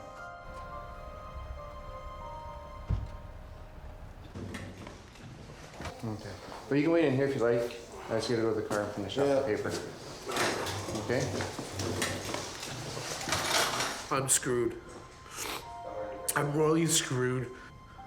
Because I have no income. Without me, I pay most of the rent. Mopcom Road, or there's a truck in the trees there. In the shop, Kevin takes a call for a wreck out on Highway 1.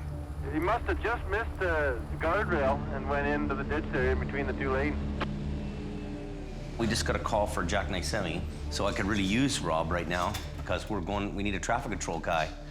So, you know, he's been doing a good job and he's been trying to get his things together there, but it's just a little bit too late. They're prohibiting you from driving for a period of 4 months starting today. You have to understand though, if you get caught driving after 6 p.m., you'll be arrested. This wouldn't always my luck. Just whatever. I don't know.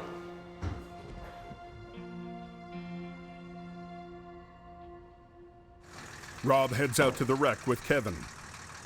Kevin drives. The wreck is on the 4-lane highway 15 minutes west of Hope. Changing from administration duty over to tow truck recovery guy again. Apparently it's some kind of a chicken truck on it in the ditch leaning to one side. The visibility is getting bad here. They may not even let us haul us out. It's getting worse and worse, so we could get shut down on this job too. Down in the trees down there. We're having steady scared. What happened? Just come around? I came around the corner and I got caught up in this slush. My steer wouldn't steer no more. Yeah. The reefer started to jackknife, then drove off the road into a ravine full of trees. There's a tree right on top of this thing? Wow. That just kind of took you for a ride, eh? Oh, yeah. Seat belts work. Yeah, they work. Seat belts really work. They work good. Yeah. You know, it's probably pretty lucky that the driver didn't get a tree right in through his windshield. I mean, that's how bad it is. He's lucky. Better buy a lottery ticket. Maybe that mustache just slowed him down. This is really a difficult job, and it's going to be quite time-consuming. Weather conditions, accident, the whole works. So, this is a lot more involving than we think it is. We're going to have to get a crew in here to chop all the trees from on top of it, and then we might even have to pull all the guardrail out to move it out. Are you going to cut tonight and lift tomorrow? That's kind of what I'm thinking we should do. All they can do tonight is leave someone to guard the cargo, a trailer full of frozen chicken. Rob can stay here with that thing? Has he got lots of gas in that truck? Turns into a pumpkin at 6 o'clock, though. He turns into a pumpkin? Yeah. At 6 p.m., Rob is going to lose his driver's license and probably his job. But he doesn't even make it till then. I don't know what I did to my back, but it's killing me now.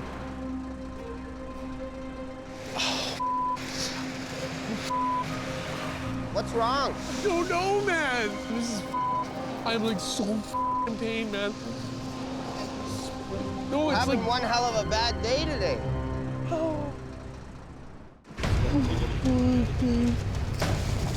Just hours after losing his driver's license, Rob is sidelined by back pain. No, it's having like one hell of a bad day today.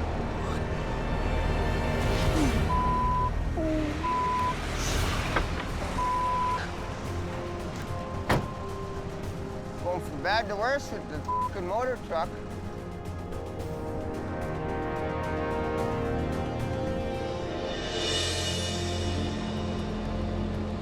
The next morning, Bruce shows up in his old home's wrecker. Last night, Jamie called him to do a job in the smaller truck, and Bruce said no. Oh, Jamie called me, but go up and flip a car back on the roof. I said, why can't Ken do it? I didn't go. It's just that I just crawled in the tub. But the headache with Bruce is going to have to wait. Jamie has his hands full with news Rob has filed an injury claim with workers' comp. What happened on the same I don't day? know what I did when I lifted those signs. I don't know if I grabbed it and twisted the wrong way or what, but it just, boom.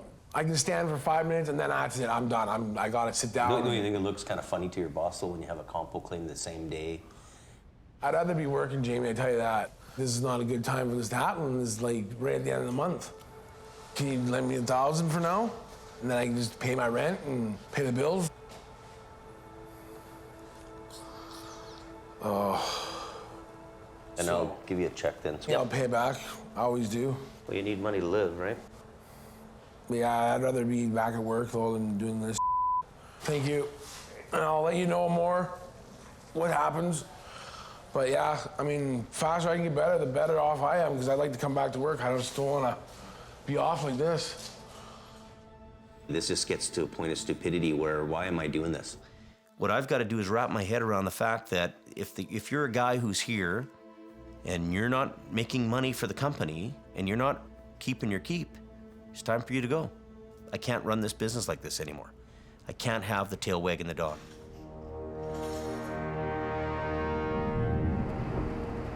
An hour later, Jamie heads back to last night's chicken wreck, short one flagger. So I've got all these guys around me doing what they feel like doing. You know, all this stuff can't come at a worse time. We're working around the clock to clear wrecks off the highway. Oh, I need those guys to be solid. Oh, he's right down in the trees there. A salvage crew has been up since dawn cutting trees off the totaled rig.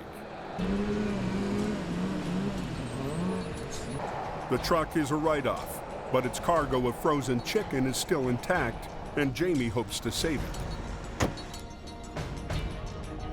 The load's inside, still frozen. We're gonna try to pull it out to the point where we can unload it or get it off the off-ramp. But first, he's got to get the trailer out of the woods.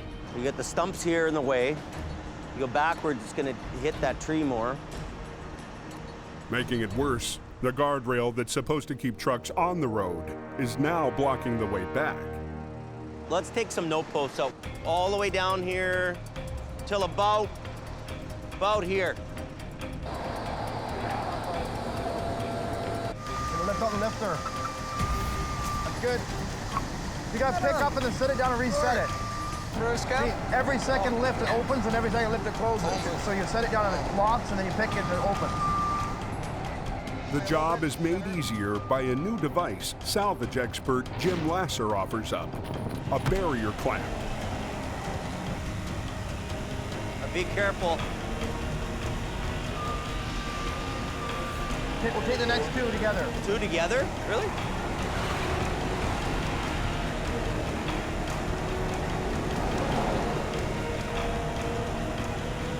That should give us enough to come out, I think.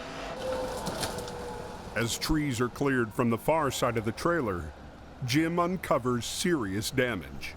The other side of the trailer is so badly crinkled and wrinkled from the trees and all that the integrity is gone. The trees have actually damaged the trailer so bad that the sides are now weak and they have weak points on them and it's actually torn up the side of the trailer.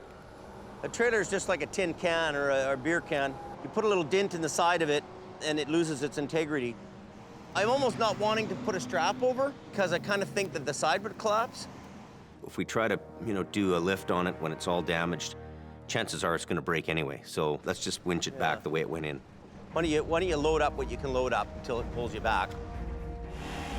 If the total trailer rips open, tons of frozen chicken will spill into the ditch, adding hours, perhaps days, to the cleanup.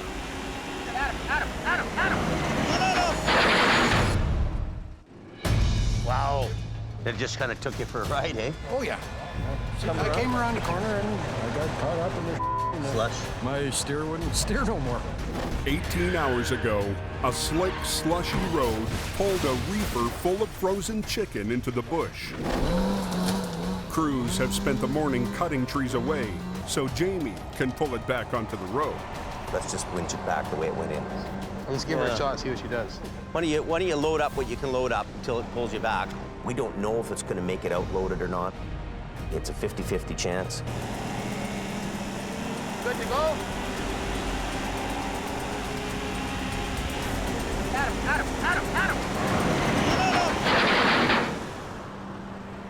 But the totaled trailer isn't cooperating. Murphy. It just broke right in half. He didn't even pull that a foot. Not even, 6 inches? He just 6 inches and it just collapsed. I think we got to pull the tractor back into it itself with you. I don't think there's anything left holding this trailer from that point to that point.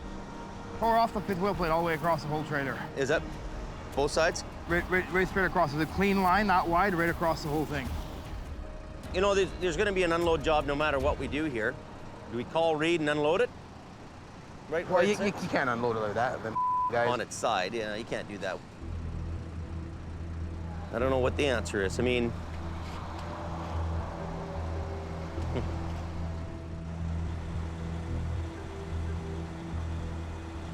well, they can take a chain and a cinch and cinch it together. we really don't have much of a choice. Chain the landing gear to the front of the end and put a cinch in between it to kind of hold it together. Somewhere further back. They're hoping a chain Band-Aid will be enough to hold the broken trailer together. It means we're chaining the trailer up right now. We're going to try to get it up to the top of the road. If we can't get it to the top of the road, we have to unload this whole thing right here. There's one.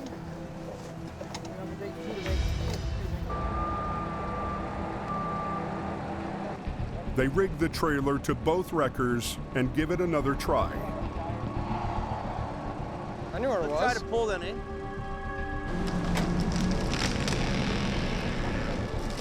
It's a snapping and crackling over there really good, eh?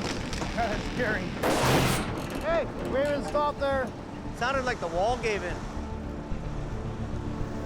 Well, it's still good. Still intact. How's the bottom one? Is it okay? Far side's still tight, this side's loose. It's a slow, painstaking pull, but the patched trailer's holding together. It's coming. So far. Just a few more feet.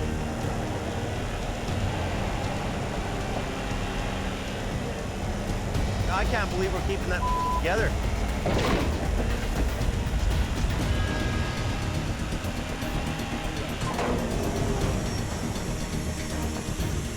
It's getting dark. What you can't see, I have visions of something just breaking and flying up.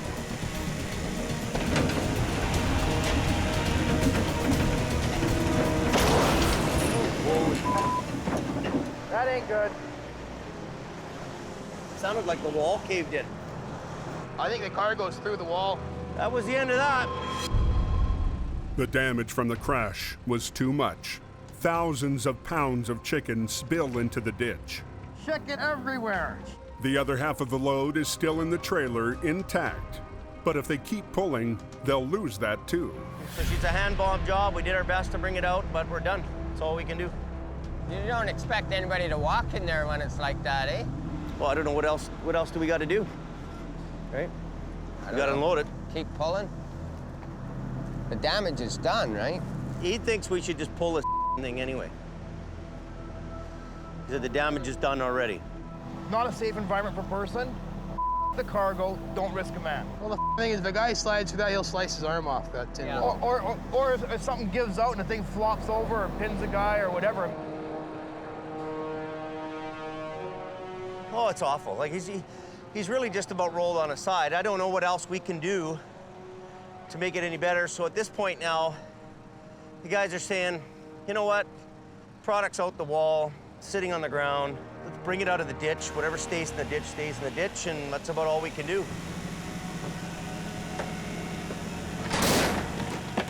You know, we've been trying to be delicate with this thing. We've been trying to, you know, finesse it out of the ditch.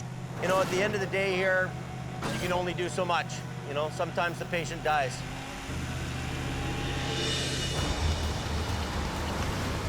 They rip what's left of the trailer out of the ditch and get it off the highway. Can't see what's going on. Yeah, you're okay so far. You have jobs that boom, boom, boom, everything goes good. This is one of them ones that were fighting us the whole way. Okay, they're sending traffic. Sending traffic. Just a month into the winter season, and the highway through hell is taking its toll. It's all my lower back, man. On the men and the machines that must fight to keep her open. You need to respect that highway. You on the road yet, Jamie? It will eat you alive. Next time on the highway through hell. It's burning up good. A truck fire. Another Coquihalla barbecue. 2 lanes are blocked. Engulfs a trailer full of cat food. Pretty serious flames. The red hot wreck. Whoa! Hey! Clogs the coke for days. And Bruce fights for his job. He got the worst of it. You gonna be able to work? Forcing Jamie to make his toughest decision of the season.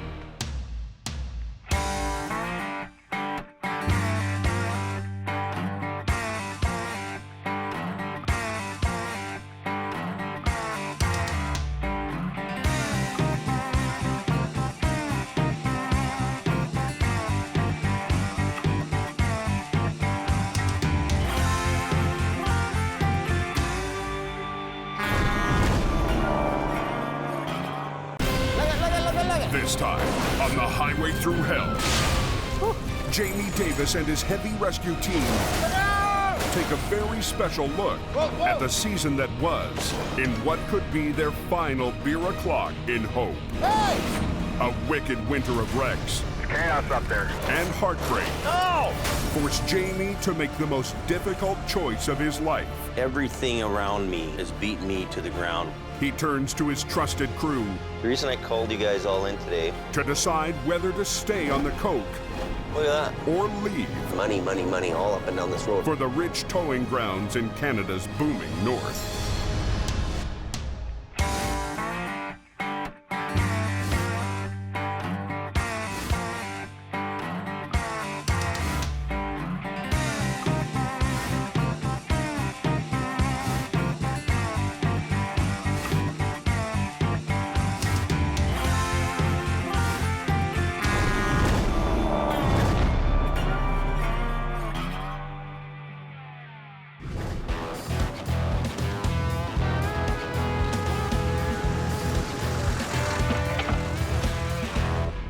I'm Mark Miller, the producer of Highway Thru Hell.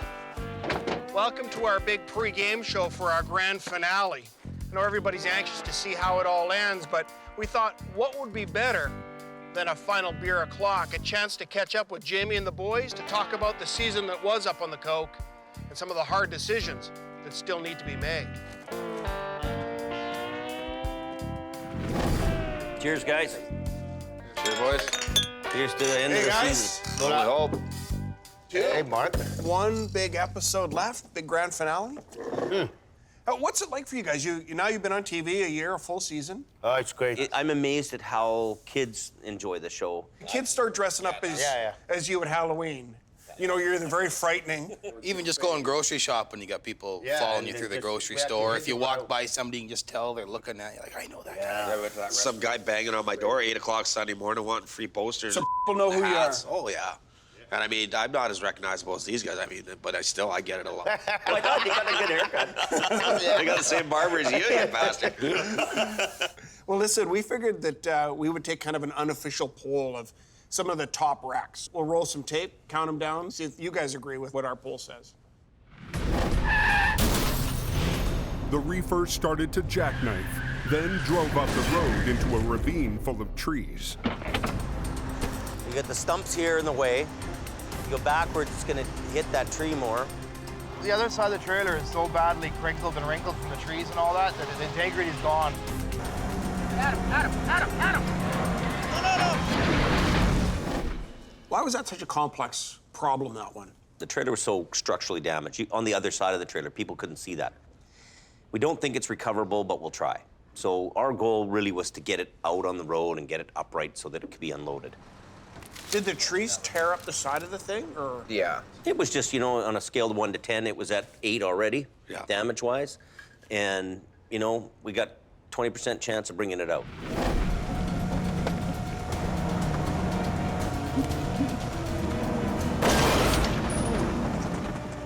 The damage from the crash was too much. Chicken everywhere. That was the end of that. And it didn't make it. The patient died. Okay, let's go to the next one. Number 4. Look at that. Straight down. The truck jackknifed and crashed through the guardrail. All that's holding it from a 600-foot free fall is a single tree. So when you get to something like that, Adam, do you have to look at it and go, what's the point of failure? Where is this thing gonna let go? Well, you can only judge it from the top side. I don't like going to the bottom side of things at nighttime. Why not? Well, if that tree breaks, that truck will be landing on top of you, so. That the trailer and the tractor may not be connected together. If we started pulling on the tractor and the trailer wasn't hooked up, we'd be in a mess of trouble. Then the trailer would go like this. Below that 100-foot drop is a bunch of houses down there, so you don't want that going down on somebody's house. Yeah. A truck that heavy is going to take out a house. Here's your mail. Yeah. Bam!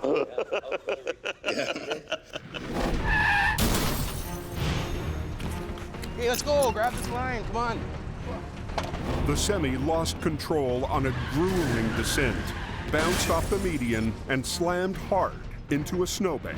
Well, it's buried right into the snow. I think, was that Holland?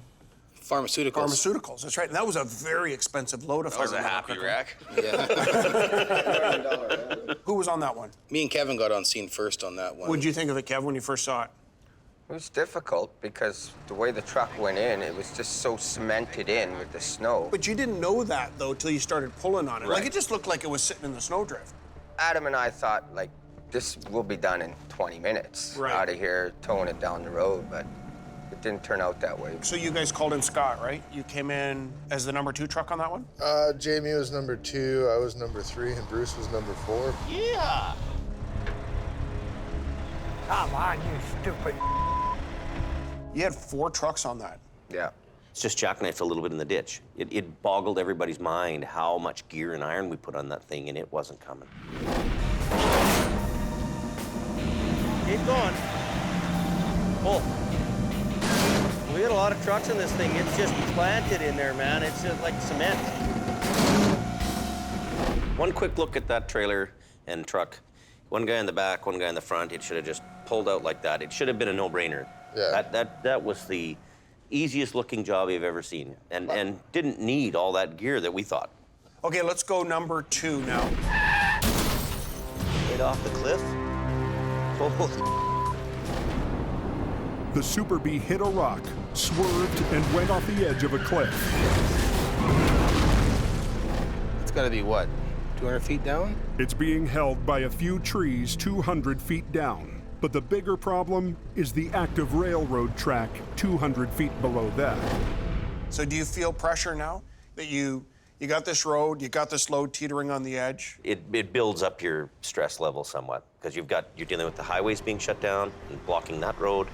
You're dealing with the wreck, and you're dealing with the rail underneath. So there's lots of components, plus all your crew, flagging. There's a whole array of stuff going on. Is everybody out of the way? I can't believe that guy got out of there, man. I shuts you. Unbelievable.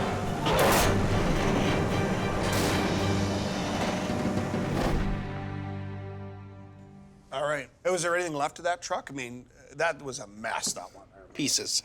Okay, let's go to number 1. This was our unofficial survey. Drum roll here.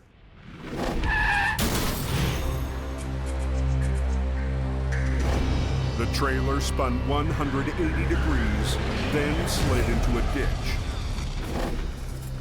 The tractor trailer's in pretty good shape, but it's on its side. Fairly intact. The walls bowed out a little bit. You look at over, this guy's done hardly any damage to this thing, and all he needs to be is right it up, and he's gonna be away to the races.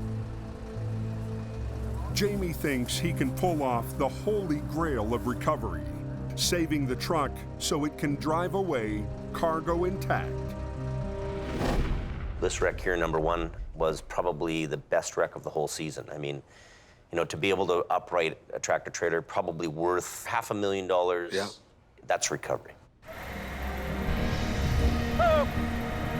Ice on the road is causing the wheels to slide. We need gravel. Just let the bag start popping out, and I'll give you the moment. He's ready. Top one. Top one, top one. Top one, top one. Okay, good. Good job. The guy can drive away. That's the best. That's of the when best. you drive away smiling the whole way. Yeah, and then Makes the you word feel good. goes Yeah. around. Yeah. Right? It feels good, eh? I mean, that final shot in that scene, truck goes driving away with the guy's little doggy in the front. Yeah, save that one. What would your vote be for the worst wreck of the season? Bell's Crossing. Yeah. Yeah, the lumber truck and Yeah, the yeah. methanol truck was the worst night of the year. That was the nightmare. worst one. We were soaked and cold. That was bad. Tired too, yeah. Stupid snow, it was stupid ice. Cold, it was warm. What a nightmare. Cold, tired, and miserable. Piss and rain out my feet. I'm soaked to the brim. Everybody was just about in tears. You see a bunch of rough and tough guys, all of a sudden, they're not so rough and tough anymore. Well, we want to go home to mama. We're done. The question is, was that really the low point of that wreck? Because I remember there was something else that happened there, unfortunately. Oh my God.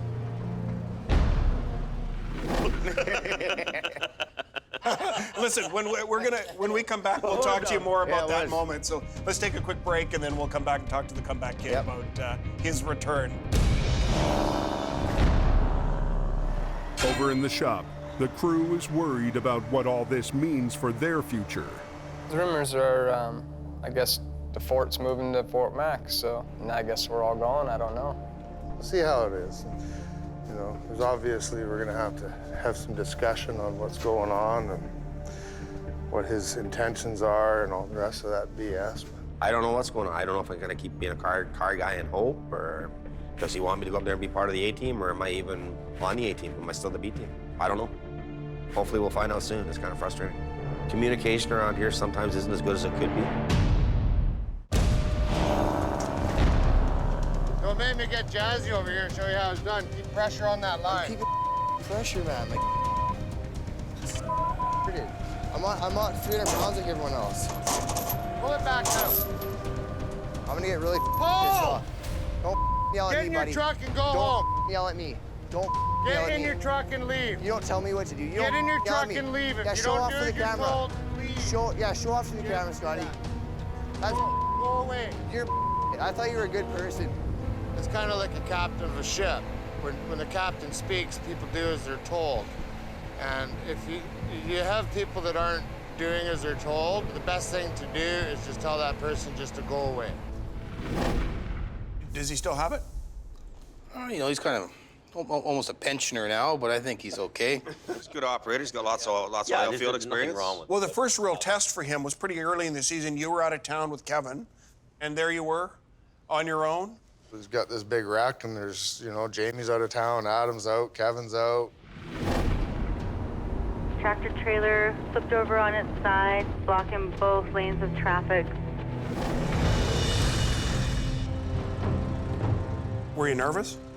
Well, I was a little bit. You know, I hadn't done it, and You hadn't been running a record for a how many while. years? Adam made it very clear that I had to show my worth and do what he's been doing for years and years. You know, like step it up. Hey, is everybody out of my way? We had one truck to work with, and that's what we worked with. Okay, everybody.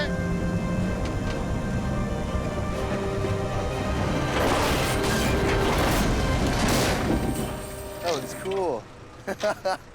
Textbook. Okay, let's rig her down, boys. Nothing 80% about it was 100% perfect. You don't know until you try. It's like hitting a home run in your return from the minors. I think that's kind of like a grand slam, they call it. You felt pretty good, didn't you? I did.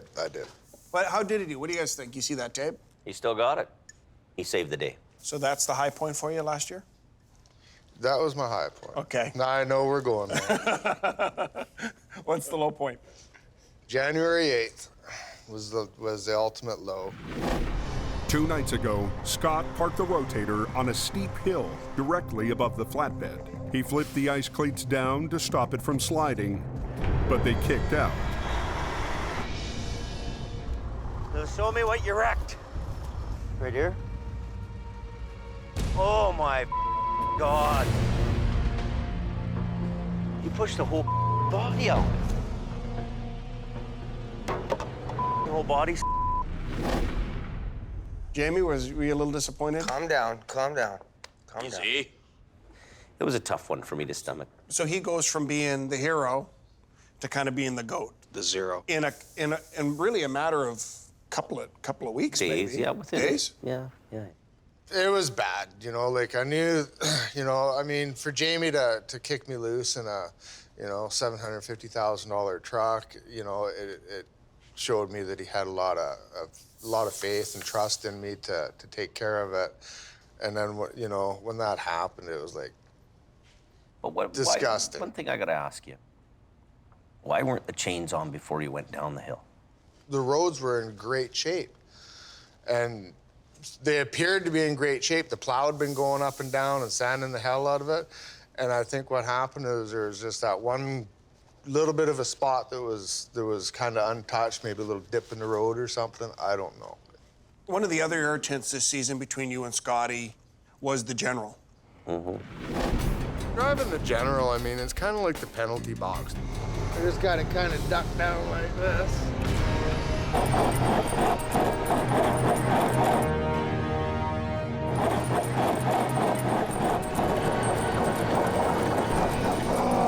The general truly is an embarrassing truck to drive.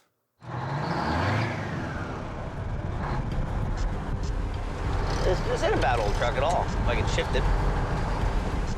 You know what? These guys are spoiled.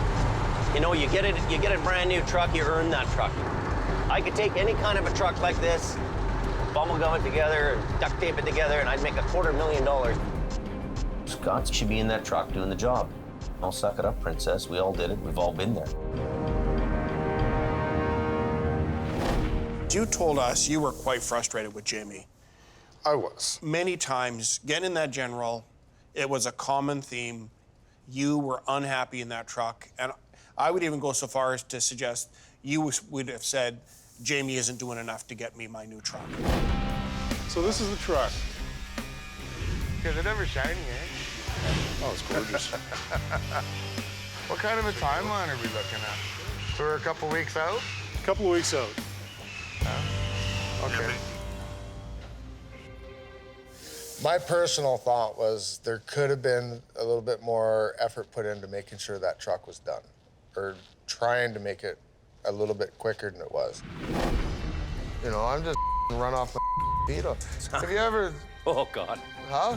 No. Come on. I can't relax because there's so many things that people are always calling on me. I need to start saying no. We had battles all season Did you guys long. argue about we that? Argued all pigeonhole. You know what? It became such a sore spot. You know, like, and I'll sit here right across the table from him and say, you know what, Scott? You're a good operator. You know what you're doing. Sit and have a beer with you anywhere. No problem. I don't dislike you. We don't have, but we got to the point where we were stressing and fighting every day of the week. Jamie broke the news that the new truck is built, but he can't afford to put it into service. You know, what do I do? I've got to cut costs. I can't. I've got to cut costs. This is the thing I'm wrestling with. It keeps me awake in the middle of the night. Mm-hmm. Right? Well, I'm sure it's going to keep me awake in the middle of the night.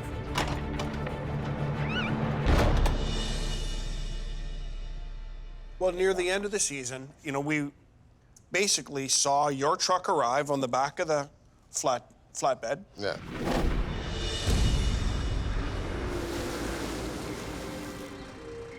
The only thing is, though, I can't license it and have it sitting here and me making payments on a truck that we'll hardly use. This thing will be $3,000 to $4,000 a month, and we won't license this till fall, if we keep it. I've done everything that I've been asked to do by Jamie, and now I just got the biggest kick in the I've ever had, you know? It's like, I wasted my whole winter. Wasted it. He gave up a good money job in Alberta to come. Yeah. Did you feel a responsibility to deliver on your promise? I think that I did everything I could possibly do, given the circumstances that are beyond my control. He got kind of shafted in the whole thing. I'm not denying that. But at the end of the day, I didn't shaft him personally. It wasn't me saying, hey, Scott, I'm gonna give you the gears and put a knife in your back. Everybody has their own personal feeling. Do you wish that you didn't come to Hope? Do you wish you would have stayed with your job in Alberta? I kind of wish that, you know, if we seen things that things weren't going to work out when they were supposed to, that, you know, maybe I should have pulled the pin on it. My question is, do you regret coming here? That's a tough one. It's tough to say. No, you know what? There's some bittersweet moments there. I mean, you know. And I'll be fair to Scott, too. There was a lot of times during the winter, he saved our ass on the job.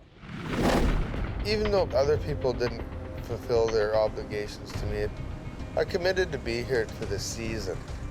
Point of the matter is the job still has to get done. Back at the yard, Jamie's got a surprise up his sleeve for Scott. Come here, you lying, cheating, thieving bastard. So here's the deal. Guy walks up in the airport. You're from that show, Highway Thru Hell. I says, yeah. I'm not signing autographs. I'm the grumpy old fart on that show. And that's the way it is, and that's the way it's going to be. We got Bruce with us. Crazy Horse. Welcome back, Bruce. Glad to be back. You started out, you had big plans this season. You're going to get your truck pimped out. Another promise not kept, eh? Exactly. If there's no wrecks, you don't eat. Because money's tight, some hoped-for upgrades haven't been done. Plans to pimp out Bruce's wrecker are now on hold, although Jamie's most senior driver is still optimistic. Yeah, sweet truck when she's done, putting a wicked sound system in it. Yeah. And all underneath the body, they're going to put strobe lights. Why was getting the truck pimped out, why was that important to you? I like that truck. You can see potential in it? It's a nice truck. Why didn't you pimp out the truck? I just think we had just too much on the go. There were so many projects. It's like, how many projects can you do? Bruce, what kind of season did you have? Did you have some struggles this year? I had a few. What was the challenge for you? I was getting tired of getting up at 3, 4 in the morning. Bruce is a great guy, but when the snow flies, Bruce isn't exactly the snow shed warrior. I don't like chaining up, period.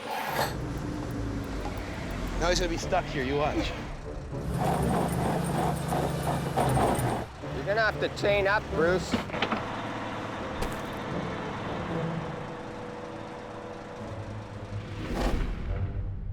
Putting on chains. What is it about chains? I mean, it's part of the job, man. They're chains. They're chains. I won't put them on if I do not have to. There were a couple times when you showed up on the mountain, everybody else was chained up, you didn't have any chains on. I mean, you've got to know that that's going to get you into trouble potentially, no? Gets me into trouble, I get into trouble. Caused me a few stressful moments. Why? Most of the time he was telling me to blow it out my ass and he'd do whatever the hell he wanted to do. So it's like, okay, how much of that can you take, right? So, you know, I've got Adam going hard and heavy, and I remember one night you were sleeping in a pullout somewhere, weren't you, on the highway? And it's like I'm driving by, putting my chains on, and I'm going,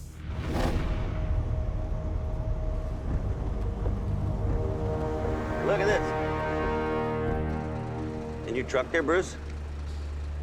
I worry about Bruce all the time. Because he at some truck stop or in a parking lot, or pull out somewhere in the highway, you know, passed away. Bruce. You also got to give him some respect, though. The old dog's put his time in on the mountain. Yeah. He's 35 years in this business. You got to cut a guy some slack? I try to, I do. And then, you know, it gets to the point where, you know, is this a worthwhile business event? And you got to kind of, you know, one thing in this business is a small, tight little world, but at the end of the day, I still have the cash reality to deal with. Bruce needs to be driving this. This will be easier on his back and lifting and all that kind of stuff. And it'd be easier for him to drive around than driving them big trucks, you know? But, you know, I guess it's a little bit crusty like Bruce. So, a crusty truck for a crusty guy. All he needs to do now is convince Bruce. Maybe the way to solve this problem is to put you more in a smaller truck, and then you work with Ken to do the car towing. So.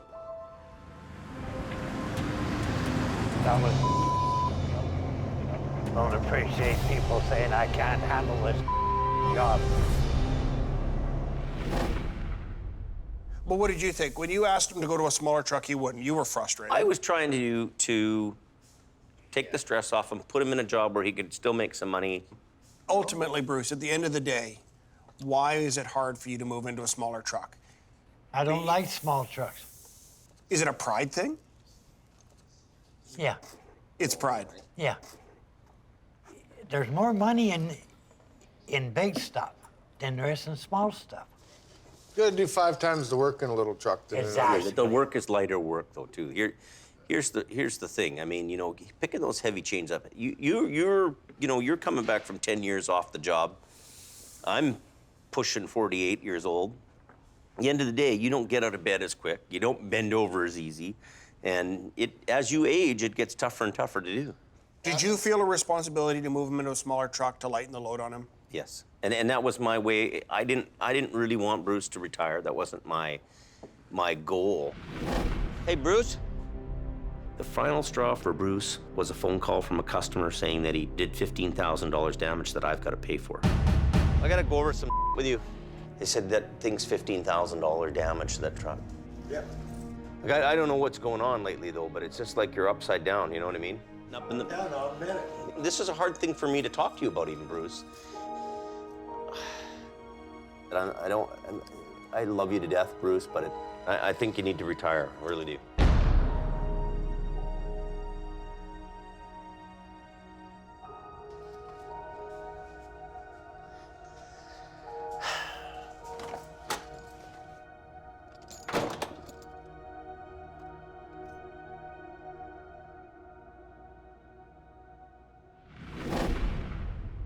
You had to make him retire. Had to. Not that I disrespected Bruce. Bruce is a trooper and a warrior in our business. You know, it is a hard thing for you to retire a guy out because you know what he's been through. It's a brutal, brutal business to be in. It's a hard one to say to a guy, hey, you know, I know you put in X amount of years, and to just say, hey, you're done. That's the worst possible thing you could have to do as a boss, is tell a guy he's retired. It really was hard. I had to draw the line and say, hey, you know what, Bruce? You need to be in a different job that's not gonna, push you as hard. I mean, it's just like me. You think, is it nicer to drive around in a pickup truck all day or drive one of them big rigs? Let's take a look at the retirement party and let's come back and talk about it. Thought we were gonna retire together. I am retired. Okay, buddy, well, good luck, man. I'm gonna miss you big time. Pull up. I hate to see him go. I'm gonna miss him. I'll miss him hard. Comes a point in everybody's life where it's like you need to stand down a little bit and relax a little bit. I'm a legend, and I'm old school. Just that I was slowing down, and it was time to retire. Yeah, I'm going home. I love you, See you man. later. Yeah. I love you. Crazy horse, crazy horse, crazy horse. Few tears that night? Yeah. Oh, yeah. Yeah. Who here had the hardest time dealing with Bruce's retirement? Probably Jamie. Probably Jamie, yeah. But you didn't really let it show, did you? Well, I tried not to, but I mean, try to be the big boy, Even watching this again here right now was kind of a bit of a tearjerker for me, really. Bruce, how do you feel being forced to retire? I wasn't really forced into retirement. I wanted to retire. Is that true? I've had it. Is that true, Jimmy? I've had enough of I this. gave grief. But Day after day after day. Yelled at me, screamed at me, told me to pound sand, stuck your finger up at me, drove by me. Yeah, you wanted to retire. Yeah, sure. Well, listen, to old Bruce. Cheers, Bruce. Cheers, Bruce. Good to see you, brother. To all you did on the highway. Okay, so we'll leave it at that. And when we come back, we're gonna take a look at some of the new guys who joined Heavy Rescue. If I pick up, Jamie, am I gonna flip over? I don't think so. Just go nice and easy. Okay, just watch me. You guys want to stand back? Everybody out of there? What's going on here? Need move. Hey! Gord is a great guy. Gord can be an extra man. Gord can ride Swamper on the truck, work in the shop. Good at all three of those things. He's one of them guys that can basically do anything. My first impression of Gord was he's a scary-looking dude. Gord definitely has the tow truck DNA. Got high hopes for you. Thanks a lot. He's a hell of a good swamp. You give him a task and he does it right. Geez, Gord, that's a pretty good review. Everybody seemed to like you. Good job. How'd you feel about your first season? I loved it. I mean, getting taught by everyone, Is he a future Bruce? Possibly. 30 years from now? You never know. What do you think?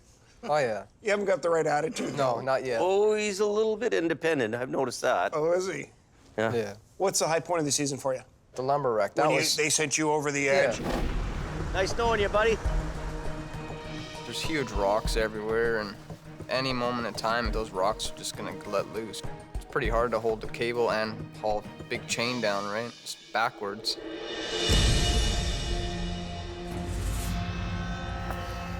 Is he okay? You all right? Hole right there. That just come apart. Stay back, Gord. Okay, here it comes. It actually jumped off.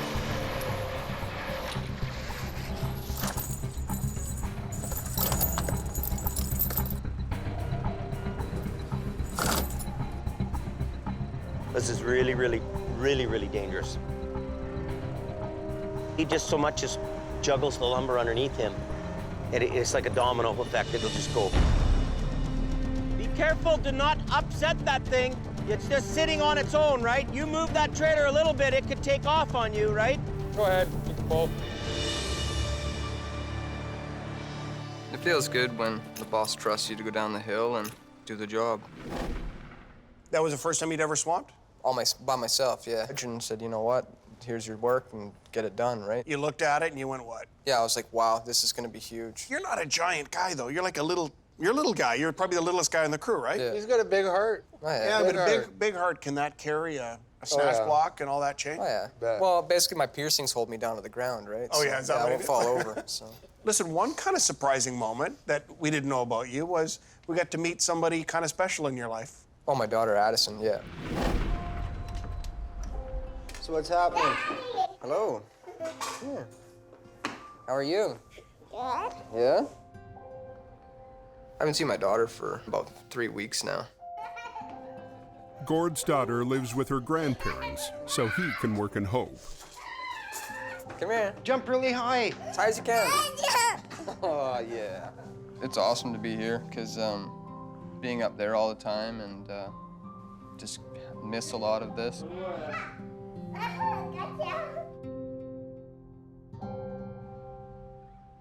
That was a pretty cool moment. Oh, yeah. She's great.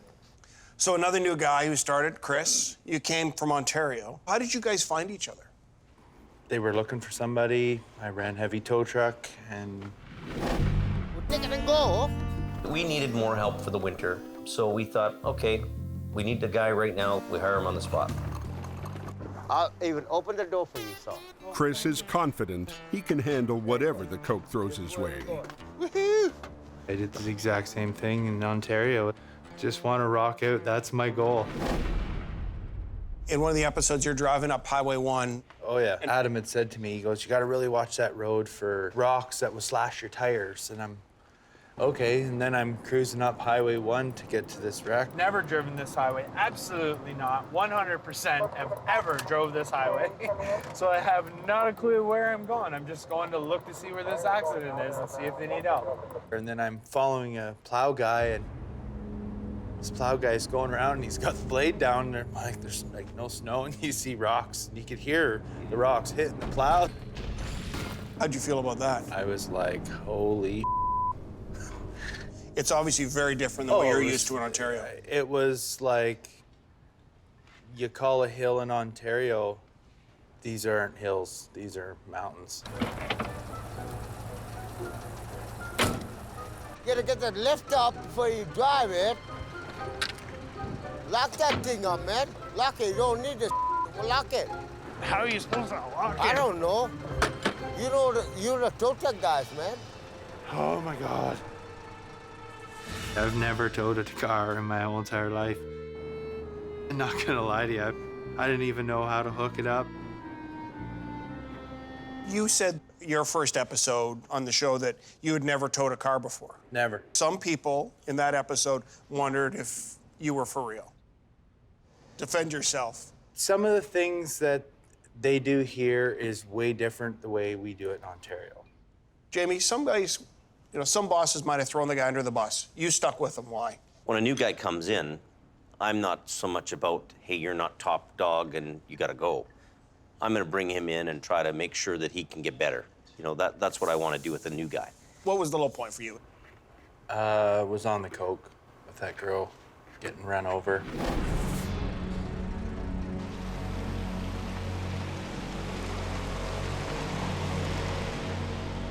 Another vehicle came down the hill, struck that vehicle again, and then struck the woman that got out to help and killed her.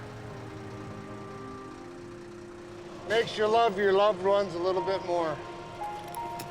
What do you do, right? Happens. They go too fast and they don't pay attention. And that's what happens. People die.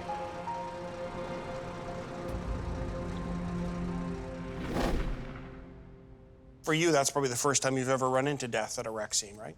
No. I've been to a couple different fatals in Ontario, but not like that. That was a sad one, wasn't it? It was, I gotta say, it's probably one of the saddest incidences that I've had to encounter in all the years of towing, She was a good Samaritan, got out to help. She was a nurse Yeah, or something. nurse. But I can't imagine it gets any easier for you guys. I mean, dealing with death, do you ever get used to it? When you come across that, there's an emptiness.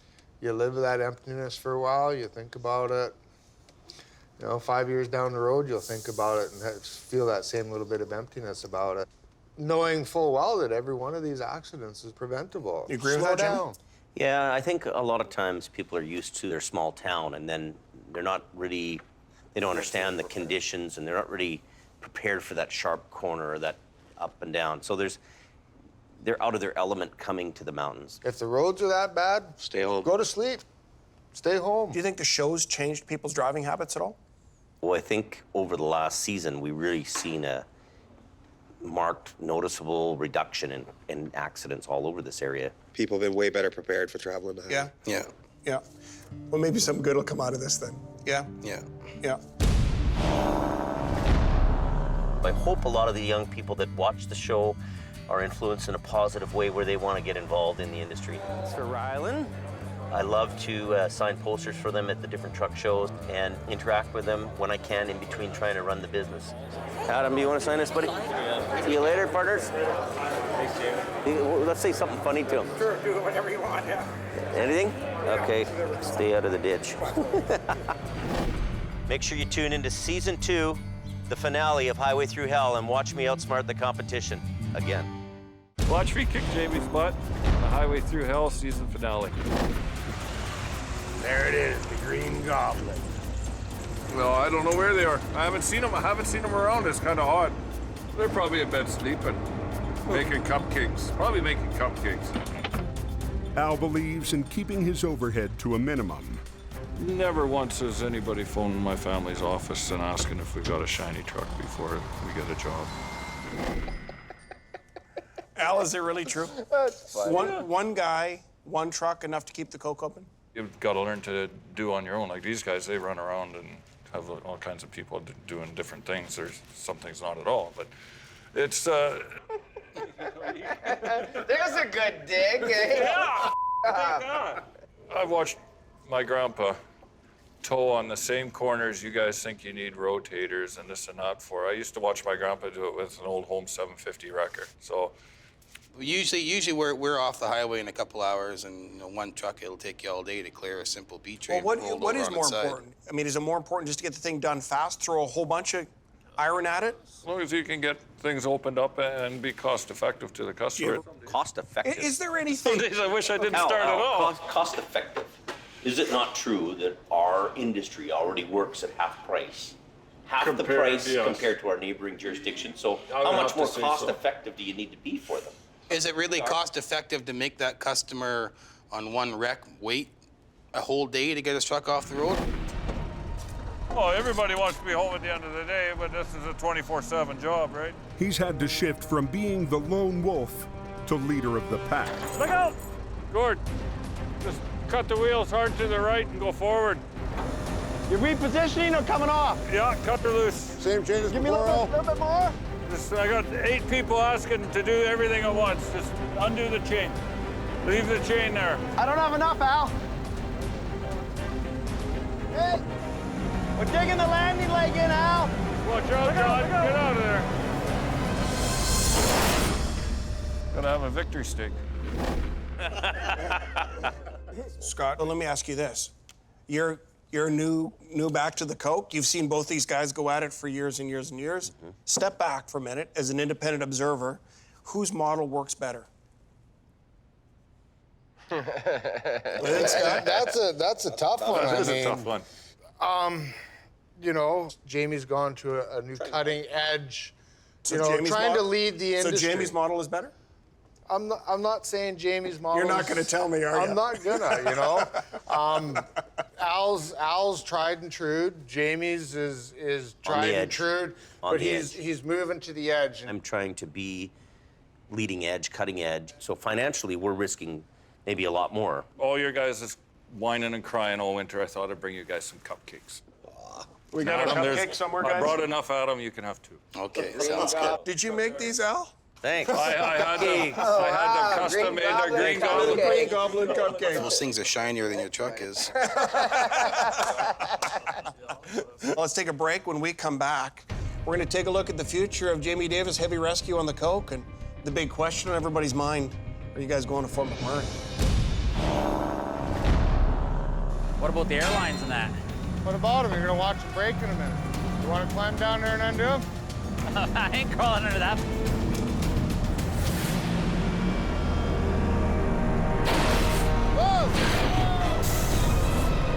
Look at.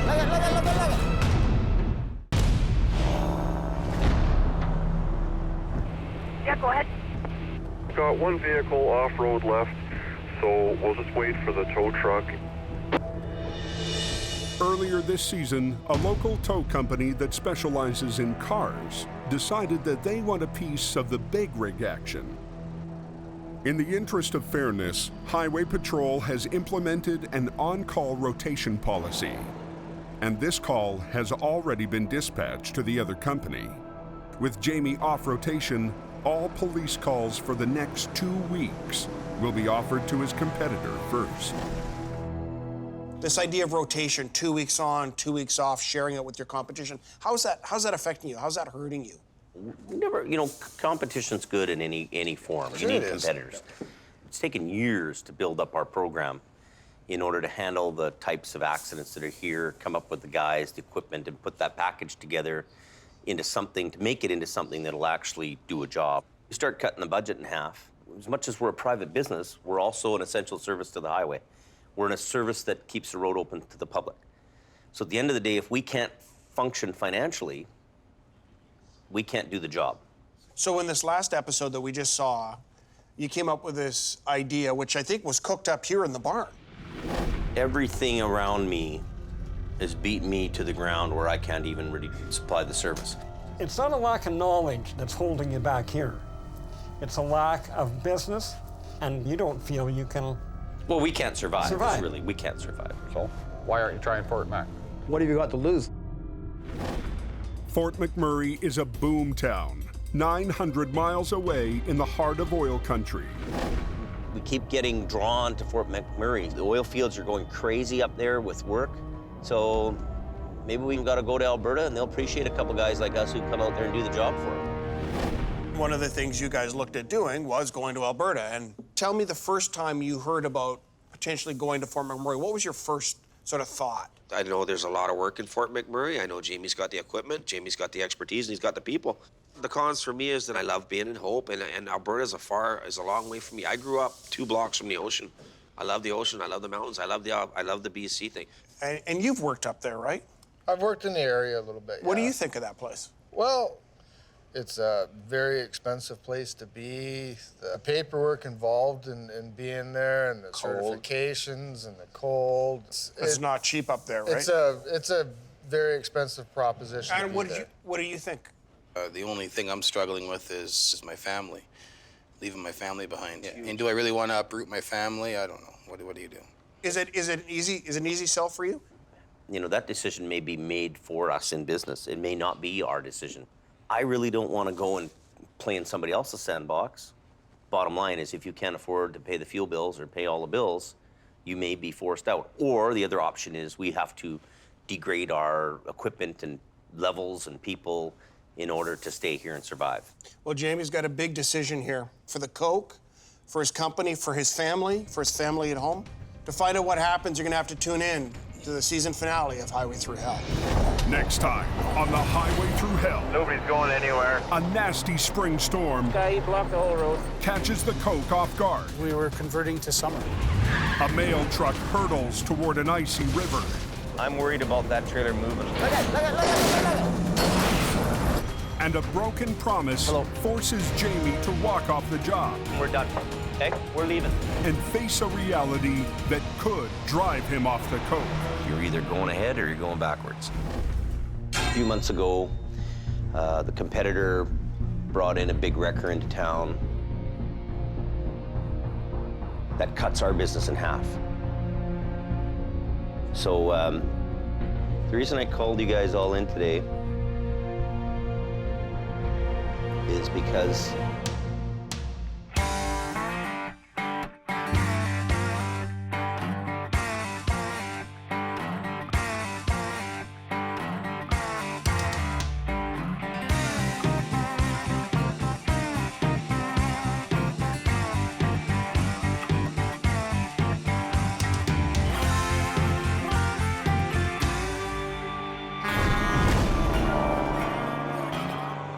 This time on the Highway Thru Hell. Nobody's going anywhere. A nasty spring storm Guy blocked the whole road. catches the Coke off guard. We were converting to summer. A mail truck hurtles toward an icy river. I'm worried about that trailer moving. And a broken promise forces Jamie to walk off the job. We're done. Okay? We're leaving. And face a reality that could drive him off the coke. You're either going ahead or you're going backwards.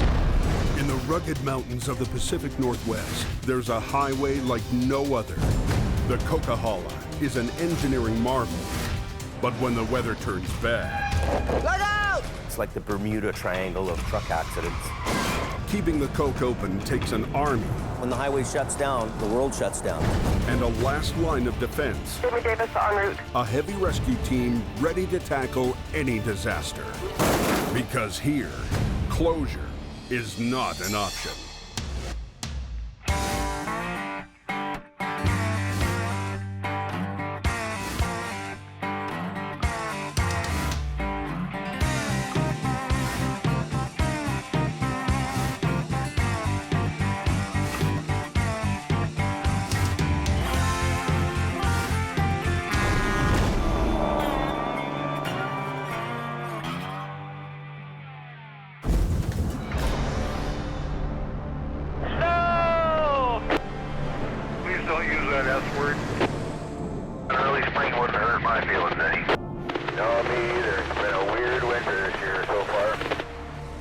A freak April storm plunges the coke back into winter. Ah, looks nasty. The joys of being a truck driver. Highway crews figured the snow season was over. This comes as a little bit of a surprise. Normally we don't get this kind of a snowfall at this time of year. Right now we've got 2 plow trucks and 2 tow plows working. We don't have all our equipment up and running because we were converting to summer. It's not long before a jackknife shuts down the northbound lane. No, nothing's getting through. This guy, he blocked the whole road for me. And road crews have their hands full. Shouldn't be too long. We're just waiting for the tow truck. Plow truck drivers trying to slow everybody down here. There's about a dozen trucks or so and a couple of cars, but nobody's going anywhere.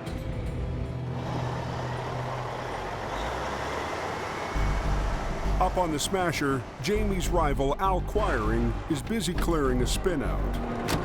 Another night in paradise, eh? Gotta tell you guys. Everybody gets spoiled with that little bit of sunshine and then surprise, surprise. Okay, here we go.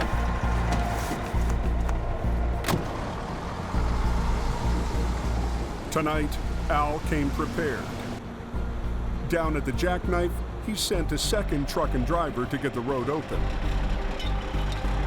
You see that cable go tight? Okay. You lift the truck off and just stay with me. You stay right behind me. Don't go to one side or the other. Okay? It's Jamie Davis' competition that's doing all the work up there today. Not quite. At the bottom of the coke, Scott is trying to play catch-up in the vintage General. Did I mention this truck sucks?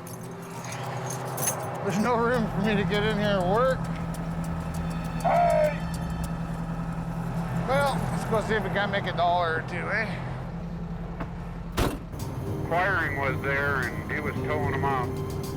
Just told everybody and they can send them back to Hope. Al, the one-man band. There's nothing left. Old Al got her.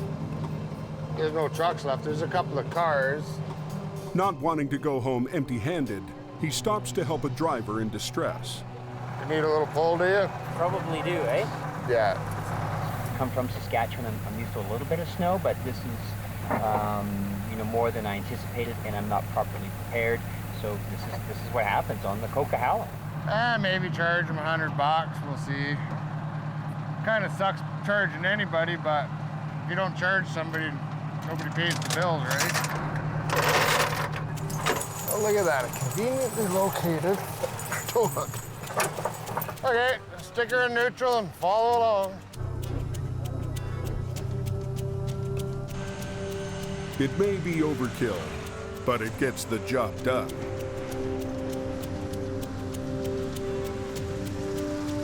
And thank you for being here, man. Really, seriously. I wish all my customers were so happy. Save my bacon, brother. Okay. Thank you so much. Hey, don't forget to take your card. You bet, you too, eh? The one guy not on the hill tonight is Jamie's lead driver, Adam. That's because he's 900 miles away. 2 days ago, he and Jamie drove north to scout out the oil boom town of Fort McMurray. Sammy's barreling down on us here. Yeah. Look at him go. Their mission, to save Jamie's company. Recently, a new police rotation policy forced Jamie to split work with a rival company. 2 weeks on, 2 weeks off. Well, I can see the writing on the wall. Now I'm faced with the reality of 50% of our business is gone. I'm not gonna wait around till the banker's phoning wanting to come and repo my truck. I gotta go put these trucks to work. There's money in the oil fields. Go to the oil fields. Go to Alberta. If you go to Fort Mac and try it, I don't think you'll ever look back. Why wouldn't you try it? What have you got to lose? This is interesting, really interesting to me, you know that? Look at that. That's a pickup truck rolled over. This is like the Wild Wild West here from what I can see. Highway 63 leading to Fort McMurray has one of the highest wreck rates in the country. I can't believe they leave cars in a ditch like this around here. I don't think it's too hard to get business around here. It just seems to be everywhere lying around. You know what? Boom, there it is. It's like the gates of heaven open up for me. It felt right. That town's got my name written all over it. No, this is an industrial mecca, this place. This is where we need to be.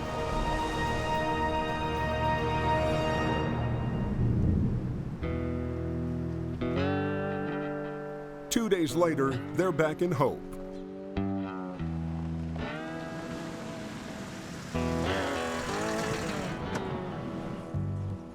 While Jamie was away, his wife Sherry was managing the office.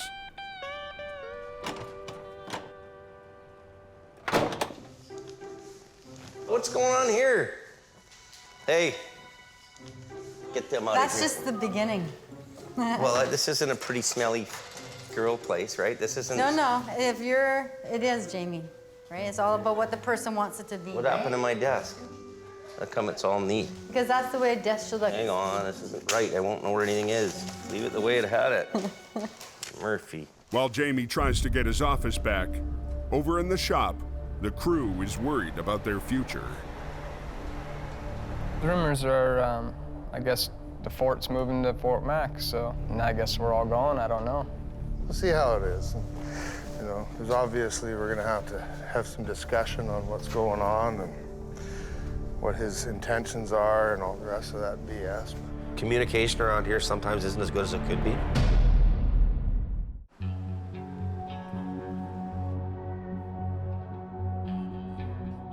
With rumors flying and business on the brink, Oh, good, he's back.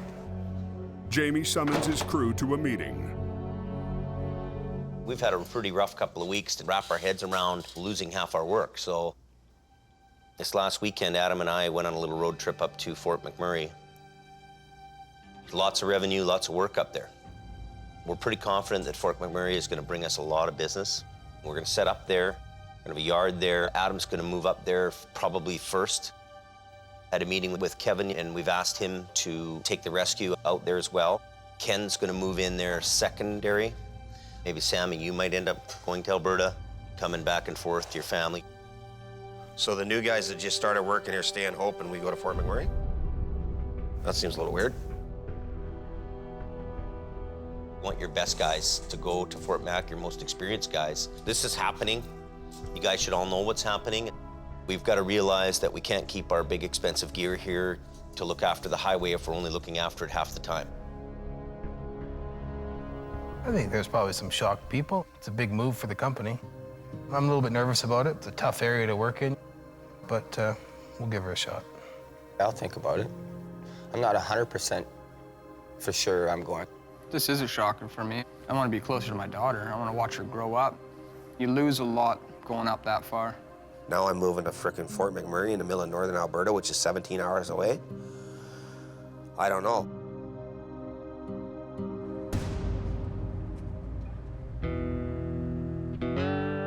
The next morning, a client calls Jamie for a recovery on a back road. To help sell Fort Mac, he's decided to give Ken a taste of heavy wrecking. Little snowflake. Fort McMurray, it's a long way from the ocean and the mountains, and I'm a BC guy, so it's kind of hard for me to make that adjustment. I'm about 70-30 to not going. It's the first time I've been in this truck. Really? Yeah. You know, Ken has been here for a couple of years now. He's proven that he's a steady Eddie, and so if he wants to work his way into the bigger wreckers and take on a little more of that role, then well, there's opportunity for him to make pretty good dough. Do you really think Adam and Kevin are serious about being there and living there? And Yeah, oh yeah. Really? It's really excitingly busy out there. And there's a pub you can walk down to, and there's a live band, and they sing Johnny Cash. Nice. There's just too much going on in my brain, right? The move, everything else. Well, we're all under a lot of stress. I know that, I get that. The wreck they're headed to is on a remote logging road. We're heading up into a place that's behind Boston Bar. It's an area called the Nahatlatch. An excavator has gone around a corner and leaning like this on a trailer, and we're gonna winch him back on the road. It's a pretty heavy piece of machinery. We're talking probably 50,000, 60,000 pounds. Anything involving heavy weights makes you nervous. To reach it, they need to cross a single-lane bridge built for logging trucks. Look at that down there. Yeah. Oh, This side's even better. I'm getting goosebumps going on. There's a waterfall on this side.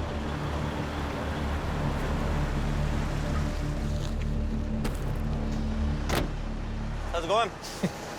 I've had better days, bud. The low bed went into a ditch, and now the excavator it was carrying is on the verge of slipping off. Well, those chains are holding that frickin' machine from sliding. That's what it is. The driver wrapped a chain around a tree to keep the excavator from falling off. Oh, God. Are you comfortable that that'll stay on there with that chain that's holding them on there?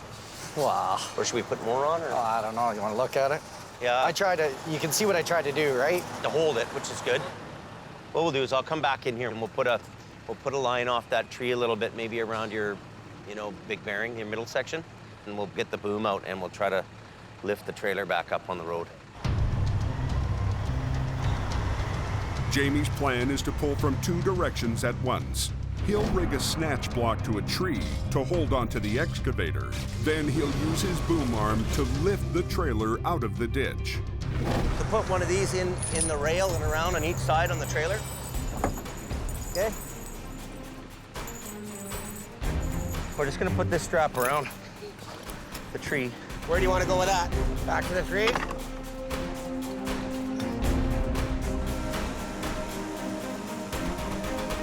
Do you want me inside there, that hole?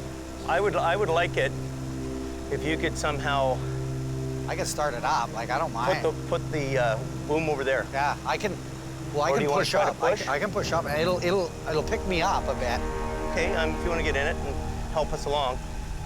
This is a very fine line recovery.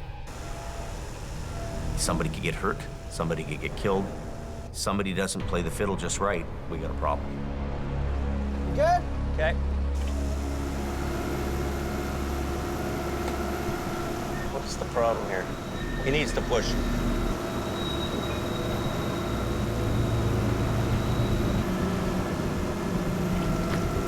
Tell him to keep pushing. They've almost managed to get the flatbed back on the road. But the job isn't done yet. Am I okay here? Okay. Basically, you're on the road now. They now must execute a risky maneuver. See if he can pick up now.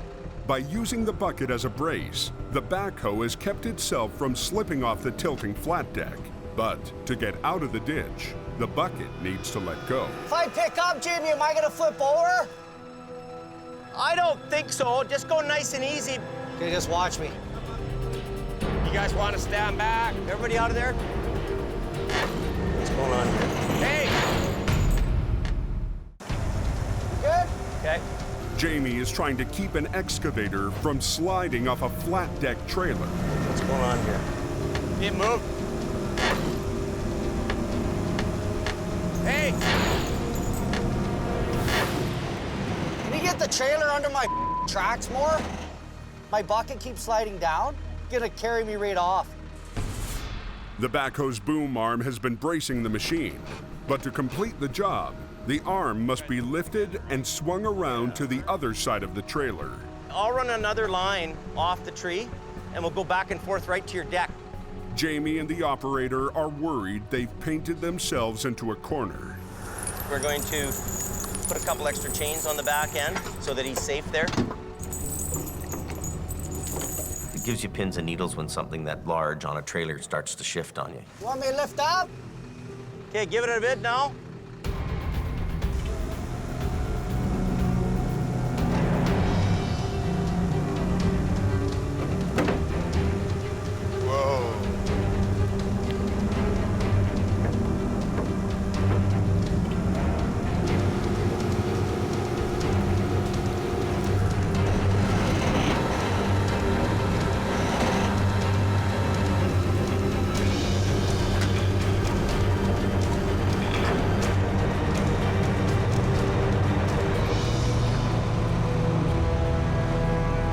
That's working out good. Now we get the weight on the other side. That was a little scary. Whoa. We're done. They'll just chain it off again and tie it up, and they'll be on their way. Yeah, I was ready to flip over, so that's very stressful. Very. You want to run one of these lines in first for a bit? Sure. For Ken, this is the shot at heavy rescue he's been waiting for. That's why I moved to Hope, was to do heavy rescue.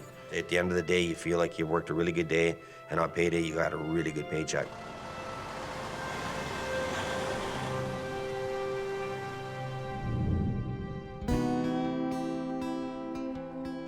Back at the yard, Jamie's got another surprise up his sleeve, this time for Scott. Come here, you lying, cheating, thieving bastard. Last week, the Western Star heavy wrecker that Scott's been waiting for all season finally arrived. You guys knew it was coming too, didn't you? I knew it was coming. But with bills mounting and the season almost over, Jamie decided he couldn't afford to put it into service. Well, we're gonna go broken style anyway. So here's the deal. Now that we're moving to Fort Mac, I want that Western Star put together pronto. Yeah. So. Is it staying here?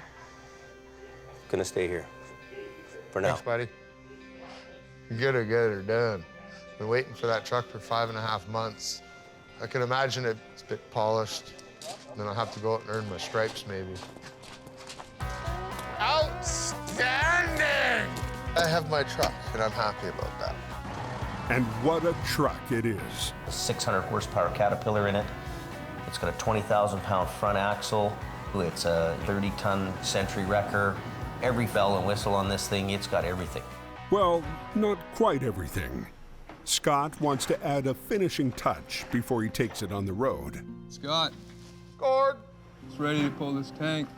Swap out the stock fuel tanks with custom chrome.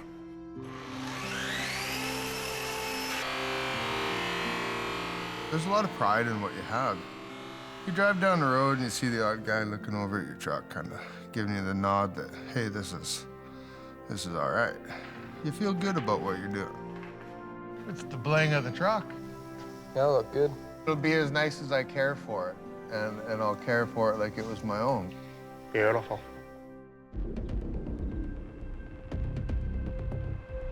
Anybody know when that guy buried that trailer? The next morning, Jamie is back on police call. Yeah, at about 5 this morning. They sent a tow truck out for it. Yeah, Jamie Davis is en route. There's been a wreck involving trailer load of post, and it's gone in the river. And he's right in the river there too, look at that. Oh, yeah, look at that, eh? Oh, my God.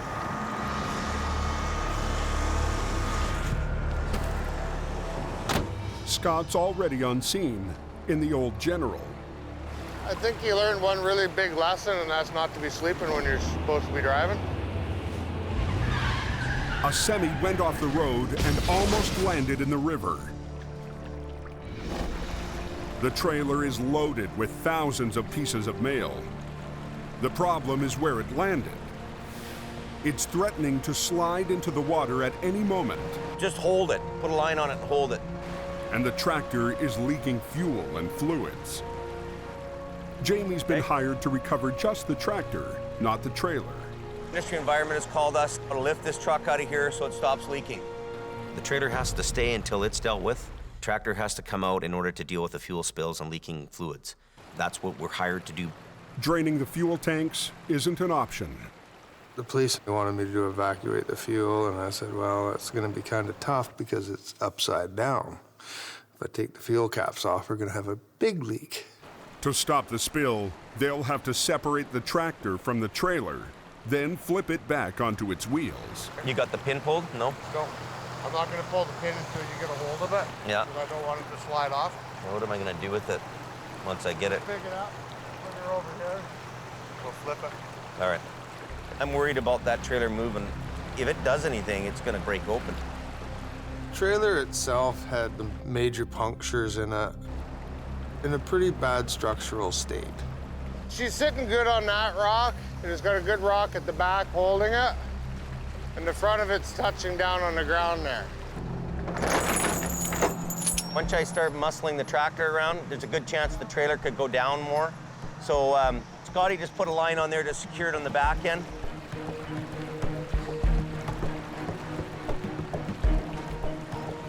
Why don't you guys work on the front end first and then the back one? Careful, that'll be slippery. Put it right around the front. So now the next thing's the fifth wheel. Before they can lift the cab, they need to release the kingpin that connects it to the trailer. Oh! Got it? No, I didn't. It's separated like this. Let me just lift it right up. Ready? Hold on there. Whoa, whoa, whoa, whoa, whoa. Come on. There. That thing just gone into itself.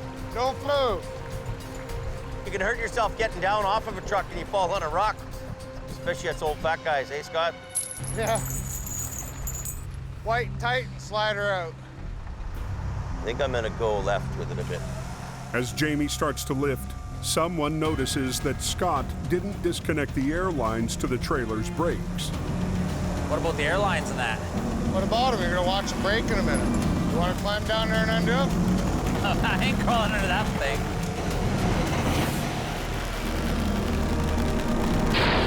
Whoa! Look at it, look at it, look at it, look at it, look at it. Hang on, buddy. Heavy rescue's got an upside-down cab in midair. Whoa! When the air lines break loose. Look at it, look at it, look at it, look at it, look at it. Watch yourself.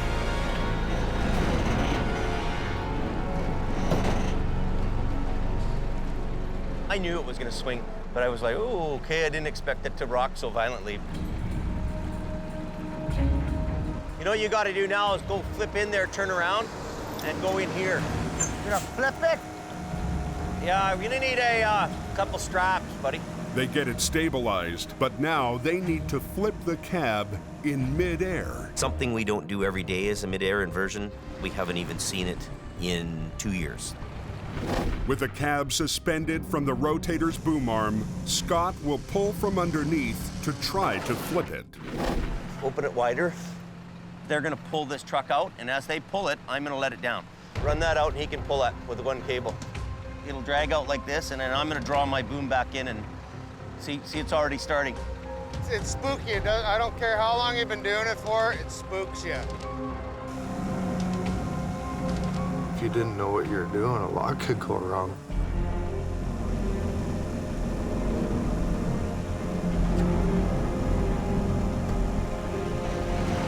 Old General's doing her job.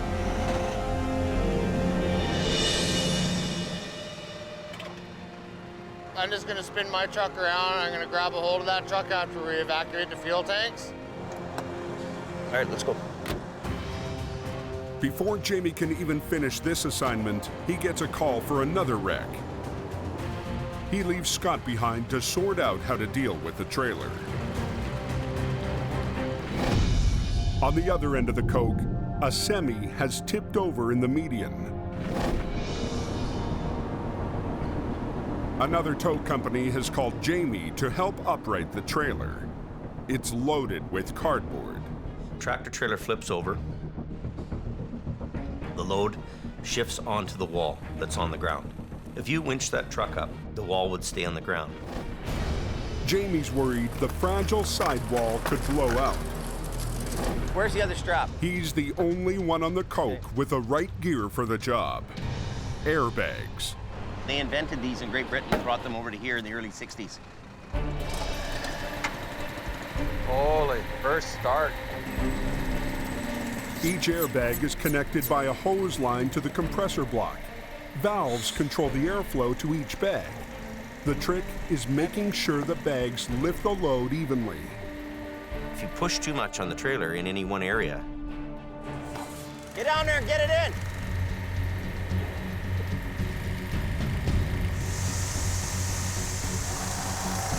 That is hard, eh? The angle of the ditch makes it hard to get the bags where they want them. we do start to lift it about a foot off the ground, and then we're looking at it and we're knowing that, hey, you know what, we're picking up on the top end of the box here quite a bit, and the load's not there. The load's way down low, down to the bottom of the trailer by the wheels. You want to put a small one in there, or you just want to, what do you think? It's kind of in a ditch that's on an angle like this, so if you let the bag, expand and it gets to here, the trailer's not going to flip over because you don't have enough of it in the air. So what you need to do is actually get the bag under here to lift. Okay, pull this bag back, and then that bag needs to be enough room for the big bag to fit in the middle. Right now, what you do is you jockey these bags back and forth, and then let them down, move them in, let them down, move them in. But it's not much, Jamie. Do it again. Go there.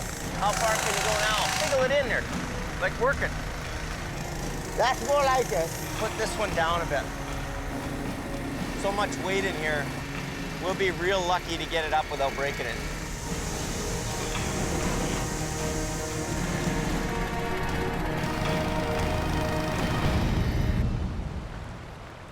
Back at the mail wreck, Jim Lasser arrives to assess salvaging the cargo. You can't see much from the bottom. Let's go around the top and see what you see further. I'm not going down on them rocks. They've been soaking in diesel for hours.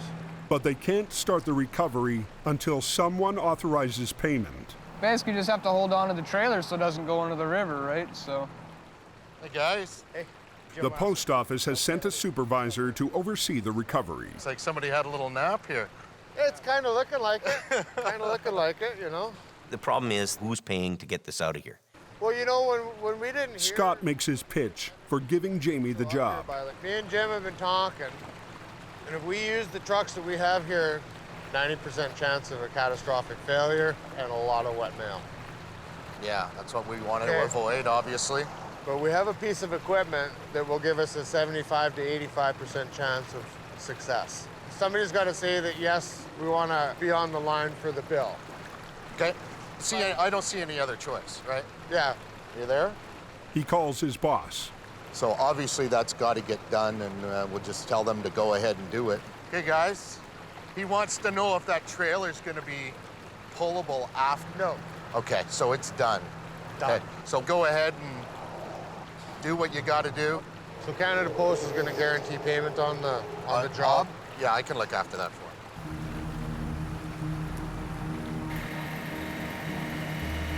Hello. Hey, James. Scott here. Canada Post is guaranteeing payment on this job. 4 months ago, we did a job for another postal contractor, and we're still not paid for the bill. Pre-authorize it for $20,000 before you do anything. Why do I want to expose myself to another job and not get paid? I have to pay my employees. I'm not playing this game. Canada Post come up with a credit card, so I'm not financing the wreck anymore by making them pay. With the postal wreck under control for now, Jamie gets back to the airbag job. Come on, I don't have much room. We take the time, we deflate each bag, put them down deep, way down where the load is. I'm gonna crack all the valves open, and then we just let the airbags do the work. This is really good. I'll go tighten up my lines.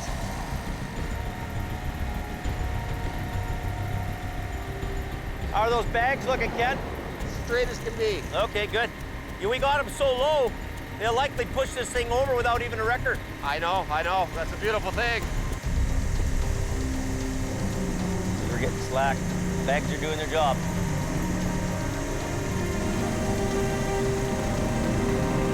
There you go. That was beautiful. Like that? Perfect. Couldn't have asked for a better airbag job. It was textbook. I'm gonna go off the off-ramp and get on to the next job. What's the next job? That postal one. Are you gonna go do it? I'll give us a visa. Well, now we'll do it.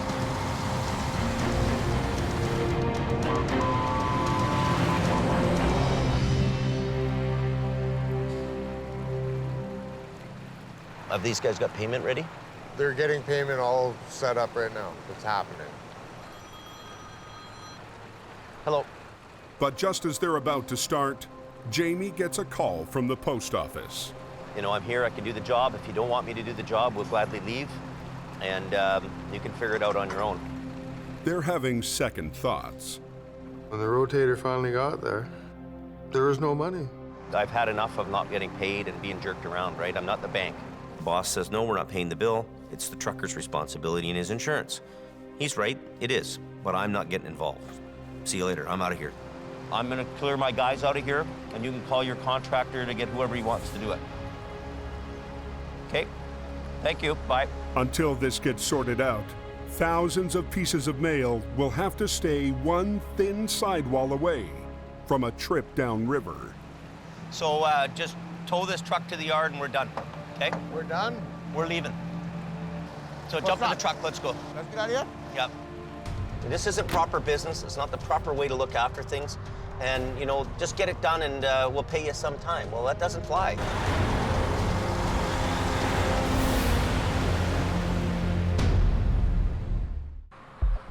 I went up the Coke to Kamloops and came back down this way, so the Coke wasn't that bad. Up on the Coke, Ken is still mulling over the move to Fort McMurray. Fort McMurray is a long way from Hope. I haven't even been in Hope 2 years yet, and for me to move to Hope was a life-changing event. It was a big deal. You might have to make a sacrifice to the great tow god here. Do something. Something's got to happen. So. And now Fort McMurray is 17 hours away, and it's a different province. So if things don't go well there, then I'm really screwed. Certainly one of these great events is gonna start frickin' paying off. After work, he meets up with Adam to get his take on the big move. When the highway's closed for 3 days at a time because of wrecks up there, and they can't get the highway open, there's definitely a demand for service up there. I feel nervous, you know, it's a big change for me. I'm leaving behind my wife and 2 kids. Worst comes worst, we can go drive taxi cab. Oh, yeah. Taxi cab drivers are making 70 grand a year up there. The more work I can do, the better off my family is. That's always my biggest thing, to make sure I can provide a good life for my family. Man, I can put a pink hat on and drive taxi all day. Well, you got a bunch of pink hats at home already. I think we've got the drinking skills to live in Alberta. Oh, I don't know about that, man. Back in the yard, the one guy who doesn't have to worry about the move to Fort Mac takes his new toy out for a spin. We're behind schedule in getting there. But it's finally happening, and we're gonna take her out, scratch a little paint on her maybe a little bit. I got my own truck, it's got my own tools in it, nobody else messes with it. I love it.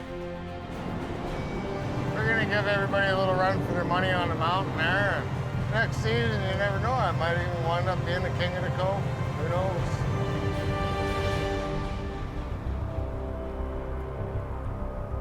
The next morning, the trailer full of mail is right where they left it, clinging to the riverbank.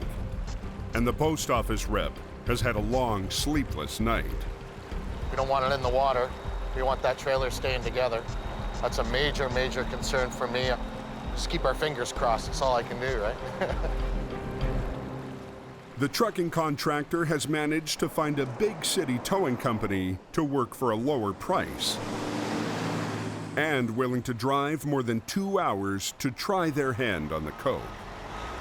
This could have been all taken care of yesterday, but we need people to be accountable for their contracts that they own with us, so. This other company, they're reputable, they've been around a long time. They're just putting their nose in something that they don't do regularly, and they're not equipped to do it. The big city crew works as quickly as they can. You want a bar to push on it? But without a rotator, this won't be an easy job. They're tow truck guys, they do towing. They're not recovery people. So it's a recipe for disaster.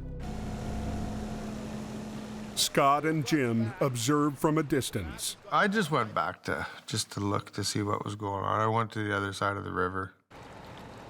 We're gonna use this truck to get it back on its wheels, and then I'm gonna hold it up with that truck while we pull it out. Awesome. Gotta keep it off the rocks. Yeah, that's great. The plan is to flip the loaded trailer upright using a single wrecker. If he's gonna do it like that, he should have a low line off of his truck. Yeah, you need to go down low to his truck. Yeah. And then he should be running, the front should be on a high point hook to help stand it up.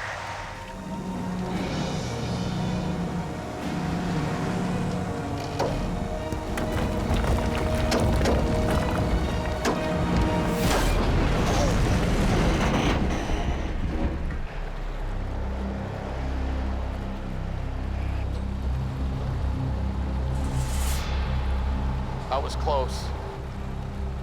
They had the big tow truck all hooked up, and it actually snapped one of the big steel cables. If this thing opens up, it's gonna go floating right by me. Okay, we're using your truck. With the first wrecker's main winch line broken, they need to use a second truck. Ready?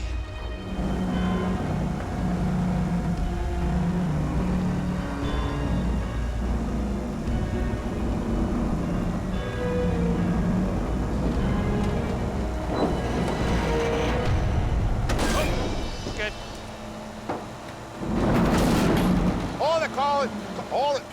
Something fell in the river. No, it didn't go in the river, it's on the bank. One letter, that was it. Hopefully they can just drag it right up now, and we'll have nothing else come out of there. Just worried about how big that hole is on the other side. It's gonna come into you. Yeah, I'll have to go into those holes. They've got it upright, but now they've got no place to put it.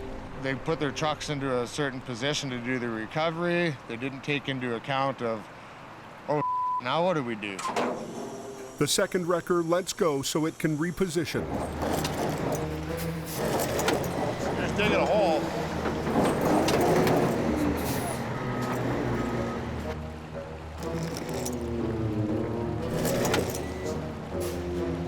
They try wood blocks, but instead of traction, they get closer to ignition. Start a fire. So they improvise.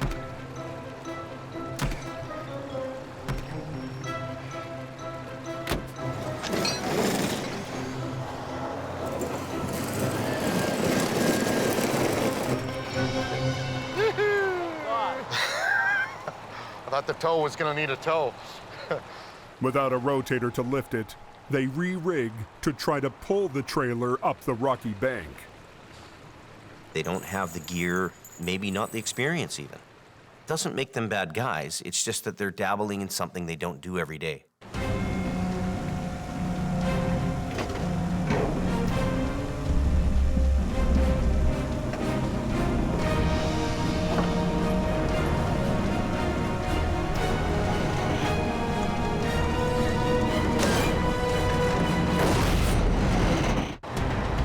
A big city towing company has been brought in to keep a trailer loaded with mail from falling into the river. That's good there. They've got it upright. Now they're trying to pull it off a rocky bank without a rotator.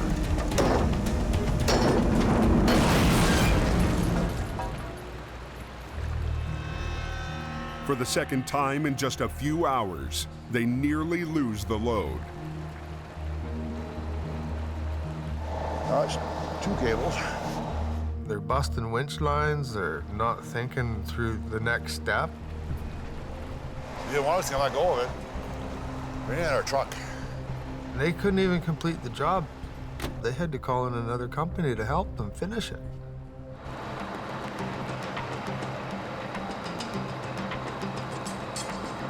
Two hours later, a third wrecker arrives on scene.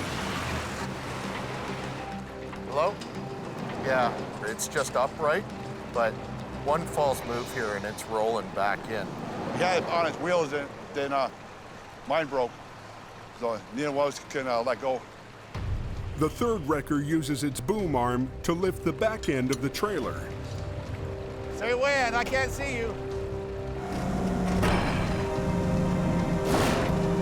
After 2 days, 8 hours, 3 wreckers, and 2 broken winch lines, the male is finally out of danger. You can make a call into everyone just to let everybody know everything's okay. Those guys worked hard today. It looked like it was a little bit more than I think they expected. It's like anything, you get what you pay for.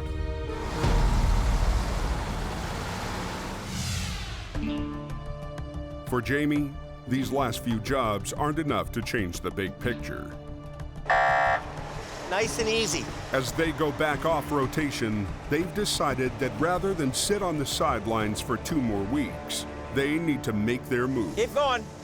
The first wave prepares to leave for Fort McMurray early tomorrow morning. Right there. What we're gonna do is basically split the fleet up, move more of the high-end equipment up to Fort Mac, and we're gonna leave a team here to look after some, whatever's going on in Hope. We're not moving the whole fleet up to Fort McMurray.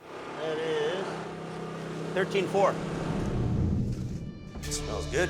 Kids want dinner? Kids, come on. Okay, James, time to go for dinner. Come on. Hey, do you want some salad, James? Jamie's family is still trying to process what the move will mean for them. I think it's going to be a great place to do business. It sounds like it's just go crazy. Are you just gonna do like 10 days on, 10 days off? What are you gonna do? No, he's gonna stay. Usually the standard is like 25 days on. Now it's getting bigger. You told me when you first were gonna leave, it was gonna be 10 days. Well, usually it's like, and then it got up to 2 weeks on, 15, 2 and weeks off. now we're at 20? Usually or it's 25? 2 weeks on, 2 weeks off. But You told me before you're just 10 days, Jim. And then I'm like, That's yeah, the go Fort ahead, Mac Jim. standard is 25 on, 10 off. If you're gone for 25 days, that's way too many days. 12 days max. But if you're making really good money, I'd like to stay a little longer. What are you gonna do? You gonna come? Me, Kevin, and Adam, the 3 Musketeers? Holy yeah, right. In town, Ken has finally reached a decision. It's a nice little place to be. I'm glad, I enjoyed the time that I spent here, but I gotta start pounding, put some cash aside. I'm leaving because there's not enough work here. It's just, that's plain and simple. There's just not enough going on. Oh, well, forget that. I'd hate to get run over by a moose. My son lives in Edmonton, so that's probably the defining factor for me in this whole endeavor. I'll only be 5 hours away from him. And if it does go well, and I do make big money, then I'll have something to leave him when I pass on. I'm part of the A-team. It's a win for me.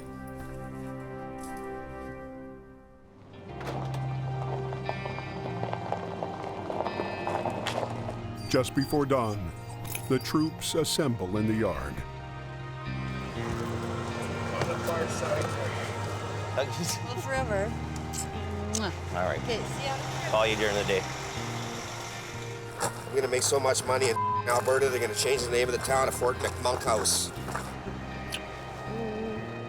Miss you. Love you. I'll call you along the way if Jamie's driving. Don't kill me. Okay, love you. Give Kayla a kiss for me. Okay. Bye.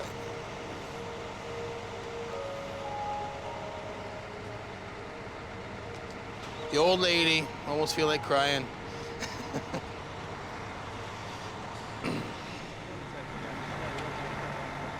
You have to have tenacity in the business, and you got to be able to be a survivor. And there's 2 things you're doing in the world. You're either going ahead or you're going backwards. We have to go ahead.